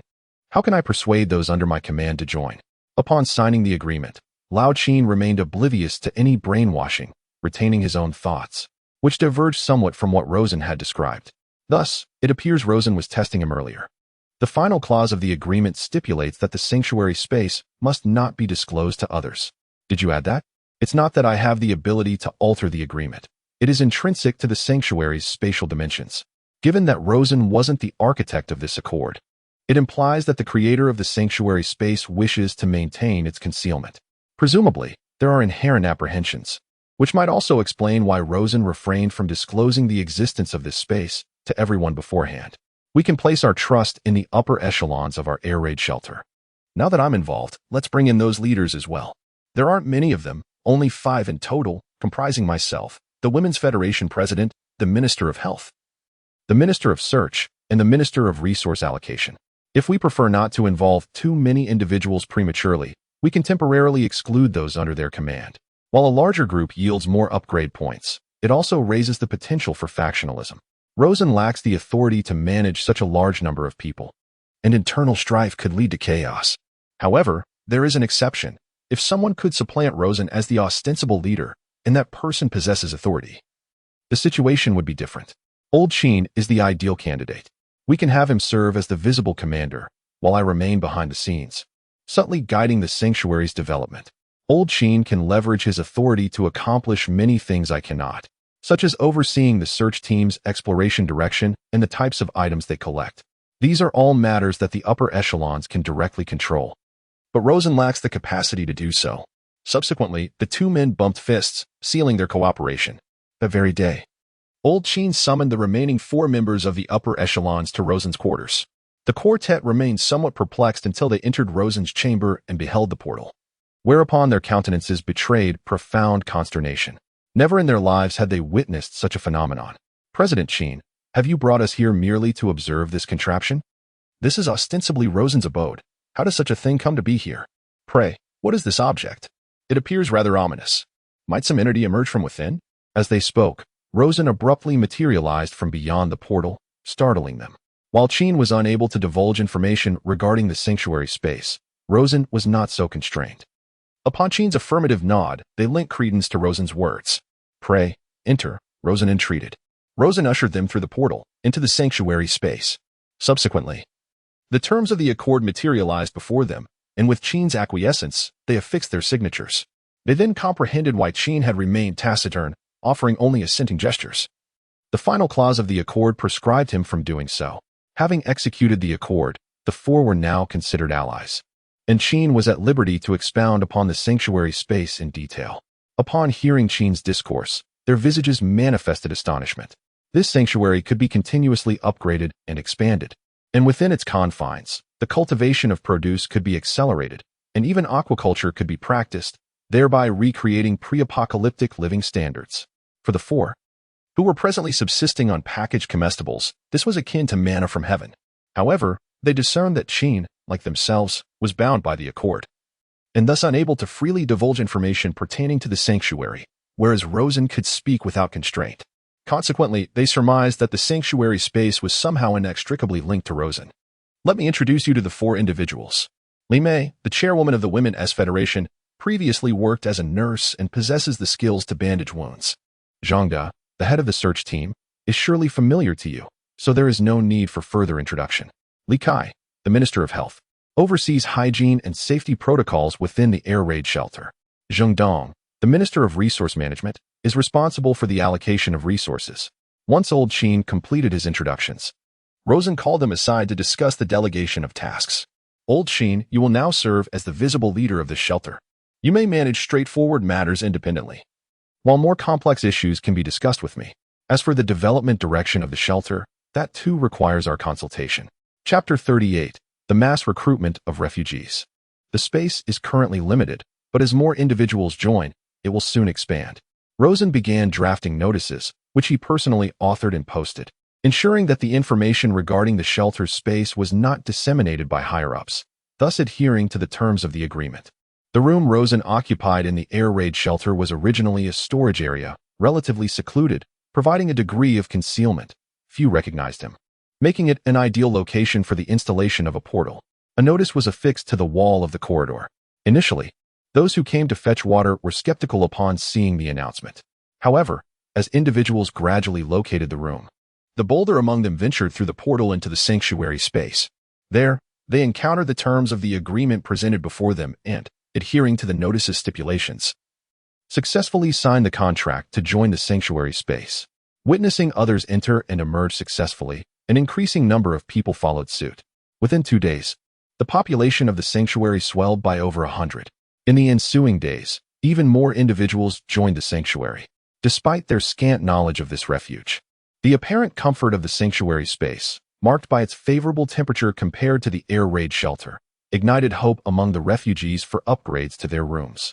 Rosen would wait until the early hours, seizing the moments when he earned upgrade points to extensively enhance the flooring, subsequently erecting partition walls to create individual rooms. With the influx of residents, he resorted to a simple approach, uniformly employing low-cost white wall panels, while the furnishings remained unupgraded for the time being. Nevertheless, the task of upgrading rooms for the newly arrived refugees consumed a fortnight, with the daily upgrade points feeling woefully insufficient, as all were spent solely on room enhancements. Fortunately, the new arrivals continued to be managed by Old Sheen's team, preventing any mishaps. Rosen understood that once the spatial upgrades concluded, the sheer number of individuals joining the sanctuary would afford him ample upgrade points daily, enabling the creation of a formidable army and the procurement of substantial firepower without issue. With a military force and advanced weaponry, the prospect of engaging in combat with extraterrestrial beings would become a tangible consideration. Undoubtedly, this is merely a contemplation. Initiating combat without sufficient assurance could potentially result not only in the failure to eradicate the extraterrestrial entities, but also in the sustained assault on the air raid shelter due to its marking by the alien beings, possibly leading to an indefinite confinement within its confines. Therefore, Rosen's notion is to, whenever feasible, elevate his leader level to LV2 before engaging in full-scale warfare with the extraterrestrials. Upon unlocking the portable sanctuary skill, he would be able to transport the sanctuary, alleviating concerns about remaining in a fixed location and being marked by the alien entities. At that juncture, the refugees could completely detach from the external air raid shelter space, moving with him through the apocalyptic landscape like portable possessions, even jointly exploring the origins of the extraterrestrial entities and the severe cold weather. At the mere thought of the sanctuary's future capabilities, Rosen was immediately thrilled to the point of sleeplessness. Coincidentally, just as Rosen upgraded adequate space and 130 rooms, the refugees from the air raid shelter had essentially integrated into the sanctuary space. Furthermore, the entire sanctuary space had expanded to an area of 4,000 square meters, seemingly boundless at first glance, primarily because the lighting fixtures on the ceiling had not been upgraded, with the points almost entirely allocated to the ground and walls. There are no immediate plans to upgrade the lighting fixtures, especially since the diesel for the external air raid shelter is nearing depletion by the end of the month. Providing insufficient electricity for power generation, prudence is advisable.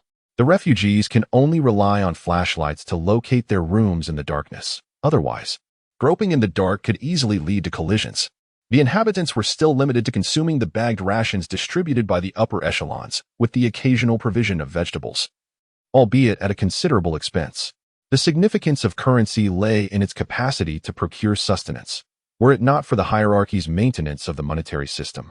These tokens would be intrinsically indistinguishable from ordinary paper. By and large, Lawson observed that the transplantation of the established protocols of the upper echelons into the shelter had thus far been remarkably successful, with the existing order perpetuated by the ruling stratum. As the date for the next resource retrieval expedition approached, Lawson privately approached Old Cheen, furnishing him with an explicit inventory of the resources presently deficient within the shelter, directing the search party to prioritize the acquisition of these provisions. With the incorporation of the upper echelons, there was no longer a need for furtive hoarding.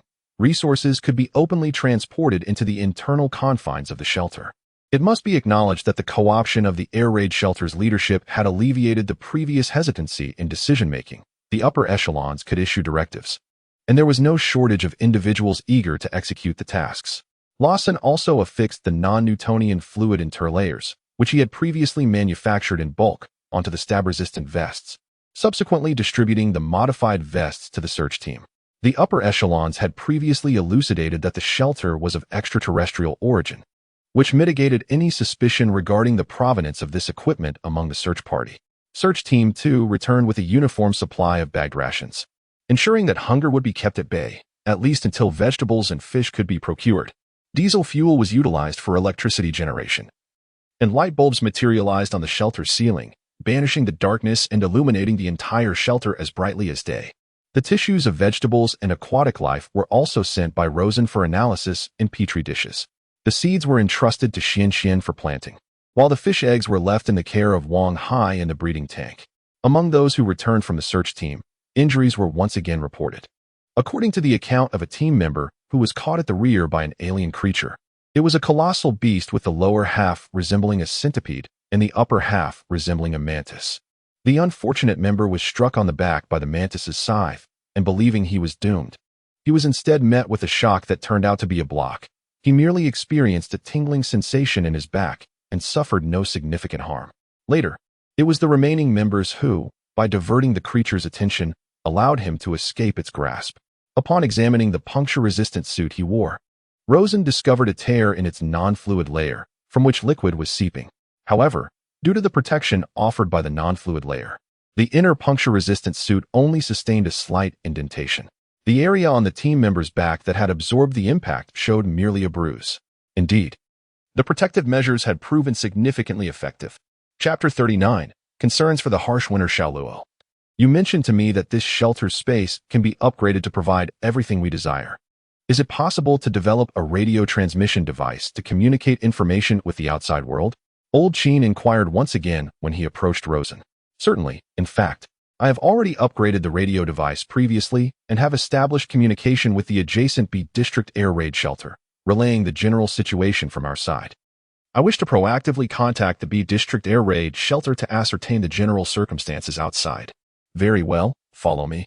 Rosen led Lao Qin to the location of the radio apparatus. This is it. Make yourself at home. The device appeared somewhat distinct, perhaps a new model? It's an upgraded system. It looks intuitive enough to operate. After observing for a while, Lao Qin grasped the operational mechanics. It was quite straightforward, merely requiring a twist of the knob to switch channels. Soon, he heard the familiar broadcast from the B District Air Raid Shelter through the headphones. And a wave of joy washed over him. Nearly half a year had passed, and he had finally established contact with the neighboring shelter. At this moment, it would not be an exaggeration to describe his emotions as a torrent of tears. One could only imagine the hardships he had endured over the past months. Previously, he had summoned an electrician from among the refugees to repair the equipment, but due to the aging and missing components, the electrician abandoned the task. Undeterred, Lao Qin resolved to try replacing the components with makeshift parts, hoping for success. Thus, he immersed himself daily in the maintenance and calibration of the radio equipment. The radio transmission circuitry comprised oscillators, modulators, transmitting antennas, and power amplifiers, among other components. The faulty element was a capacitor within the modulation circuit. As the modulation principle relies on the reactance of the capacitor decreasing with rising frequency, exhibiting high resistance at low frequencies. Clearly, without this capacitive component, the modulation signal could not be produced. After dismantling the damaged capacitor to inspect its internal structure, Lao Qin attempted to substitute the burnt-out sections with alternative materials. However, despite his efforts to replace several components, he met with failure.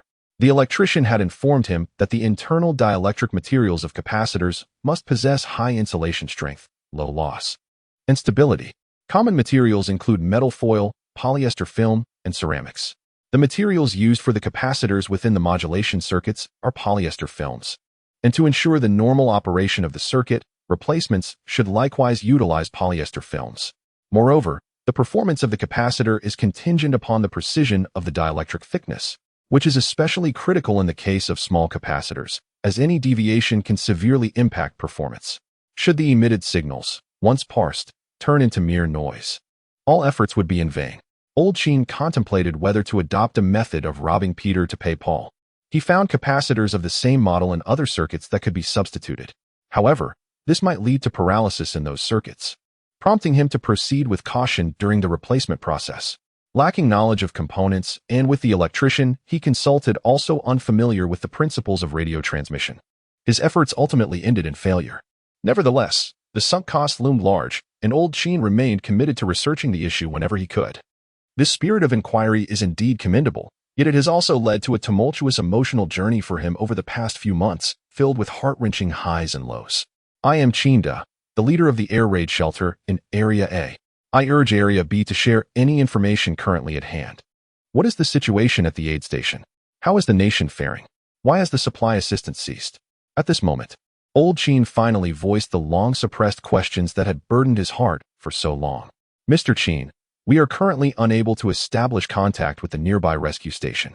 And in reality, the only connection we have is with your air raid shelter in Area A. As for the other areas, we cannot dismiss the possibility that the radio equipment may have deteriorated due to age, yet we cannot harbor excessive hopes. Upon reflection, one could deduce this conclusion, but hearing it articulated inevitably leaves a sense of emptiness within. Have the individuals from Area B encountered others from different shelters during their outings? Old Sheen inquired. 3 months ago, we encountered a search team consisting of approximately 15 members who claimed to be from an underground morgue of a certain hospital. At that time, they were collaborating with our search team in a mall to transport supplies, but we have not seen them since. The tone from the other end was heavy as they stated, we must not have overly optimistic expectations. A small group, upon encountering extraterrestrial beings, could easily face total annihilation. Initially, our air raid shelter in Area B had over 1,000 individuals, yet we have dwindled to fewer than 500. And no one can predict how much longer we can endure. You are correct. Within a span of 6 months, Area A has similarly lost nearly half of its refugees. If this continues, it is likely that we will not survive the coming winter. As this somber reality sank in, A chilling sensation enveloped both their hearts. Losing half the population within 6 months, how many will remain after another 6? While reluctant to adopt an overly pessimistic outlook, I feel it is imperative to issue a reminder. As autumn sets in, the temperatures outside have further declined, making the search team's task increasingly arduous.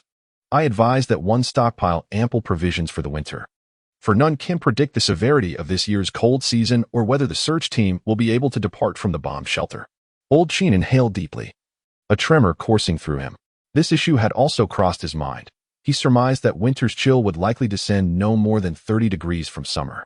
It is essential to recognize that this region is tropical, characterized by minimal temperature variance between seasons.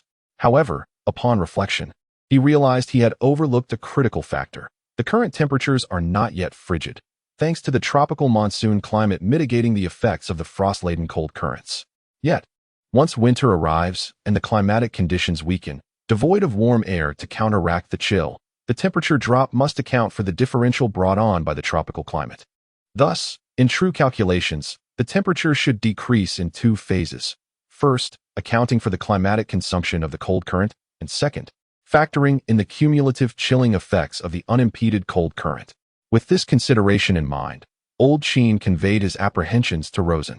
Rosen's expression shifted, for he had not given much thought to the search team's excursions. After all, with the shelter available, even without venturing outside, prior conditions had sufficed for self-sustenance. The dilemma now lies in the increased number of new arrivals, which has rendered self-sufficiency untenable. Reliance on the search team to procure resources from the outside has become essential to bridge the gap. Unless, of course, he intends to abandon the majority of those who have recently joined the bomb shelter, allowing them to fend for themselves. Clearly, Rosen would not entertain such a notion. Xiao Luo, I'm afraid you will need to develop protective clothing that can withstand even lower temperatures in the future. Otherwise, venturing outside will become a significant challenge. Lao Chin remarked. Chapter 40. The Summoning of Troops. Lao Chin, please do not rush. I shall provide my utmost assistance concerning technological matters. However, I recall you mentioning that the air raid shelter's door would only open once every 3 months for resource gathering. I understand your concerns. Yet, this will inevitably accelerate the exposure of the shelter. I fear that extraterrestrial beings may congregate as a result. Upon hearing Luo-san mutter the words frozen meat, Lao Chin understood his implications. The term frozen meat referred to the animal carcasses encased in ice outside, predominantly human remains. If the supply of frozen meat outside were plentiful, it might deter the extraterrestrial beings from launching a frenzied invasion of the shelter. However, should the meat supply dwindle, the extraterrestrial beings, driven by insatiable hunger, would pose a dire threat. The consequences of revealing the shelter's location would be catastrophic. Lao Chin shivered involuntarily at the thought.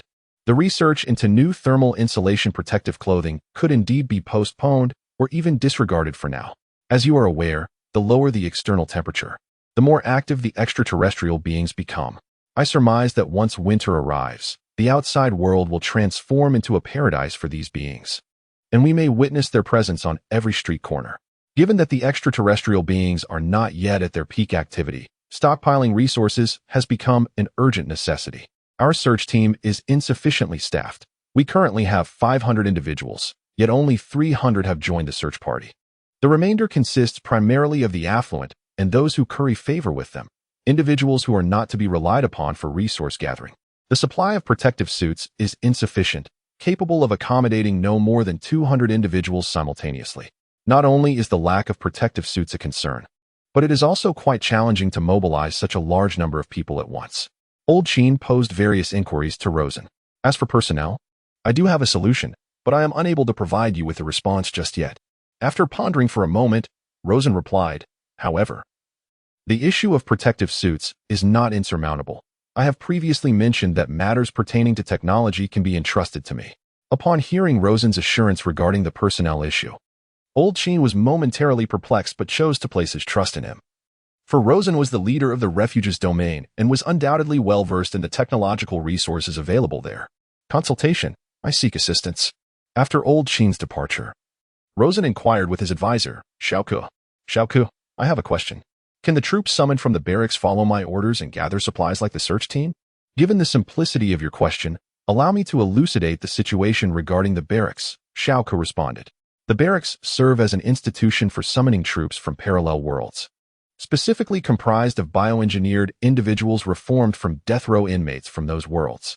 Their combat capabilities surpass those of ordinary humans, rendering them more than capable of undertaking any tasks achievable by regular individuals, including search missions without any difficulty. Moreover, the memories of these bioengineered beings have been erased, and they will unfailingly obey their master's commands, even to the extent of self-sacrifice, ensuring that large-scale summoning can be executed with confidence. In light of this, I have no further questions. Having confirmed the situation, Rosen felt a sense of reassurance. He promptly proceeded to transport himself into the barracks domain.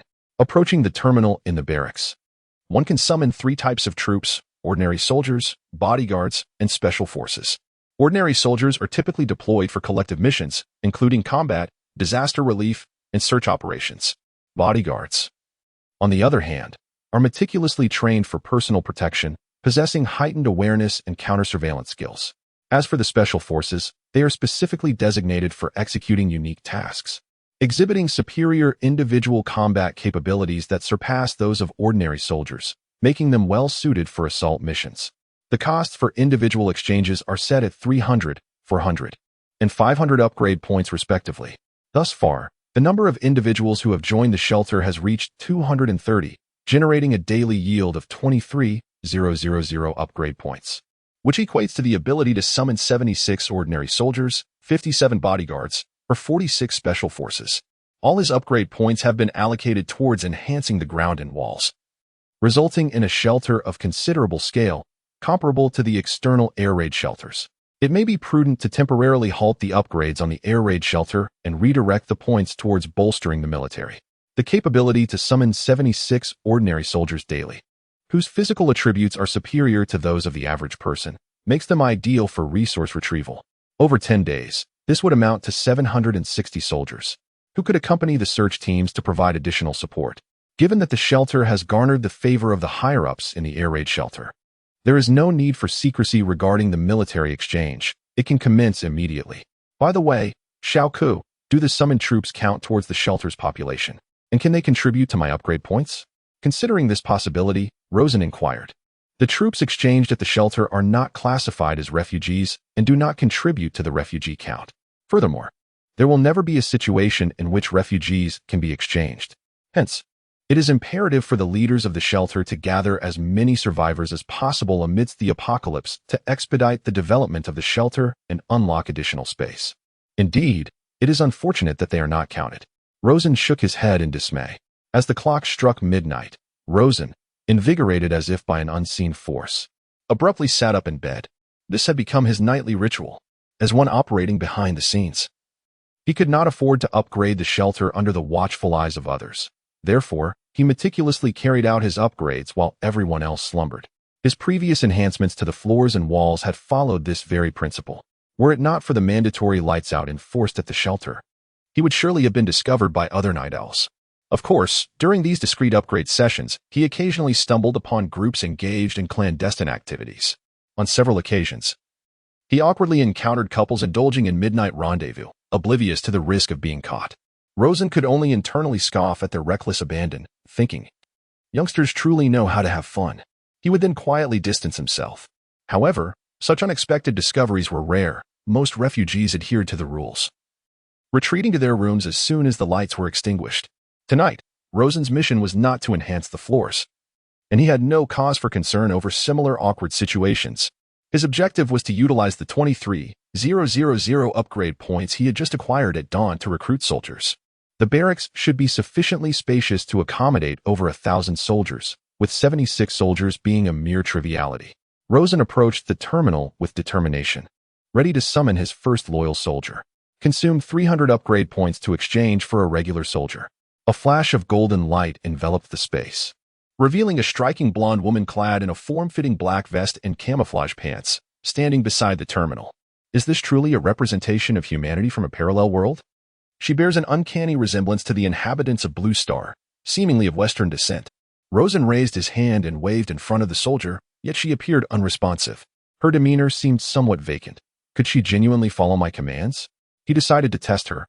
At ease. Attention. The soldier reacted swiftly, executing the commands with precision. Chapter 41. Operation Rescue. Old Roe, witnessing the soldier promptly obey his orders, ignited Rosen's enthusiasm. He wished to assess the extent of her obedience further. Thus, he commanded, perform 20 push-ups, and for now, complete 5 sets. In the male barracks, it was common for soldiers to execute 50 push-ups in succession. However, female soldiers typically possess a weaker constitution, making 50 a daunting challenge. Rosen's command was indeed demanding, yet if she persevered and accomplished this seemingly impossible task, it would demonstrate a significant point, namely, that the bioengineered soldier could effortlessly unleash her physical limits. As soon as Rosen issued the command, the female soldier exhibited no hesitation.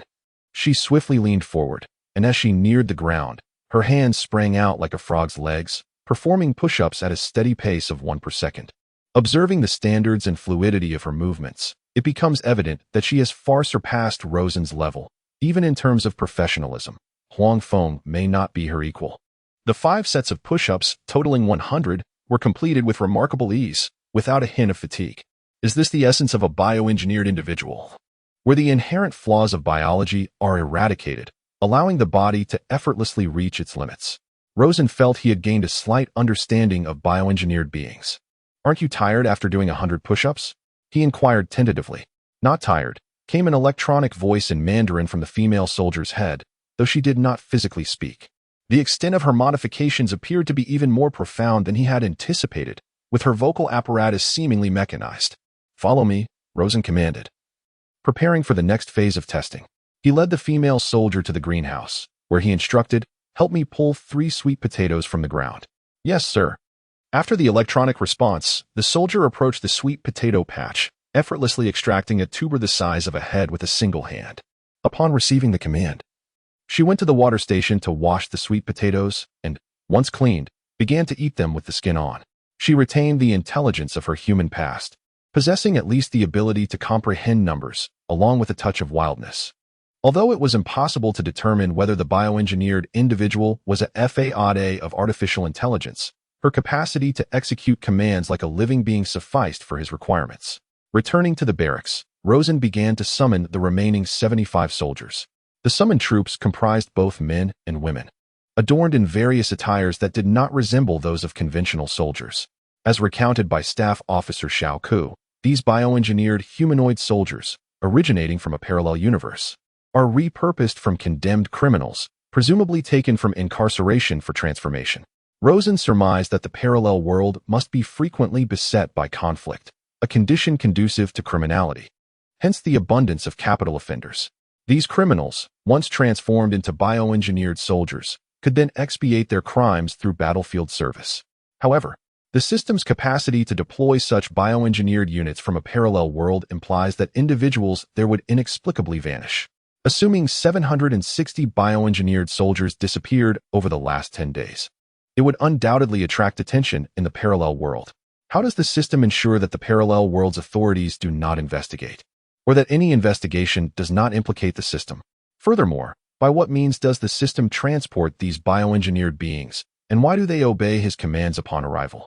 Extrapolating further, Rosen suspected a bespoke collaboration between that parallel world and the bioengineered conversion facility, facilitating the supply of bioengineered soldiers to this bunker. Confirming Rosen's suspicions, it was not a clandestine operation but rather a collaborative endeavor, possibly involving the company, which specializes in producing such bioengineered entities. In Rosen's absence, the 76 bioengineered soldiers remained motionless, standing like inanimate dolls. In a corner, amidst the frigid cement walls, a group of men and women, wrapped in blankets, huddled together, seeking warmth. The interior temperature had plummeted below freezing, and the water faucets in the water collection room had ceased to dispense any liquid. To obtain water, they had to heat the supply pipes promptly. The situation here is dire. The value of energy has surpassed that of water. This morning, the generators ran out of diesel. And for the first time, people experienced a stillness devoid of the generator's roar, a deathly quiet. In the dimness, one could hear the refugees' teeth chattering as they shivered. With the broadcasting facilities down, the higher-ups had to send messengers to relay information. This is the scene inside Shelter B, located 20 kilometers from Shelter A. Give it up. Chun, old Black Luo, is beyond redemption. Don't squander your resources on him. You should be looking out for yourself in these times. In a dimly lit room permeated by frigid air, Chin, by the faint candlelight, draped his blanket over Luo, while another man, his head wrapped in a cotton quilt, watched. The man was perplexed by Chin's recent behavior and had repeatedly advised him against his folly, urging him to prioritize his own well-being. Yet, Chin remained obstinate, not only paying for Luo's 4 fluids, but also attending to him with utmost care, treating him as if he were his own father, which stirred a degree of envy in the observer. The higher-ups had previously decided to euthanize Luo to conserve 4 resources for the search teams. Had Chin not been a member of the higher echelons himself, and had he not staunchly defended Luo, he would likely have been cast out to be devoured by mutated creatures. What is the purpose of all this? I have recently established contact with Shelter A, and it turns out that one of their high-ranking officials is none other than Luo Laohei's nephew, who has entrusted me with his uncle's care. Apparently, Shelter A possesses more abundant resources than we do. They have assured me that in return for looking after Luo Laohei, they will compensate my expenses with ample supplies. In this era of widespread indifference, are you certain that this is not merely empty rhetoric? What if they fail to honor their word, leaving you to shoulder the burden of care and squander your resources? Fear not. This individual is a high-ranking official, just like myself, responsible for managing radio equipment. I doubt they would be so unscrupulous. Furthermore, we are uncertain about the conditions outside and the number of surviving humans. It is possible that our 2 shelters are the only ones in this vicinity with survivors. Therefore, it is imperative that we foster a strong relationship, as a united front would significantly improve our chances of survival in this apocalyptic world. If Luo Laohei's nephew were to perish under my care, it could potentially sour relations between our respective leaders, jeopardizing our prospects for mutual support. There is some validity to your argument. However, as a wealthy heir, you possess ample funds to sustain yourself for a considerable period. I cannot interfere with your decisions. Nevertheless, are you confident that Luo Laohei's nephew will be able to traverse the 20-kilometer distance to reach us? Keep in mind that the temperature outside has been plummeting recently. Once the harsh winter arrives, venturing outdoors will become impossible. He must arrive within a month at the latest, braving not only the risk of being frozen, but also the threat of being slain by extraterrestrial beings. It is even possible that he has already met his demise en route. Upon hearing this, Chun San's complexion shifted. He suddenly felt rather foolishly naive. Indeed, if the other party cannot survive, one might feel as though their efforts are in vain. A distance of 20 kilometers, under such harsh and frigid conditions, few can endure. Are you having second thoughts? Seeing Chun San's indecision, the man inquired. You are absolutely right. My support for his family was merely an act of kindness. Considering our shared status, otherwise, given the current state of the air raid shelter, losing someone like Luo Laohei would not make much difference, Chun San remarked. After all, he is a stranger, and with the constant threat of freezing or starving to death within the shelter, why should he expend resources to care for a patient incapable of self-sufficiency? Yet, he remained hesitant, while he showed signs of being swayed by his friend's arguments. The sunk costs of the substantial amount he had already invested in Luo Laohei weighed heavily on his conscience. To abandon it now would be difficult. Perhaps it would be wise to wait a bit longer. What if someone truly arrives? Moreover, I have communicated with him via radio, and he assured me he would come in the next few days, instructing me to take good care. Chun Sen paused and added, the expenses incurred on Luo Laohei have been considerable, the sunk costs are immense, and if he were to perish, should someone eventually arrive and find no living soul, I would have no hope of receiving compensation. After a moment of internal conflict, Chun Sen ultimately resolved to wait a few more days to assess the situation. If no one appeared within a week, he certainly would not foolishly continue to squander his resources. The staff conveyed the information they had received from the returning search team. What? How could this happen? After barely managing to supply glucose for half a month, how could it suddenly run out? Abruptly, Chun Sen rose to his feet, as if struck by a cruel jest of fate. Were his expenditures of the past fortnight to vanish without recompense? Was this divine intervention, compelling him to forsake Luo Laohei? Had he known this outcome, he would never have consented to this undertaking. Young Chun, relinquish Luo Laohei, the man beside him urged. In our air raid shelter, the daily toll of those succumbing to starvation and cold is far too great. The funds spared from Luo Laohei could provide us with several more hearty meals. Chun San was beset by indecision. Was it, indeed, the moment to abandon hope? Without the provision of glucose, Luo Laohei was destined to perish. Let us grant him a peaceful release. Thus, his departure shall be free from excessive suffering. The man suggested. I shall reflect further, Chin-san replied, his countenance shifting with turmoil. Within his mind, two opposing voices clashed, one advocating euthanasia as the most benevolent course, sparing Luo Laohei undue agony and benefiting all involved, the other imploring him to persevere for a few more days, having already endured half a month. On the off chance that assistance might arrive, there is no need for haste. I shall first contact our associate to ascertain when he intends to initiate action, Chun-sen declared as he approached the wireless equipment to commence adjustments. Luo, have you summoned us for a task of significance? Old Wang and Old Li, having encountered each other en route, were joined by Old Qin, who conveyed Rosen's directive. Together, they arrived at the factory space, where they met with Rosen. Soon, it will be time for the search team to depart. I shall dispatch troops to assist the search team in transporting supplies. You need not accompany us. Instead, you may join me in driving outside to assess the situation. Should all appear well, I intend to proceed to the air raid shelter in Area B, located 20 kilometers away, to evaluate the circumstances. 20 kilometers? That seems rather far, Old Wang and Old Li protested. The search team has yet to venture such a distance. It is quite perilous. What if we encounter extraterrestrial beings? That would be exceedingly dangerous. Upon hearing their concerns, Rosen reassured them. The substantial number of search team members will undoubtedly draw any nearby extraterrestrial entities away. At that point, we can have the troops engage them, allowing us to find a safe route for our own departure. Noting their lingering hesitation, Rosen slammed a pistol onto the table. The sight of the dark firearm left the two men puzzled. I have equipped the various soldiers with handguns. These soldiers will venture in separate directions and discharge their weapons to attract the surrounding extraterrestrial beings, thus creating an opportunity for us. Even if some extraterrestrials pursue us, the search team will still serve as a barrier, ensuring our utmost safety. Sitting within a vehicle is undoubtedly safer than running on foot. For this Wuling Hongguang, a 20-kilometer journey should pose no challenge. I believe the modified wheels can withstand such a distance. However, we should still strive to identify a relatively stable route, Old Li remarked. Rosen then produced a map, already marked with the designated routes and areas in bold black ink. Furthermore, I have meticulously charted the expedition's course, ensuring that the surrounding mutated organisms are strategically dispersed, thereby maximizing our safety. Upon scrutinizing the route delineated by Rosen, both Wang and Li acquiesced with a nod. As they emerged from the factory precinct, Qin approached them. Rosen, after ascertaining the absence of eavesdroppers, addressed Qin. I have successfully developed the military force over the past 10 days. I shall now escort you to the barracks where you can assume command. For the resource retrieval mission scheduled for this midday, please adhere to the itinerary outlined in this schematic. Qin accepted the map from Rosen, briefly perusing it before his gaze gravitated towards Rosen's countenance, his eyes gleaming with anticipation. You've upgraded the military force? Pray, lead me to inspect it forthwith. Presently. You seemed to be in quite the haste earlier. Is there something amiss? Rosen inquired. Indeed, I nearly forgot.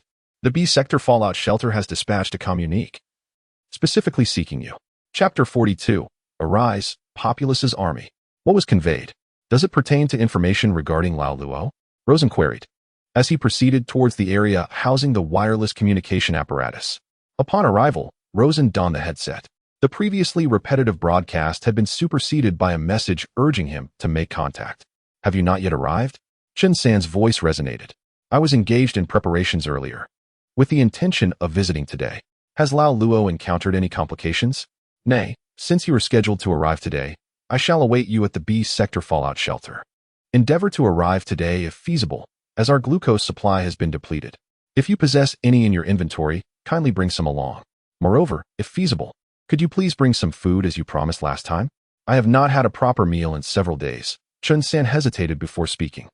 For the past half-month, have you been the one financially supporting Lao Luo? Luo soon surmised some circumstances. The other party was evidently famished, indicating a severe scarcity of food in Area B's air raid shelter. Under such conditions, it was likely that they might abandon the comatose, making the notion of free sustenance impractical. Furthermore, Luo's son was uncertain about the higher-ups' stance, whether they, like Lao Qin, steadfastly adhered to a people-centered belief. Indeed, thus my friends and I have survived on merely 2 pieces of bread daily for the past half-month, enduring hunger. I do not expect you to bring an abundance of food. If possible, a few extra pieces of bread would suffice. You must believe that my expenditures on Lao He over the past month have far exceeded this amount. The price of goods in both air raid shelters is quite similar, with food prices continuously escalating, compelling refugees to join search teams. As for medical supplies, the price increase has been minimal, yet maintaining glucose supply for half a month, alongside the time spent caring for others, amounts to the value of several dozen pieces of bread. The request for merely a few extra pieces of bread speaks volumes of the other party's integrity. It seems they possess a noble heart. I apologize, but I do not have any bread here. However, I do have sweet potatoes, white radishes, and cabbage, among other fresh vegetables, in ample quantity. Would you like some? I can bring them over. What? Fresh vegetables? Are you jesting? Is it truly possible to cultivate vegetables in this environment?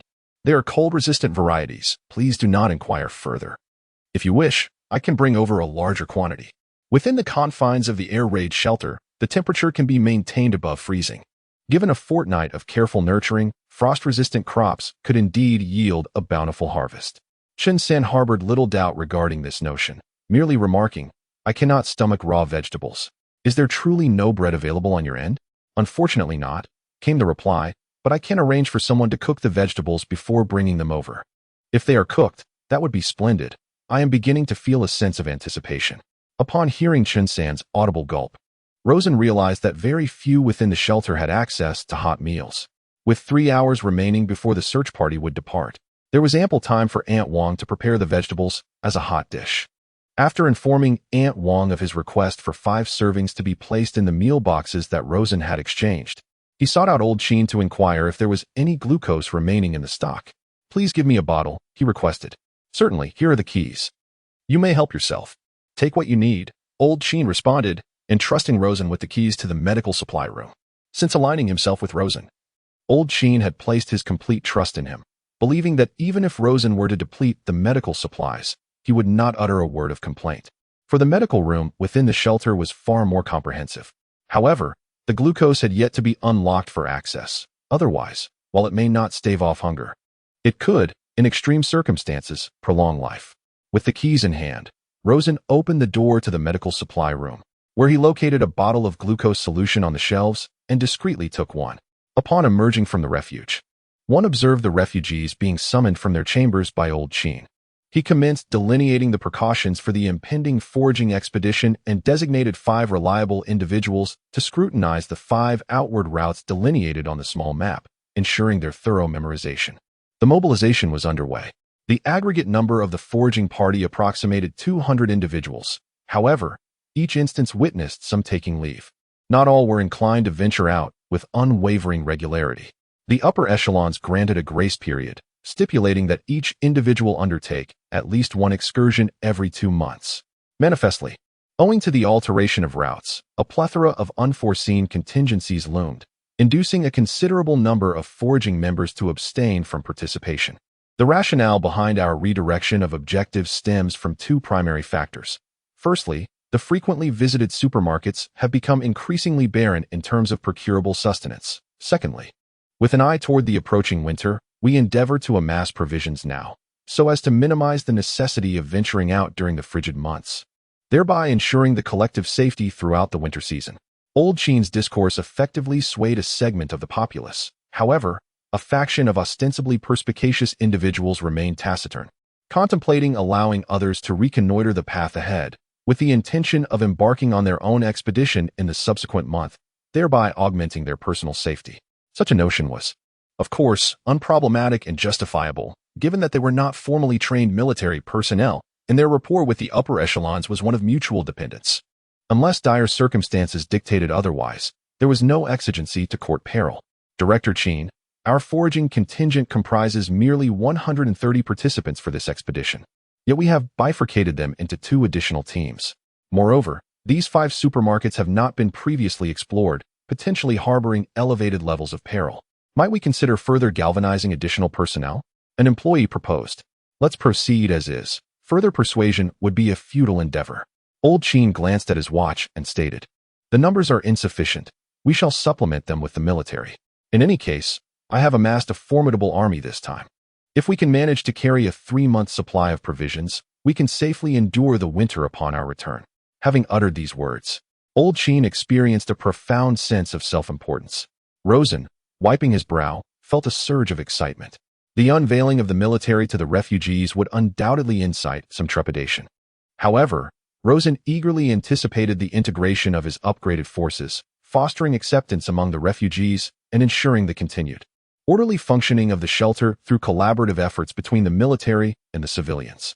Upon hearing Old Chin's pronouncement, the refugees were momentarily rendered speechless, evidently not comprehending the situation. "General Chin, is it not time to summon the troops forth? Cease your concealment," the informed Old Wang cheerfully remarked. With a resounding triple clap, Old Chin raised his hands and declared, "People's Guards, emerge and make acquaintance with your populace." Rosen felt a twinge of awkwardness. Old Chin had unilaterally christened the army? The People's Guards? It possessed a certain appeal, perhaps signifying a close affinity with the refugees, with the hope that future interactions would be harmonious. At that moment, the ground began to tremble. The refugees turned their gaze toward the source of the tremors, where a portal stood.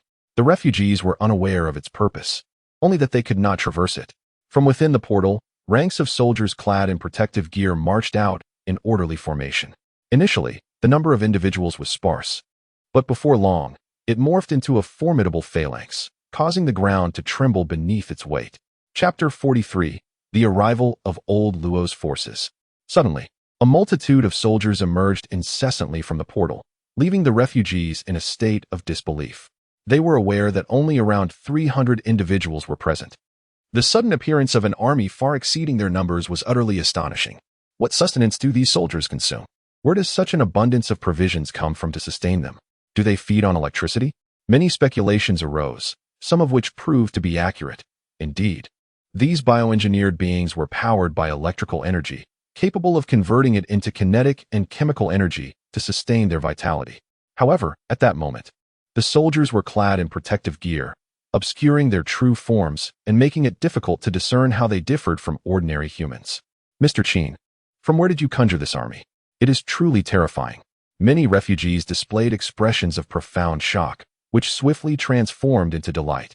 Their initial concerns about insufficient numbers and potential dangers dissipated as the unexpected army instilled a robust sense of security. There is no need for undue anxiety. This army is summoned by advanced technology and is a feature of this sanctuary. They are exceedingly loyal and possess physical capabilities that surpass those of ordinary individuals, enabling them to accomplish tasks that most cannot. Old Chin introduced the refugees to the nature of the bioengineered soldiers, deliberately omitting the fact that they were, in fact, bioengineered beings. In truth, Luo Xin had not disclosed this detail to Old Chin either, merely stating that they were an army summoned by future technology. After elucidating the circumstances, the refugees experienced little confusion. As long as this technology remains in the hands of the elite, they are unlikely to entertain any nefarious thoughts of seizing it. The elite, as perceived by the refugees, possess ample manpower, and with the military now displayed, the prospect of rebellion becomes even more remote. Although Rosen could initially leverage the military to usurp power, such an action would tarnish his reputation and hinder unity and development. In fact, subsequently enlisting Old Chin to control the upper echelons would not prove arduous, thus eliminating the necessity of placing himself in potential peril. The timing is now opportune. The military comprises a total of 750 personnel, capable of being divided into 5 teams. The 5 squad leaders assigned earlier each claimed a team, ready to serve as a frontline defense in the event of danger. The military summoned by technology is undoubtedly of lesser importance than the refugees. In times of peril, the latter can take refuge behind the military, allowing the more capable forces to advance. This is entirely justifiable. Once the 5 squad leaders had claimed their respective teams of 150 individuals, Old Chin issued the command to open the doors of the air raid shelter and commence this mission of resource retrieval.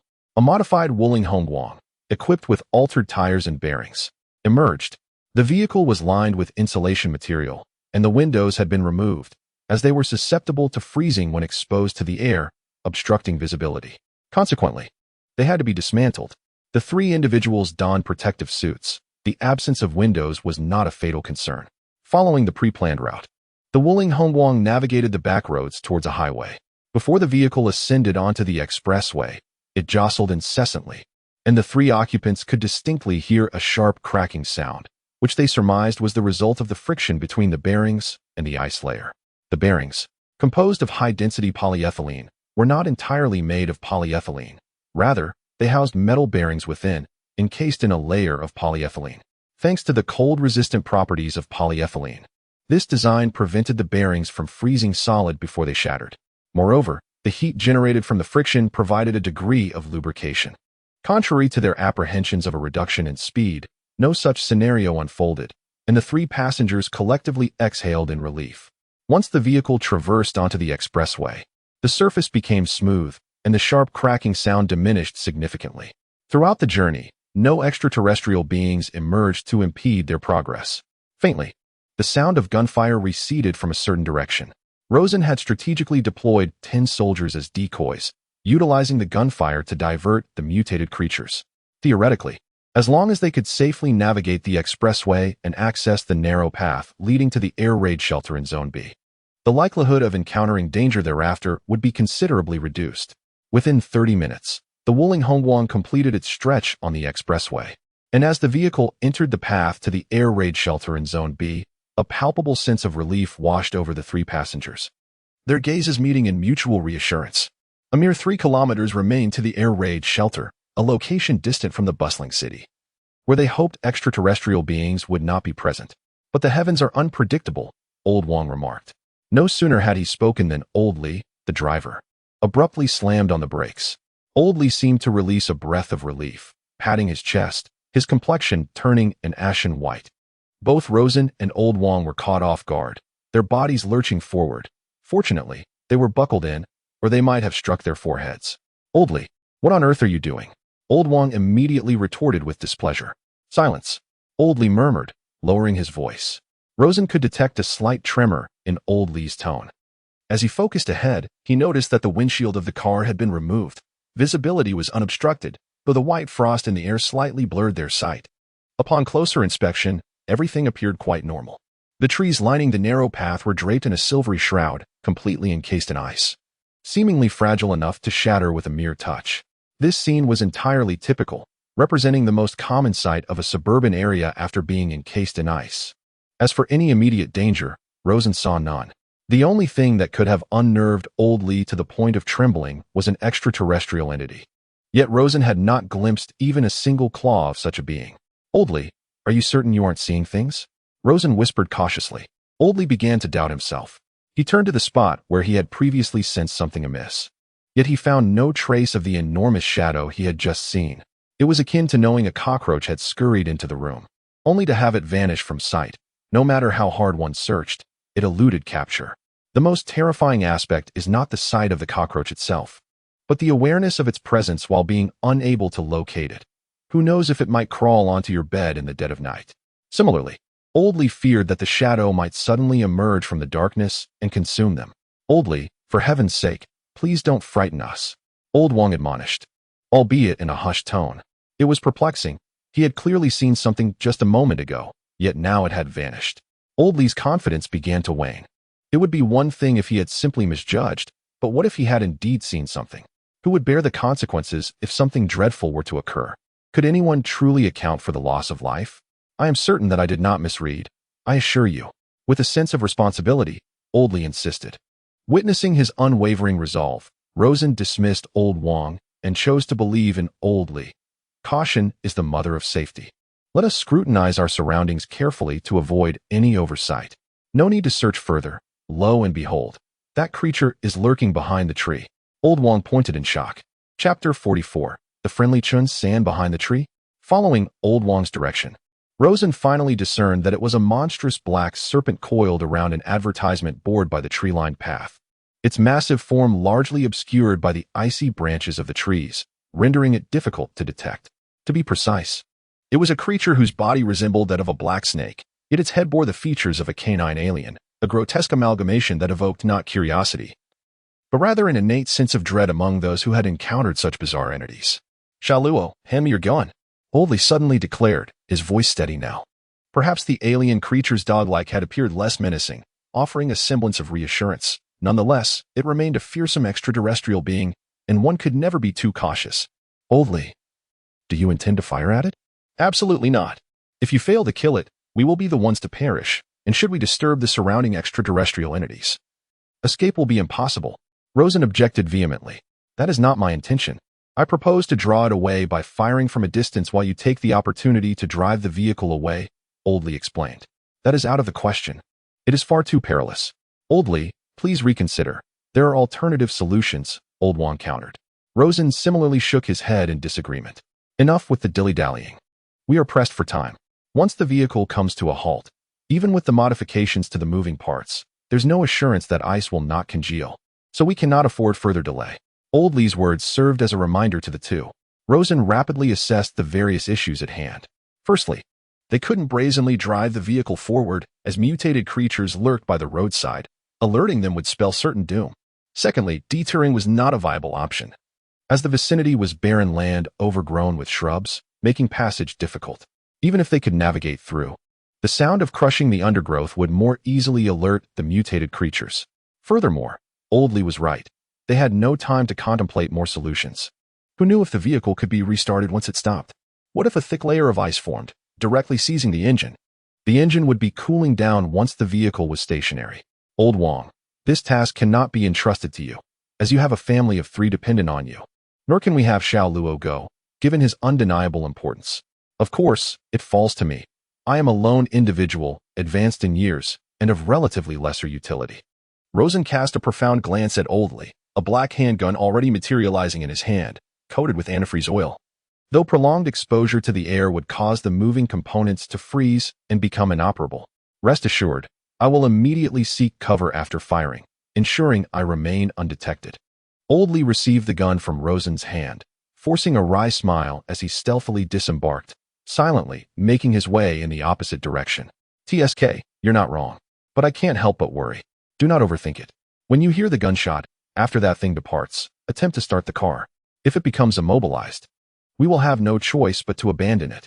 Rosen's gaze remained fixed on the direction where Oldley had vanished until he could no longer discern any trace of him. Then, a sharp crack reverberated through the air. The icy debris from the telephone pole along the roadside tumbled down, dislodged by the force. The mutated creature hovering above writhed its serpentine form, its blood-red eyes swiveling towards the source of the gunfire. In an instant, it unleashed a roar that rivaled the sound of the shot, its maw gaping wide, lined with vicious teeth. The once docile canine had morphed into a ferocious beast, its robust forelegs propelling it powerfully across the ground, darting towards the direction Oldley had taken. Witnessing this scene, the 2 individuals in the vehicle were gripped by terror. Oh heavens, may Oldley remain unharmed. Old Wong, take the wheel, quickly.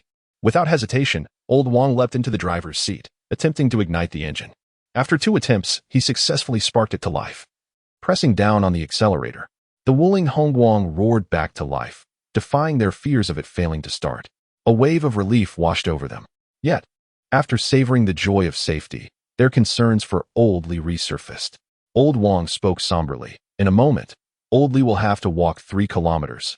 It may prove challenging for him to reach the air raid shelter. Can we devise a way to assist him? In the pitch-black room, the cold was biting. Yet it was markedly warmer than outside. Clad in protective gear, Rosen felt his skin begin to heat up. Has old Luo been in a coma all this time, never to awaken? Rosen crouched by the bedside, illuminated by the faint flicker of candlelight, and through the protective suit, he beheld Lao Luo's gaunt visage. The expression on that face was tranquil, as if he were merely in slumber. The glucose solution on the shelf was nearly depleted, and in that moment, Rosen forgot the necessity of replacing it. He remained unresponsive, and the doctors here had indicated that it was not a mere concussion, but rather a severe injury to the brainstem. If he did not awaken soon, he risked becoming a vegetative state. Responding to Rosen was a man clad in a thick down jacket, his hair dyed a striking yellow, around 30 years of age, none other than Chin San, the same individual who had once communicated with Rosen via radio equipment. Chin San was busy packing the boxed meal that Rosen had brought into a metal container, utilizing the candle's flame to heat it and melt the ice within, casting a deeper shadow of his substantial form upon the wall. With Rosen's arrival, his mission had been accomplished, and he exhaled a sigh of relief. Is the doctor still here? Has there been any mention of a potential remedy? Rosen inquired, his brow furrowed. Unfortunately, the doctor succumbed to the cold. His body has already been discarded from the air raid shelter. I regret to inform you that I cannot be of assistance in this matter, Chen San replied, shrugging his shoulders. The fact that the doctor had perished while Lao Luo remained unharmed spoke volumes of Chun San's diligence in caring for Lao Luo, for which Rosen felt a profound sense of gratitude. Thank you. Not at all. We are both in this air raid shelter. In times of trouble, we can lend each other aid. Consider this the beginning of mutual support. Chun San gestured dismissively. Indeed, let us continue to communicate via radio for any future matters. I hope we all manage to endure, Rosen expressed, a sense of relief washing over his features. Comrade Chen appeared rather approachable. Initially, upon observing his flamboyant, dyed yellow hair, resembling that of a hoodlum, Lawson had misjudged him. However, he now regarded him with warmth. In the throes of this glacial apocalypse, such an amicable individual was indeed a rarity. Chapter 45. The unconscious old Luo with no contact from the rescue station, nor any response from other air raid shelters. It seemed plausible that these two shelters were the only ones remaining in the region. As for subterranean spaces like basements, their conditions were undoubtedly more dire, unlikely to withstand the harsh winter. As the number of survivors dwindled, what was the point of formality? I consider you as my own, and I hope you reciprocate. In these apocalyptic times, we must band together for mutual succor. Chen had already begun consuming the thawed boxed meal, though still somewhat icy. The tantalizing aroma of the food was irresistible. Delicious. I haven't had such a satisfying meal in half a year. It seems your shelter boasts a culinary virtuoso. As he ate, Chen remarked with pleasure, I truly wish to visit your Area A shelter, to witness these cold-resistant vegetables and indulge in a freshly prepared feast. Alas, I am bound by my duties here and cannot depart. Perhaps one day, when you have the leisure, you could visit us, Lawson said conventionally. His gaze then shifted with concern to old Luo's pallid countenance, his heart laden with unspeakable emotions. Rather than watching old Luo repose in tranquil slumber, he yearned to hear his fiery rebukes.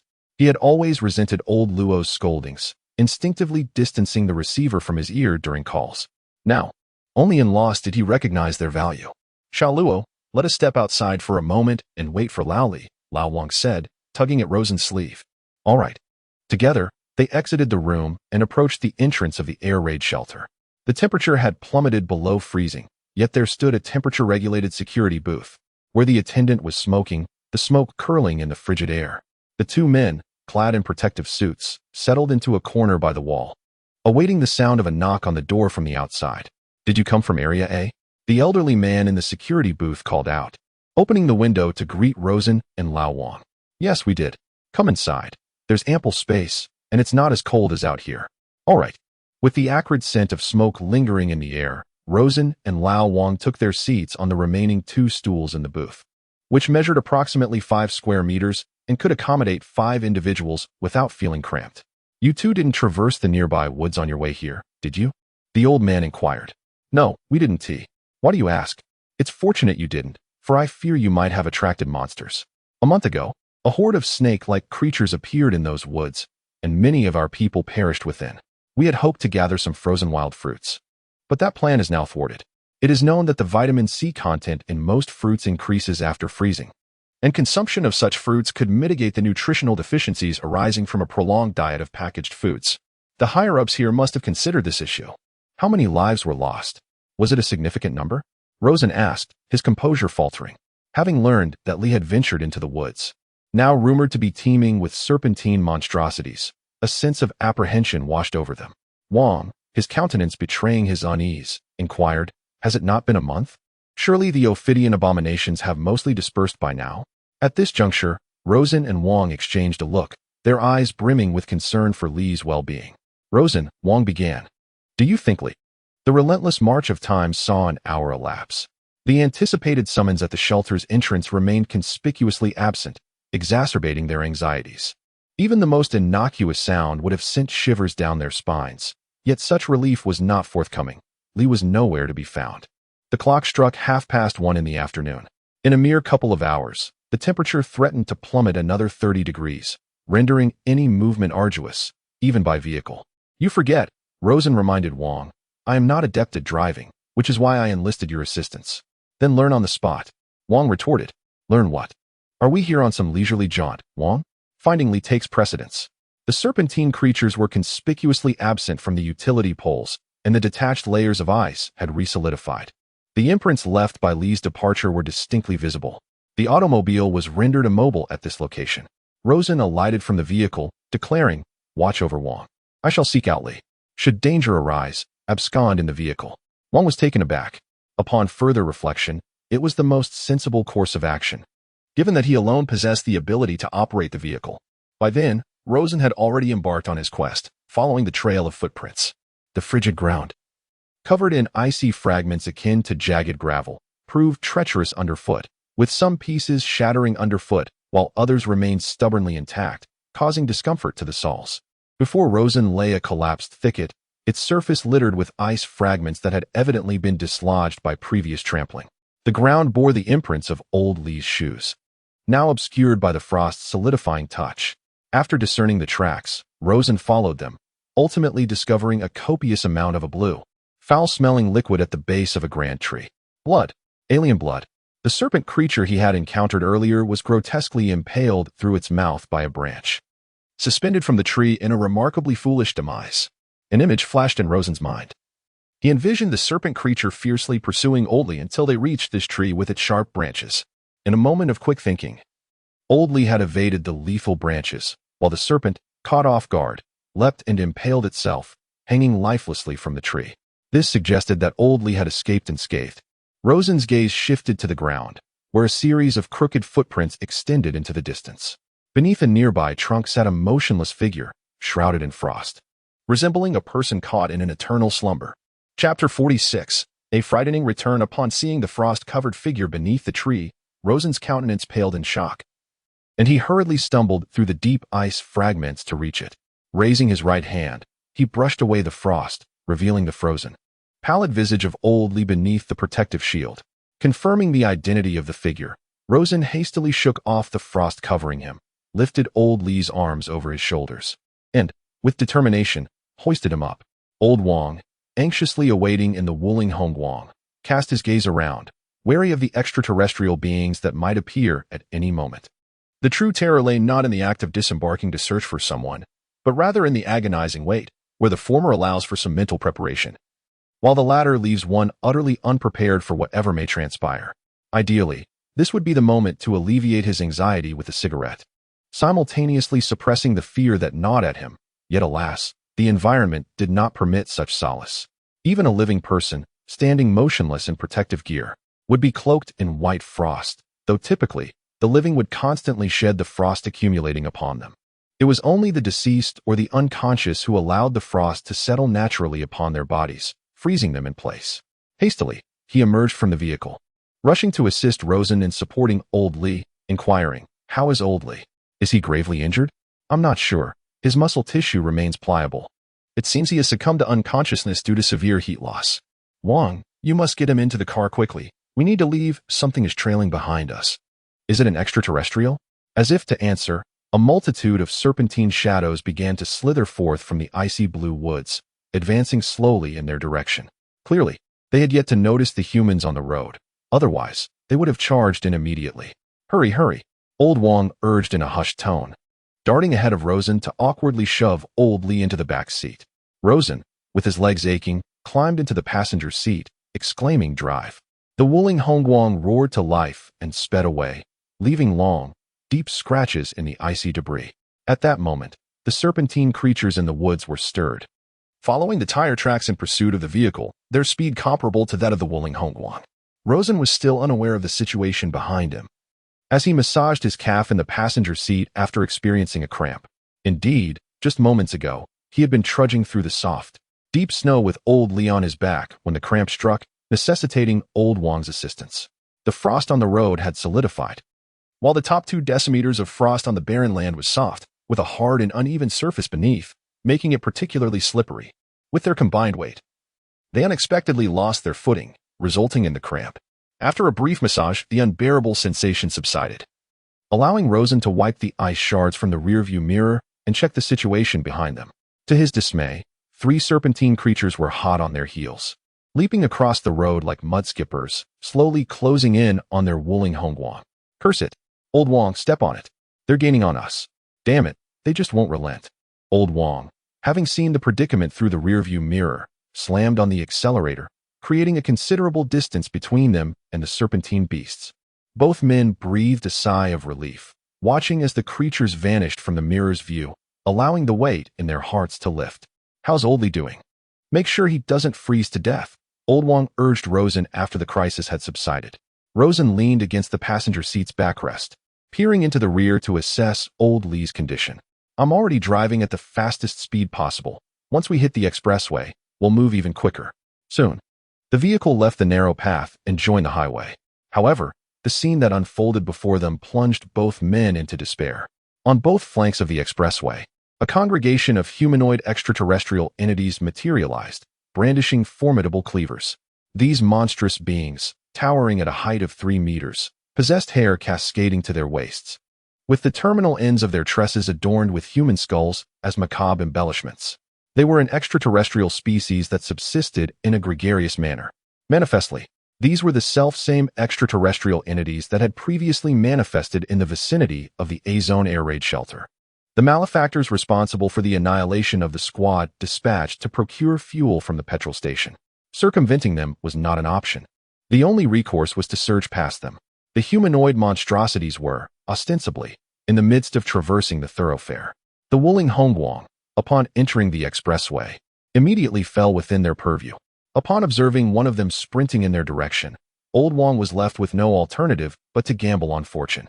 Rosen, witnessing this spectacle, his complexion paling, his gaze riveted upon the humanoid monster brandishing the cleaver as it hurtled towards them, estimating the point of impact of the cleaver upon the vehicle. Which of the 4 windows would the blade strike? None of the scenarios were desirable. The most dreaded prospect was the blade striking Old Wong, for without a driver, all 4 of them would be irrevocably doomed. 100 meters, 70 meters, 10 meters. The humanoid monster wielding the cleaver drew ever closer, ultimately materializing outside the passenger side window.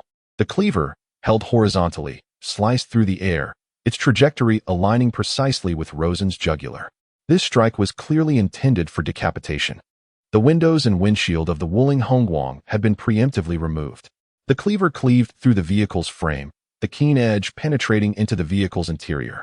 An ear-splitting metallic screech reverberated within the vehicle, sending shivers down the spine. A flash of cold light flickered before him, and Rosen instinctively bent down, only to feel a tingling sensation on his scalp, accompanied by a searing pain as if a pot of scalding chili oil had been poured over his head.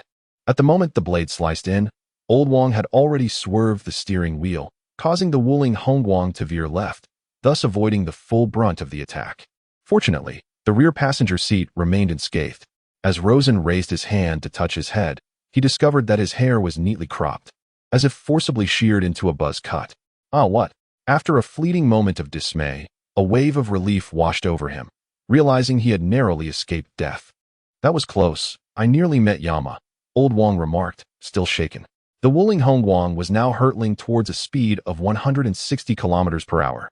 The accelerator pressed to the floor, quickly distancing itself from the monstrous figure. "We should be grateful that these 2 extraterrestrial beings have no speed advantage," he continued. "Old Wong, drive carefully. The car might fall apart," Rosen cautioned, as the half-dismantled chassis rattled ominously, threatening to disintegrate. "Don't worry, the Wuling Hongguang is durable. It won't break that easily," Old Wong reassured him. "But have you considered the possibility that our bearings might not hold up?" Rosen replied. Just as his words fell, a sharp crack echoed as the polyethylene layer on the front axle bearing of the Wuling Hongguang suddenly shattered, leaving only the metal rod inside. It quickly loosened, causing the front end of the car to plunge violently, with both front wheels flying off in succession. As the vehicle, now devoid of its front wheels, made contact with the ground, it emitted a piercing sound of friction. The 4 occupants, secured by their seatbelts, were thrust violently forward. Chapter 47. Fainting on the road. Xiao Luo, have you truly lost your mind? Old Wong exclaimed in shock. Is it possible that you were driving too fast, and the modified bearings can't withstand it? Rosen retorted, his countenance pale. Aware of his own culpability, Old Wong, preoccupied with the need to escape, failed to notice the vehicle's modifications that rendered it unsuitable for high speeds. Did I have a choice? Rosen replied. Even when you all ventured out, I was at home maintaining my fitness, ensuring I could still run. Without hesitation, he unbuckled Old Luo from the back seat and hoisted him onto his back.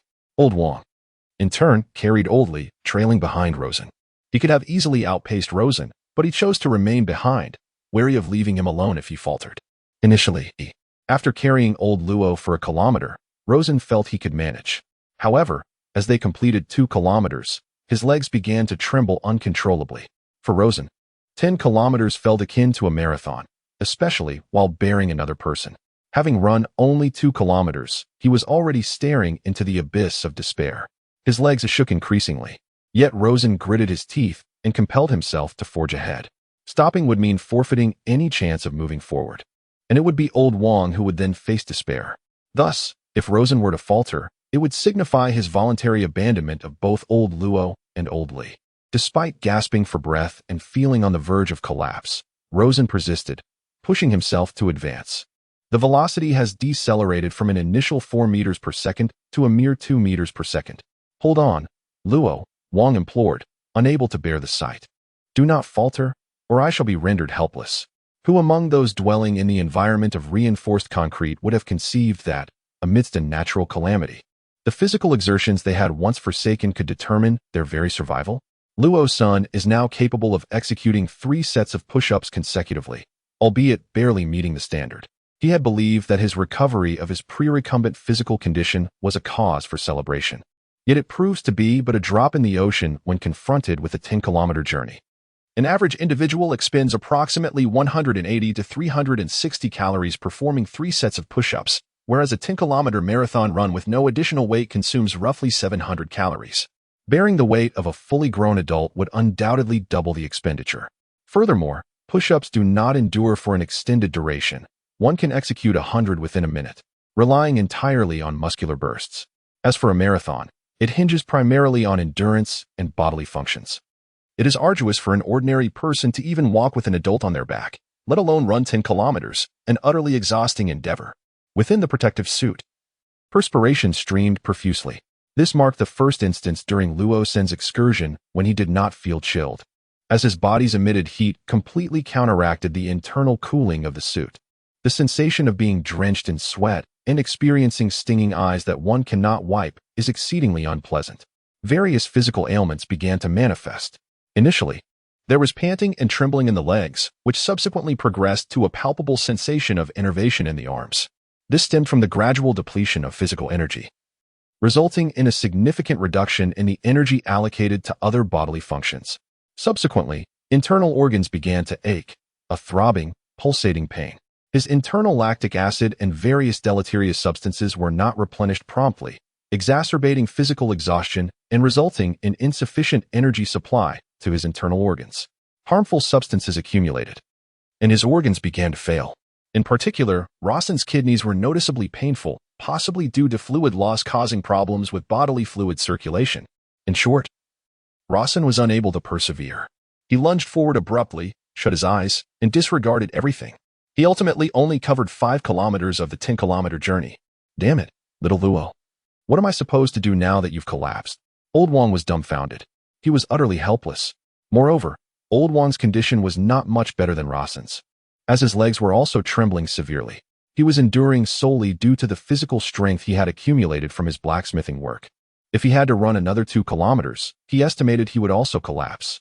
Theoretically, Rosen could endure for 5 kilometers, and his abilities were not inferior to those of an average marathon runner. Collapsing due to physical exhaustion was a situation that could be explained by reason. Little Luo. Little Luo. The sensation of padding on his face reached him, and the surrounding atmosphere felt very warm. It seemed that he was already inside the shelter's space. Currently, it should be old Luo calling him to wake up. He slowly opened his eyes, and the scene before him gradually became clear. Old Luo, I'm thirsty. Please pour me a glass of boiled water, Rosen said, moving his lips. After collapsing from physical exhaustion, he had lost a significant amount of moisture, and his lips were dry. Upon waking up, his body had a strong craving for water. Are you all right, little Luo? I'm old Wang, not old Luo.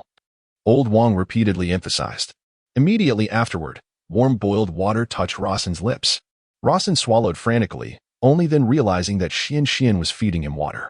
He immediately felt relieved. Has old Luo been settled? After finishing his drink, Rosen felt somewhat better and inquired whether Zhang Buhui had said anything upon assessing old Luo's condition. As soon as Rosen's question fell, an eerie silence enveloped the surroundings. Upon turning his gaze, he realized that Zhang Buhui was indeed beside him, and they were situated in the confines of the medical ward, where he lay upon a hospital bed. His eyes then wandered to the other beds, which were completely vacant. This scene jolted Rosen's heart with a sudden shock. Where's old Luo? Where's old Li? Damn, so it was merely a beautiful dream?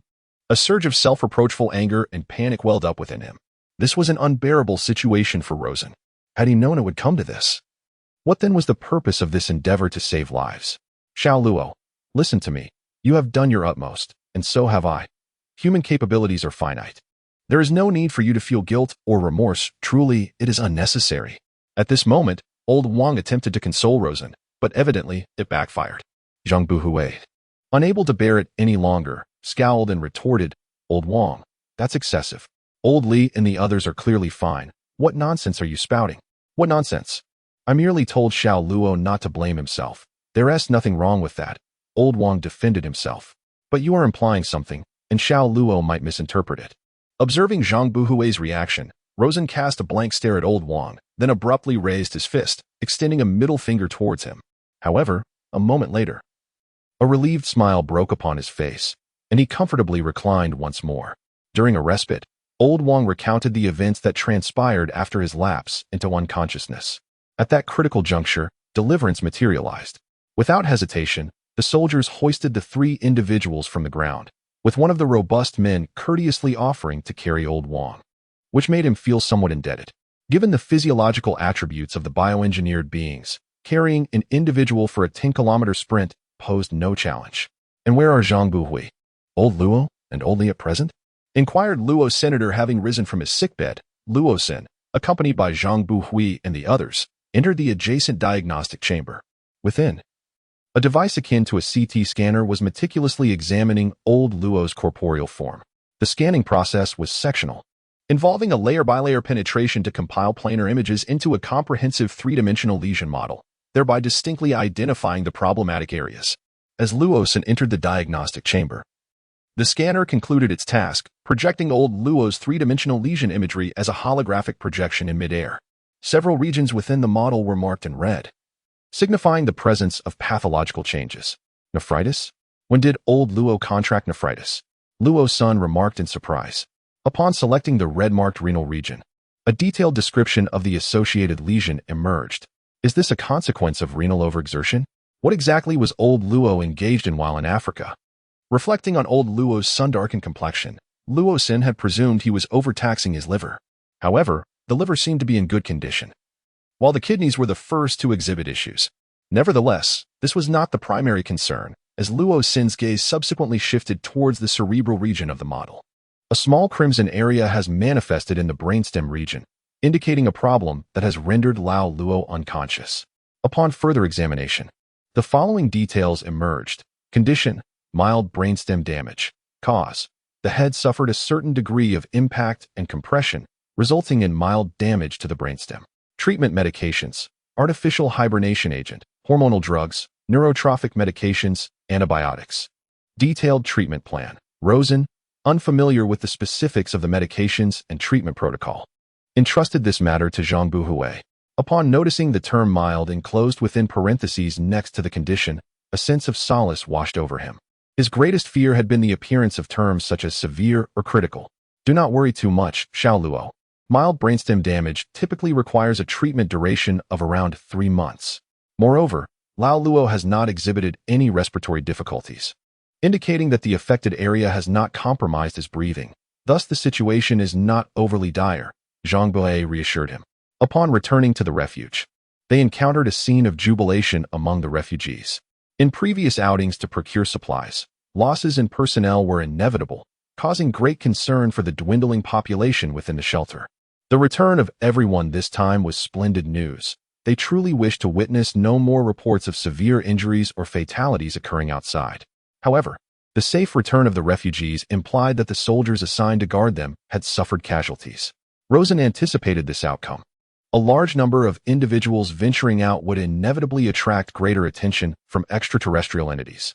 Had it not been for the 10 Vanguard soldiers diverting a significant number of these creatures, the casualties would have been far more severe. The underlying cause stemmed from the fact that after meeting their quotas, the leaders of 5 squads discovered they could procure even more provisions. Consequently, 3 of the squads made an impromptu decision to proceed to a nearby market and amass additional supplies. Old Chin reproached the 3 squad leaders for contravening orders. Yet he couldn't bring himself to be overly critical. After all, what employer wouldn't be ecstatic when their employees surpass expectations through sound judgment? This was precisely why. After considerable deliberation, Old Chin decided to allocate a small portion of the acquired food to host a modest celebration. While everyone reveled, substituting water for wine in their jubilant revelry, Rosen distanced himself from the festive throng, retreating into the confines of the fish pond dimension to assess the situation. Upon entering, he encountered Wang Hai. The atmosphere outside is cacophonous with merriment. Why have you not joined in the festivities?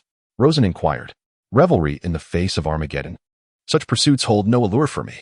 However, since you are here, I shall impart some auspicious news, Wang Hai replied enigmatically. Auspicious news, you say? Have the cultivated fish reached maturity? Not only have they matured, but the initial brood of fry has also been spawned. It appears the growth-accelerating nutrient solution is indeed efficacious. Rosen responded with elation. Now is the time for harvesting the fish. What is your intention, to collect them all, or to continue cultivating them? The compromise point is to gradually fish, as the pond is sufficiently expansive and will not be quickly filled. We may first catch a portion to satisfy the appetites of the refugees, leaving the remainder for recreational fishing for all. The specific regulations can be devised by Lao Chin. Yes, you have the final say. I find this approach quite feasible. After reaching an agreement with Wang Hai, Luo's son sought out Lao Chin. Lao Chin, the brothers have worked hard, and I believe it is time to reasonably open the pond space to everyone. Are you certain you wish to open the pond to the public? Did you not mention that the fish fry were released only a month ago? The 6,000 fry in the pond have already matured into sizable fish and have spawned, thanks to the growth-enhancing nutrient solution, Luo-san explained. Chapter 49. The metric scale fish. What kind of technology allows for such remarkable growth? Rest assured about food safety. The growth-enhancing nutrient solution is a product of future technology, incomparable to our rudimentary methods. Noticing Lao Chin's astonishment, Luo-san provided a brief explanation and then assigned the fishing task to him. Draft a reasonable set of rules that permits the refugees conditional access to the pond for recreational fishing, but ensure that the conditions are not too lenient. They must pay a certain cost, and daily attendance should be limited. For many, fishing serves as a source of entertainment, providing a second recreational facility in the shelter aside from mahjong. Otherwise, allowing the refugees to remain idle at home bears little difference from the outside air raid shelters. This necessitates a consideration of balance. One must not allow entertainment to lead to stagnation, nor should life become excessively monotonous, resulting in an increase in crime rates. Consequently, Rosen cannot contemplate the introduction of video games or similar distractions, for there is a fear that the refugees may become so engrossed that they lose their ability to confront dangers. Fishing, however, serves as a form of physical exercise, fostering a certain wildness in individuals. Moreover, the facilities within the gym can adequately meet the refugees' fitness needs. Rosen hopes that, during their idle moments, they will prioritize physical training, enhancing their physical well-being and striving to become well-rounded individuals. It is essential to recognize that refugees possess character panels, allowing them to upgrade their skills. Each individual has a specific talent direction, which can unlock unique abilities. What Rosen aims to achieve is to unlock functions beneficial to the shelter, developing their capabilities and awakening refugees endowed with formidable skills. Assigning tasks to Lao Chin is also intended to augment his leadership experience. For Rosen perceives the character panel above Lao Chin's head, indicating that his experience is already quite substantial. Chinda, ordinary refugee LV1, 910, director of the bomb shelter. Responsible, practical, and highly proactive. Observing Lao Chin's nearing experience level, one wonders what skills he might activate. Furthermore, Lao Chin's personal description is reassuring. Rosen seeks individuals of practical nature. Upon his descent, Lao Chin ultimately proposed a plan. Each day, a maximum of 20 individuals may enter the fishing pond space through a lottery system, with each person limited to catching 1 fish per day, within a duration of 1 hour. Currently, the fish population in the pond is still rather limited. The fishing restrictions ensure sustainability, and the 1-hour time limit implies that on days when the fish density diminishes to a certain extent, it will become increasingly difficult to catch them. Regardless of the pond in question, The ability to catch fish and the presence of bites primarily depend on the available resources. Fishing techniques are merely secondary. It was only after the rules were announced by Old Chin that the last point of experience was filled. Chin Da, Ordinary Refugee LV20100. Skill, Command Compliance. Description, the compliance of ordinary refugees to his commands is increased by 50. Rosen made a brief interpretation of this skill, which essentially means it only applies to ordinary refugees. In other words, as the refugees level up, the designation may no longer be ordinary, and this skill will consequently lose its effectiveness. When the rules regarding the pond were posted, many refugees were astonished to discover that there was indeed a pond within the sanctuary. This revelation shocked quite a number of them. However, once they regained their composure, most believed that this so-called pond was likely just a small excavated pool, stocked with small fish and shrimp for mere amusement, making it improbable to catch larger fish. It wasn't until the first batch of 20 refugees entered the pond's space and witnessed its vastness that they were profoundly shocked and found it hard to believe. The entire pond faithfully simulates a natural ecological environment, with no apparent boundaries in sight. Curious refugees ventured toward the periphery, ultimately discovering that the expanse of the fish pond stretched over thousands of meters, encircled by treacherous peaks that were insurmountable. It was hard to fathom whether another world lay beyond those towering cliffs. Truly, it was nothing short of breathtaking. Initially, I presumed it to be a mere pond. To my astonishment, it revealed itself as an entire realm. Could this possibly be the legendary instance of a parallel space? How did this extraordinary place come into existence? Surely, it could not have been fashioned by someone excavating colossal boulders from the outside. What a jest! Would human effort ever be capable of relocating a mountain? Even the fabled Yugong would likely be disheartened. Such masterful artistry is evidently the work of advanced technology. As the refugees marveled at the transformation of the impossible into the possible, Wang Hai, the overseer of the fish pond, arrived with fishing equipment exchanged from Rosen. The fishing rods are ready for you. The other tools are at the fishing sites for you to assemble, Wang Hai announced. You have a limited time of 1 hour. But due to our grand opening, the first person to catch a fish will receive an additional reward. Is this truly happening? Wang Hai, we paid with a loaf of bread as our entry fee. Are you certain we can actually catch fish? Some refugees expressed their skepticism. I guarantee there are fish. If not, your entry fee will be refunded. It was only upon hearing Wang Hai's assurance that the refugees reluctantly began to assemble their fishing rods. The first to reel in a substantial catch was a bald man, whose fish measured an impressive meter in length. Truly a behemoth. Observing the rod bend under the weight, the bald man was momentarily stunned. Wait, Wang Hai, are you certain this is freshwater and not seawater? There aren't any sharks lurking in there, are there? What are you thinking? The seawater is over there, and here we have a freshwater fish pond. Have you never seen a meter-sized blackfish? Wang Hai casually remarked. A meter-sized blackfish? In this day and age, if you say that, I am even more suspicious that there are workers beneath the water playing tricks. The bald man appeared skeptical. It wasn't until he battled with the large black fish underwater for 5 minutes that its head finally broke the surface. Everyone witnessed the enormous fish head, larger than their own, and their eyes sparkled with excitement. Wow, it's real. In his exhilaration, the bald man accidentally exerted too much force, resulting in the line snapping and the fish escaping. Darn it, the line broke, he lamented. In truth, a variety of lines of differing thicknesses were available. However, the bald man did not believe that such a large fish could inhabit the pond, so he had opted for a thinner line. Rest assured, it's guaranteed to be non-toxic. Perfect for fishing using advanced bait technology. You can fish with confidence. You mentioned it, so why wait? Let's catch one to satisfy our cravings. Catch it. Quickly. Who can help with the landing net? Before long, a joyous announcement came from another fishing spot. They had caught a half-meter-long perch.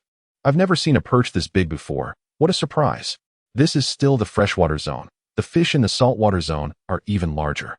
Next time, I'll take you to broaden your horizons, Wang Hai remarked, feeling an immense sense of pride. Chapter 50. The abalone as large as a fist after all. These large fish were nurtured from small fry by him, making him instrumental in their growth, and he felt a profound sense of accomplishment. With freshwater reaching such sizes, it was hard to imagine what wonders awaited in the saltwater zone. To give us a hint, a question was posed. Eel is quite delightful, and a box of eel rice costs around 100 yuan. It is truly hard to imagine savoring eel rice in the apocalypse. I would be content with that. However, Eel rice seems rather lacking in ambition. Why not recreate the grandeur of Boston lobster to elevate the experience? Boston lobsters may not be available in the nearby seafood market. I have only encountered green lobsters. The refugees were engaged in conversation. Quick, quick, bring the net. I want to catch fish too. It's a big one. The speaker was the bald man from earlier. Suddenly, with a tremendous splash, a 1.5-meter-long black fish leapt from the water, sending a spray of water 2 meters high. No one present had ever seen a black fish so large. At first glance, it resembled an African giant catfish. Had they not known about the futuristic aquaculture methods employed, they would never have imagined a black fish could grow to such a size. Here comes the large net. A refugee stepped forward, cradling a hefty net in both hands. With a swift motion, he cast the net, ensnaring the fish's head. Startled, the black fish instinctively dove into the net, causing the lines to tauten and the carbon fiber pole to bend precariously, raising concerns of imminent breakage. The crowd gazed at the massive fish, which was comparable in length to a human, and no one dared to approach it to free it from the net. Expressions of astonishment and excitement illuminated their faces. I thought it unnecessary to continue fishing. This one large fish would suffice for several days of meals for my companions. The bald man assessed the situation and remarked, "If you wish for another reward, let us keep a record for now. We can return once the fish meat is consumed." Refugees with the wherewithal could utilize bread as a form of currency to gain entry to the fish pond, trying their luck at angling, rather than subsisting on dry bread. The refugees yearned for the succulence of freshly caught fish. Old Sheen was taken aback by the presence of meter-long fish within the pond, a detail previously unknown to him. Had he been aware, the entry fee to the fish pond would have been more substantial than a mere loaf of bread. It was astonishing that such sizable fish inhabited the pond. Landing one would provide sustenance for dozens of individuals for an entire day. To ensure fairness, the entry fee should be increased. As the custodian of the rules, Old Sheen possessed the authority to modify the guidelines of the fish pond game, maintaining equilibrium. Consequently, the entry fee to the fish pond was elevated from a single loaf of bread to 5. The refugees found it more challenging to access the pond, either by purchasing entry or awaiting the distribution of 5 complimentary loaves from the upper echelons, which occurred every 5 days, granting them a single entry. When Old Wong's family ventured into the fish pond to procure sustenance, they invited Rosen to join them. The Wongs were required to pay the entry fee, amassing 15 loaves of bread as a family. However, Rosen, as the clandestine leader of the shelter, was naturally exempt from the entry fee, granting him unfettered access to the fish pond. The quartet proceeded directly to the fishing spot on the sea reefs in the saltwater section of the pond, preparing to angle for marine species. Considering the presence of meter-long fish, Old Wong prudently directed his wife and daughter, Xian, to gather abalone from the crevices within the sea reefs. The saltwater section had been seeded with 3,000 abalone eggs, which were now ready for harvesting. Abalone tend to adhere to rock faces, implying that the majority would be clinging to the damp areas of the sea reefs. Exercise caution, Xian, and avoid venturing near the precipice. The waters there are profound, cautioned Aunt Wong, as she gently guided Xian's petite hand toward a shallow pool. This pool, situated upon the coastal reef, was a zone delicately suffused with seawater, encompassing an expanse of approximately 30 square meters, and adorned with an abundance of verdant sea moss, rendering the surface somewhat slick. Both were shod in non-slip rain boots, cautiously treading upon this terrain, given that sea moss constitutes the quintessential sustenance for abalone.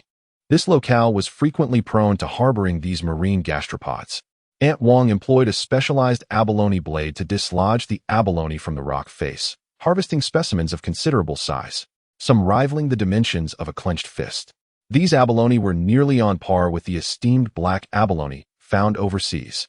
However, Aunt Wong was acutely aware that these abalone were of the same species as the diminutive ones sold in the adjacent markets.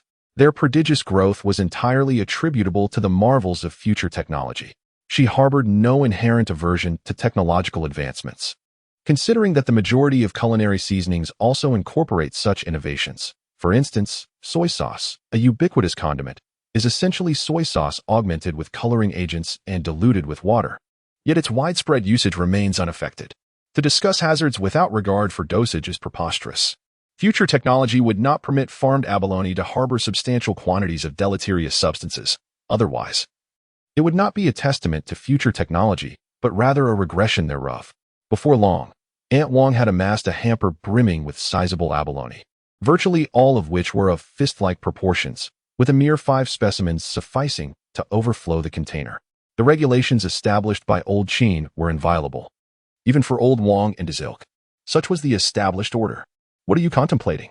Wong Hai stipulated that a maximum of 5 specimens may be harvested per occasion, and we have not contravened that edict.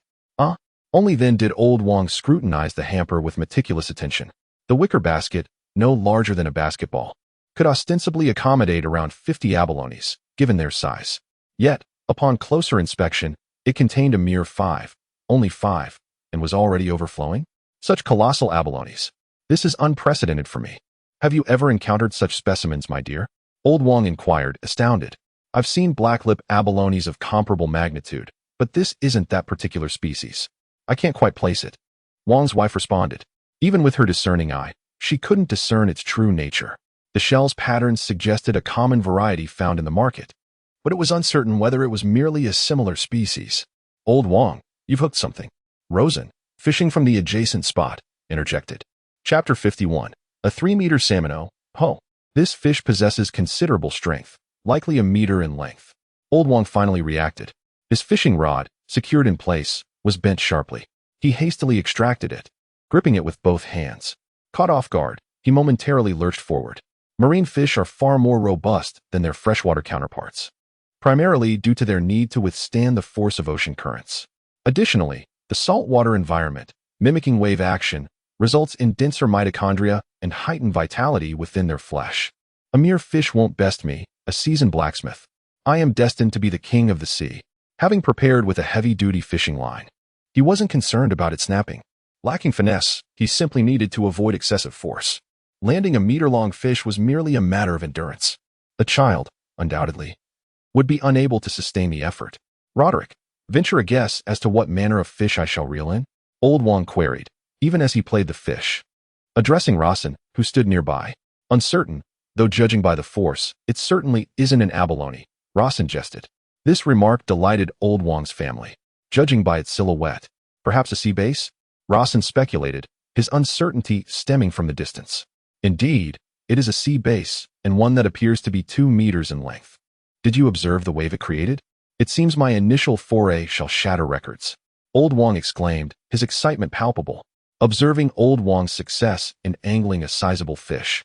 While his own float remained motionless, Rosen experienced a tinge of frustration. It seems lure fishing is the way to go. The larger fish must be lurking in the distance. Rosen retrieved his short line, discarded the float and the sweet potato bait from the hook, and replaced it with a bullet mackerel imitation lure. To ensnare a large fish, one must employ fish as bait, preferably a type unfamiliar to the target, albeit a simulated one. The key is verisimilitude. Rosen's bullet mackerel imitation lure, when dragged through the water, exhibits a nimble tail movement, rendering it indistinguishable from the real thing, deceiving even the human eye, let alone the fish beneath the surface. With a forceful cast, he launched the lure 130 meters, the bait plummeting into the sea with a resounding splash, maximizing its allure. Scarcely had Rosen's lure settled when the rod abruptly lurched downwards.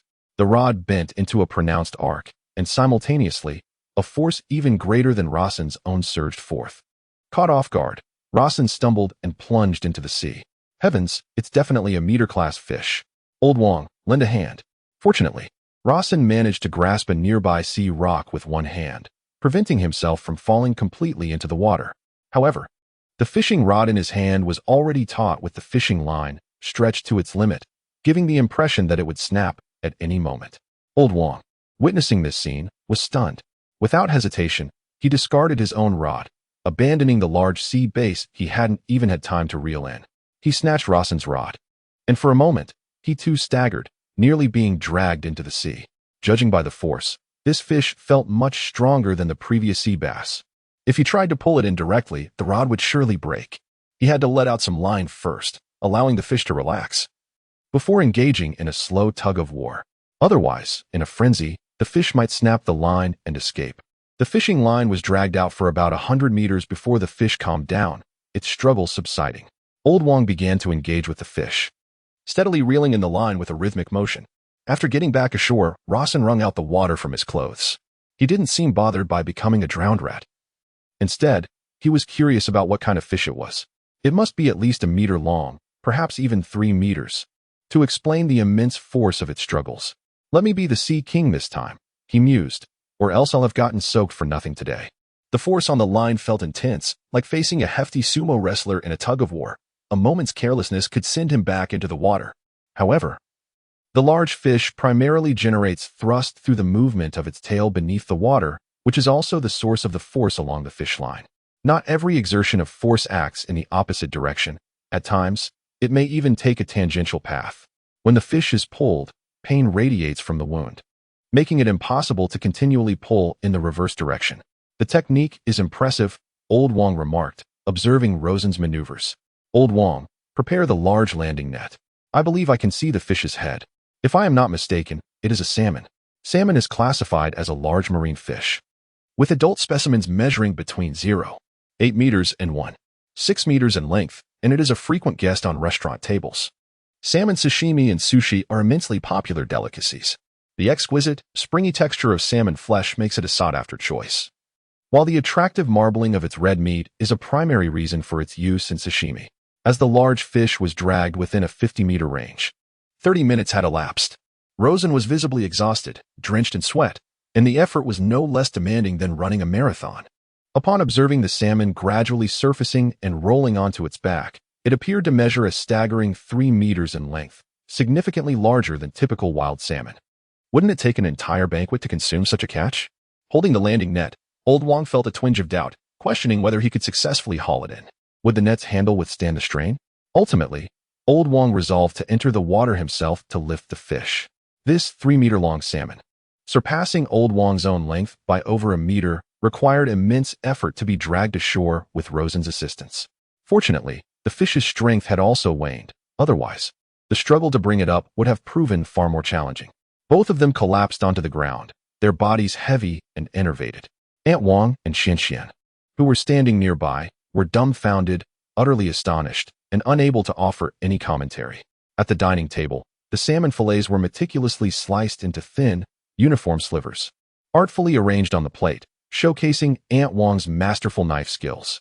Each translucent piece of fish was perfectly aligned, while they could be enjoyed raw as sashimi with dipping sauce. Consuming too much raw fish could lead to stomach upset. Rosen briefly swirled the fish in the boiling broth. Within moments, the slices curled up, cooked to a perfect medium rare. He savored the chewy texture and exquisite freshness. After relishing the poached fish for a while, Rosen also indulged in the raw salmon, dipping it in garlic-infused soy sauce. The combination of the garlic's pungency and the fish's springy texture created an explosion of flavor, sending a surge of excitement through his senses, a sensation only those trying sashimi for the first time could truly appreciate.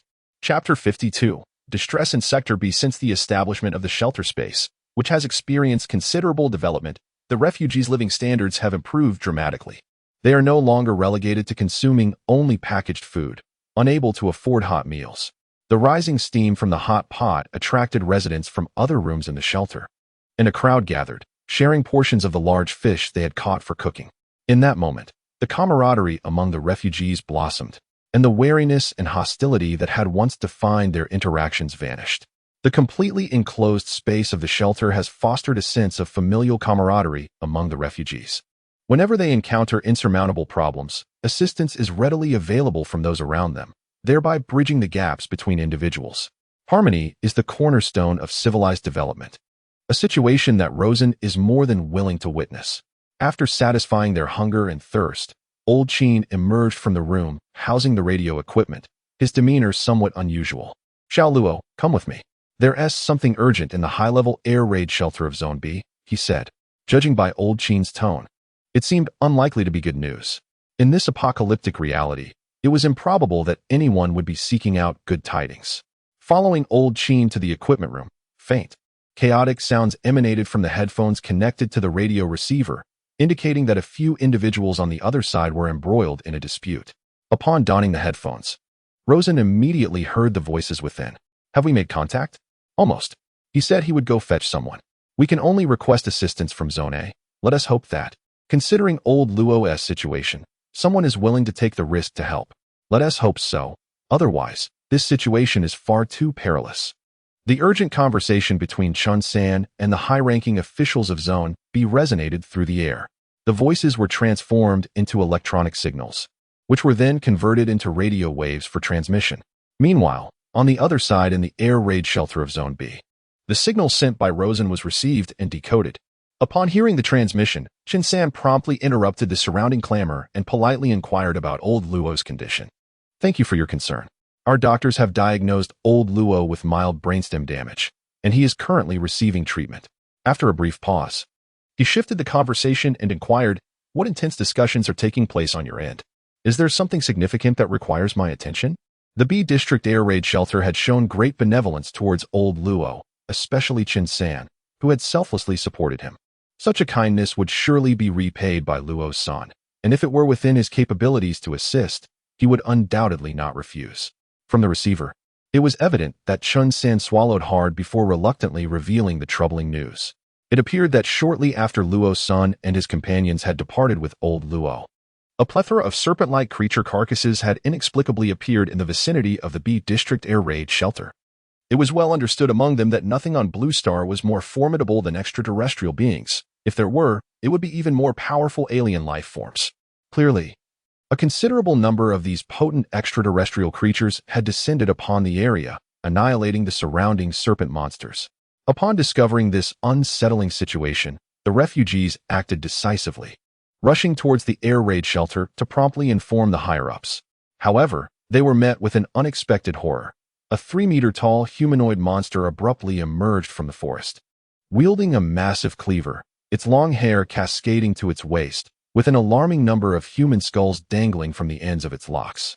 It resembled certain secluded tribes known to adorn themselves with human skulls, akin to cannibals. Evidently, what they witnessed was not a cannibalistic tribe from Blue Star, but rather a far more savage extraterrestrial entity. Initially, they had believed that by closing the doors, the alien beings would retreat upon failing to capture any humans. However, the reality proved otherwise. Days later, they were met with a series of sharp impacts against the doors of the air raid shelter. The intensity of the sounds indicating that a significant number of monsters lurked outside. Although the air raid shelter's door is constructed from a solid 10-centimeter thick steel plate, the passage of time has revealed visible dents on its surface, making it difficult to fathom the extent of the damage that may have occurred outside.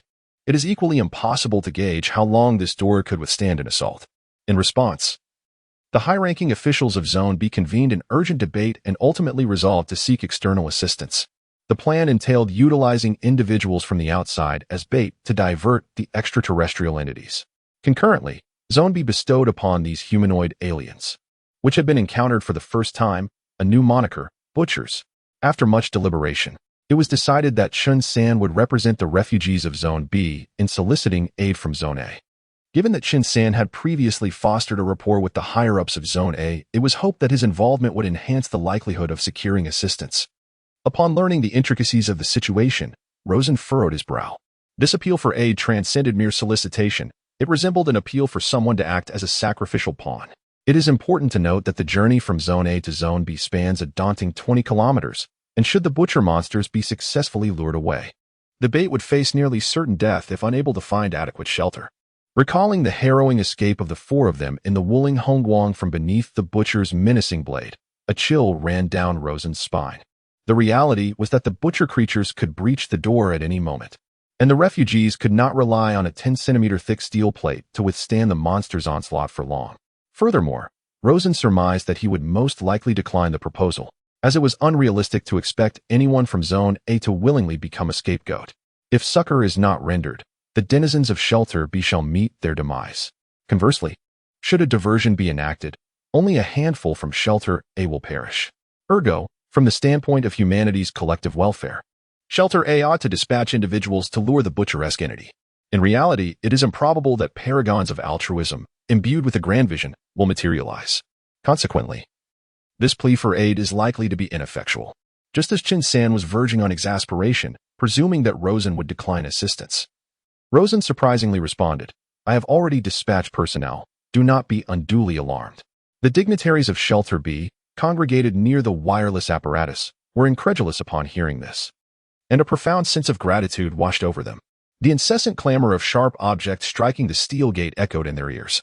akin to a cleaver hacking at their very hearts, each blow sending shivers down their spines. The fact that the other party had consented to provide succor instilled in them a modicum of hope for survival. "Forgive us, Brother Rosen, for subjecting your people to such peril," Chun San uttered solemnly. The sentiment was rather peculiar. Those conscripted to serve as bait must be prepared to meet their end. This should be a somber matter, yet the other party's reaction seemed incongruous. However, Chun San refrained from further inquiry, as it was not the opportune moment. Who knew whether Rosen was feigning composure to assuage their anxieties? "Very well, we are in your debt. The lives of the refugees in Shelter B rest upon your shoulders," Chun San said in a subdued tone. Earlier, he had already dispatched 10 soldiers. The current hour was propitious, as the external temperature was not excessively low, rendering an excursion suitable. The soldiers, unable to accumulate upgrade points, found the refugees in Zone B to be of greater significance. Chapter 53. Dissecting the alien corpses. What are they saying over there? Are they sending someone? The leader of the bunker in Zone B inquired anxiously as Chun San set down his headset. "They have already dispatched someone," Chun San replied with a sense of relief, though his expression soon darkened. However, the brothers who served as bait may not survive. The combat prowess of those creatures outside is evident. "It feels as though we owe a debt of human lives." The leader of Zone B placed a heavy hand on Chun San's shoulder, offering reassurance. Losing 1 or 2 individuals is certainly easier to bear than sacrificing 500. There are likely very few survivors left in the world, and those in Zone A are surely aware of this as well. You need not feel guilty. In these apocalyptic times, casualties are inevitable. As for the debt of gratitude, we shall find opportunities to repay it in the future. "Yes, there is no other way," Chun San replied, his demeanor improving considerably. The 10 bioengineered soldiers dispatched by Rosen moved with remarkable ease even in the frozen environment. A 20-kilometer marathon posed no challenge for them, even clad in protective gear. Their performance was largely unaffected. Their capabilities lay somewhere between those of humans and machines, enabling them to sustain movement indefinitely unless their power was depleted. In a continuous sprint, the bio-soldiers traversed the 20-kilometer distance in less than an hour. They soon found themselves at the edge of the forest where the butcher-like monstrosity had appeared. The 10 bioengineered soldiers boldly crossed through, perceiving the shortcut through the woods as a mere convenience. Within their hearts, obedience reigned supreme, and the emotion of fear found no sanctuary. Although they were devoid of trepidation, the multitude of serpent-like corpses strewn across the ground ignited a sense of danger within them.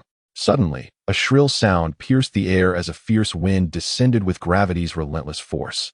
From atop a towering tree leapt a grotesque butcher, brandishing a massive cleaver that descended like a knife through soft flesh, cleaving one soldier with surgical precision into 2 symmetrically sized halves.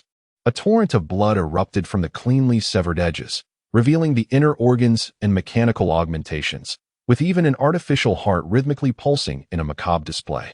Alas, the unfortunate soldier, now bisected, was beyond saving. His internal battery lay fractured, and soon all bodily functions ceased, his form rapidly succumbing to the chill of death. The remaining 9 soldiers, witnessing this gruesome spectacle, scattered in every direction while opening fire upon the butcher. Bang, bang, bang, armed with the most rudimentary military handguns. Each soldier could only discharge a single bullet at a time, capable of targeted shots but lacking the sustained firepower of a submachine gun. This limitation stemmed from the fact that more advanced weaponry had yet to be unlocked within the technological hierarchy. Moreover, the soldiers' mission was not to engage in a fierce battle with the butcher. One of their purposes in firing was to momentarily hinder the creature, while another was to draw additional monsters from the surrounding area. They retreated towards the entrance of the B-Zone air raid shelter, and soon the distorted visage of the battered steel door came into view. Over 30 butchers brandished their cleavers, relentlessly striking the door, each blow creating a noticeable dent in the steel. Here lies the designated task location for this group of soldiers. The sound of gunfire reverberates. Bang, bang, bang. A barrage of bullets is unleashed upon the butcher-like monstrosity that is attempting to breach the door. The projectiles merely penetrate its outer layer, embedding themselves and leaving behind mere bullet holes, yet failing to inflict any substantial damage. Nevertheless, this alone is sufficient to evoke a sense of pain within the creature. Fueled by animosity, the beast relinquishes its assault on the door and turns its wrath towards the 9 soldiers firing upon it. Seasoned by countless battles, the soldiers, without uttering a word, maintain a safe distance and retreat into the depths of the forest. Throughout their withdrawal, they continue to fire, drawing in more of the monstrous entities. Soon, the entire forest is in an uproar, with more butcher creatures, startled, pursuing the source of the gunfire. As the soldiers escape the confines of the woods, every butcher monster in the vicinity is roused, compelled to surge onto the road in hot pursuit. The soldiers dash along the smooth roadway, racing towards a singular destination. Their speed no longer curtailed, achieving a maximum velocity of 12 meters per second akin to a 100-meter sprint. Meanwhile, in the air raid shelter of Area A, within the room housing the radio equipment, Rosen clutches a map, one section of which he has marked with particular emphasis. This area denotes an amusement park, situated 30 kilometers from the air raid shelter of Area B and 40 kilometers from their own location in Area A. A crackling sound emanates from the radio equipment. And through the headset, Chen San's voice, tinged with surprise, breaks through. "I just heard gunfire. Were those your people?" "Yes, and what is the situation on your end? Are the monsters still battering the door?" "No, but how is it possible that you possess firearms?" Incredulously, Chun Sen inquired. "Retrieved from the vicinity of the constabulary," Rosen fabricated offhandedly. The particulars regarding the sanctuary's expanse were not yet intended for dissemination to Sector B, given the unfamiliarity with its upper echelons. Their assimilation was a matter for future consideration.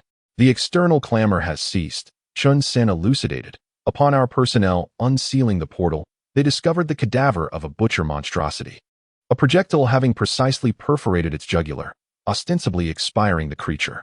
Ergo," Rosen articulated, piqued, "these entities not only bear a humanoid semblance, but also possess a throat akin to our own." "Indeed," Chun Sen affirmed, "moreover, our cohort is presently conveying the carcass for dissection, alongside that of the serpentile horror. We are fortunate to have among us a biologist, poised to scrutinize these cadavers, perchance unlocking the enigmas surrounding this glacial apocalypse." "Excellent. Apprise me of any revelations forthwith," Rosen exclaimed with fervor. His comprehension of the glacial milieu and extraterrestrial organisms was scant, and the sudden manifestation of his sanctuary system amidst this cataclysm suggested a latent correlation. "Assuredly, you shall be informed of any developments," Chen San vowed. He remained appreciative of Sector A's life-saving intervention, and the reciprocal exchange of intelligence was a natural manifestation of human solidarity in the face of annihilation. Presently, a cacophony emanated from the vicinity, indicative of a summons for other senior officials to deliberate matters. Rosen surmised that further discoveries had been unearthed. This instance, as it stood, constituted the sole authenticated case of humanity acquiring an extraterrestrial cadaver. Following an hour's vigil by the wireless apparatus, Rosen was on the verge of succumbing to drowsiness when Chun San's astonished voice reverberated through the headset. "Rosen, brother, are you there? Our biologists have made an astounding discovery while dissecting the extraterrestrial cadaver. It's utterly baffling." Chapter 54, Alien Motives? This time, Chun San proactively contacted Rosen, relaying the startling revelation made by the biologists in Sector B. Upon hearing it, a complex expression washed over Rosen's face, and he began to harbor some doubts about this frozen apocalypse. At the very least, there seemed to be some clues and direction. It turned out that the biologists in Sector B had discovered a collar etched with symbols around the butcher monster's neck. Astonishingly, the symbols on the collar were easily decipherable, as they were marked with YMX 1098. This was a remarkable discovery, sufficient to overturn previous perceptions of extraterrestrial beings. The fact that the collar's serial number employed the language and script of Earthlings suggested two possibilities. One possibility was that these butcher monsters originated from human laboratory research, and the subjects of this research were cannibals from Earth who may have been artificially injected with some kind of enzyme, leading to this bizarre mutation. The other possibility was that aliens had been concealed on Earth for a considerable duration, possessing a profound understanding of human language systems and utilizing human script for identification. Theoretically, regarding the second possibility, even if aliens had mastered human language and script, they would most likely use their native symbols for marking rather than employing Earth script, since the serial number was not intended for human eyes. Nevertheless, the extraterrestrials employed Earth script for marking, which strongly suggests their complete assimilation into terrestrial life. It is conceivable that several generations of their descendants, living as Earthlings, have adopted the planet's language from childhood, a habit reflected in their numbering system. Judging by the numbering, this could be the handiwork of extraterrestrials residing abroad. Otherwise, they would have likely used the script of their own dominion.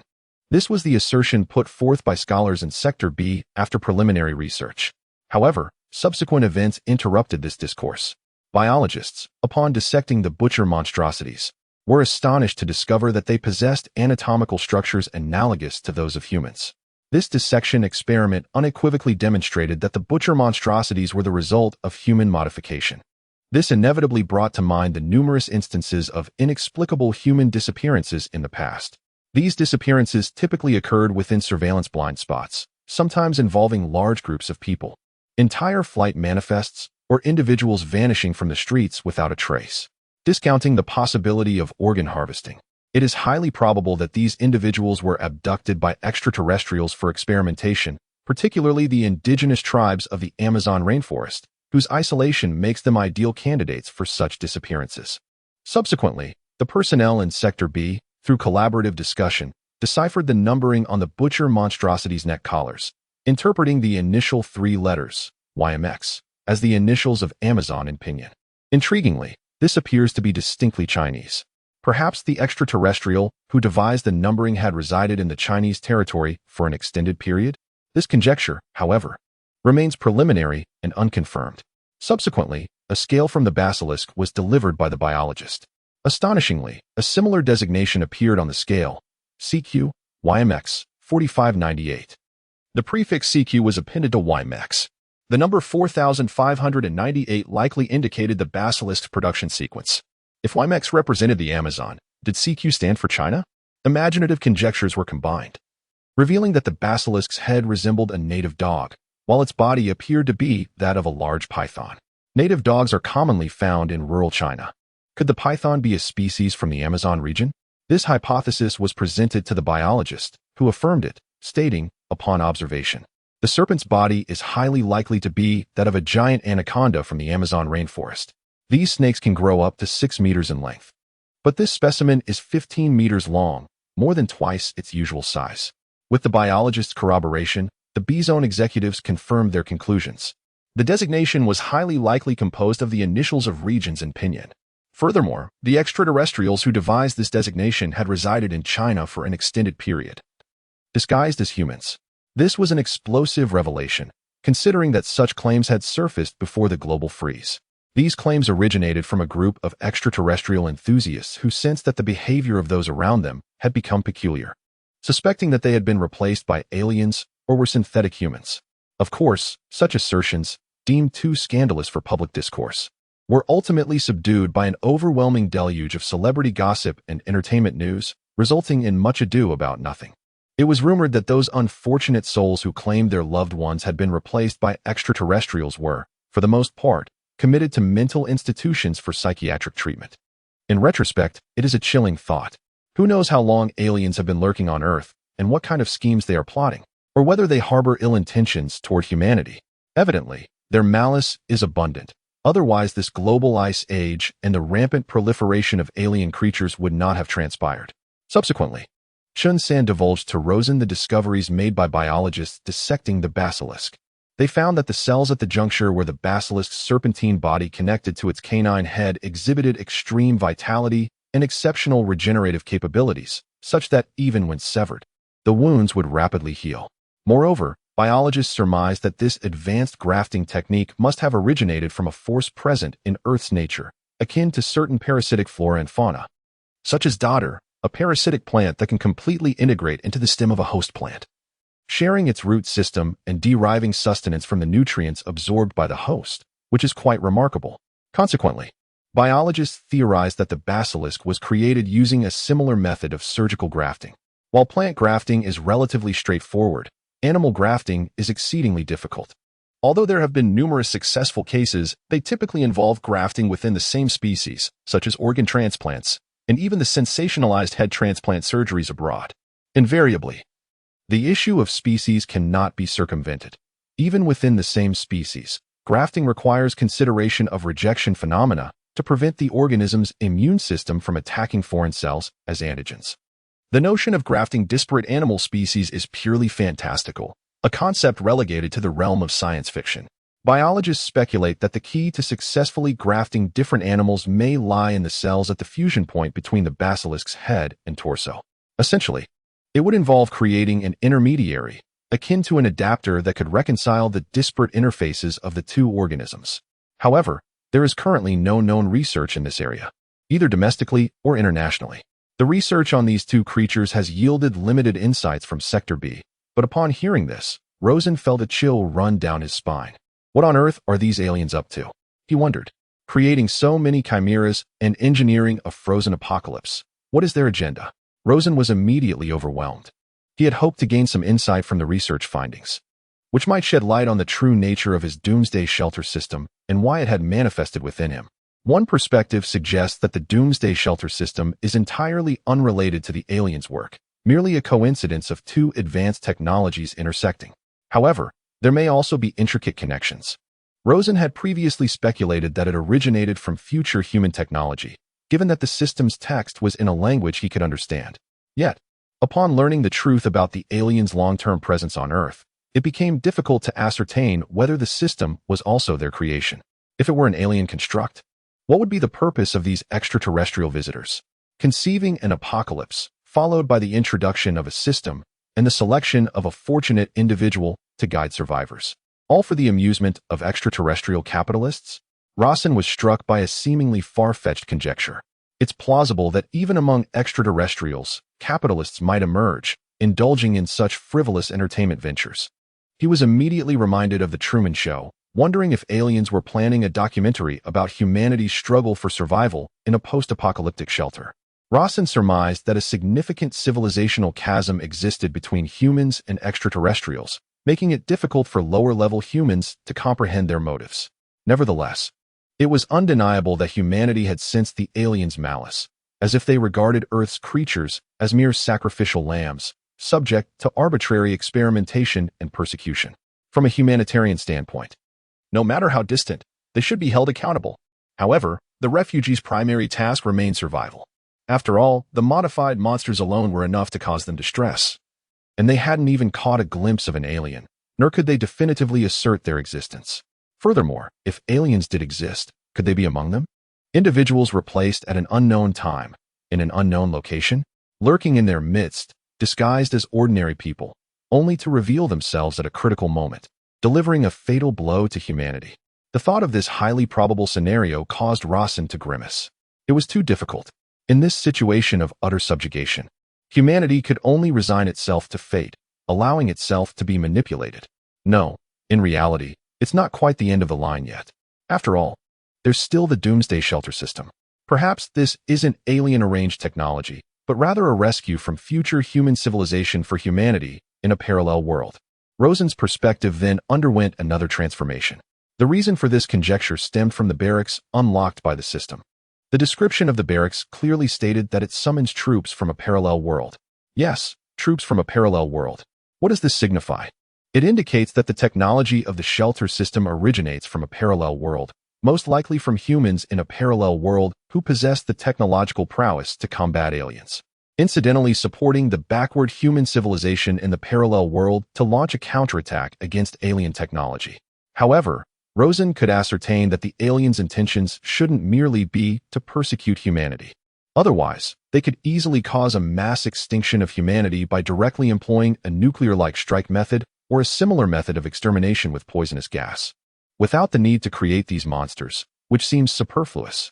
Based on speculation, the aliens' primary objective should be to conduct experiments. On the one hand, biological grafting experiments, that is, the patchwork monster, and on the other hand, perhaps there is a deeper scheme. Rosen also shared his reasonable speculation, combined with existing intelligence, with Chun-san through radio equipment. Chun-san over there didn't think as deeply as Rosen, and under great shock, immediately transmitted the intelligence to the higher-ups there. Then, a fierce discussion resounded within the headphones of the radio equipment from the B Area air raid shelter. Obviously, the B Area side greatly believed in Rosen's views and attached great importance to them, not wanting to ignore the aliens' possible cruel intentions toward humans. In the wake of the joint extraterrestrial dissection, the denizens of both bunkers came to a stark realization: the global freeze was not an act of nature, and the notion of a mere cold snap was patently absurd. It was, in fact, an alien contrivance. This concept, once relegated to mere conjecture, gained prominence and became an undeniable truth. Subsequently, Rosen strategically shifted the focus of technological advancements towards national defense and military industries. To wage war against extraterrestrials, armaments were indispensable. Even setting aside the elusive aliens, the creatures spawned by the frozen apocalypse posed a formidable challenge to the refugees. Thus, weaponry became a paramount concern for the sanctuary. Several days later, Rosen inaugurated a national defense heavy industry complex within the factory space, initiating an extensive steel production endeavor and implementing military-industrial configurations. Concurrently, Rosen unlocked the mining space, enabling the steel production initiative to materialize. This expansive realm encompassed a series of mining mountains and ranges, its area seemingly boundless, defying visual estimation. However, akin to other spaces, towering precipices emerged at the periphery, obstructing any view beyond the mines. Vegetation adorned the mountains, yet insects and fauna were conspicuously absent, rendering the prospect of procuring sustenance from the terrain virtually unattainable. In essence, the mining space served a singular function: to facilitate the extraction of ores. Each mine could be upgraded to accommodate mine shafts and railways for laborers and/or carts. After upgrading the mine shaft and railway at one of the iron ore mines, Rosen expended 1,000 upgrade points to deploy a mining train. Compared to the smaller capacity or carts, the mining train boasts an extraordinary loading capacity for ores. These ores can subsequently be transported to the military factory for pig iron smelting. Name: mine. Note: this mine is devoid of collapse risks, however. The internal mining tunnels have undergone reinforcement upgrades, without which new tunnels cannot be unlocked. Just as concerns about potential collapses were arising upon accessing the mine interface, it became evident that such worries were unfounded. After Rosen upgraded a multitude of mining equipment, he promptly dispatched biochemical soldiers to commence extraction. The soldiers were seated neatly inside the mining train, a steam-powered locomotive that requires fuel and water, be it diesel or straw. Utilizing fuel oil would undoubtedly be an extravagant choice. Thus, Rosen instructed the soldiers to fell trees on the mountain, using firewood as fuel for the steam engine. It is estimated that the timber available on the mountain could sustain consumption for a year or two. Chapter 56. The sober old Luo. The operational lifespan of a mine is contingent upon its resource reserves, mining speed, production capacity, and economic factors. The mine's interior is rich in deposits, with ores containing minimal impurities and significantly higher metal content than standard ores. This can only be attributed to the fact that products generated by the system are undoubtedly of exceptional quality. The smelting process from iron ore to pig iron theoretically spans from several days to several weeks, depending on the efficiency and performance of the machinery. Remarkably, the first batch of iron ore transported took merely 1 day to yield 10 tons of pig iron, cut into 1-meter-long cast iron ingots, each weighing 80 kilograms. They were neatly stacked to form a small mound.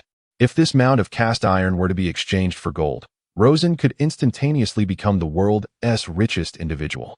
And he possesses the potential to achieve this feat, for within the mountain ranges lie gold mines ripe for extraction and refinement. Gold, a superb conductor, holds significant scientific value, yet presently remains unutilized, and 10 tons of gold ingots would be as worthless as refuse in a post-apocalyptic world, with no means to convert them into essential supplies. Thus, the notion of amassing a mountain of gold swiftly dissipated, no longer worthy of consideration. The smelting of cast iron merely serves as the raw material for crafting various weapons. Given that cast iron lacks adequate strength and hardness, it is prone to rusting when exposed to oxygen. The subsequent step involves enhancing the carbon content while removing further impurities to transform it into steel. Steel is the fundamental material for the production of diverse weaponry. Although there exists a readily available supply of steel on the technological tree for exchange, as well as an array of firearms, the requisite upgrade points for such exchanges begin at 1,000, allowing Rosen to procure only a few dozen before depleting his daily upgrade points, a futile endeavor. As the army expands on a grand scale, the demand for weapons will significantly surge, making it impractical to continue exchanging for ready-made items. Hence, the only viable option will be to upgrade the relevant equipment and develop their own, rather than awaiting such circumstances. It would be far wiser to commence the independent development of firearms from this moment onward. In terms of knowledge in this domain, Rosen finds himself somewhat lacking. Regrettably, Old Wang and his associates are not particularly adept either. After all, Old Wang possesses minimal understanding of national defense heavy industry, being capable of merely crafting cold weapons and providing blueprints for some common cold arms. Rosen had contemplated consulting his aide, Xiaoka, certain that he would receive the desired answers. However, the dilemma lies in his ignorance regarding what questions to pose. As his comprehension of national defense heavy industry hovers near zero, he is at a loss even to formulate inquiries. This predicament stems from a complete unfamiliarity with the entire system, lacking even the most fundamental introductory knowledge. The only solution is to seek out several books in the library, diligently studying materials related to national defense heavy industry. Within the library, he searched for books using relevant keywords, perusing them without seeking deep understanding. Borrowing an ebook requires merely 2 upgrade points, and Rosen borrowed 30 volumes, each emphasizing different aspects of the same subject. He first skimmed through them, gaining a general sense of the content, and discerning which areas warranted a more thorough examination.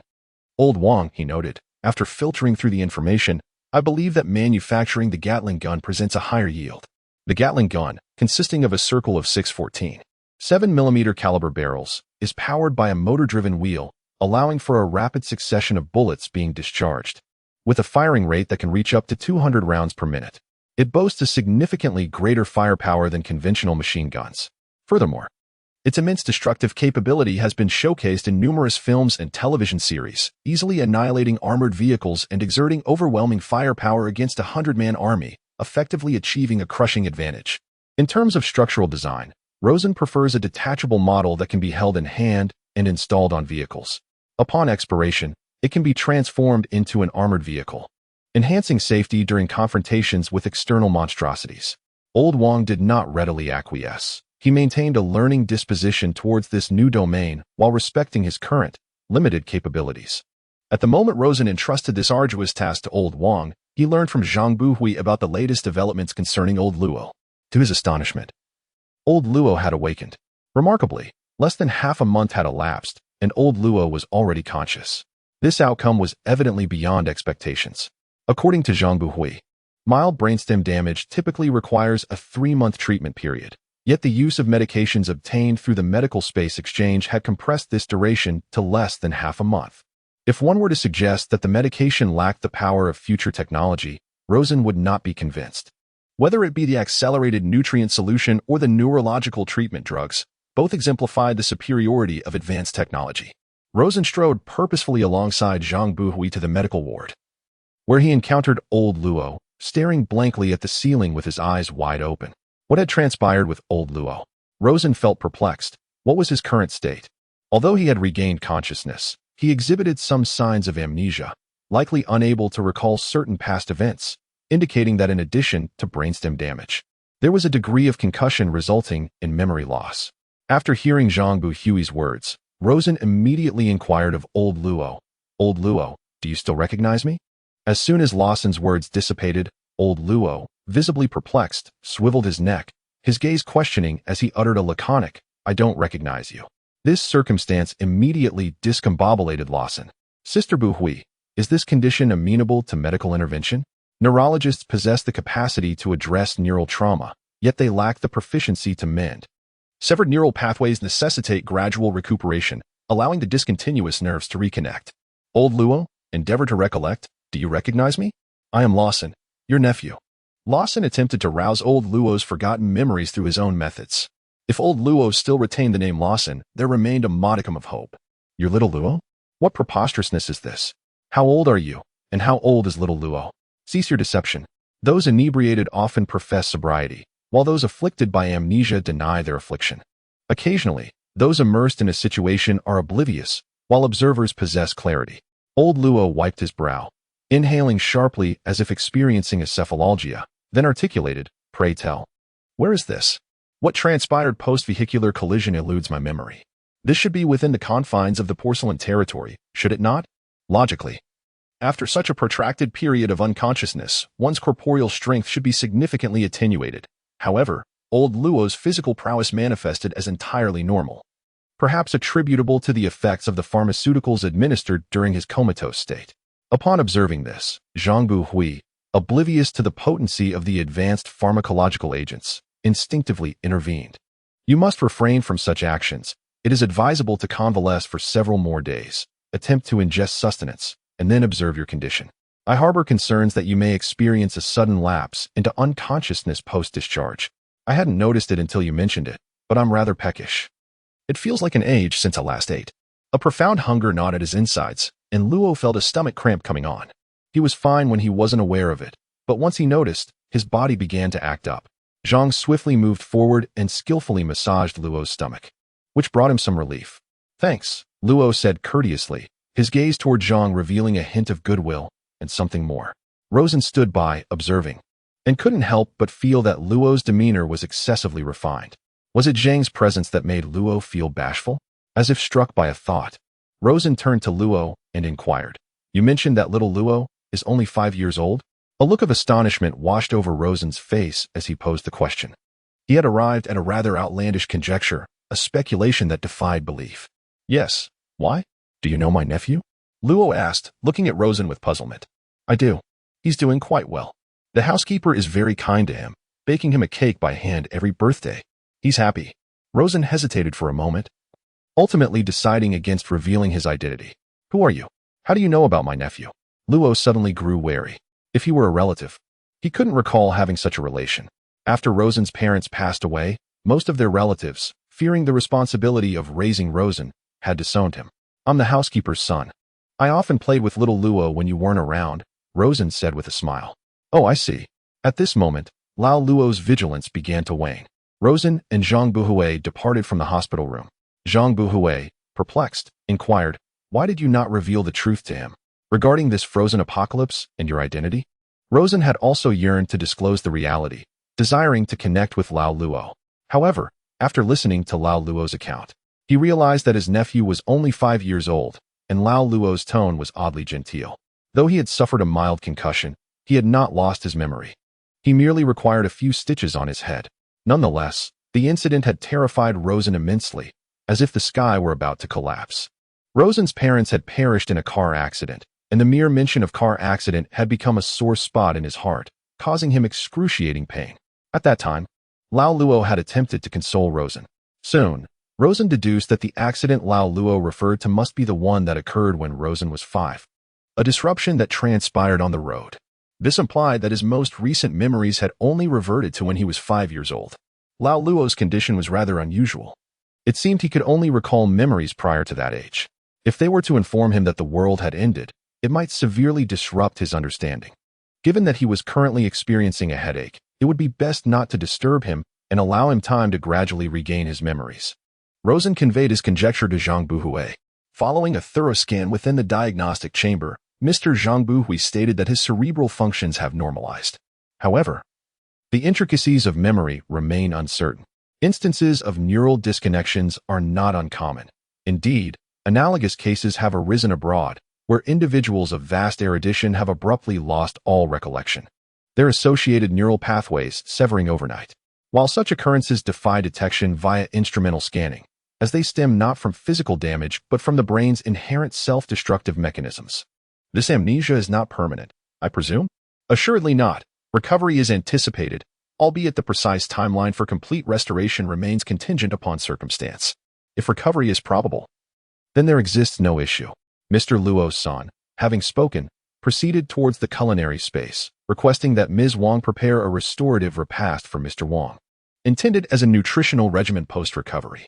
Several days hence, when Mr. Zhang Buhui deemed Mr. Luo capable of ambulation, Mr.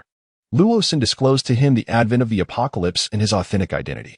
Throughout Mr. Luosin's exposition, Mr. Wang maintained a constant, amused smile. As if hearing a fanciful tale. "Continue with your fabrication. I remain unconvinced. Indeed, I am beginning to question your lineage. Are you truly the son of the domestic help?" In essence, Mr. Luosin, in imparting the verity of the cataclysm, did so when Mr. Wang was sufficiently resilient to withstand the shock of such intelligence. The challenge, however, lay in the profound skepticism with which Mr. Wang regarded Mr. Luosin's narrative. Consider, if you will, the scenario in which one is afflicted with amnesia and is subsequently presented with information that defies conventional wisdom. Would one lend credence to such claims? For instance, Were you to be informed that contemporary society has developed a predilection for the consumption of excrement, it is improbable that you would accept this as truth. Old Luo now found himself in a predicament, perceiving that the other party was force-feeding him distorted notions. What global freeze? What doomsday monsters? Resource crises? Such nonsense. Very well. I shall venture out and see for myself if it is indeed frozen. I shall step outside in nothing but these shorts and see if I freeze to death. As he spoke, a smile crept upon old Luo's face. After all, the surrounding temperature was quite mild, and he felt comfortable in his shorts. Yet someone claimed the outside world was in a state of global freeze? They must be fooling the gullible. Furthermore, in this day and age, do people no longer draft their lies? You dare to claim to be my 5-year-old nephew, pretending to be youthful. Chapter 58. This is my nephew. Old Luo was the type of person who would not shed tears until he saw the coffin. Nevertheless, Rosen wished to reintroduce him to the world, so he accompanied him out of the hospital room. Before them stood a perfectly square portal, shrouded in darkness, reminiscent of a shimmering sea surface suddenly appearing on the wall. Old Luo's expression froze in astonishment. It was the first time in his life he had encountered such a portal. Gazing at the undulating, ink-black door, an inexplicable fear enveloped him. Wait. First tell me what this is and where it came from, Old Luo inquired suspiciously, pointing at the portal. This is a portal, an exchange device within the Doomsday Sanctuary. No, what you just said cannot be true. Those things must be false as well. Upon witnessing this scene, Old Luo approached the portal cautiously, raising his hand to touch it. Discovering that his body elicited no reaction from the dark, liquid surface, he took a deep breath and plunged into it. In the ensuing moment, Rosen beheld Old Luo sprawled upon the ground, emitting cries of pain, having just emerged from the portal. Rosen shook his head with a hint of embarrassment, for Old Luo's disposition, even in his amnesiac state, retained its peculiar essence. Where are we now? Old Luo exclaimed, having just risen from the ground, as he realized he had entered a more expansive space, characterized by broad corridors flanked by rooms, the corridor stretching out of sight. Our Doomsday Shelter has unlocked numerous independent spaces, and this is the main structure, Rosen explained. Initially, it was merely 10 square meters, but it has since been upgraded to 10,000 square meters, sufficient to accommodate thousands of refugees. Rosen then proceeded to recount the circumstances surrounding his acquisition of the system. Initially skeptical, Old Luo's conviction wavered upon realizing that their location was not a hospital, as he had initially surmised. Come, I shall escort you to the other spaces, and you shall soon be convinced of my words, Rosen declared. Subsequently, Rosen led the dubious Old Luo on a tour of the other unlocked spaces. While the kitchen, greenhouse, power generation room, and factory did not particularly astound Old Luo, the barracks, teeming with a substantial contingent of bioandroid troops, left him utterly astonished. Good heavens! When did our planet's civilization transcend into the realm of science fiction? Old Luo exclaimed in disbelief. As I previously informed you, the Doomsday Shelter System is a product of future technology, Rosen stated. For the first time, Old Luo nodded in agreement, and Rosen could sense the profound astonishment within him. Weren't you just expressing a desire to promenade around in your undergarments? Lawson inquired with a sudden chuckle. Such a notion is quite mortifying. I am hardly an exhibitionist. Lawson tossed him a set of insulated protective gear, beckoning him to don it before venturing out. Is all this really necessary, this attire being so cumbersome? Despite his lingering skepticism, Old Luo acceded to Lawson's request, immediately sensing a wave of stifling heat. During his sojourn in Africa, he had been accustomed to bearing his torso. Such layering would have surely led to his demise. Once Old Luo was ensconced in the protective suit, Lawson led him through the portal into the air raid shelter beyond. The ambient temperature plummeted noticeably. Even swathed in the protective suit, a palpable chill permeated, causing gooseflesh to erupt across his epidermis. Old Luo shuddered violently, exclaiming in astonishment, "Frigid!" His gaze fell upon the walls, where thick layers of hoarfrost had crystallized. Such a spectacle must surely be indicative of sub-zero temperatures, he mused. Lawson elucidated. This air raid shelter once served as a refuge for displaced individuals. However, since the evacuation to the sanctuary, the shelter no longer benefits from the warmth of fuel. Consequently, the temperature within has plunged to approximately 70 degrees below zero. Without protective attire, survival would be untenable. He then pivoted, adding, of course, the absence of protective gear would not necessarily result in immediate petrification. However, upon exiting the shelter, the rampant frost would swiftly encase you in a shroud of ice. Therefore, protective attire is undoubtedly indispensable. Lawson guided the now convinced old Luo to the portal of the air raid shelter. After employing a flamethrower to thaw the icy incrustations on the portal, he proceeded to open it. The substantial accretion of ice encrusting the exterior immediately seized Wang's attention. The extent of the frozen concretion implied a landscape gripped by frigid desolation. A thought then struck him. Had he not overheard a nurse mentioning that they were situated in the southernmost province of their territory? This location, ostensibly in the tropics, defied the possibility of such profound congelation. Rosen had already commenced the arduous task of excising a viewport from the icy mass, endeavoring to afford them a glimpse of the external environment. Rosen peered through the aperture, his gaze met by a scene of wintry cataclysm. Frigid air billowed forth, rapidly resealing the opening. The protective visor before Rosen's face was instantly sheathed in frost, which he hastily expunged, his countenance betraying profound incredulity. "Perhaps you are now inclined to credit my assertions?" Rosen inquired. Rosen remained impassive, his mind laboring under the weight of the revelation. The evidence suggested a world enshrouded in ice, potentially substantiating their doomsday narrative. Furthermore, he recalled the recent automobile collision and their claim of being in the southernmost province, precluding a rapid relocation to the extreme north. Moreover, his unremarkable status negated any rationale for his clandestine transfer, coupled with their assertions of his amnesia. The probability of memory loss induced by the accident seemed increasingly plausible, encompassing the forgotten reality of the glacial apocalypse. The world had been well before the crash. But how could it be like this now? What transpired in the interim? Rosen murmured, lost in contemplation. "Is it truly you, my nephew Xiao Luo? Have you grown so much?" Old Luo asked, bewildered. In his memory, his nephew was merely 5 years old, and now, as if traversing through time, he found that his nephew had already reached his 20s. It was rather unsettling, wasn't it? You may choose to remain skeptical, yet to survive in this apocalyptic world, one must undoubtedly unite with others for warmth. Very well, I shall tentatively place my trust in you. The rest must await my own recollection, old Luo remarked. Though he did not genuinely believe he had lost his memory, having frequently traveled between the mine and the factory, old Luo had grown familiar with individuals like old Wang. Through old Wang, he learned of the development of the Gatling gun and the news that the shelter was amassing firepower in preparation for combat against the monsters outside. He was utterly astonished. He had assumed that in this dire apocalypse, everyone would band together merely to survive. Instead, under Rosen's leadership, preparations were already underway to launch a counteroffensive against the aliens. This is my nephew, leading the charge against extraterrestrials, surpassing even my past achievements. Should he guide humanity to victory over the aliens, his significance in history would surely rival that of the Emperor of Humanity. Chapter 59. The talent of old Li. Since old Wang undertook the task of developing the Gatling gun for Rosen, he had become wholly engrossed in the study of the gun's component structure. The challenge lay in creating molds for the mass production of the respective parts. Only with molds could they swiftly fabricate each component, ultimately assembling them into a finished product. He could scarcely be expected to devise hundreds of molds for the numerous components of a firearm, as that would be excessively intricate. Instead, he would need to thoroughly investigate and design a set of more ingenious modules. Currently, he remains focused on examining the modular aspects. During this process, Wang disassembled a pre-existing Gatling gun, repeatedly comparing its internal parts to finalize the specifications for an entire set of modules. Subsequently, he engaged in discussions with Li regarding production automation.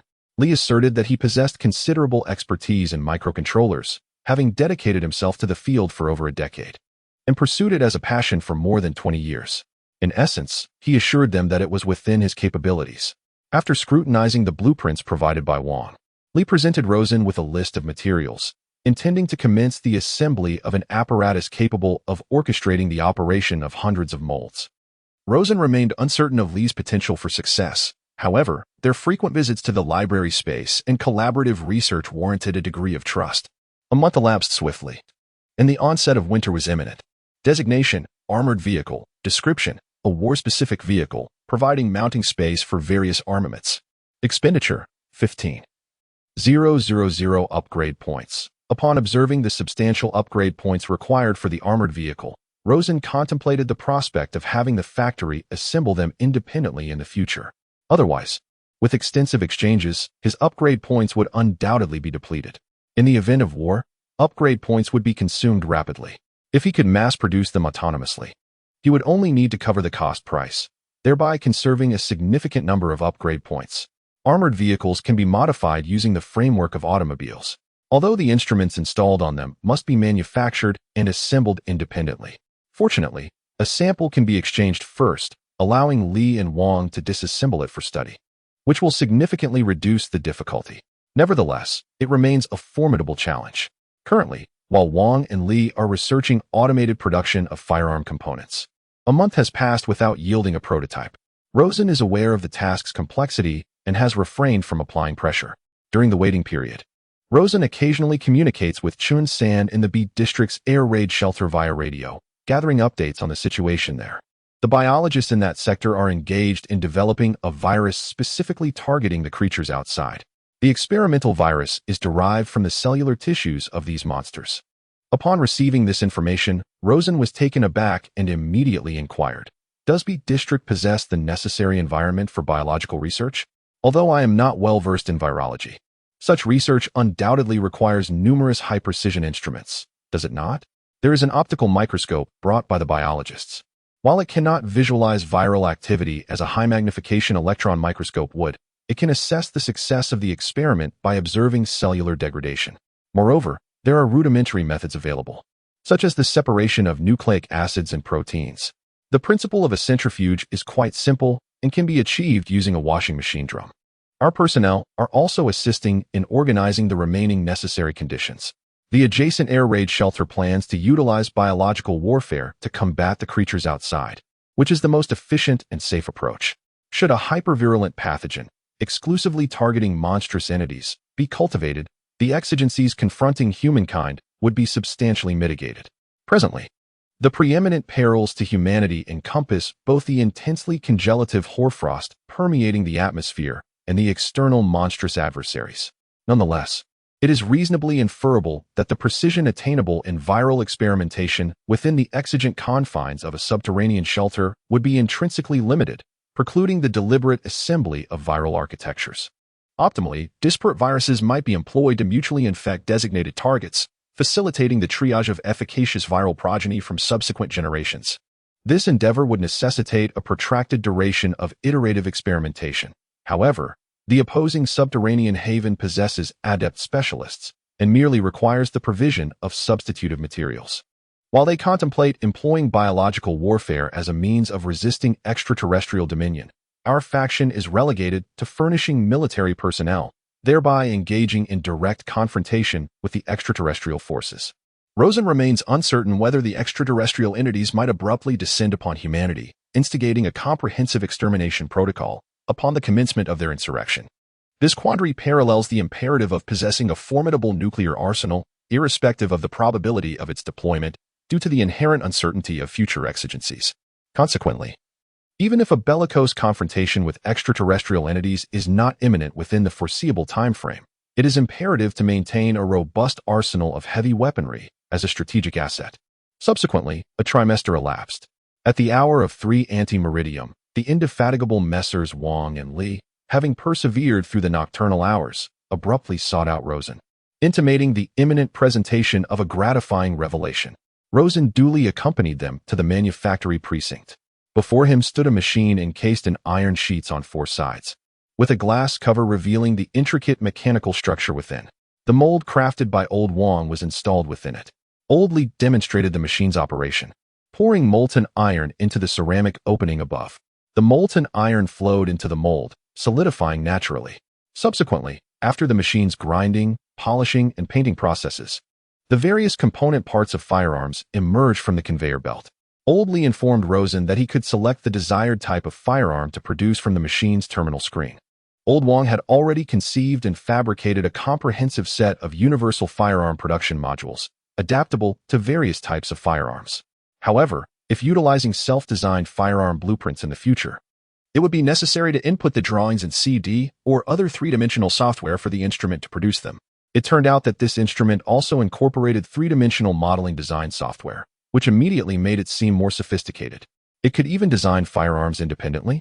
For instance, If one desired to create a handgun model not available on the market, they would simply need to design a reasonable blueprint, input it into the modeling software, and the software would convert the model into various instructions. It would then direct the modules crafted by Old Wong to produce various parts according to the instructions. However, the assembly of parts currently requires manual assembly.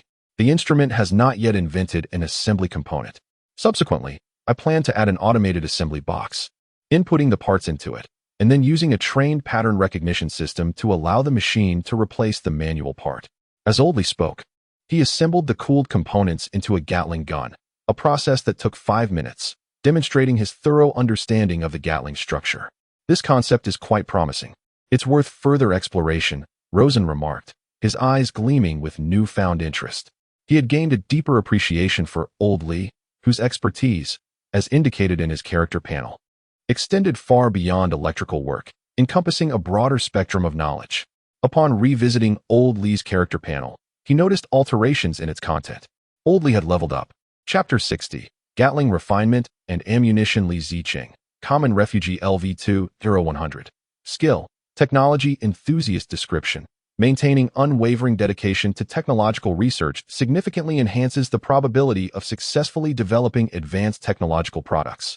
The description of Oldley's activated skill came as no surprise, given his past in-depth studies of semiconductor materials and mechanics, as detailed in his character panel. The skill acquired upon leveling up aligned with these areas of expertise. Rosen realized that he could task Oldley with inventing any necessary equipment in the future, as the skill would augment the likelihood of successful invention. Shifting his gaze from Oldley's character panel, Rosen then examined Old Wong's. Old Wong had also leveled up, seemingly a few days prior. Rosen recalled that he was previously a common refugee LV1, not yet having reached LV2. Skill, Forceful Smithing Description. A fusion of traditional smithing techniques and brute force, enabling the reduction of impurities in ironware and increasing its carbon content, resulting in finished products with twice the hardness and strength. Having awakened this ability, Old Wong can now imbue any instrument he crafts with twice the inherent hardness. This means cold weapons will possess superior sharpness and durability, while armor will exhibit a twofold increase in resilience. This will substantially augment individual combat effectiveness. Subsequently, his gaze settled upon the Gatling-style submachine gun recently assembled by Oldley. We must find a suitable location to test the potency of this weapon, Rosen exclaimed, his eyes gleaming with anticipation. The optimal proving ground would undoubtedly be the mineral vein space, offering ample room to assess the Gatling's range and destructive capabilities. Furthermore, they could bring along the Gatling gun acquired through the system exchange to conduct a comparative analysis of their respective firepower. The trio journeyed to the mineral vein space, where they encountered Old Luo, who was leisurely strolling about. Together, the 4 individuals selected a hilltop as their testing site. A row of silicone targets was positioned 100 meters away, while the quartet stationed themselves at a corresponding distance. Old Luo, witnessing a shooting experiment for the first time, was immediately captivated. "Allow me to partake in the experience later. I have never had the opportunity to handle a firearm before," he requested. Rosen procured approximately 107.62 mm caliber bullets from the technology tree.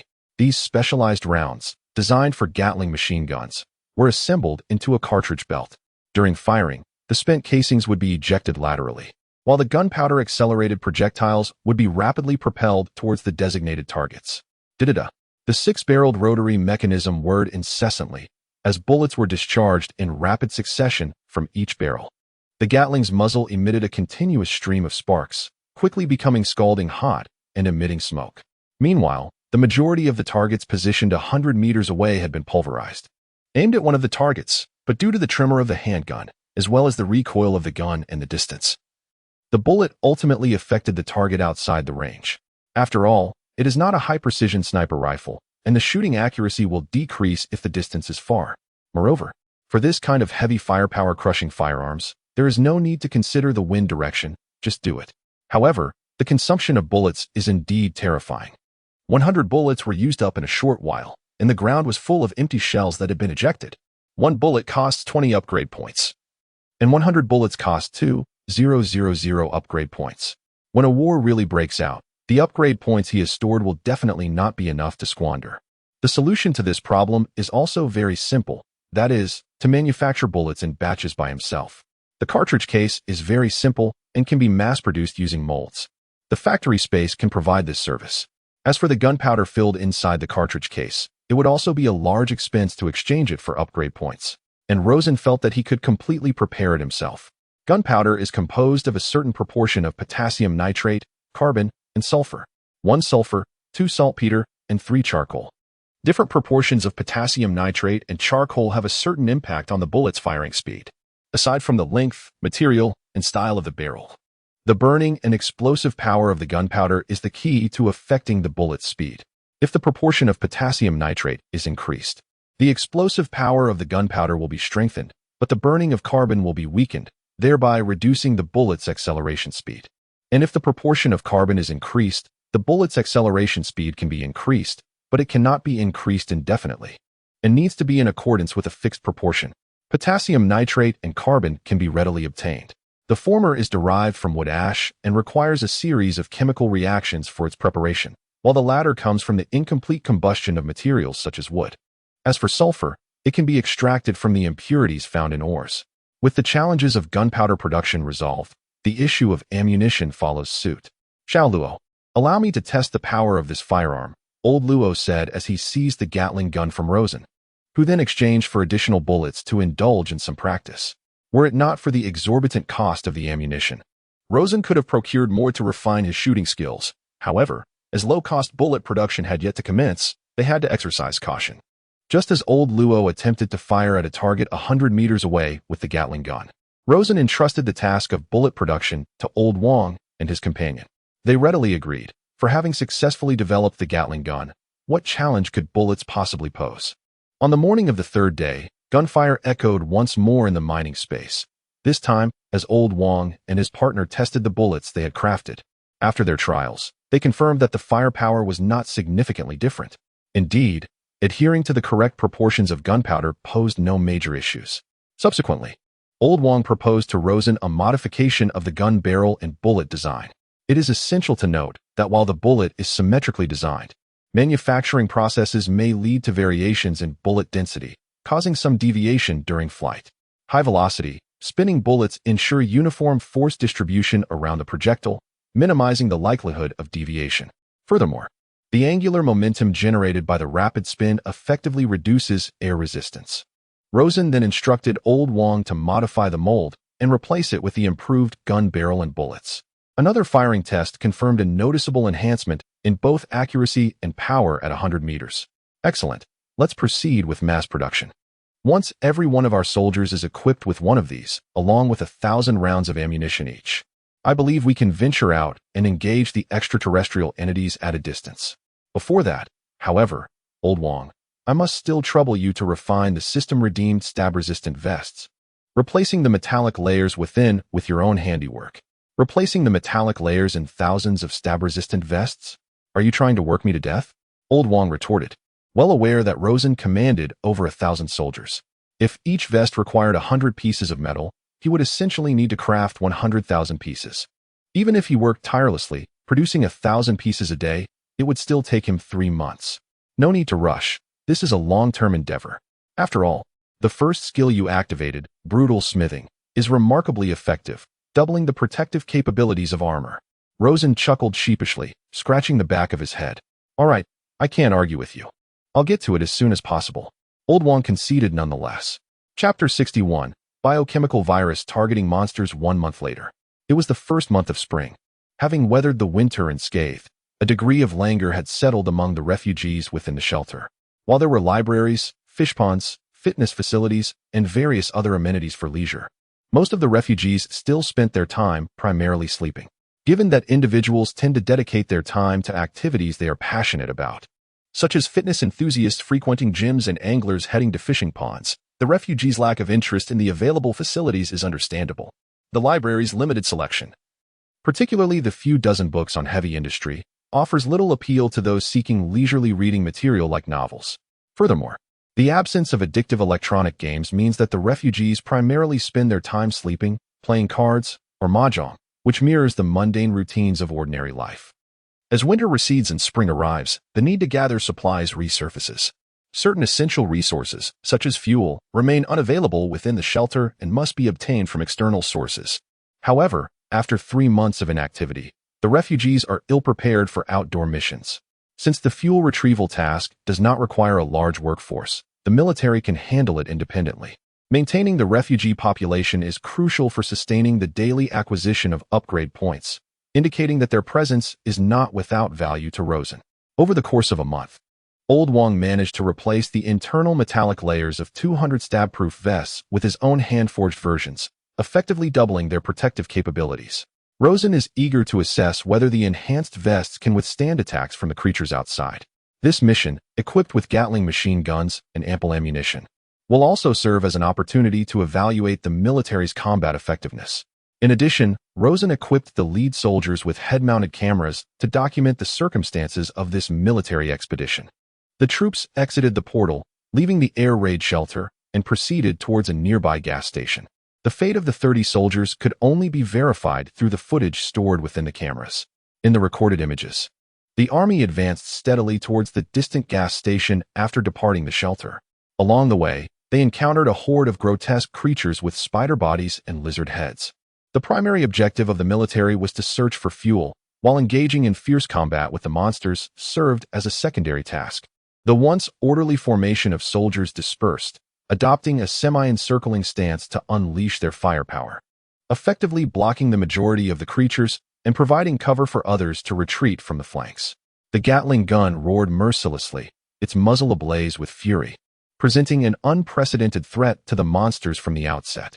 Many of the creatures' exoskeletons shattered under the onslaught of bullets, with gaping wounds opening in the abdomens of the spiders, their corrosive green blood splattering forth and enveloping the ground in smoke. Bullets striking the lizard heads similarly wrought immense destruction, causing several to disintegrate instantaneously, clearly indicating that these monsters lacked formidable defensive capabilities. The soldiers engaged in combat with the creatures swiftly achieved a crushing victory. However, at that moment, the monsters, having suffered significant losses, finally charged towards the nearest soldier. With a slash of its steel-like spider leg, it tore through the soldier's protective suit, yet astonishingly, the soldier merely staggered back a few steps, evidently unharmed. More monsters approached the soldiers in a state of injury, recklessly charging forward, their wounds staining the soldiers' bodies with blood. The protective gear was swiftly compromised, and the soldiers' forms quickly began to dissolve and soften, blurring into obscurity. The 30 soldiers lost met their demise in such a manner. Under the relentless bombardment of the Gatling gun, the losses inflicted upon the monsters were severe, demonstrating the overwhelming advantage the Gatling possessed against these apocalyptic creatures. It is noteworthy that previously, soldiers armed with military pistols could dispatch 1 or 2 monsters with precision shots. Thus, the impact of the Gatling's heavy firepower was exponentially greater. The anguished roars of the monsters echoed continuously in the footage, while the soldiers, despite being corroded by toxic liquids, remained silent, their pain receptors having been severed. A sacrifice of 30 soldiers to annihilate approximately 50 monsters was, under the circumstances, a commendable outcome, marking the first victory following the initial resistance against the extraterrestrial forces. Rosen identified the soldier in the footage who had been struck by the sharp leg of a spider-like creature, discovering only minor indentations in the metallic layers of the stab-resistant suit, with the claw marks being negligible. The protective efficacy, compared to the unmodified layers, was evidently enhanced. In summary, this victory instilled in Rosen a profound sense of confidence. Amidst this frozen apocalypse, humanity was not merely a helpless victim awaiting slaughter. The strength of human resistance was equally formidable. Soon after, another piece of good news arrived from the air raid shelter in Area B. After nearly 2 months of investigation, the biologists there, through mixed cultivation of tobacco mosaic virus and bacteriophages, allowed them to randomly exchange and recombine genes. They screened out a generation and discovered it possessed the ability to infect monster cells, capable of causing the monster cells to rupture and dissolve. The biologists named it the Terminator virus. Tobacco mosaic virus is a plant virus, and the monster cells seem to possess plant characteristics. More precisely, it should be said that the cells of the monster's stitched parts, the cells with super regenerative capabilities, possess powerful regenerative abilities. The infection target used in the experiment was precisely that part of the tissue cells.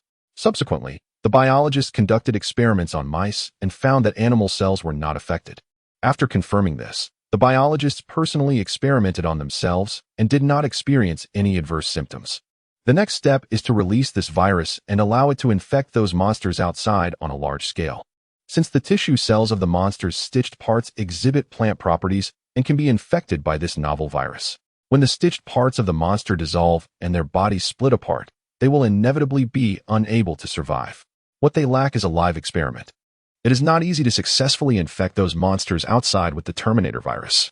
On the one hand, there are not many virus samples available, making it impossible to spread them over a large area. Even if they were spread, they might not successfully infect the target. This virus would be blocked by the monster's outer shell, unable to enter the body, and therefore unable to have any effect. On the other hand, someone needs to risk delivering the virus into the monster's body to conduct this experiment. Who will be the guinea pig? Chapter 62. The monster poisoning mission. Rosen immediately declared that he could dispatch personnel to execute the task. Hazardous missions could not be entrusted to the refugees, for they were invaluable sources of upgrade points, and the loss of even one was a setback. In time, the refugees of Shelter B would be incorporated into his own sanctuary, contributing their upgrade points, and Rosen would undoubtedly regard them as his own. Soldiers were better equipped to handle most tasks that refugees could perform, for these bioengineered soldiers had been stripped of their human frailties, devoid of fear and unerringly obedient. Their capacity for executing missions was unparalleled. Shin-san was taken aback by Rosen's words. Each time he pledged to send personnel, it was done with little deliberation. In contrast, the higher echelons of Shelter B required a vote, resulting in delays. Yet, it seemed that everything in Shelter A was subject to Rosen's command, requiring only his decree. Shin-san surmised that Rosen was likely the true leader behind Shelter A. Although he was acquainted with Old Chin, the nominal head of Shelter A, who was to say that the ostensible leader was indeed the true one? Shin-san was grateful for his initial decision to look after Old Luo, which was crucial for the amity between the two shelters. After a moment of contemplation, Shin-san spoke with a hint of elation. Very well. I shall await your personnel here. At midday, when the temperature outside was relatively high, Shelter B received a group of individuals clad in uniform protective suits. The insignia of Doomsday Shelter Technologies was distinctly visible on their protective suits. A flicker of bewilderment crossed Shin-san's countenance. Upon further inspection, each member of the group was armed with a formidable thermal weapon, resembling a multi-barreled machine gun, possibly a high-caliber Gatling gun. Doomsday Shelter Technologies? Gatling guns? Shin-san's brow furrowed momentarily. He immediately suspected that the organization behind this group was not the A-Zone bomb shelter, but rather a military entity. Since when did Luo have such an armed force, and seemingly one that obeyed his commands exclusively? Moreover, this same force was likely responsible for the previous rescue mission. A cursory glance revealed a troop of approximately 50 individuals. 50 men, each equipped with a Gatling gun. 50 Gatling guns represented a substantial investment, prompting him to question their origin. While Luo Sen's claim of finding pistols at the police station might be plausible, Gatling guns were not typically police-issued weapons. All indications suggested that the A-Zone bomb shelter was engaged in military research, perhaps having once been a clandestine military installation. The conversion of a bomb shelter into a secret military base for weapons research was not an impossibility in the pre-apocalyptic era. Considering this, if the B-Zone inhabitants could relocate to the A-Zone, their safety and security would likely be significantly enhanced. Upon prior investigation, it has come to light that the population within the air raid shelter of Area A is comparable to that of Area B, dwindling to approximately 500 individuals. It is noteworthy that both shelters possess a capacity to accommodate no less than 1,000. Although some secrets of Area A seem to have been uncovered, Chun-sen wisely refrains from inquiring further. His subsequent course of action merely entails utilizing a radio device to communicate with Rosen, seeking permission for their personnel to join, at which point the mysteries will naturally unfold. Furthermore, Rosen had previously mentioned the possibility of hosting them in Area A, which, although potentially mere pleasantries, serves as a valid excuse that is unlikely to be met with refusal. As 50 armed soldiers entered the entrance of the air raid shelter in Area B, Shin-san wasted no time in handing over the prepared viral samples to the military, utilizing the cellular structure of the monsters as a culture medium. A substantial quantity of blood serum has been cultivated over the span of 1 week. This serum is essentially a solution of tissue cells that have been decomposed by the virus, with each milliliter containing billions of Terminator viruses. conveniently packaged into small vials for ease of transport. According to the mission previously agreed upon with Rosen, the intent is to administer the virus directly into the mouths of the monsters, a most straightforward approach that simultaneously allows for the observation of the virus's efficacy. However, after careful contemplation, Rosen proposed a modification. He suggested that the viral solution be applied to the frozen corpses, which serve as the primary sustenance for the monsters. Should the monsters consume the corpses treated with the virus, they too would become infected. The application of a smearing technique can significantly minimize waste. A single vial can nourish a monstrous entity, yet it can also be utilized to coat several frozen cadavers, thereby enhancing efficiency. One vial could be reserved for direct administration to the creature, allowing for an immediate observation of the virus's effects in real time. This proposal garnered the agreement of Chin-san and the biologist. Even a solitary virus particle possesses a substantial probability of proliferating extensively within the monster's cellular structure, ultimately leading to its dissolution, with the only variable being the duration of the process. As he watched the departure of the 50-man contingent, Chun-san was eager to ascertain the outcome of this mission, yearning to witness the ideal scenario. However, he could only rely on radio communications with Rosen to glean subsequent results. Hence, for the following 2 days, he remained stationed in the room housing the radio equipment. Meanwhile, in Area A of the shelter, Rosen was leisurely fishing alongside Old Luo in a tranquil pond, equipped with a Gatling gun and reinforced anti-stab gear. The military's combat capabilities had been markedly enhanced, showcasing a clear superiority over the lurking monster outside. Additionally, with Chun-san's development of a specialized biological virus designed to combat the creature, it was now ready for deployment. These 2 pieces of promising news lightened his heart, allowing him a momentary reprieve from his taut nerves. Of course, before indulging in leisure, he had already delegated the task of researching the armored vehicle to Old Lee. Theoretically, the armored vehicle retained an automotive framework but was optimized for combat, boasting 5 distinct advantages in overall performance. On one hand, the armored vehicle integrates the merits of off-road vehicles, endowing it with the capability to navigate uneven terrains with steadfastness. Furthermore, the armored vehicle's protective capabilities have been augmented to withstand the impact of bullets. In terms of firepower, multiple machine guns, and even missile launch systems can be mounted on the armored vehicle. Possessing ample space, the armored vehicle can be employed to transport soldiers and supplies, facilitating the deployment of troops for refugee relief efforts. Equipped with radio communication devices, it can promptly relay information to headquarters and monitor first-hand data. Old Lee has also gained a general understanding of the various advantages and functions of armored vehicles and is disassembling the samples exchanged from Rosen for research purposes. This explains why Rosen can unwind and go fishing with Old Luo at the fish pond. During their angling excursion, Rosen recounted the events that transpired after he turned 5 to Old Luo. These stories piqued Old Luo's curiosity, as he could no longer recall anything about Rosen's life beyond that age. Good heavens, I couldn't comprehend English at the time, or I would have been infuriated on the spot. However, I immediately lost faith in you then.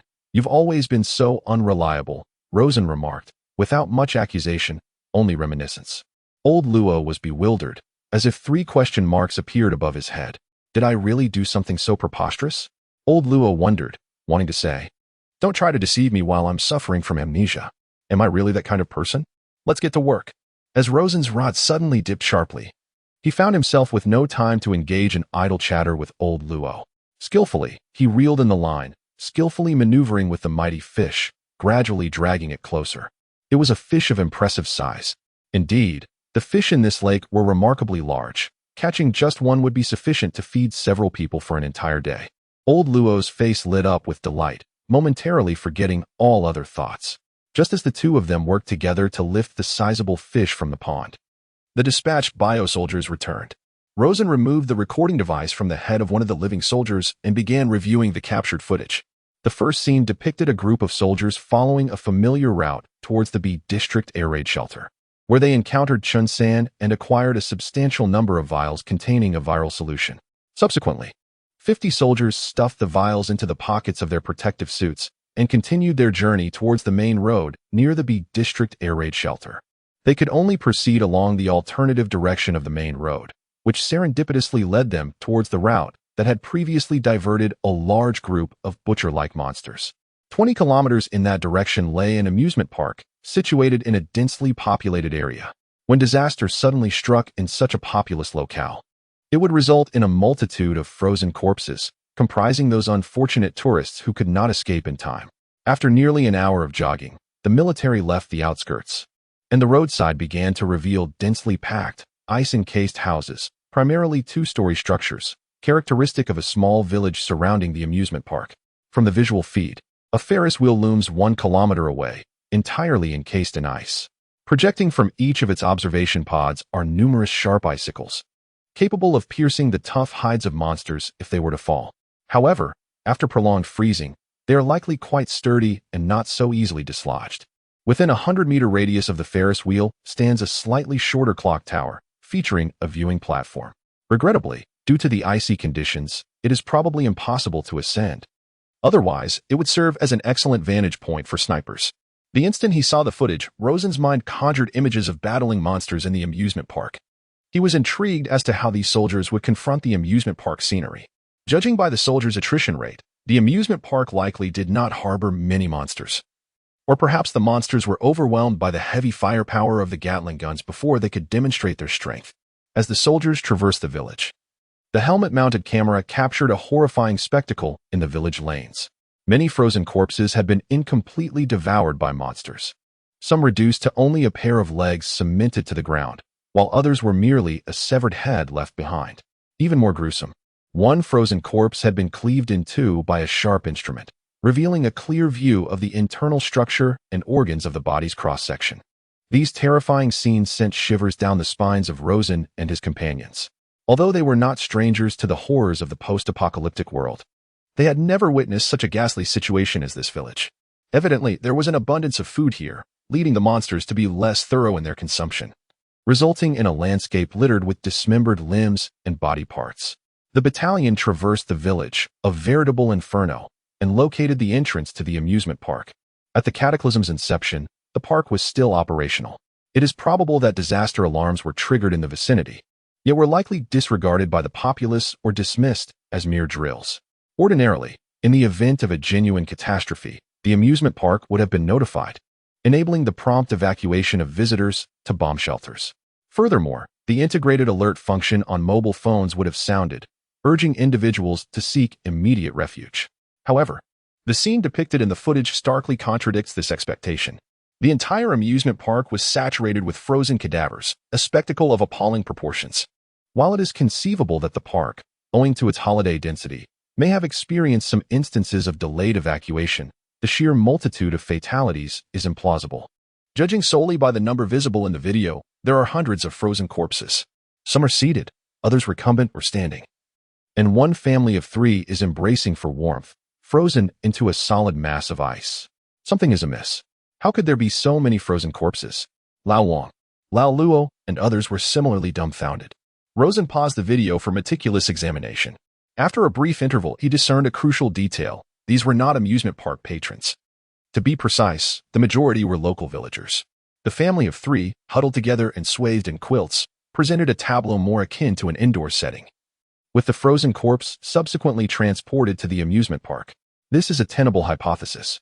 Consequently, the various other postures of the frozen corpses are readily deducible. For instance, the recumbent figures were likely napping in their beds when frozen, their bodies subsequently relocated to this site. Through judicious speculation, Rosen arrived at a conclusion. The monsters have transformed this amusement park into a granary, scavenging food from the surroundings and storing it here. Thus, can we conclude that this amusement park serves as a stronghold for the monsters, akin to a sanctuary for humanity?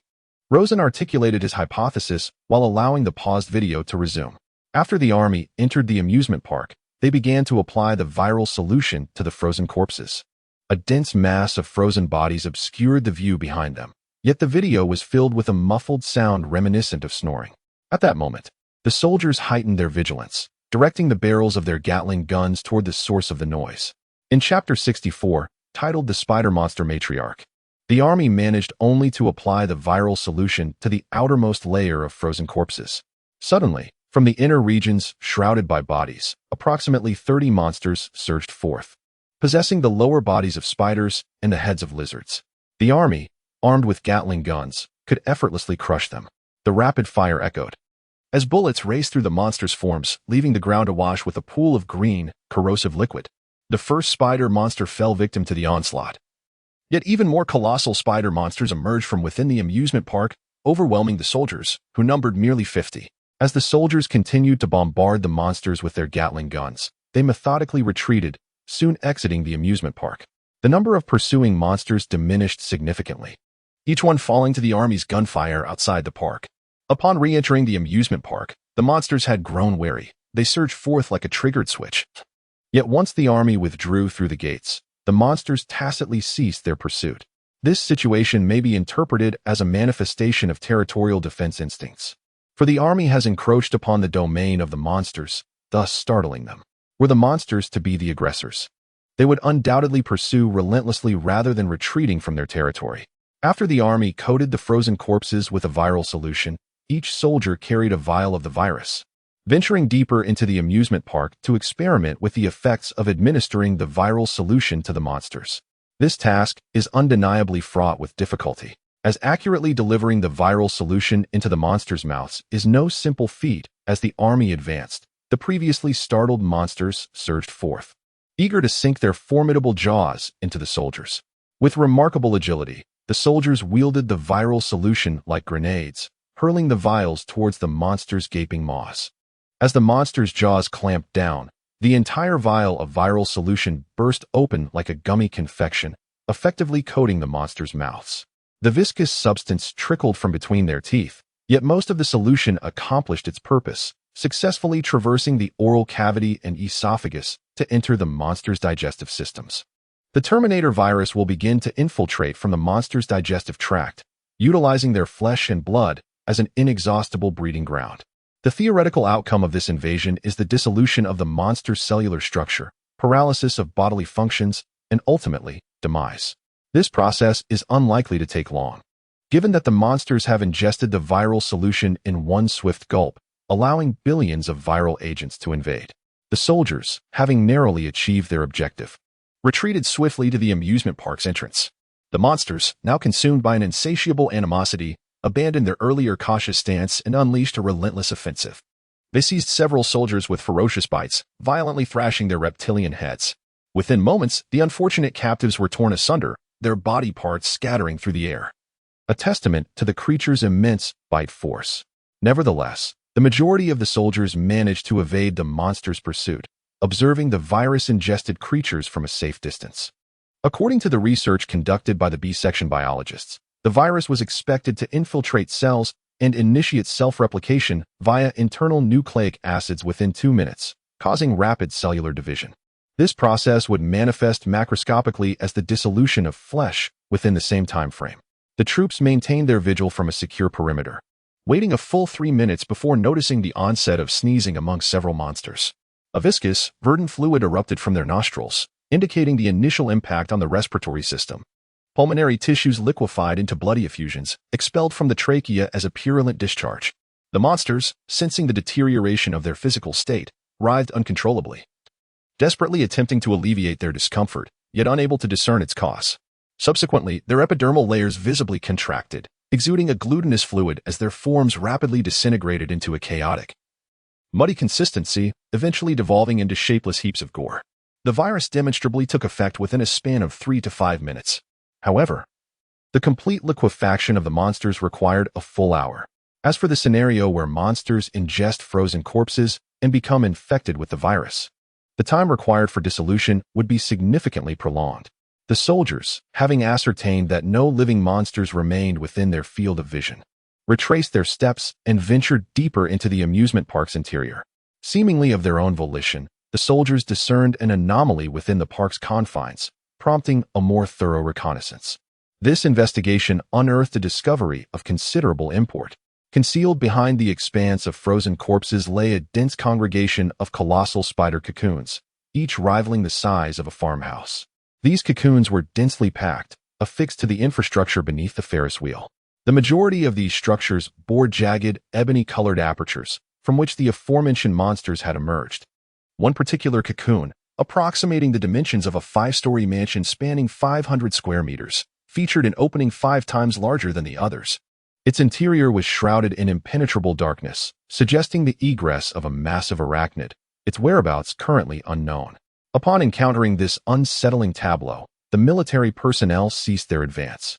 Their decision predicated on the discovery of copious dismembered remains of butcher monsters scattered across the ground. These creatures, once lured to this location, had been devoured within the vicinity of the spider cocoons, serving as sustenance for the newly hatched arachnid abominations. Rosen swiftly tapped the pause button, freezing the frame on the largest cocoon's aperture. Within its inky depths, 16 faint, crimson glimmers seemed to flicker, reminiscent of the compound eyes of a spider. "Have you all observed this clearly?" Rosen inquired, gesturing towards the scarlet emanations within the cavernous opening. Old Luo and his companions shuddered. Although the shelter was devoid of a suitable temperature, they simultaneously felt an icy chill creep down their spines, a wave of terror emanating from their backs. "How colossal must it be? The diameter of its eye is probably larger than my height," Old Wang spoke in a somber tone. "Have you all been battling these monsters all along?" Old Luo, trembling at the sight of the monsters outside in this apocalyptic world, remarked, "If I were to know such creatures existed outside, I would rather perish in the shelter than face them. Starving to death is far preferable to being devoured by a monster." "Not entirely. The monsters I have encountered before were not this immense. I surmise that this spider could potentially be the matriarch," Rosen pondered. "In other words, all the other spider creatures might be spawned from its eggs." Chapter 65. Signals from Chun-san's visit to area. Everyone believed that the discovery of the gigantic spider matriarch was the greatest triumph of the day. Perhaps eliminating the matriarch would prevent the spider creatures from further proliferating. Meanwhile, Rosen contemplated broader implications. If the spider creatures had a matriarch, did other monsters possess similar origins? Could removing the matriarch thwart the expansion of their kind? Just as the soldier clicked to continue the playback, the next scene rendered his face pale. Old Luo and his companions fell back in shock, their expressions etched with disbelief. The spider matriarch suddenly leapt out of its lair, appearing before the soldiers in an instant. Its colossal form loomed like a mountain, instilling a profound psychological terror in the few individuals before the screen. The soldiers' reactions were only marginally slower than that of the spider matriarch. As it emerged from its lair, the Gatling gun was swiftly raised, unleashing a relentless barrage of fire. Bullets raced through the air, striking the spider matriarch's body in an instant, yet merely creating slight indentations, failing to penetrate its formidable exoskeleton. Realizing the dire situation, the soldiers hastily retreated towards the amusement park's exit. The ground trembled as the spider matriarch pursued with alarming speed, and in the blink of an eye, it opened its gaping maw, claiming the life of a soldier. The reinforced metal plates of the soldiers' protective suits were utterly inadequate against the crushing force of the spider matriarch, and the soldier's body was gruesomely torn apart, scattering flesh and blood across the ground. A massive, razor-sharp spider leg pierced downward, penetrating the chest of another soldier, severing his body in two. The soldier carrying the recording device, being the fastest to retreat, narrowly escaped this calamity. The video concluded here. Even through the screen, one could sense the oppressive presence of the enormous spider matriarch. Had one experienced it firsthand, their legs would likely have turned to jelly. While the bio-soldiers felt no fear, the ordinary individuals among them lacked such fortitude. Xiao Luo, what is your perspective? Lao Wang, initially focused on Lao Luo, noticed that he was utterly paralyzed by fear, and thus redirected his inquiry towards Rosen. The amusement park lies a mere 40 kilometers in a direct line from our Area A. Should the spider monstrosity be afforded sufficient time to reproduce, and given the ample supply of flesh within the park, it is likely that within a few short months, a veritable horde of spider creatures will emerge in this vicinity. As asserted by Luo's son with earnestness, it is crucial to acknowledge that during the military's previous expedition in quest of fuel, a fierce engagement ensued with these arachnid monstrosities. A narrow victory was secured through the overwhelming force of numerous Gatling guns. However, in the event of encountering the matriarch of these spiders, the projectiles of the Gatling machine guns would prove largely ineffectual. It has been observed from the footage that the 7.62mm caliber bullets of the Gatling guns were directly deflected by the spider matriarch, with the impact force of the projectiles proving insufficient to breach its defenses. It is my conjecture that the impetus of the majority of the assault forces would be unlikely to terminate the spider matriarch. However, an attempt could be made with high-powered sniper rifles employing larger caliber bullets, the concussive force of which might be capable of penetrating the spider matriarch's armor. When confronted with an indomitable and insurmountable monster, the instinctive reaction of a rational individual would be to evade it. Nevertheless, it must be borne in mind that the spider matriarch's lair is situated a mere 40 kilometers away, and in due course, it is highly probable that it will proliferate to the vicinity of this location. It is conceivable that once the spider monsters have propagated and branched out, a second spider matriarch, or even a third or fourth, may emerge. Should their growth be permitted to proceed unchecked, any subsequent attempts at eradication would be futile. The most judicious course of action, prior to the expansion of the spider monster's sphere of influence to Sector A, would be to preemptively eliminate them, extirpating them entirely. We may afford ourselves a period of 1 week for further observation of the situation. Given the efficacy of the Terminator virus, should the spider monsters ingest it, they would gradually dissolve into a pulpy mass within the space of an hour. We may dispatch soldiers to initially observe the situation. And if it transpires that the spider nest in the amusement park can be resolved directly through the agency of the virus, so much the better. If the virus alone cannot eradicate the threat, then additional forces must be deployed to eliminate it.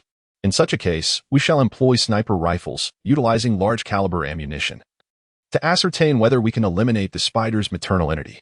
Rosen, having observed the footage earlier, has memorized the layout of the amusement park and is aware that there exists a clock tower within 100 meters of the Ferris wheel, from which one can conveniently target the area of the spider's cocoon. We can preemptively dispatch a contingent of soldiers for cover, allowing the sniper to find an opportune moment to breach the icy barrier, ascend the clock tower, and aim at the spider's maternal figure. Simultaneously, Rosen noted the abundance of icicles that had formed beneath the observation pavilion above the Ferris wheel.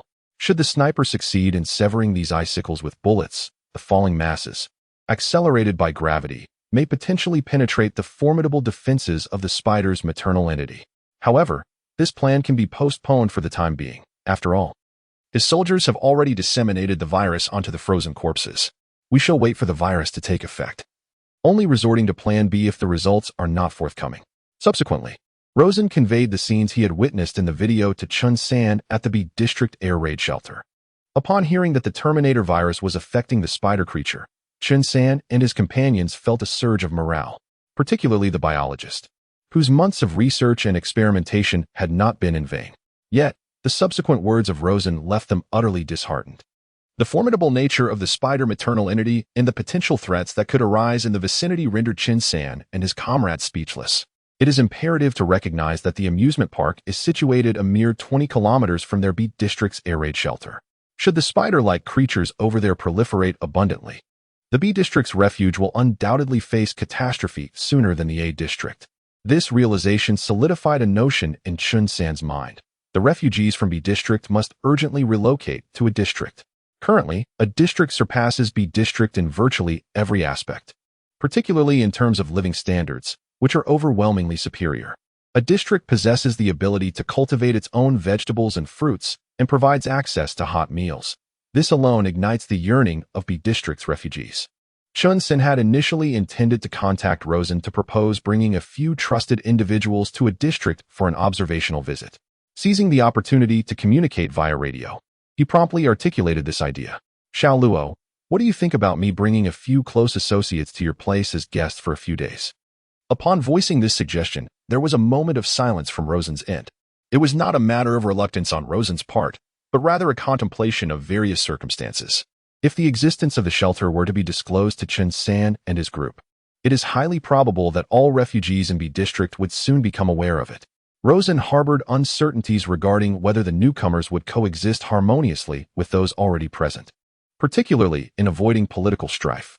While it is inevitable to attract B District's refugees, the manner of such an integration poses a dilemma. It would be unwise to relocate them all at once. Rather, a phased approach might be more prudent. These pertinent issues can be deliberated further once Chun San arrives. Chapter 66. Excellent sniping points. Rosen promptly responded, instructing Chun San and his companions to find an opportune moment to advance towards the A District air raid shelter. Initially, they would rally a small contingent from the high-rise buildings in B District, and once they secured a place within the shelter's confines, the protocols governing the shelter would ensure that its secrets remained undisclosed. Subsequently, they could gradually bring more individuals over, slowly assimilating the refugee population from the B District air raid shelter. This method evidently offered greater safety. Having made up his mind, Rosen began to delve into the research on sniper rifles. He aimed to expedite the testing of whether a high-velocity sniper rifle could breach the defenses of the Spider Matriarch. Should this endeavor prove successful, it would effectively accomplish their mission, annihilating the formidable Spider Matriarch, while any remaining smaller Karamis could be systematically eradicated with a Gatling gun. This would decisively eliminate the threat posed by the spider creatures that had taken root in the amusement park. Of course, the Terminator virus had already been disseminated. Its efficacy remained to be assessed through continued deployment of soldiers for observation. The secondary plan was not deemed absolutely essential at this juncture, yet it held significance for consideration. Rosen, taking into account the suggestions provided by his advisors, meticulously selected large-caliber sniper rifles that met the necessary criteria. The 20mm caliber represented a crucial demarcation between rifles and artillery, and several large sniper rifles were calibrated around this caliber, allowing for the use of high-explosive and incendiary rounds capable of effortlessly penetrating heavy armor. High-explosive rounds typically featured a hollow core filled with explosive material and a steel core. Upon detonation, the steel core was propelled forward, generating a shockwave and a metal jet capable of breaching even the most resilient armor. Incendiary devices, specifically thermite bombs, are capable of generating combustion temperatures reaching 3,000 degrees, thereby exhibiting destructive capabilities surpassing even those of high-explosive ordnance when deployed against flammable targets. L-39 Anti-Tank Sniper Rifle, a sniper rifle characterized by an overall length of 2,240 millimeters, a barrel length of 1,300 millimeters, and a total mass of 57.7 kilograms, employing a single-shot firing mechanism and imparting substantial recoil. RT, 20 millimeters Anti-Material Rifle, a sniper rifle designed to neutralize lightly armored targets at distances ranging from 1 to 2 kilometers, primarily intended for engaging aircraft, helicopters, and light armored vehicles. AS-50 Sniper Rifle, a state-of-the-art weapon system capable of discharging 5 rounds within 1.5 seconds and possessing an effective range of 1.5 miles. QBU-10 Sniper Rifle, a heavy-caliber anti-material sniper rifle boasting a maximum range of 2,000 meters and an effective range of 1,500 meters, suitable for engaging targets within 1,000 meters. Given the predominantly low-rise, two-story structures in the villages surrounding the amusement park, the tower constitutes the preeminent vantage point for sniper deployment, thereby obviating the necessity for long-range sniper rifles, even with options extending to 2 or 3 kilometers. The imperative to identify an elevated position and account for environmental factors such as wind direction during ballistic trajectory calculations necessitates the engagement of highly trained and perceptive marksmen, a level of expertise that may exceed the capabilities of conventional soldiers or special forces operatives. Regarding the AS-50, it is, in fact, a sniper rifle originating from the American region, currently in widespread use by the Navy SEALs. In contrast, the QBU-10 is a sniper rifle indigenously produced within their porcelain domain. After summoning them all, Rosen, through a process of meticulous selection, opted for the more cumbersome L-39 anti-tank sniper rifle. A more unwieldy sniper rifle possesses greater kinetic energy and enhanced stability, making it a commendable choice from this perspective. As for considerations of precision and other aspects, they can be directly disregarded, given that the target for sniping is within 100 meters. Rosen procured 2 units of the same model of sniper rifle. Subsequently, he acquired an ample supply of high-explosive and incendiary rounds, intending to load one rifle with high-explosive rounds and the other with incendiary rounds, respectively, to snipe at the Spider Matriarch and compare the effects. Over the course of a week, Rosen dispatched 5 soldiers every 2 days to venture out to the amusement park 40 kilometers away to gather intelligence. Logically, during these days, the spider monsters in the amusement park would, in all likelihood, have consumed those frozen corpses smeared with the Terminator virus.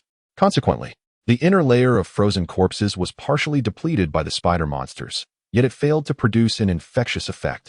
Rosen observed from the recorded videos that the spider monsters in the nest remained vigorous and energetic, showing no signs of being infected by the virus. It is said that spiders exhibit cannibalistic behavior after mating, primarily with the matriarch consuming the male spiders that paired with her, thereby obtaining the nutrition necessary for hatching offspring. Based on this inherent behavior, once the male spiders consume the frozen corpses coated with the viral solution on the periphery, the spider matriarch ingests them. thereby introducing a substantial quantity of the virus into her system. Consequently, the objective of infecting the spider matriarch is achieved, and there is a high probability that the virus will be transmitted from the matriarch to the spider eggs within her abdomen. The spider monsters accumulate frozen corpses for the purpose of procreating their species on a large scale, but what would ensue if the sustenance proved lethal? The number of frozen corpses on the outskirts of the amusement park has finally begun to diminish. It would appear that male spiders have already ingested the virus-coated frozen corpses or delivered them to the spider matriarch. Forcefully breaching the lock would undoubtedly be challenging, and the resulting commotion would likely attract the surrounding spider monsters. Consequently, Rosen instructed the soldiers to carry flamethrowers to melt the ice encasing the chains, allowing them to unlock them and gain entry. The interior of the clock tower was shrouded in darkness, and the circular iron steps within were covered in a layer of ice, making them treacherous to traverse. Even the most seasoned soldiers had to proceed with utmost caution in such an environment. Fortunately, the ascent was devoid of any impediments, and the soldiers successfully reached the summit of the clock tower. From the observation deck, they were able to survey the spectacle of the spider nest at the base of the skyscraper and observe the recent dynamics of the spider colony. The Terminator virus had begun to exert its influence. Chapter 67.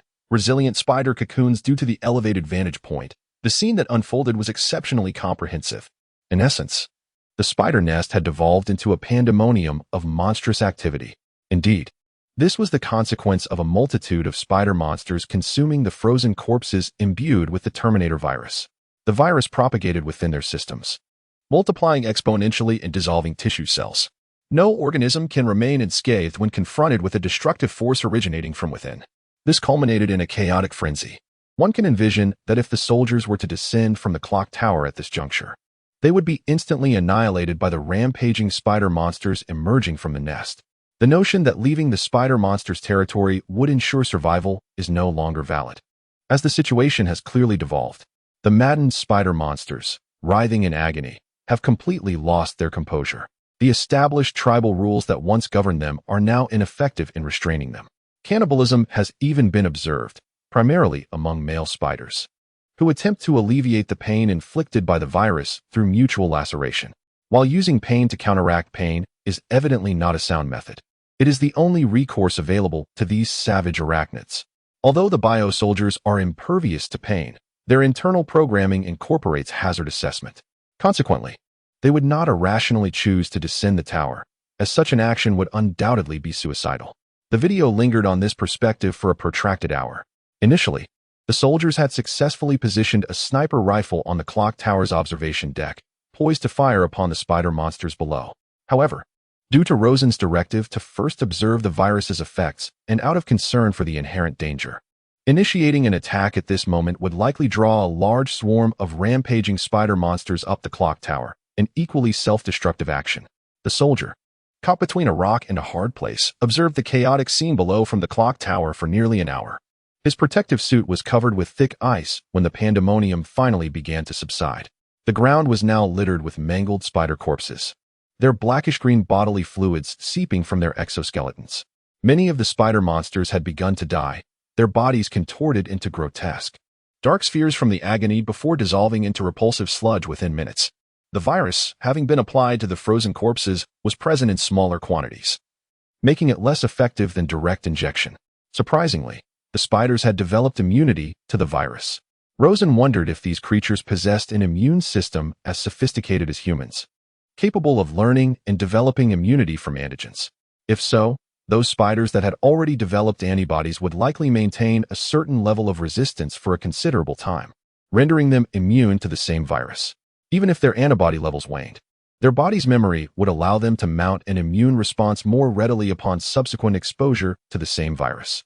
Nevertheless, the Terminator virus had swiftly eliminated the vast majority of the spider monsters. It was estimated that no more than 50 remained alive on the ground. At this juncture, the soldiers' observation mission was deemed complete, and the plan to target the spider matriarch was set to commence based on the soldiers' assessment. However, the plan was thwarted. The intense frost in the air had begun to intensify, and the increased wind force was proving to be an impediment to the sniper's accuracy. More importantly, there was another significant obstacle. Concealed within the recesses of its lair, the spider matriarch remained impervious to direct targeting. Although the soldiers could attempt a long-range shot, the sound, even if it alerted the arachnid monstrosities, posed no threat of them scaling the bell tower. Having survived the viral onslaught, the remaining spiders were severely weakened, existing in a state of torpor, incapable of ascent. However, the initial sniper attempt on the massive nest yielded an unexpected outcome. The high-explosive rounds from the sniper rifle proved incapable of penetrating the protective outer layer of the cocoon, leaving only a dark mark upon its surface. A multitude of metallic jets ricocheted, eliminating several of the innervated spider creatures. This was far from the desired outcome for Rosen, whose true intention was to eliminate the spider matriarch.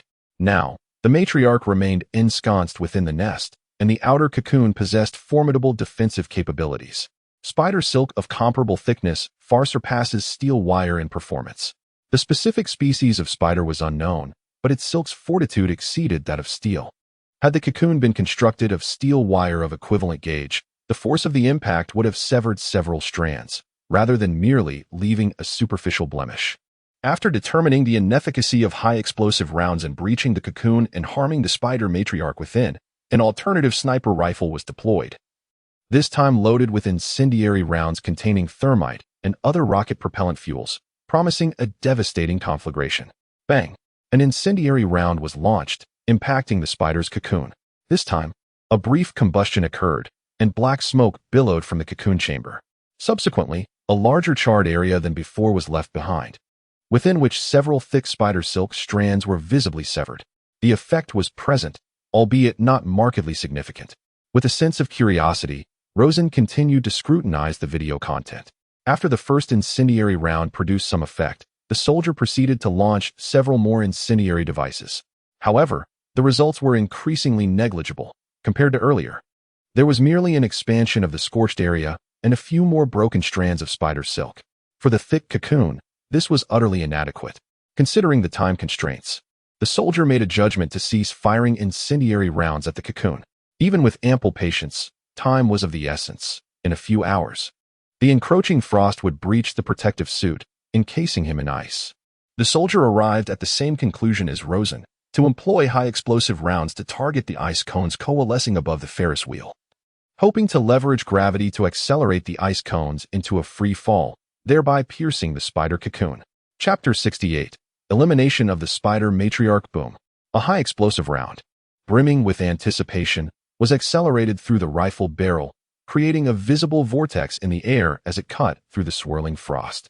Ultimately, it detonated upon striking the ice cone cluster atop the Ferris wheel. The air resonated with a tremor. The high-explosive shell shattered completely, with the fragmented metal projectiles indiscriminately accelerating outward under the force of the explosion, causing a degree of damage to the ice cone cluster. From the soldier's vantage point atop the clock tower, he observed several conspicuous gaps in the ice cones hovering 100 meters away, yet, in reality, no cracks were evident. After enduring prolonged periods of incessant freezing, the ice cone had become remarkably stable internally, rendering the external fissures incapable of penetrating its core. To sever the ice cone at its more substantial base, repeated sniper fire was imperative. Bang, bang, bang. A total of 10 shots were discharged, each meticulously aimed at the same point of impact. High-explosive rounds proved ineffective against the icy barrier, necessitating the deployment of incendiary projectiles. The breaches previously created by the high-explosive rounds, along with the accumulated frost, served as a barrier, impeding the rapid extinguishment of the incendiary flames. It was upon the 15th incendiary round impacting the base of the ice cone that the surrounding ice began to yield to the intense heat. The internal structure softened as the cohesive forces between water molecules diminished due to the elevated temperature, culminating in the formation of a meter-wide fissure at the base of the ice cone. Crack! The sound of fracturing resonated audibly, even reaching the bell tower located hundreds of feet away. Bang! At this juncture, the soldier discharged another high-explosive round into the fissure, exacerbating its expansion. The fracture, which had previously borne the weight, began to propagate rapidly, soon succumbing to the immense mass of the ice cone. Liberated from its constraints, the ice cone commenced its uninhibited free fall, accelerating earthward. Witnessing the descending ice cone in the video feed, those present, including Rosen, collectively swallowed hard, anticipating the extraordinary outcome that its impact might yield, namely, the penetration of the spider's cocoon, and the potential annihilation of the spider matriarch within. The colossal ice cone's descent transpired in a mere 5 seconds. The colossal icicle emitted a dull clang reminiscent of metal clashing when it made contact with the spider cocoon. Smaller icicles, clinging to its sides, trembled and fell, burying the sprawling spider creature below without exception. As for the massive icicle itself, in that fleeting moment of trembling against the cocoon, it penetrated within, accompanied by a sharp, piercing shriek from the spider. 1/3 of the pointed spear had infiltrated the depths of the cocoon, from which a splash of green ichor erupted through a gap above. It was evident that the icicle had not only breached the dome of the cocoon, but had also severely injured the spider matriarch. The extent of the damage was difficult to discern from a distance. The scene beneath the Ferris wheel was a chaotic sight, nearly buried under shards of ice, and any surviving spider monsters posed little threat to the soldiers. After assessing the situation, the soldiers promptly descended from the clock tower to investigate the area surrounding the spider cocoon. As they traversed through the debris of ice, the video feed approached the opening of the cocoon where the spider matriarch resided. Inside, 16 dimly glowing crimson eyes reflected back, each larger than that of an adult human. Despite being impaled by the icicle, the long-standing presence of the creature instilled a considerable sense of dread in those watching the footage. The spider matriarch was gravely wounded, yet it seemed she was not quite dead. Goodness, such a behemoth possesses a resilient vitality. It surely would not perish easily. However, with its insides crushed and broken, it could not be expected to survive for long, an observation made by old Luo as he inhaled sharply. Rosen nodded, his gaze fixed upon the video feed, remarking, "The soldier is approaching the maternal nest to assess the situation. Let us hope the injury sustained is fatal." As the video zoomed in, the surrounding imagery dimmed. Precisely then, the soldier ventured into the interior of the maternal nest. Utter darkness pervaded the space, yet the increasingly colossal 16 crimson compound eyes, akin to planets, instilled a sense of crushing awe. Good heavens, this spider matriarch is even more immense than I had imagined, old Wang exclaimed beside Rosen, who could distinctly sense a tremor in his voice. Judging by the height of the glasses, it is estimated to be 10 meters tall, equivalent to 3 floors, and is also the largest monster they have ever seen. The soldier, having just entered the pitch-black cocoon, halted his advance due to a sense of impending peril, remaining stationary. He extracted a flare from his tactical pack and discharged it into the air. The thermite-infused flare blazed resplendently, instantaneously illuminating the cocoon's interior. The colossal, shadowy form beneath the 16 crimson compound eyes was revealed at that moment. Rosen and the others before the video recoiled slightly, suddenly experiencing a sense of megalophobia, as this was their first close encounter with such a gargantuan creature. The spider matriarch, startled by the flare's eruption, quivered and thrashed, frantically stomping the ground and generating a flurry of airborne ice fragments. At this juncture, the spider matriarch, impaled by ice spikes and immobilized in place, exhibited a degree of trepidation toward the intruder. Even the mightiest of monsters, once weakened and unable to maneuver, can harbor a sense of dread toward diminutive beings. At this moment, the soldier adjusted the angle of the sniper rifle resting on the ground. Bang! The moment the illumination round extinguished, a more harrowing howl erupted from the darkness. The high explosive round fired at close range, presumably resulting in certain death. Indeed, when the illumination round was fired again, the head of the spider matriarch hung limply, revealing a gaping wound through which flesh was torn, blood and viscera mingling as green blood flowed profusely. Witnessing this outcome, those watching the video felt a jolt of relief, their prior anxieties dissipating. Success. Fortunately, no unforeseen incidents occurred. What a delightful outcome. The spider matriarch had been slain, curbing the expansion of the spider monster horde, thus alleviating a formidable threat in the vicinity.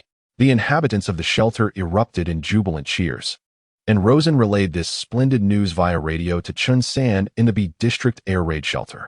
Upon receiving this report, Chun San too was elated, confirming that he would bring a team to District A in a couple of days. Curiously, the soldier had yet to depart. It seemed he had uncovered something. Old Luo continued to gaze intently at the video. Beneath the glow of the illumination round, the soldier appeared to have discovered something. Now maneuvering around the corpse of the spider matriarch and venturing into the cocoon chamber. Unless he had unearthed something pivotal, the soldier would not linger with each command issued by Rosen. Bang, bang, bang. In the enveloping darkness, The soldier raised the Gatling gun and unleashed a barrage of fire, the flames momentarily illuminating the scene, revealing a swarm of newly hatched spider monsters. Furthermore, an abundance of spider eggs were densely packed together. Rosen's gaze also discerned that one of the spider eggs was exceptionally enormous, perhaps as tall as 3 meters. The other spider eggs appeared diminutive in its presence. Moreover, that colossal spider egg was presently hatching, and something was about to emerge from within. A new spider matriarch, Rosen surmised, judging by the size of the egg. Chapter 69. The enigmatic steel. As one of the soldiers launched another flare, illuminating the surroundings with a radiant glow, it became more apparent that the cocoon behind the spider matriarch was almost entirely filled with spider eggs of varying sizes. Some had already dissolved into a pool of viscous liquid, while others remained intact. Those that had dissolved were likely individuals unable to withstand the Terminator virus. Whereas the spider matriarch had clearly resisted the virus, and the eggs she subsequently laid possessed considerable drug resistance. From within that even more immense egg, a 3-meter-tall spiderling emerged. Other spiderlings were only 1 meter tall at birth, but that 3-meter-tall spiderling seemed more likely to be a spider matriarch. As Rosen had previously speculated, this species undoubtedly had more than one matriarch. They would produce matriarch eggs during reproduction, hatch powerful matriarchs. And then the new matriarch would lead a portion of the species away to find new locations to establish nests. The newly hatched spider matriarch was exceedingly ferocious, no less formidable than an ordinary adult male spider at birth. With a single lunge, it knocked down one of the soldiers, instantly severing his arm with a bite and flinging it away. Upon witnessing the scene, the other soldiers unhesitatingly directed their wounds toward the juvenile spider matriarch, transforming it and the dismembered soldier into a sieve of bullets. The soldiers stood back to back, entrusting their rear to their comrades, while the cacophony of the Gatling gun reverberated. Even the adult spider monstrosities could not withstand such firepower, let alone the newly birthed spawn. In no time, they were entirely eradicated. The soldiers showed no mercy towards the pulsating spider eggs, aware that a creature could emerge from them at any moment. Bullets rained down upon the eggs, causing them to burst one after another. After clearing the mountain of eggs accumulated in the cocoon chamber, the soldiers displayed no intention of retreating, but instead continued their exploration within. This indicated that their discoveries extended beyond merely finding the spider eggs. As the camera zoomed in, a stone tablet emitting a faint glow abruptly came into view. The tablet radiated a weak green light, while the unknown runes carved upon it released a crimson luminescence. The runes suffused with red light were unfamiliar to the inhabitants of Blue Star, eluding human comprehension. However, at the center of the tablet, a hexagonal pattern was formed by the runes, reminiscent of some kind of formation. What is the nature of this tablet? What do the inscriptions signify? Lao Luo and the others were baffled. It seemed that no one could decipher it, but the real question was not the meaning behind the inscriptions, but whether this tablet belonged to our planet or was it installed here by extraterrestrial beings. Regarding the function of the tablet, the group offered several conjectures. One theory posited that it was a summoning tablet, suggesting that the swarm of spider monstrosities was summoned to the amusement park through it. Another hypothesis posits that the steel possesses the function of gestation, placed here specifically by extraterrestrials to nurture the spider matriarch's development. A third perspective suggests that the steel may serve as a territorial marker, with its inscriptions potentially divulging information pertaining to the arachnid monstrosity.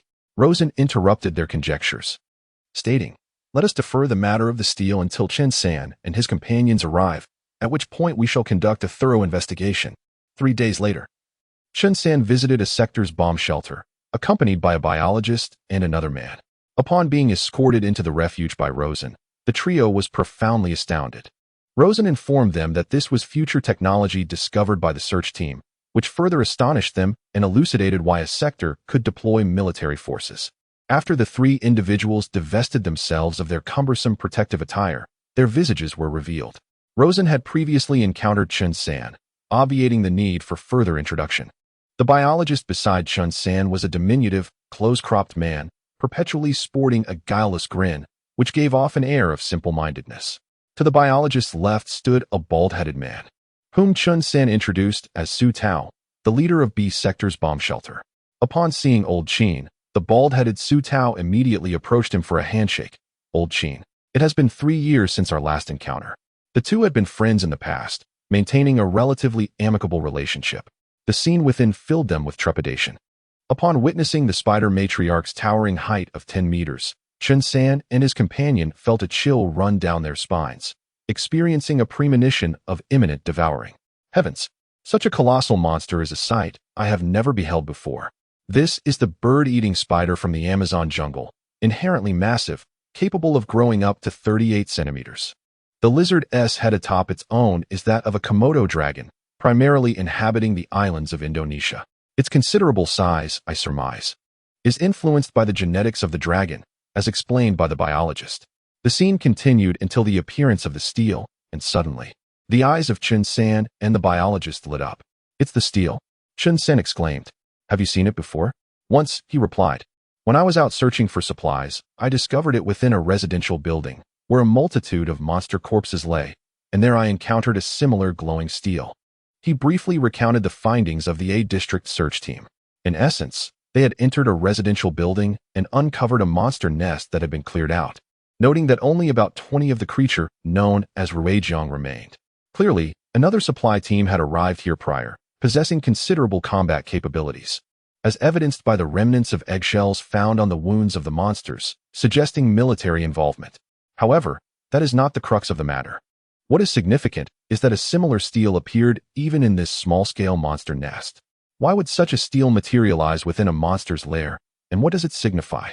"Have you contemplated this before?" Rosen inquired. "We only speculate that the steel may possess the ability to summon monsters," Chun San responded. "Consider this. Where do these omnipresent monsters originate? After the freezing environment settled, they suddenly appeared on the streets. If they did not arrive through some form of teleportation, it would be exceedingly difficult to explain the origin of these monstrous beings. Our planet harbors no such stitched creatures.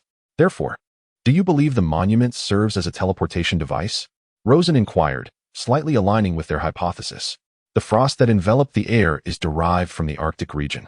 And even if the monsters originated from the North Pole, their emergence would undoubtedly be delayed by several months, making an immediate appearance in tropical areas implausible. Even if they were to travel at the speed of sound from the Arctic, barring unobstructed flight, they would not arrive in this vicinity so swiftly. Since it is improbable that they have come with the rampant frost from the north, it is more likely that they arrived through some form of teleportation. The monument's seemingly absurd presence within the monster's lair, if interpreted as a teleportation device, could elucidate this mystery.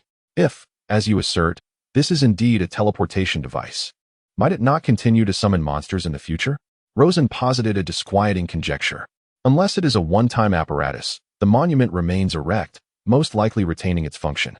In fact, while speculating about its potential as a teleportation device, our team attempted to dismantle it, only to discover that ordinary tools proved ineffective.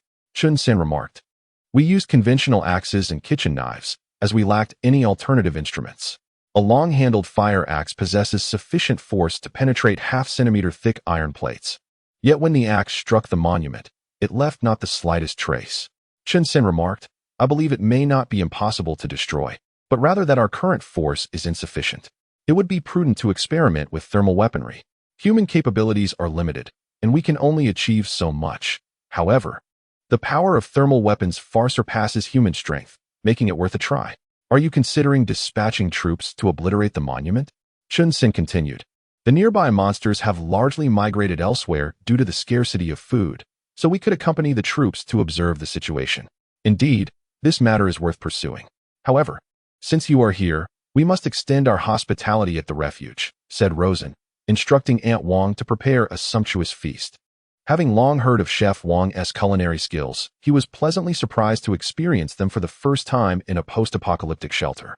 After savoring Aunt Wong's cooking, the three expressed their admiration. Seizing the opportunity, Rosen engaged the biologist in a discussion regarding the Terminator virus, revealing the astonishing information that certain monsters exhibited immunity to this virus. Some monsters have withstood the virus and developed immunity. The biologist was taken aback by this revelation. If that is indeed the case, we must continue our research in hopes of discovering a new virus. Feeling a spark of inspiration, Rosen contemplated that his refuge might also benefit from biological research, potentially developing similar viruses to wage a viral war against the monsters. He even envisioned creating viral potions that could be released while shooting at the monsters, thereby infecting them. Upon examining the technological tree, He found that the biological research space had been unlocked and could be further explored. At that juncture, Rosen dispatched an accord to the biologist, as well as to Chen San and Su Tao, the chieftain of Shelter B's air raid shelter. The covenant stipulated that they were not to disseminate information regarding the sanctuary space, a measure intended to forestall a premature influx of refugees from Sector B, thereby averting potential complications. The strategy involved gradually assimilating them in stages. Little Rosen, this is the accord you mentioned, correct? Chun San and the others scrutinized the document before affixing their signatures, finding no cause for concern. Subsequently, Rosen escorted them on a tour of the independent spaces outside the confines of the sanctuary, encompassing greenhouses, medical facilities, fish ponds, and even barracks. Upon inspecting the latter, Chun San and his cohort were utterly astounded. Who could have conceived that this haven would permit the summoning of troops, specifically bioengineered soldiers from alternate realities? It was preposterous. Ergo, with sufficient upgrade points, one could potentially amass an army to withstand the glacial apocalypse. The consumption of sustenance by the military must be considerable, no? Chun Sen inquired. The barracks feature a dedicated mess hall where soldiers can avail themselves of complimentary recharge packages, Rosen responded. Recharge packages? Chun San's countenance betrayed an expression of unanticipated surprise. Indeed, as the sustenance of these bioengineered soldiers consists of electrical energy, which is transmuted into chemical energy to facilitate mobility, Rosen elucidated. This is scarcely credible, by all accounts. It should enable immortality, no? The biologist interjected. In theory, bioengineered humans have achieved immortality. However, they lack independent will, functioning merely as obedient automatons. Feel free to make your selection. The biologists have signed an agreement to become part of this endeavor, and Rosen does not oppose his research on biochemical soldiers. Future research outcomes will also benefit the development of the refuge space. The biologist chose a rather frail-looking male soldier as the subject of study. Rosen subsequently led the biologist into the unlocked biological research facility. This laboratory contained a plethora of instruments and equipment yet to be activated, appearing as a mere framework at present. Where's this? This is a biological laboratory, and the conditions here can be upgraded and unlocked, far surpassing those in your B sector, Rosen remarked. The biologist widened his eyes, taking in the surroundings, feeling a tumult of emotions. Numerous experiments that were prohibited in the B sector could be conducted here, where the atmosphere was saturated with technological advancement, enabling any biological experimentation. For instance, before them stood a mere framework, awaiting the upgrade to a sterile cultivation chamber. The biological sterile cultivation chamber provides an absolute sterile environment, requiring several disinfection processes for entry, including, but not limited to, a specific dosage of ultraviolet sterilization and high-temperature disinfection, ensuring that the instruments and equipment inside remain in a sterile state. The outermost layer is a glass enclosure that isolates the internal environment from outside air, allowing visibility of the interior. After upgrading the sterile cultivation chamber, Rosen discovered that it contained a small laboratory space that could be further enhanced with the necessary facilities for biological experimentation. With the establishment of this sterile chamber, any future experiments can be conducted without the influence of pathogens, thereby preventing the introduction of unforeseen accidents. In contrast, the conditions in Area B are far from ideal. Every experiment there can only rely on alcohol lamps for disinfection, a cumbersome process that fails to ensure the absolute exclusion of viruses and bacteria unrelated to the experimental objectives. The environment of this sanctuary is exceedingly comfortable, equipped with comprehensive facilities, leaving no room for comparison. The conditions in Area B possess no advantages whatsoever. Tomorrow, I shall instruct the military to transport the experimental materials from your Area B. You may rest assured and remain here with me. It is improper to overtly recruit individuals. Yet necessary communication is essential. Thus, Rosen sought out Lu Tao, the leader of Area B. Rosen sensed that Lu Tao had developed a deep fondness for this place and was eager to expedite the relocation of their refugees. In the ensuing days, the refugees from Area B gradually settled into Rosen's sanctuary. Initially, they found this mysterious realm perplexing, but soon adapted to it. With the emergence of ice and monsters outside, as well as futuristic technologies, their understanding grew. Unlike the previous conditions in Area B, the advanced, upgradable precision instruments within this laboratory facilitated smooth progress in each of Rosen's research endeavors. Building upon the previous achievements concerning the Terminator virus, he successfully enhanced it, christening the new strain as Terminator number 2. This variant, derived from the first, exhibits a significantly greater capacity for reproduction. This signifies that the plant likely proliferated on a massive scale before the immune system of the monsters could recognize and eliminate it, thereby irreversibly breaking down the flesh and blood of the beasts. Its lethality far surpasses that of the first spider, and this virus solely infects plants, having no effect on animal cells. However, due to the receptor properties of the monster cells resembling those of plants, they can be infected by this virus, which can be disseminated widely to effectively eradicate the monsters. Thanks to the controlled conditions of the biological laboratory, this viral strain can be cultivated in abundance, allowing for the rapid production of several tons of viral solution, ultimately leading to the development of the viral bullet. Rosen thus bestowed upon this ammunition the name Terminator Virus Bullet No. 2. When employed in a Gatling gun, this weapon not only possesses formidable firepower, but also the capacity to unleash the virus.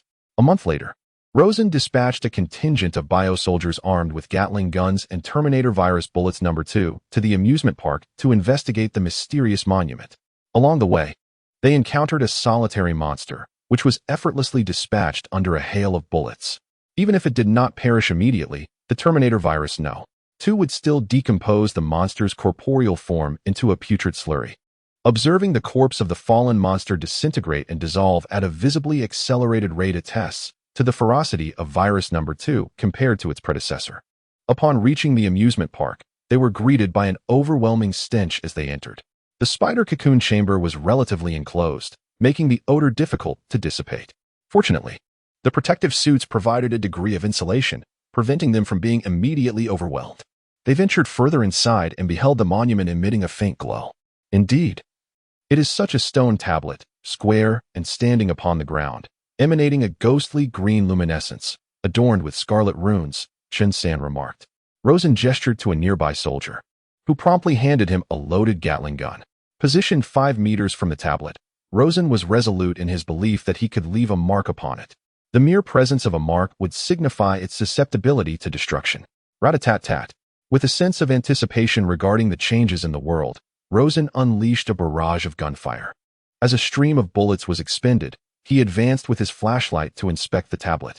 To his astonishment, the stone remained utterly unscathed, devoid of even the slightest scratch.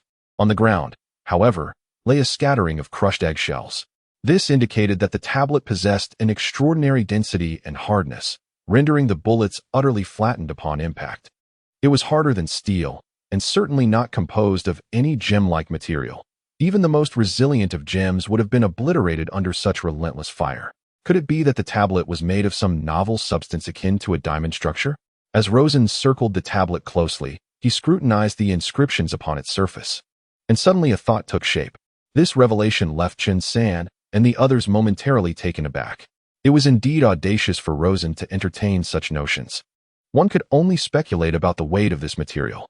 Perhaps, much like the Arctic glaciers, what lay above the surface was merely a fraction, with the majority buried beneath the ground. Observing this, Rosen commenced firing at the ground in front of the tablet, transforming the concrete surface into a pockmarked terrain.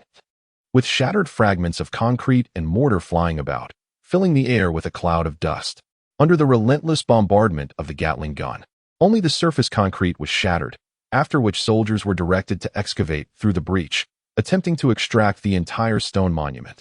To Chun-san's astonishment, when the soldiers dug less than a meter deep, they uncovered the roots of the monument. In truth, the buried portion was not particularly deep. Witnessing this scene, Rosen and Chun-san, among others, displayed expressions of delight. Indeed, they could collect the monument for research purposes. And such an endeavor might inadvertently disrupt some inscrutable scheme of the extraterrestrials. The monument appeared to be deliberately positioned in specific locations, resembling some form of array. While the significance of this arrangement eluded them, it was evident that the aliens' intentions were far from benevolent, thus any opportunity for disruption should be seized. In a short span, the military successfully extracted the monument from the ground and transported it into the armored vehicles compartment. Once the monument was brought into the sanctuary, a throng of refugees gathered around this enigmatic artifact, akin to primitive beings observing a future civilization. Clearly, the monument emitted its own luminous radiance. exuding an air of advanced technology, leaving everyone at a loss as to how to study it, save for Rosen. He was the first and only individual capable of discerning the monument's secrets. Following its relocation to the sanctuary, a panel materialized above the monument. Name: Temporal and Spatial Transmission Stele. Description: a portal of extraterrestrial technology capable of instantaneously transmitting objects across distant times and spaces. Ah, what a remarkable revelation. The attribute panel should not be capable of fabricating arbitrary attributes to deceive him. The properties stated are indeed authentic. This stone tablet aligns perfectly with a prior hypothesis, serving as a conduit for the transportation of monsters. As for the two designated teleportation points, they originate from distinct timelines. This surpasses the portals obtained through the technological tree by a considerable margin. At that moment, Rosen raised his hand and touched the stone tablet. Indeed, as he made contact, additional information materialized upon its surface. Time-space teleportation monument, internally aligned with 90 monster production facilities, capable of transporting monsters from these facilities. At that instant, unbeknownst to Rosen, his experience points on the attribute panel surged by 90. Chapter 72. The Alien Monster Factory. Rosen's attention was captured by the information interface that emerged from the stone tablet, and his eyes sparkled with astonishment. To think that this tablet is connected to 90 monster production factories. Although he was unaware of the specifics of these facilities, the name suggested that they were indeed the origin of these amalgamated creatures, presumably established by extraterrestrial beings as research bases for monsters. Given that this is a portal, could it possibly offer transportation to the factories hidden behind the stone tablet? A daring thought crossed Rosen's mind. At that moment, sensing Rosen's intent, the stone tablet displayed a dialog box before him. Please select the monster factory for teleportation. Below the dialog box, all 90 monster factory options were laid out for Rosen to choose from. Witnessing this spectacle, his pupils momentarily trembled in astonishment. Are you jesting? I certainly had no intention of being transported. However, upon further contemplation, it dawned on me that he subconsciously yearned to venture forth and investigate. Such a locale, so closely adjacent to the realm of extraterrestrials, might harbor elusive clues waiting to be uncovered. Of course, to journey directly to the heart of the alien domain would be tantamount to courting disaster. Yet, this does not preclude the possibility of exploring the technology of these beings. This approach not only ensures a thorough examination of alien advancements, but also guarantees personal safety. Subsequently, Rosen conjured a portal resembling a luminous circle before him. This portal was visible solely to him. Glancing around, he noted that Chun-San and the others were oblivious to the emergence of the gateway. It appeared to be a portal crafted exclusively for my use. Perhaps, once the stele was relocated to the haven, it would become my personal possession. But since this portal is only perceivable by me, how could I facilitate the passage of the soldiers? Rosen pondered, just as he was lost in thought. His will instinctively selected a nearby soldier, who then became enveloped in a radiant glow visible only to Rosen. Above the soldier's head appeared a dialog box. Would you like to send the soldier into the portal? Ah, so this is how it operates. This was Rosen's first realization of the authority possessed by the leader of the sanctuary, the ability to remotely control soldiers. However, this method would not be effective for refugees. Yes, send him in. With a flicker of thought, he selected the affirmative option. In the next moment, the soldier, now aglow, vanished into thin air. Rosen swallowed hard. The disappearance of the soldier went unnoticed by those around. Thus Rosen felt no need to provide any explanation. The portal, resembling a luminous ring, remained intact, indicating it was a two-way passage rather than a one-way exit. After a brief wait of 3 minutes, the soldier emerged from the portal. The proximity of the portal to the stele left Chun-San and others, who were engrossed in their study of it, utterly astonished by the soldier's sudden appearance. Do not be alarmed. I was merely conducting an experiment, Rosen elucidated. At that moment, he removed a camera from the soldier's head and began reviewing the footage. The glow from the screen reflected in Rosen's eyes, revealing vivid images that caused his pupils to constrict as the scenes unfolded. He witnessed intriguing yet alarming visuals, striking, yet entirely expected. Everyone, please pause your examination of the stele. I have made a significant discovery, Rosen commanded, halting Chun-San and the others. What have you discovered? Chun-San and the others turned their attention to Rosen. After viewing the video, their expression shifted to one of grave concern and astonishment. Where did this video originate? Chun-San inquired. I realized that the stele could open a portal through which I sent a soldier to explore, and this footage was captured by him, Rosen explained. However, it appears that only I can perceive the open portal. As he spoke, he glanced at the interface projected above the steel and, upon investigation, found a gear icon that led to the settings menu. Within this menu, there was an option labeled Permissions. Rosen has transitioned the permissions from being exclusively set for himself to being accessible to all. Now, apart from Rosen, others can also perceive the portal and traverse through it into the factory. It is at this moment that Chen-san and the others can observe the circular portal. From the video footage, it appears to pose no immediate danger. Has anyone the inclination to accompany me for an exploration? Rosen inquired, addressing the somewhat dazed crowd. The video captured by the soldiers did not reveal any threats, and the soldiers who ventured inside returned unscathed after a leisurely exploration. Consequently, Rosen felt emboldened to investigate personally. Well, based on the video, it seems relatively safe. Count me in, Chen-san remarked. Very well, let us three proceed first, accompanied by 10 soldiers. After deliberation, Rosen, Chen-san, and Lao Luo, along with the soldiers, ventured forth to assess the situation. It was nothing short of breathtaking. Could this be the technology of extraterrestrials? It appeared even more advanced than the shelter. This factory is merely one among 90, covering an area of 1,000 square meters. Constructed entirely from an unknown metal adorned with intricate grooves. The grooves on the metal resemble the inner lining of some alien organism's organ, sporadically revealing what appeared to be blood vessels, with a liquid flowing within that resembled a form of fuel. This suggests that the factory may have been fashioned from a colossal biomonster. The embedded alien technology within is starkly different from that of the shelter. It leans more towards biotechnology. For instance, the display screens here are, in essence, the retinas of some creature. And a certain detection instrument is actually the tentacle of a monster, coupled with the blood vessels transporting fuel seen earlier. It gives the impression of a technology combined with biotechnology. On the walls around the factory, there are numerous fetal chambers of varying sizes, and through the translucent fetal membranes, one can see the wriggling, unformed monsters inside. It is because these monsters are not yet fully formed that Rosen has determined that this place is temporarily safe. Moreover, since this place is managed entirely by automation, it is highly probable that the aliens are not at home. At least, the soldiers who came in to investigate earlier did not encounter any aliens. The group eventually arrived in front of one of the fetal chambers, and through the translucent fetal membrane, they saw some peculiar life form being bred inside. The reason for calling this life form peculiar is mainly due to its bizarrely pieced-together structure. The upper body is the upper body of a human, while the lower body is that of a steed. A centaur?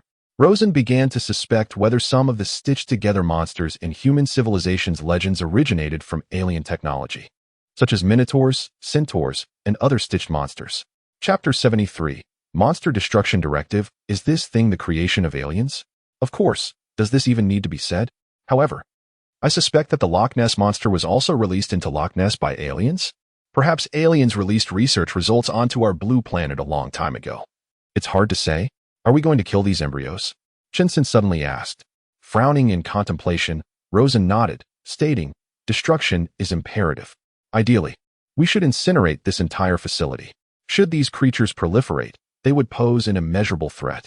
He instructed the soldiers to procure gasoline, which they liberally doused around the incubator pods before igniting them.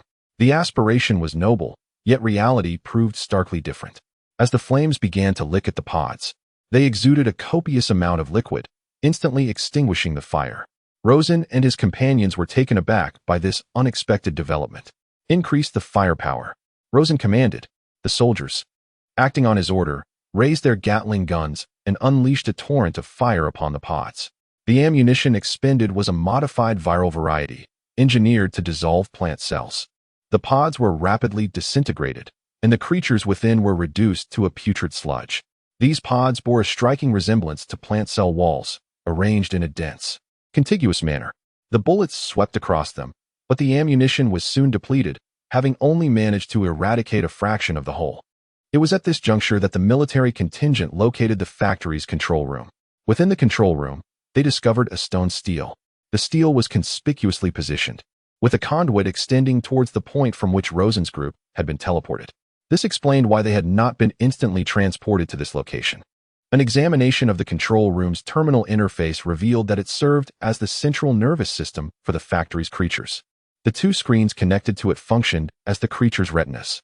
Furthermore, The creature had been modified such that its head faced inward, resembling the head of a rhinoceros beetle in form, yet possessing the gaping maw of a crocodile, complete with razor-sharp teeth. In essence, it was a chimera, likely a native extraterrestrial creature rather than an amalgamation of Earth's organisms. The moment they laid eyes on this terminal, Rosen and the others were visibly shaken. However, they swiftly regained their composure and advanced to examine it. Two tentacles extended from the creature's nostrils, waving incessantly in the air. Although the monster should have been deceased, it was capable of activity in an alternate form. Unlike biosoldiers, which rely on electrical power as their primary energy source, this control room operated entirely on bioenergy. Biosoldiers, furthermore, necessitate an intermediary conversion of electrical energy into biochemical energy. The direct manipulation and utilization of bioenergy in this manner is currently beyond the precision of human technology. In theory, bioenergy devices are typically low-voltage apparatuses. Nevertheless, certain creatures, such as electric eels, are capable of conducting high-voltage electricity through their nervous systems.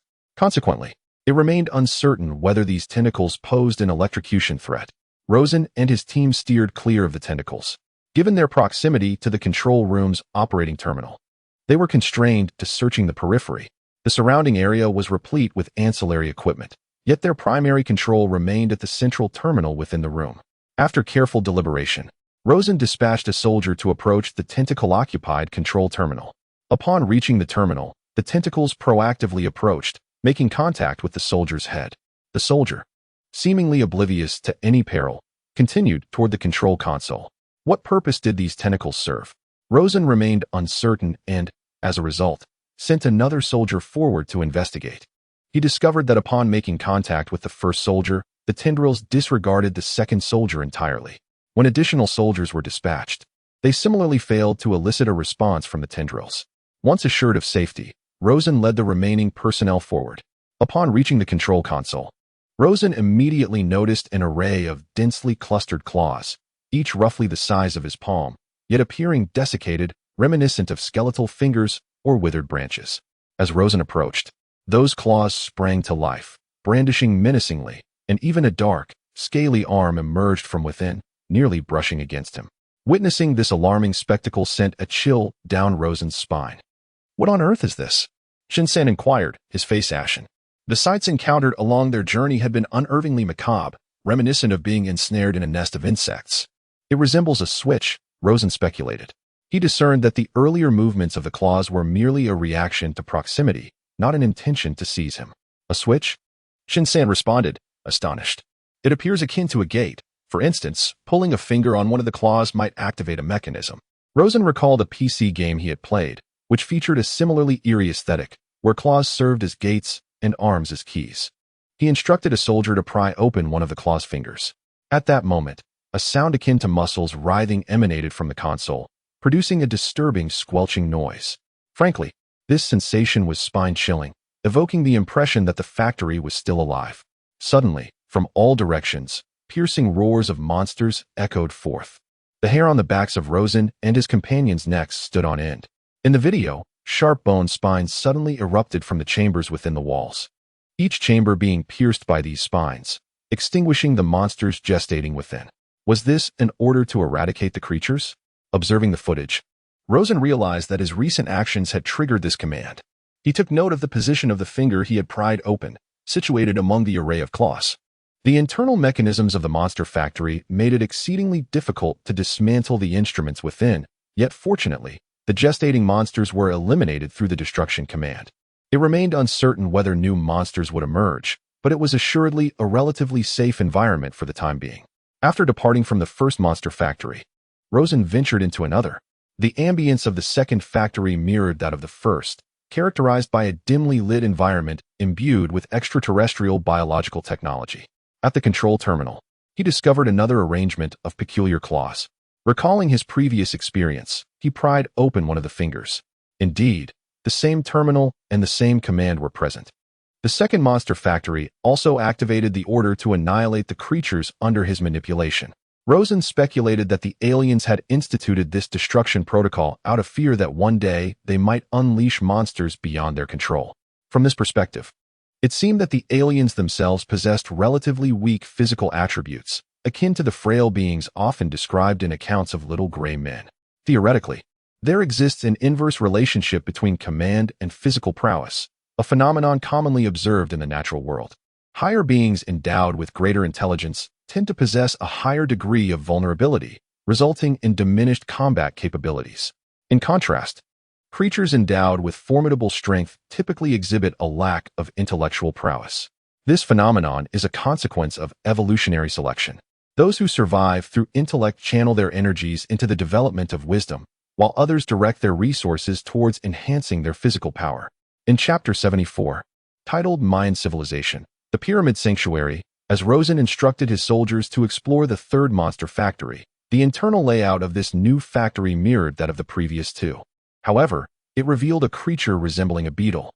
To be precise, the creature's head was akin to that of a beetle, adorned with 2 rows of densely packed, sharp teeth, while its body was slender and jet black, reminiscent of wood. The creature's head bore an identical resemblance to that of the console, yet it was diminutive, standing at the height of an average adult, capable of bipedal locomotion. Could this creature possibly be an extraterrestrial? After viewing a brief clip lasting less than 2 minutes, Rosen and his team felt a surge of anxiety. For the first time, they sensed the proximity to aliens, separated only by a portal.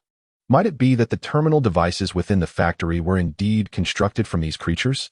Could they truly be extraterrestrials, who, upon reaching the end of their life cycle, transformed themselves into biotechnological factories for the benefit of their descendants? A biologist presented this unsettling hypothesis. While this notion may seem profoundly anti-human, nature offers similar instances. For example, a mother spider often consumes her own body after giving birth to provide sustenance for her offspring. Considering the disparity between extraterrestrials and the human denizens of this planet, the biologist's assertions may indeed hold veracity. Presuming this entity to be of alien origin, what actions does it undertake? The creature manipulates a terminal, executing intricate commands via its digital appendages, thereby initiating an obscure operation. Its purpose remains ambiguous, though it appears to be performing some form of manipulation. Dispatch soldiers to reconnoiter, maintaining utmost discretion, documenting the extraterrestrial's activities and the factory's internal metamorphoses. Subsequent to a sequence of procedures, the once vacant gestational chambers surrounding the facility are inundated with an unidentifiable fluid. Subsequently, fist-sized embryos descend from above, suspended within the liquid, pulsating akin to organic hearts. Is this the cultivation of monstrous embryos? The assemblage comprehends the significance of the aliens' actions. The monsters are engendered through this process, nurtured to maturity, and subsequently unleashed to prey upon humanity amidst the frozen apocalypse. While the visual evidence alone cannot ascertain the aliens' underlying motives, it is indubitable that its intentions are malevolent, harboring animosity towards humankind. Furthermore, the alien's visage is undeniably demonic, an affront to aesthetics. Shall we deploy soldiers to extirpate the extraterrestrial? The once pristine world has been thrown into chaos by extraterrestrial beings, transforming it into a veritable apocalypse for humanity. Now that the instigator is visible, a fierce desire arises to unleash a barrage of bullets upon it. While the thought of extinguishing this alien life form is tempting, we remain uncertain whether it has established real-time communication with the vast network lurking behind it. Should we eliminate it, we might inadvertently summon a far greater peril, the consequences of which could be dire. Given the current technological capabilities within our refuge, we have yet to ascend to the realm of science fiction weaponry. Thus, it remains exceedingly challenging for humanity to confront the enigmatic extraterrestrial entities. For now, let us allow the soldiers to investigate further, ideally uncovering the connection between this alien and the formidable force that supports it, before formulating our next course of action. After establishing cultivation directives for the monster factory, the alien appeared to fulfill its task by entering a contraption reminiscent of a mobile shower unit. Moments later, a flash of light enveloped it, transporting it away from the monster factory. It departed? Rosen gazed in astonishment at the unfolding scene, initially contemplating whether the alien would linger longer, perhaps even sensing the presence of others within the factory and engaging in a game of hide and seek with the soldiers. However, it became evident that the alien was oblivious to the soldiers' existence, suggesting that its sensory input system lacked sharpness, at least in terms of visual acuity, which likely presented some obstacles.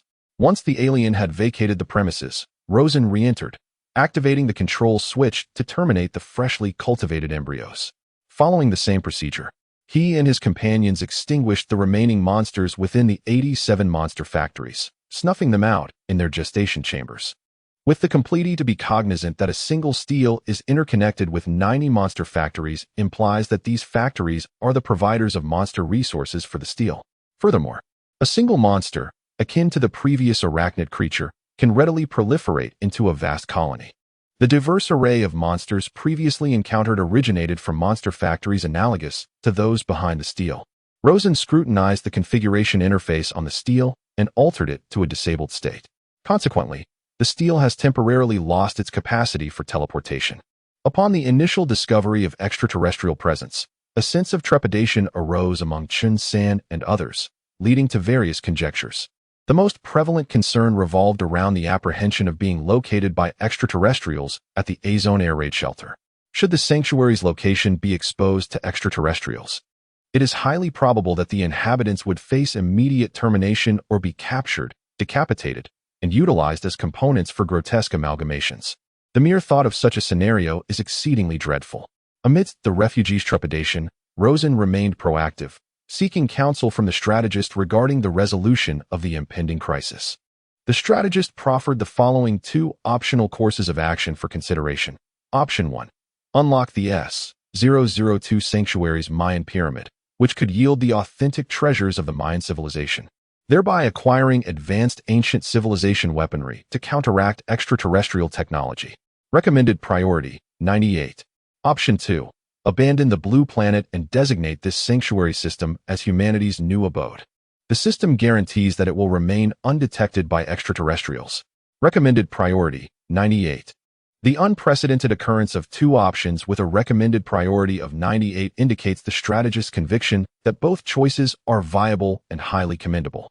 Unlock the S-002 Sanctuary? What specific prerequisites are there? If the system were to directly bestow a second sanctuary, that would be another matter entirely. However, it appears it won't be that facile, and considerable effort will likely be required. The current refugee count within the sanctuary has reached 1,000, thereby fulfilling the criteria to unlock Sanctuary S-002. What? The conditions have already been met? Why wasn't I informed sooner? Rosen expressed both elation and reproach. However, the acquisition of Sanctuary S-002 necessitates the sanctuary leader to undergo a ritualistic trial, a stipulation decreed by the ancient Mayan civilization. The advisor then added, regarding the sanctuary system, it is improbable that it was solely bequeathed by the Mayans, as their civilization merely constitutes a fraction of the forces at play. Consequently, Rosen's perplexity regarding the system's provenance deepened further. Chapter 75. The Mayan civilization's assessment. What precise trials does this ritual entail? Does it pose a mortal threat? Rosen expended additional upgrade points to inquire of the advisor. The trials primarily target one's mental fortitude and resolve, posing no significant physical harm. Nonetheless, they may engender adverse effects on a psychological level. To what extent will these effects manifest? Is there a risk of intellectual impairment or a vegetative or demented state? Such severe ramifications are improbable. However, there exists a possibility of alterations to one's disposition. Very well, I shall submit to the trial. Rosen affirmed after ascertaining the potential risks. To forsake Earth? That is something he could never countenance. After all, Earth is the cradle of humanity, the familiar homeland. Even if the sanctuary space could evolve into an infinitely vast world, it could not negate the profound significance Earth holds in the hearts of humanity. Given that he was not akin to the Sakura people, prone to discharging pollutants into the blue star and despoiling the very planet that sustained them, he possessed a profound sense of planetary stewardship. Therefore, unlocking the second sanctuary and acquiring the treasures of the Mayan technological civilization was an imperative.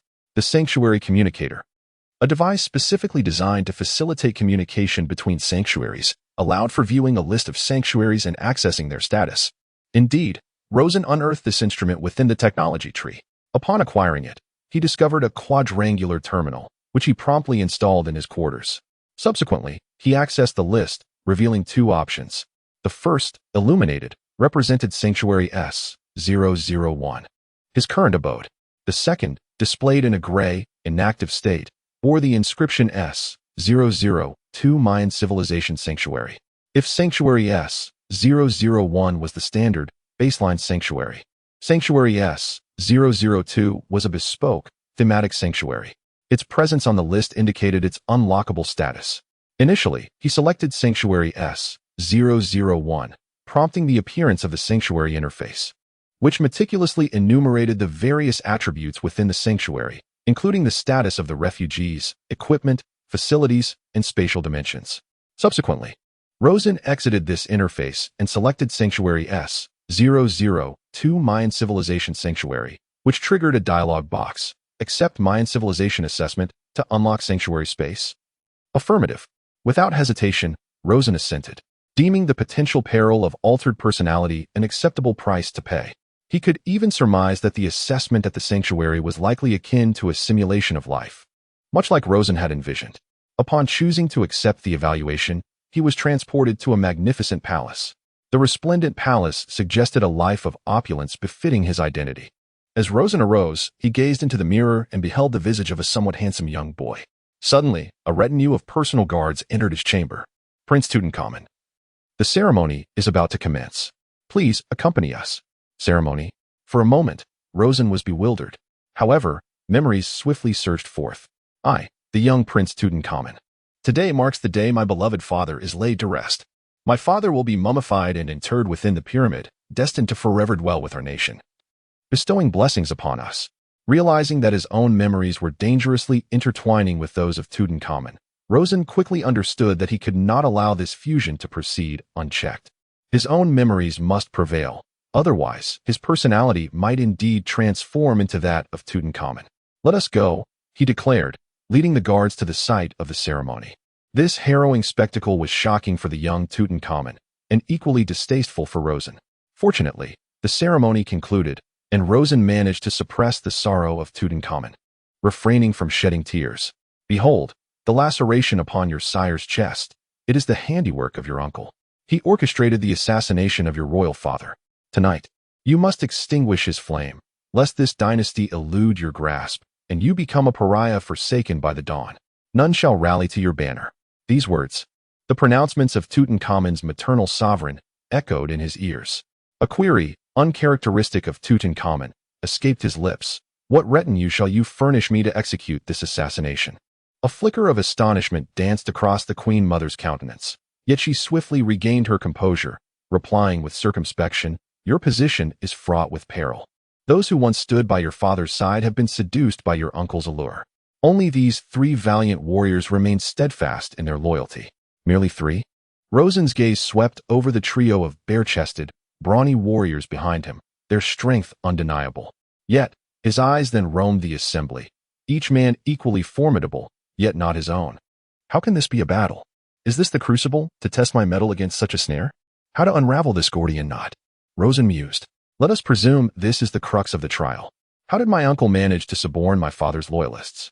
Rosen inquired further, witnessing the young Tutankhamun's composure.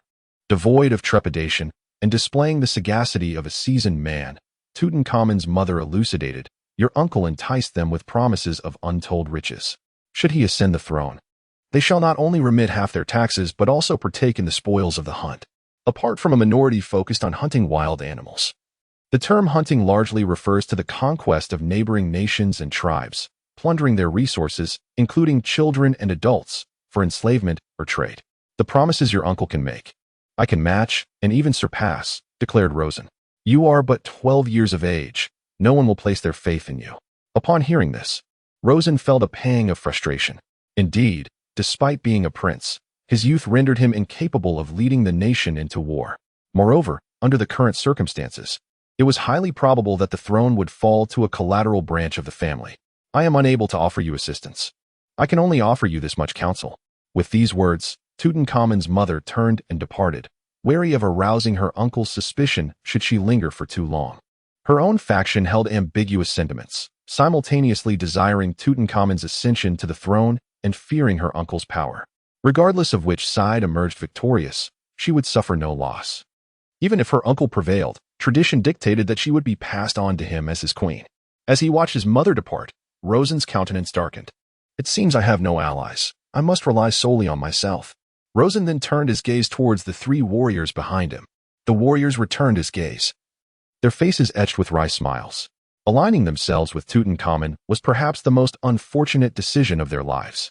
However, they had no choice, as their fates were predetermined. Tutankhamun's uncle would never accept them, so following Tutankhamun meant almost certain death, while not following him meant certain death. In this predicament, they could only stand with Tutankhamun and resist. Rosen perceived a sense of helplessness and resolve in their eyes. Chapter 76. The plan fails, transformed into a mummy. You are left with two choices: remain loyal to me and assist in the assassination of my uncle, a path that might ensure our survival and lead us to prosperity.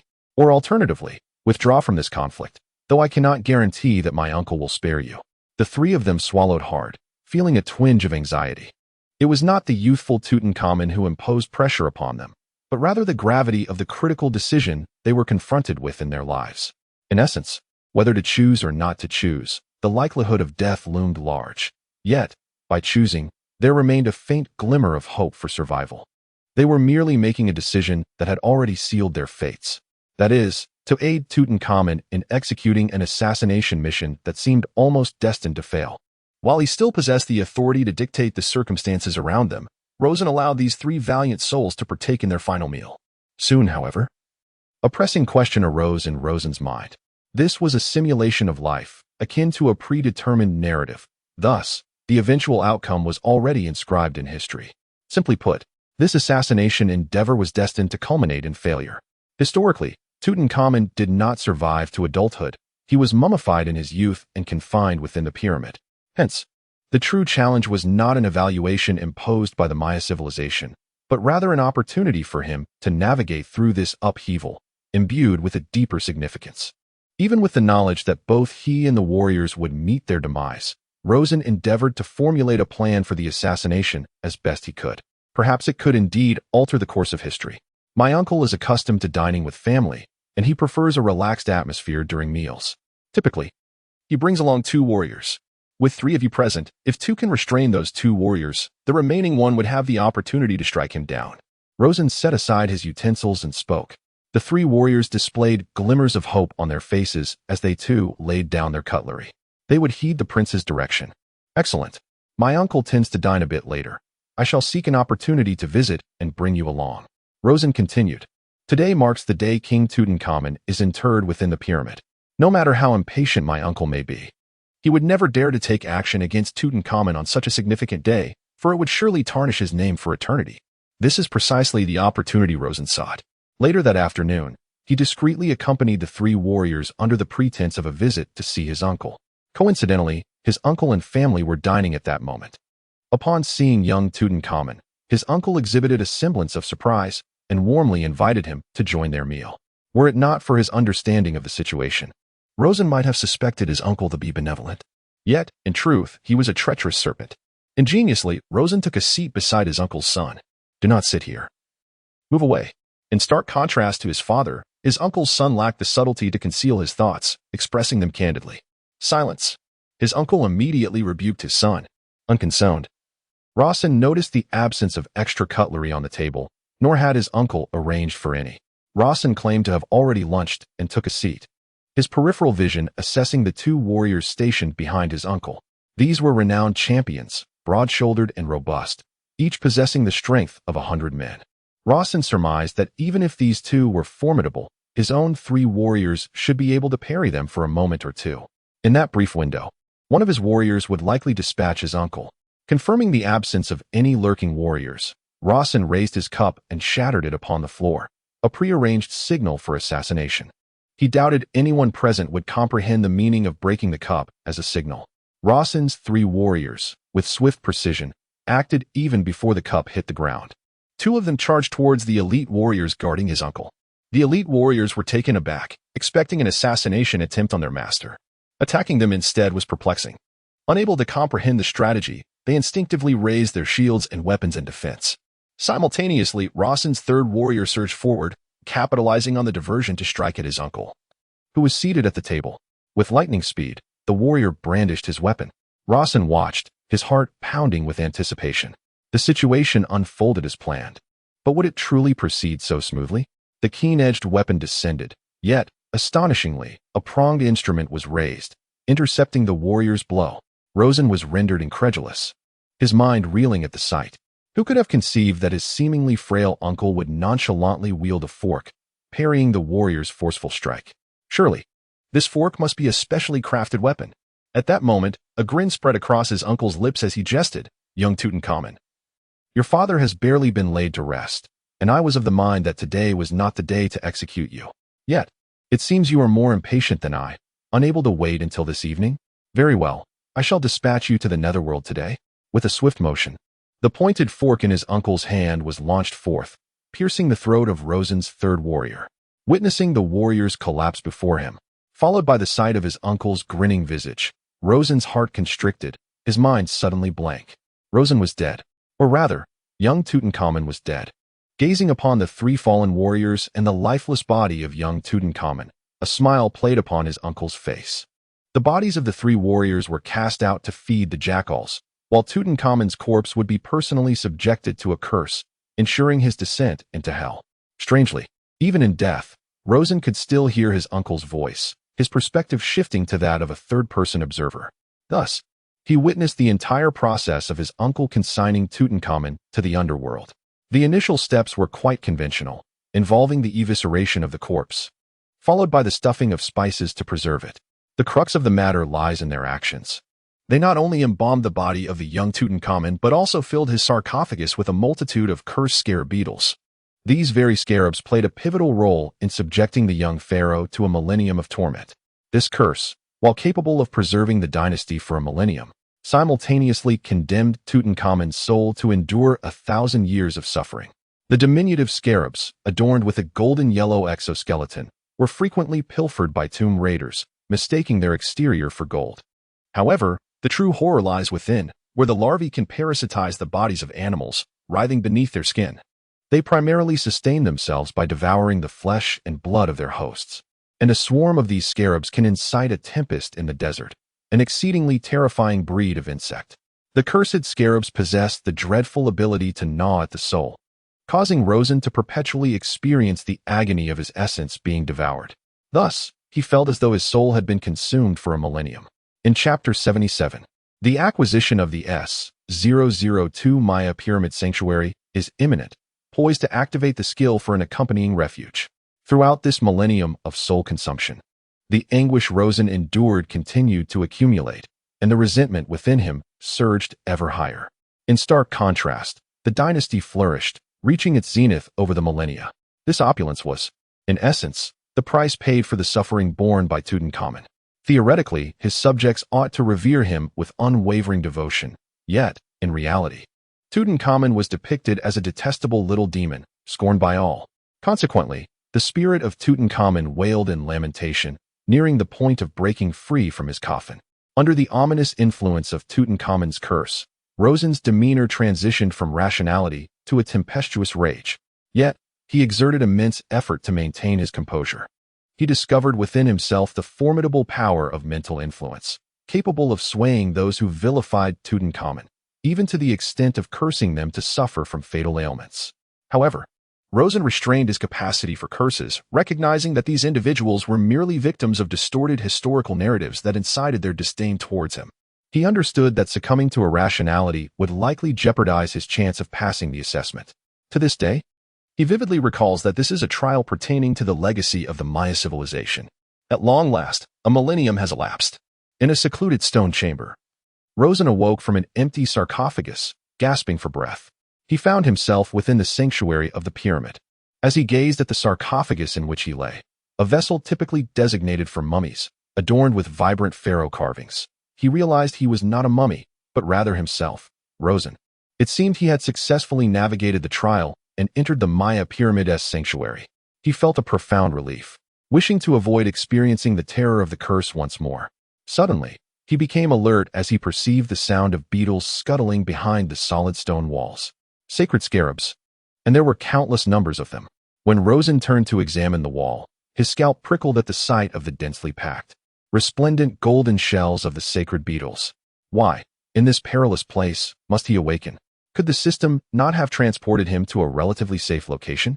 But then, the interface suddenly materialized. Sacred Beetle. Internal defense forces of the Pyramid Sanctuary. Abilities: devour, parasite, manipulate foreign invaders, transform them into mummies. This. Rozon was immediately astonished. This meant that the sacred beetles here were his allies. Since they were his allies, there was no concern of harm to their master. Indeed, the sacred beetles crawling on the walls treated Rozon as if he were invisible, ignoring him completely, even when he attempted to interact with them, eliciting no response whatsoever. Rozon then proceeded to open the interface for the Mayan civilization Pyramid Sanctuary, discovering some rather intriguing information. Sanctuary, Mayan Pyramid, description: the Pyramid Sanctuary of the Mayan civilization, with technology derived from cursed powers. Number of guardians: 1. Daily upgrade points: 100. Current member list: Rozon, Pharaoh, a person of unwavering will.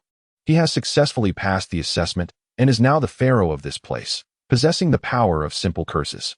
Goodness! The technology of the Mayan civilization is actually founded upon cursed powers? Furthermore, those who join this sanctuary are no longer referred to as refugees, but as guardians? Wait, I possess the power of simple curses? Rozon recalled that acquiring skills typically required leveling up. He anticipated that obtaining a sanctuary would also grant him skills. He immediately opened his personal attribute panel. Rozon, S-001 Basic Shelter Leader.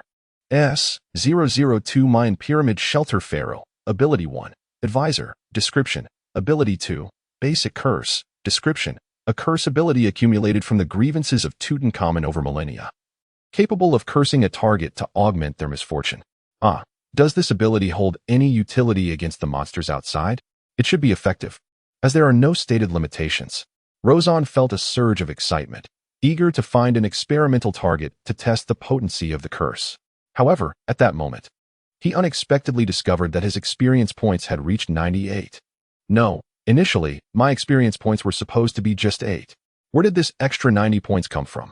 It is known that the enhancement of experience points is related to the unlocking of spaces, such as greenhouse spaces, Baroque spaces, and other independent realms. Unlocking one could yield a modest increase in experience points. Yet, this additional 90 experience points suggests that he has unlocked 90 independent spaces. Could it be that the 90 monster factories within the alien stone tablet also count? Rozon found this possibility highly plausible. This implies that he can further augment the number of unlocked spaces by seeking out more stone tablets, thereby continuously increasing his experience points. Moreover, many spaces remain unactivated, making it difficult for him to exchange and level up. However, acquiring alien stone tablets would significantly simplify this process. I recall the advisor mentioning that my second skill is the Portable Sanctuary, which allows me to relocate the refuge at will.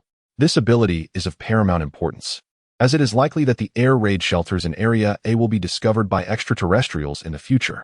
If the sanctuary space can be moved, it will be much harder to detect. Furthermore, as the surrounding resources dwindle, we will need to venture further afield to seek sustenance. With the skill of a portable sanctuary, there is no necessity to traverse great distances each time. Even the exploration of the causes behind this frozen apocalypse necessitates the sanctuary's mobility. Otherwise, progress would be exceedingly arduous. Imagining the future where the sanctuary can be carried along, providing a sense of home anywhere, fills Rozon with a profound sense of security. However, this Mayan pyramid sanctuary still requires the recruitment of some tomb guardians. Although this refuge appears too shadowy for normal human habitation, and while the scarab beetles may not attack the guardians, they can certainly instill psychological distress. Yet, without guardians, the development of this place is hindered, preventing the unlocking of further advancements.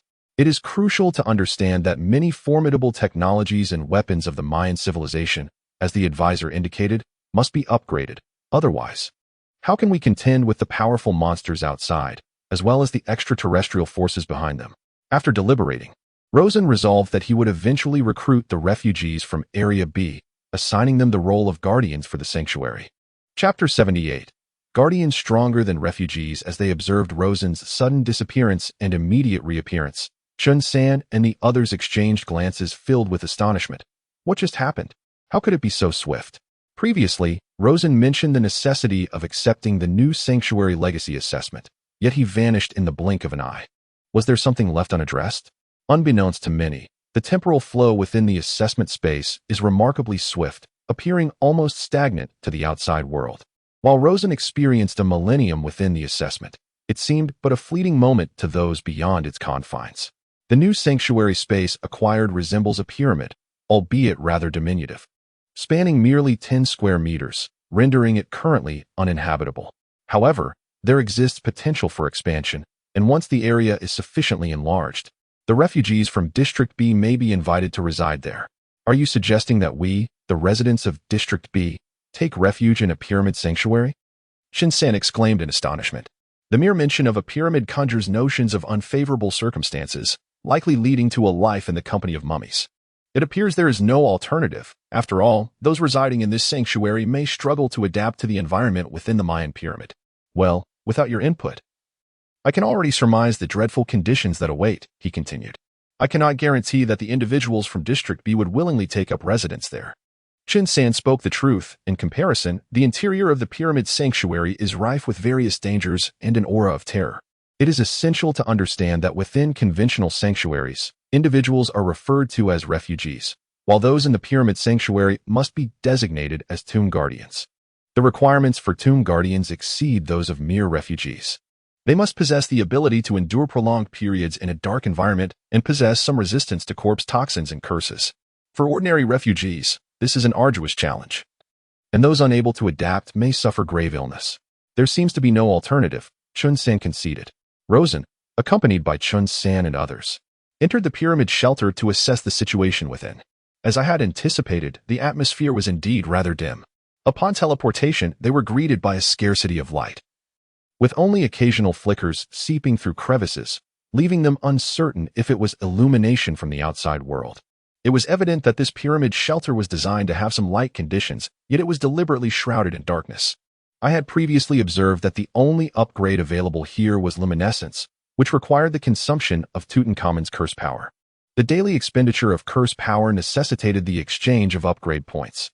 In this realm, the foundation of technology lay in curses. For instance, an object, once imbued with a curse by the pharaoh's might, could transform into a weapon endowed with mysterious scientific prowess.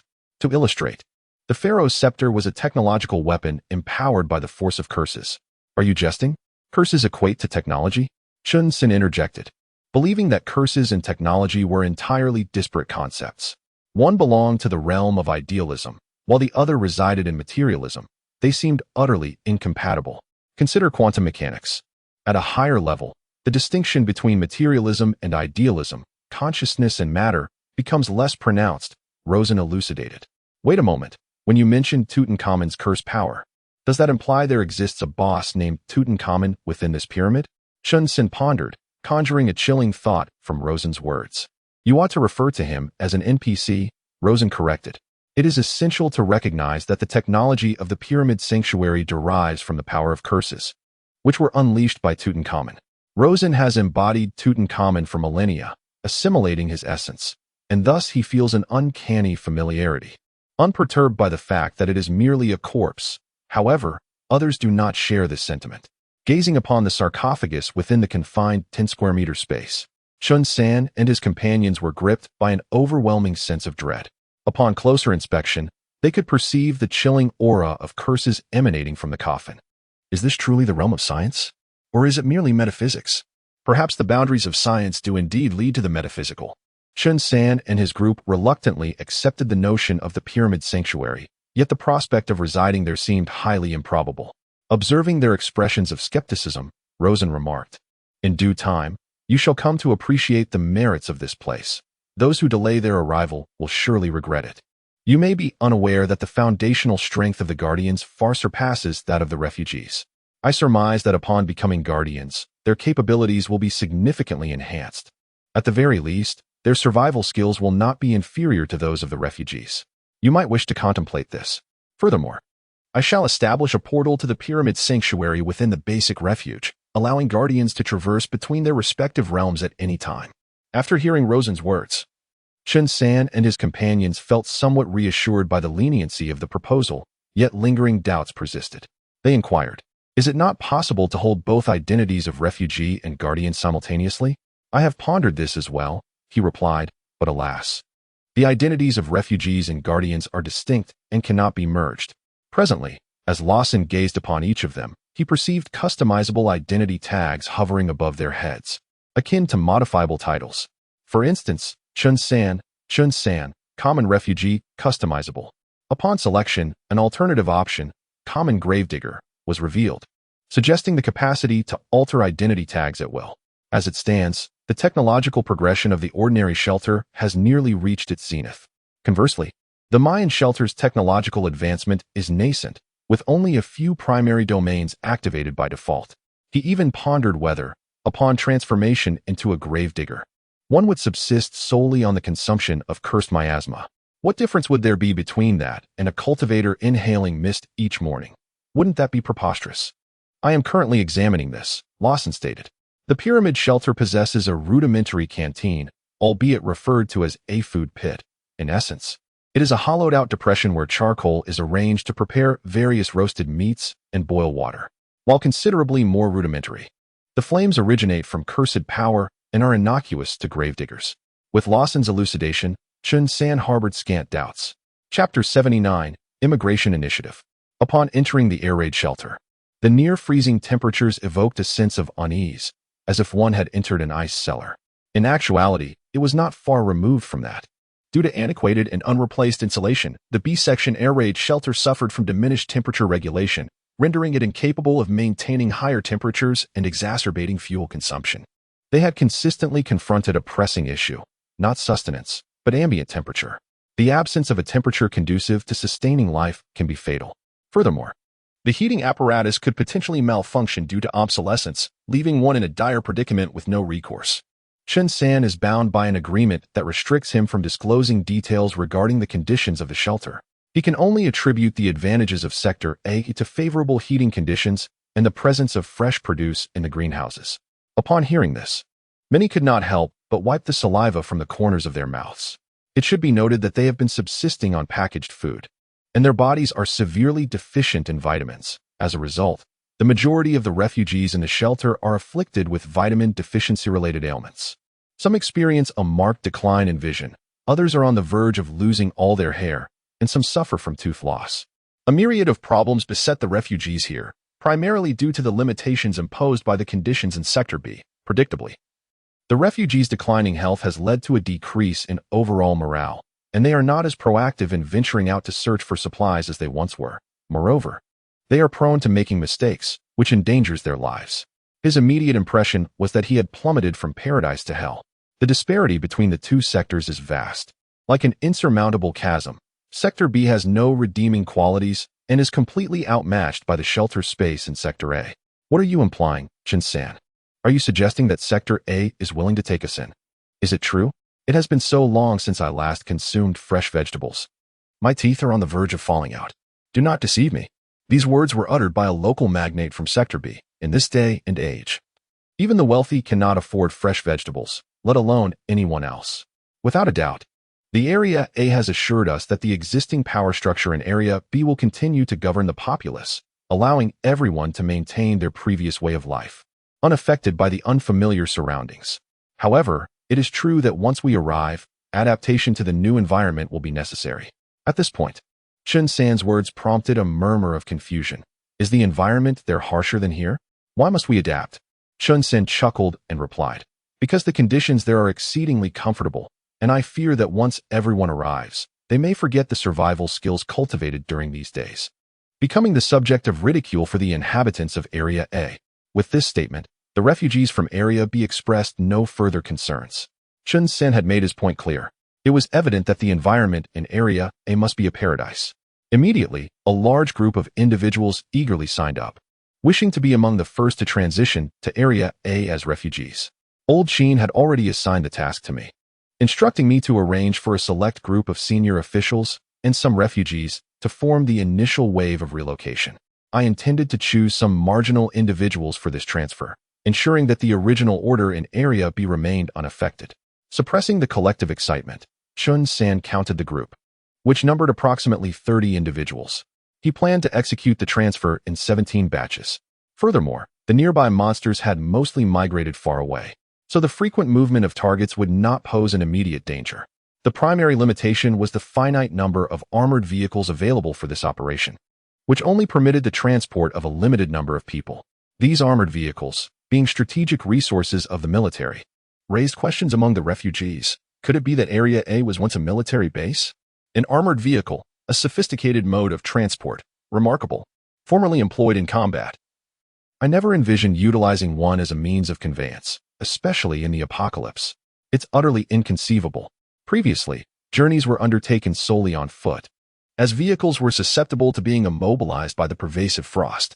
This inaugural experience aboard such an advanced vehicle prompts the inquiry: has this armored vehicle undergone modifications? Astonishingly, its crucial operational components remain unfrozen. The refugees, each voicing their thoughts, collectively expressed their elation and novelty at riding in the armored vehicle.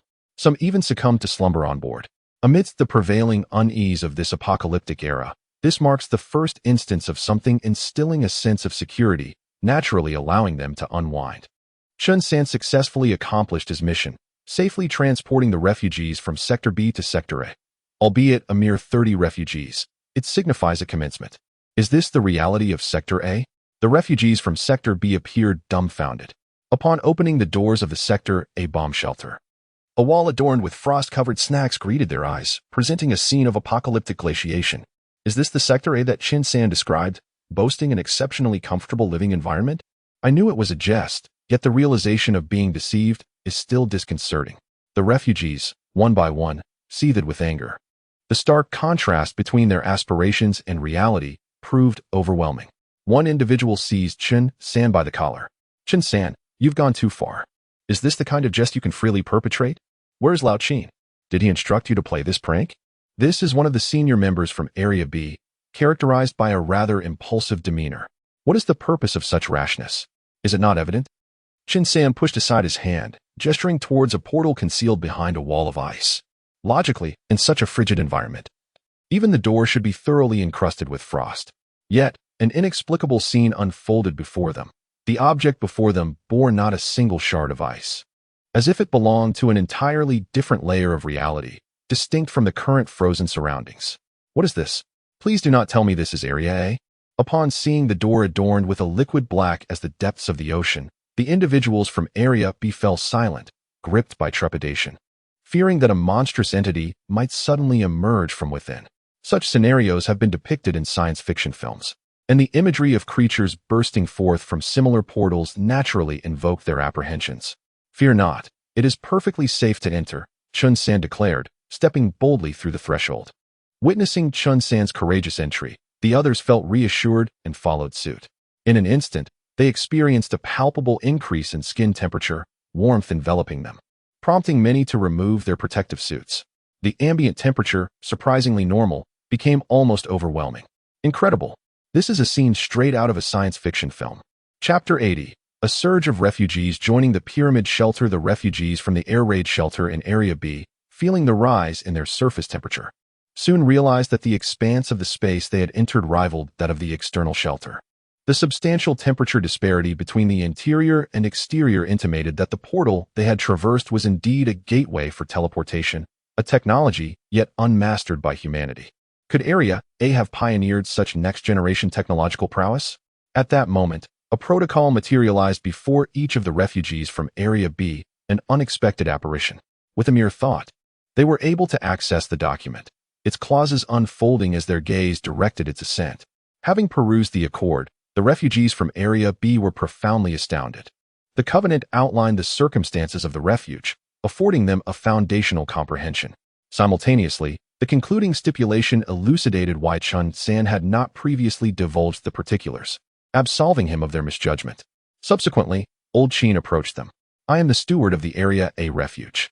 You may address me as Old Chin. I am acquainted with your Area B steward. Henceforth, this refuge will be jointly administered by our two teams.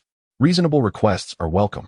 Old Chin proceeded to expound upon the regulations of the refuge, encompassing the ordinances of the fish pond, the medical facilities, the greenhouse, and various precautionary measures. The refugees from Area B were once again overwhelmed.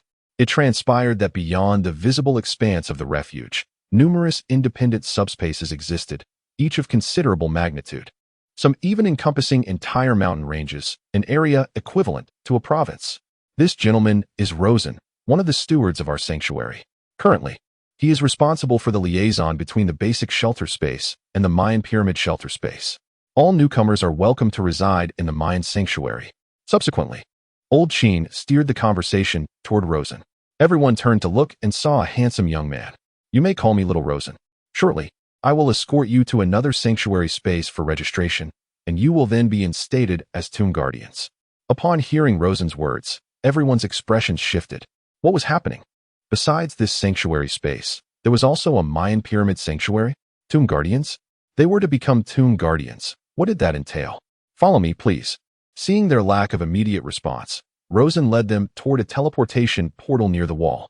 Rosen stepped through first, and with their previous experience, the refugees from Sector B followed into the portal. In an instant, the scene before them changed, and the environment became instantly gloomy.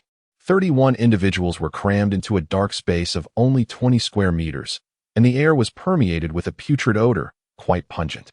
The stench of corpses? Why is there also a faint scent of spices? This is the Mayan pyramid sanctuary space. Others have joined before, but not in great numbers. So the upgrade points have only sufficed to expand it by 10 square meters. It is currently only 20 square meters, but the space will continuously expand in the future. Subsequently, Rosen's words left them perplexed. So, we are all inside a pyramid?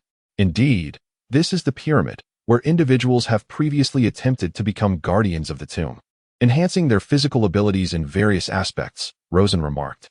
Count me in. I shall give it a try, someone eagerly volunteered. Wait, does signing up mean we have to reside in this dreadful place? Another cautiously inquired. Compared to the basic shelter, this location hardly resembled a habitable environment. Certainly not. Rosen clarified. After all, the basic shelter contains rooms, whereas this place has yet to be upgraded to that standard. However, there have been prior attempts, and the longer one remains here, the stronger their body becomes. Yet, upon departure, the acquired strength will gradually wane. The curse of Tutankhamun offers a degree of protection to the guardians, slowly enhancing their physical constitution, thereby allowing the guardians to accumulate experience points and harness the power of the curse. Rosen had previously observed this from the character panels of the participants. If we can grow stronger, then I shall join. There should be no adverse effects, right? To Rosen's surprise, the first batch of refugees from Zone B were all willing to join the pyramid shelter and become its guardians. He promptly changed their identities on the character panels to that of guardians. At that moment, the power of the curse was infused into their bodies. Initially, there were some side effects, manifesting as physical discomfort, for this was indeed the power of a curse. Yet, the discomfort soon dissipated, as the enhancement from the curse fortified their physical condition sufficiently to withstand its negative impacts. The newly added guardians of the grave have distinctly sensed a remarkable surge of power coursing through their muscles, imbued with an unprecedented explosiveness. This sensation echoes the experience of Rosen when he ascended to the position of leader of the pyramid sanctuary. However, his enhancement primarily stemmed from the power of curses, as he had already acquired the foundational curse skill. Thus, he possessed the capability for curse-based attacks.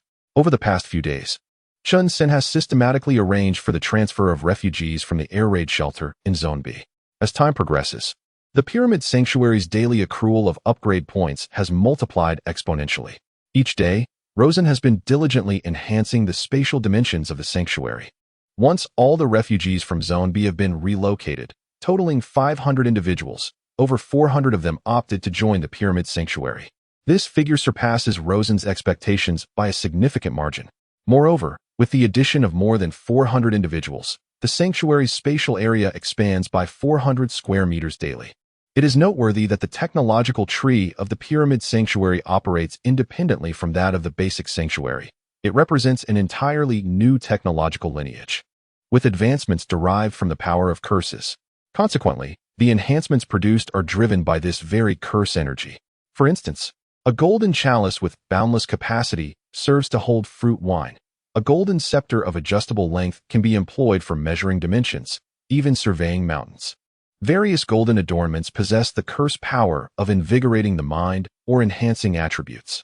The technologies acquired here are similar. Anything related to military industry is costly, while items related to daily life, even if made of gold, are quite inexpensive. For example, chalices and scepters can be obtained for a mere 20 upgrade points. However, on the whole, Items redeemed with low upgrade points, due to their inherent curse power, are of considerably higher value than the general items exchanged at the basic shelter. Yet they require the same, or even fewer upgrade points. Clearly, it is a surefire profit, as food is paramount to the people. The first priority is to exchange for a basic kitchen dugout. Food prepared in the dugout possesses potent curse power, and consuming it grants more curse power than staying within the pyramid shelter. This is because the flames in the dugout are not true flames but originate from Tutankhamun's curse power, imbuing the cooked food with more curses. Indulging in a hearty meal here would significantly enhance bodily functions, allowing the curse power to persist for an extended period even after leaving the pyramid shelter. It should be noted that external resources are still needed by the shelter, such as fuel oil, which is in high demand for industrial purposes and can also be used for power generation. Rosen speculated that when the time came for the refugees to venture out in search of supplies, they would recognize the advantages of becoming guardians of the tombs. In their desperate bid for survival, many would likely seek to join their ranks, resulting in an increase in the number of guardians and allowing Maya technology to flourish. As they gazed upon the cursed flames igniting within the crypt, the guardians felt an unfamiliar sense of trepidation. However, the most pressing concern remained the issue of sustenance. Though they had access to a crypt capable of roasting food, they lacked the actual provisions to prepare. Some suggested transporting food from the basic shelter. But Rosen revealed that the pyramid shelter was situated in the heart of the Maya civilization's origin, within a certain desert. This desert, upon investigation, showed no signs of the monstrous creatures that roamed during the frozen apocalypse. Perhaps due to its remote nature, the monsters had dispersed. Of course, the external environment remained encased in ice. However, being in a warmer region, the temperature outside hovered around -30 degrees Celsius. And the oppressive white frost in the air had significantly diminished, making prolonged exposure manageable. In the tropical desert, a variety of food sources could still be found, such as frozen baobab trees, cacti, and even the carcasses of animals preserved in ice. With a little searching, they could uncover these resources, which local inhabitants would typically haunt. Rosen had previously ventured outside to survey the situation, thus he was well aware of the conditions surrounding the shelter. Like the basic shelter, the pyramid refuge relied on a specific structure and could not be relocated at present. The structure attached to the exterior of the pyramid serves as the refuge of Tutankhamun, which cannot be exited at the moment. However, once Rosen activates the sanctuary skill he possesses, he should be able to carry it away. As a group of individuals ventured into the inner sanctum of the Tutankhamun pyramid, each member displayed signs of anxiety. Surely, there would be no scarabs lurking here? Earlier, within the sanctuary, scarabs had appeared, yet they posed no threat as they were among allies. The situation, however, would differ within this authentic pyramid. Rest assured, the research on the scarabs here has led to their extinction. At most, you will only encounter their empty shells. Furthermore, this pyramid was excavated long ago, allowing for air circulation from the outside. We can navigate our way out through the corridors, following closely behind Rosen. The group indeed found their way out of the Tutankhamun pyramid, beholding the sight of the frozen desert beyond. The barren expanse of sand lay beneath a thin layer of ice and snow, while the distant dunes appeared as a pristine white, reminiscent of a dream. The tomb guardians surprisingly found themselves rather fond of this locale, as its remoteness meant that few frozen corpses lingered here, making it difficult for the monstrous entities of the apocalypse to venture near. Look, the icy layer can be easily chipped away. Beneath it lies soft sand, still warm to the touch. Observers discovered a marvel atop the dunes. The outer ice was fragile and shattered upon contact, while the sand beneath remained fluid and retained warmth. The paucity of moisture here is such that the hoarfrost in the air barely manages to congeal the fine sand, merely cloaking the surface in a crystalline veneer. Furthermore, the region boasts remarkable geothermal resources, maintaining a subterranean warmth even beneath the sands, affording an opportunity for a therapeutic sand bath. As elucidated by Rosen, this involves the partial burial of one's body in the tepid sands, reveling in the warmth emanating from the earth, thereby invigorating the circulatory system. This locale presents a paradoxical juxtaposition of frigidity and heat, promising an unparalleled sensory experience, albeit one necessitating the continued use of protective attire during the sand bath. Let us first endeavor to procure sustenance. My reconnaissance indicates the presence of a village nearby, where we may seek out provisions. Rosen guided the ensemble toward the ice-encrusted village, a settlement established on the Gobi Desert, proximate to an oasis. Alas, the oasis, 2. Lay entombed in ice, its surface amenable to an expansive ice skating spectacle.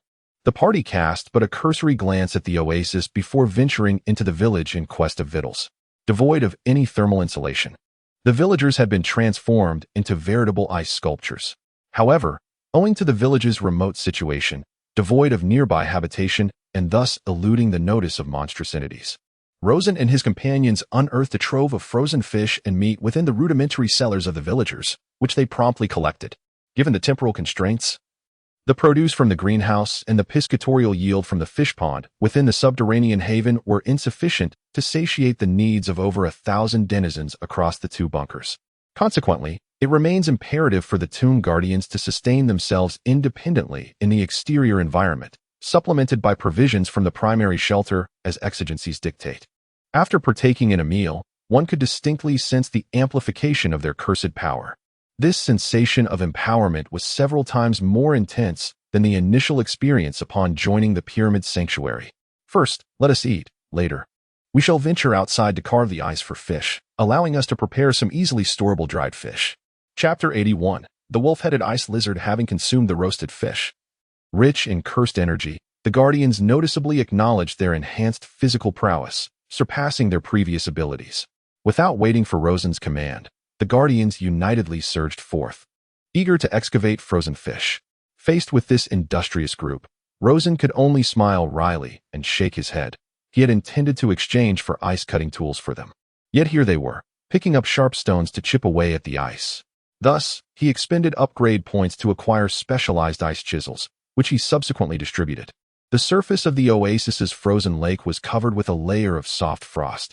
However, they paid little heed to the risk of slipping, for the entire lake was undoubtedly solidly frozen, with no unfrozen areas beneath. With their boots, they brushed aside the frost, revealing the translucent ice beneath. As the Guardians spotted the dark, elongated shapes within the ice, they brandished their chisels and set to work with precision. In no time, dozens of frozen fish were unearthed. It is worth noting that the ice chisels were derived from the technological advancements of the Pyramid Sanctuary, powered by cursed energy, enabling them to effortlessly penetrate the ice. Coupled with the enhanced physical capabilities of the Guardians, this task was as simple for them as eating and drinking. As the fervent efforts to carve through the icy surface unfolded, a certain dormant creature in the distance began to rouse from its slumber. Beneath a frozen sand dune lay a pitch-black cavern, where these dunes, formed by the accumulation of quicksand, possessed a degree of stability under the frigid conditions. Within this hidden realm resided a peculiar beast, part snow wolf and part lizard, which had thrived in this desolate habitat for an extended period. Originally, they inhabited the depths of the desert, subsisting on the frozen carcasses of small desert creatures. However, just moments ago, while they were in a state of dormancy, they detected the persistent vibrations emanating from the ice above, as if someone were continuously sending signals beckoning a response. Even from a distance of 10 kilometers, these frequent tremors stirred their keen sensory organs. One by one, the wolf-headed ice lizards began to emerge from their lairs. In the largest of the caverns, a colossal wolf-headed ice lizard, 5 times the size of its kin, lay coiled. In a solitary corner behind it, a stone tablet emanating a green luminescence stood, adorned with flickering crimson runes, exuding an aura of eerie strangeness. The Guardians of the tomb, engrossed in their task, remained oblivious to the latent peril lurking within the frozen desert, as they continued to harness the power of the curse to carve through the ice. What should have required the might of an icebreaker was accomplished by them in mere minutes, as the pharaoh, a refuge of the pyramid, wielded the formidable curse emanating from Rosen. His prowess far surpassed that of an ordinary guardian, rendering the task of ice excavation notably easier for him. Yet, he remained a passive observer, watching the Guardians toil diligently without offering any assistance. Suddenly, he raised his hand to interrupt everyone's work. Everyone, pause for a moment. Have you heard any unusual sounds? The sound of ice being chiseled, someone replied. Rosen turned to the gravedigger who was still laboriously chipping away at the ice and immediately instructed him to cease his activities. Almost instantaneously, Rosen heard a rustling sound, akin to a hard object scraping against the ice, a high-frequency and chaotic noise, suggesting that numerous objects were hastily shifting across the icy surface. Thanks to the curse's power bestowed by the pharaoh, Rosen's hearing was more acute than that of others, allowing him to detect the anomaly before the gravedigger even realized it. Just then, however, a 3-meter-long creature, possessing the head of a snow wolf and the body of a lizard, leapt forth from a nearby frozen sand dune. With a ferocious roar, the beast, upon spotting the gravedigger, emitted a piercing cry, likely a signal to alert its kin of the presence of prey. Without hesitation, Rosen selected 3 of the bulliest gravediggers and charged towards the wolf-headed ice lizard.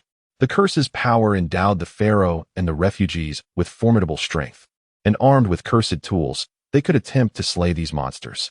The challenge was manageable. However, it was imperative to eliminate this messenger creature swiftly, lest its kin arrive and reveal the fixed location of the pyramid sanctuary. With determination, Rosen and his companions, wielding their ice picks, surged forward with astonishing speed, swifter than an Olympic sprinter in the 100-meter dash, hurling their ice picks like javelins with great force. Following suit, the individuals behind mimicked Rosen, launching ice chisels from a distance. For chisels traced swift parabolas through the air, precisely pinning the monster to the dune. Its throat was instantly pierced, silencing any further distress calls. Rosen, leading his group, ascended the dune, their gazes sweeping across the horizon. A multitude of identical creatures advanced towards them. The situation was far from encouraging. Is venturing out rendered impossible from now on? Hardly. We simply need to eradicate the horde of monsters outside, and we can resume our excursions. I shall procure some formidable cursed weaponry. The ice chisels used to dispatch the wolf-headed ice lizard were not specifically designed for monster slaying. Their efficacy lay merely in their penetrative force. The essence of cursed power resides in its unimaginable destructive potential. For instance, in terms of penetration, the capacity to detonate upon impact is the true hallmark of a weapon's lethality, transcending mere perforation. Item: Spear of Judgment. Description: a spear of considerable might. Originally a sacred artifact used by priests in rituals. Imbued with cursed power, it possesses ferocious potency and can generate widespread explosions upon being hurled. Cost: 500 upgrade points. Rosen recalled the Spear of Judgment from the novel Infinite Terror, a sacred weapon wielded by the protagonist to obliterate an entire army of mummies. The resulting explosion terrified even the guardians surrounding the pyramid. Reflecting on the Spear of Judgment's power in the novel, Rosen harbored doubts about the efficacy of a spear costing a mere 500 upgrade points.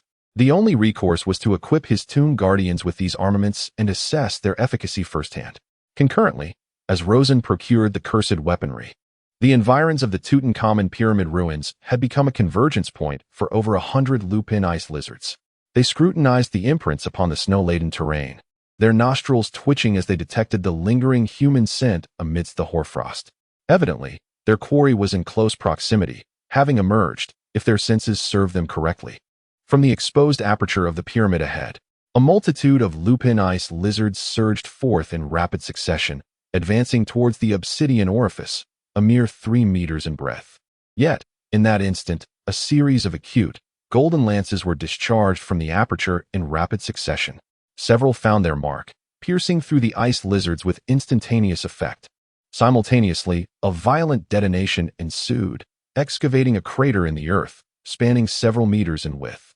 The resulting explosion birthed a mushroom cloud of particulate matter, ascending to a height of 5 meters. As for the creature's flesh, it was rent asunder, coalescing into a sanguinary mist. Those lances that missed their intended target detonated upon the snowy expanse, engendering loose, sandy hollows. Neighboring creatures were adversely affected, becoming entombed within the shifting sands. The vicinity of the pyramid was serendipitously juxtaposed with a region of quicksand, a consequence of the pyramid's substructure engendering subterranean voids within the surrounding sands. Any disruption to the adjacent infrastructure would precipitate the collapse of the surface sands, culminating in an inexorable quicksand phenomenon. The preceding detonation not only fractured the icy stratum, but also instigated the formation of quicksand, thereby engulfing over a dozen creatures. Observing the quicksand region before the pyramid's tenebrous aperture, the creatures grew circumspect, hesitant to advance. Nevertheless, a couple of imprudent lupin ice lizards, heedless of the peril, charged forward impetuously. It is evident that as they ventured into the quagmire, they were swiftly engulfed by the re-emerging quicksand. The creatures momentarily froze in astonishment. Yet just as they found themselves ensnared, a plethora of golden spikes erupted once more from the opening of the pyramid. Were these merely ordinary spikes? Even if they were sharper, they would not instill such profound trepidation. The crux of their fear lay in the formidable explosive power these spikes possessed, casting a shadow of dread over their hearts. The descending spears rained down with relentless ferocity, piercing through the air, and regardless of whether they struck their intended targets. Each impact unleashed a terrifying explosion upon the ground. Consequently, the earth transformed into an even more expansive area of quicksand. Some monsters that had hoped to escape were swiftly buried beneath the shifting sands. Although the power of the Spear of Judgment was not as fearsome as depicted in the original narrative, it still generated a significant explosion zone of several meters in width, which was quite impressive. Furthermore, the quicksand had consumed the Judgment spears that had been previously launched. This inevitably prompted Rosen to consider exchanging for other cursed weapons that had been unlocked. His gaze settled upon the two cursed weapons that were to be unlocked next. One was the Millennium Puzzle, an artifact derived from the anime Yu-Gi-Oh!, classified as one of the 12 sacred relics of the Pharaoh. Naturally, it would not possess the same miraculous attributes here, and its requirements for upgrade points were reduced to a mere 600 points. Designation: Millennium Puzzle. Description: a popular childhood toy of the Pharaoh. Disassembling the puzzle grants a randomly generated cursed armament. Cost: 600 upgrade points upon acquiring the Millennium Puzzle. The pyramid-shaped artifact, no larger than a palm, resembled a triangular Rubik's Cube. However, manipulation revealed that not every section could be turned freely, unlike a conventional Rubik's Cube. After some contortions, the puzzle transmuted into a sword-like cursed armament.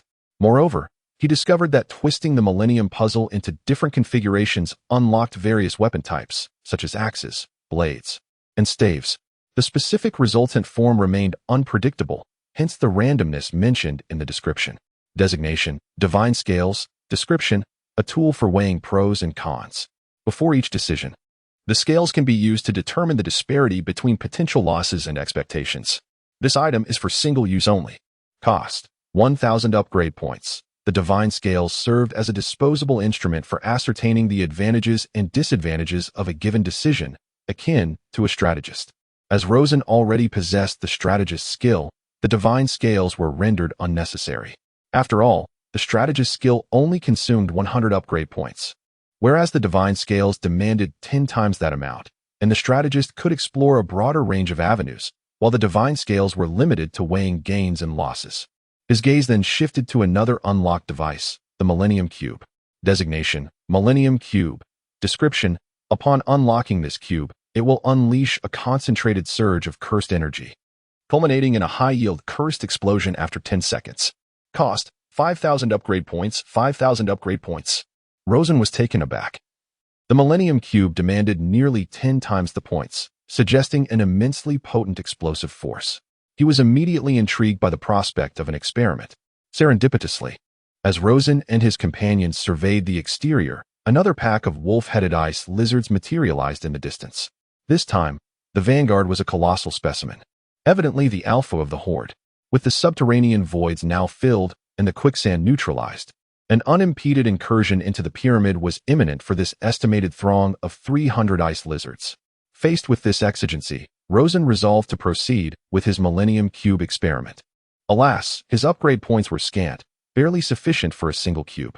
He could, however, procure several Millennium blocks.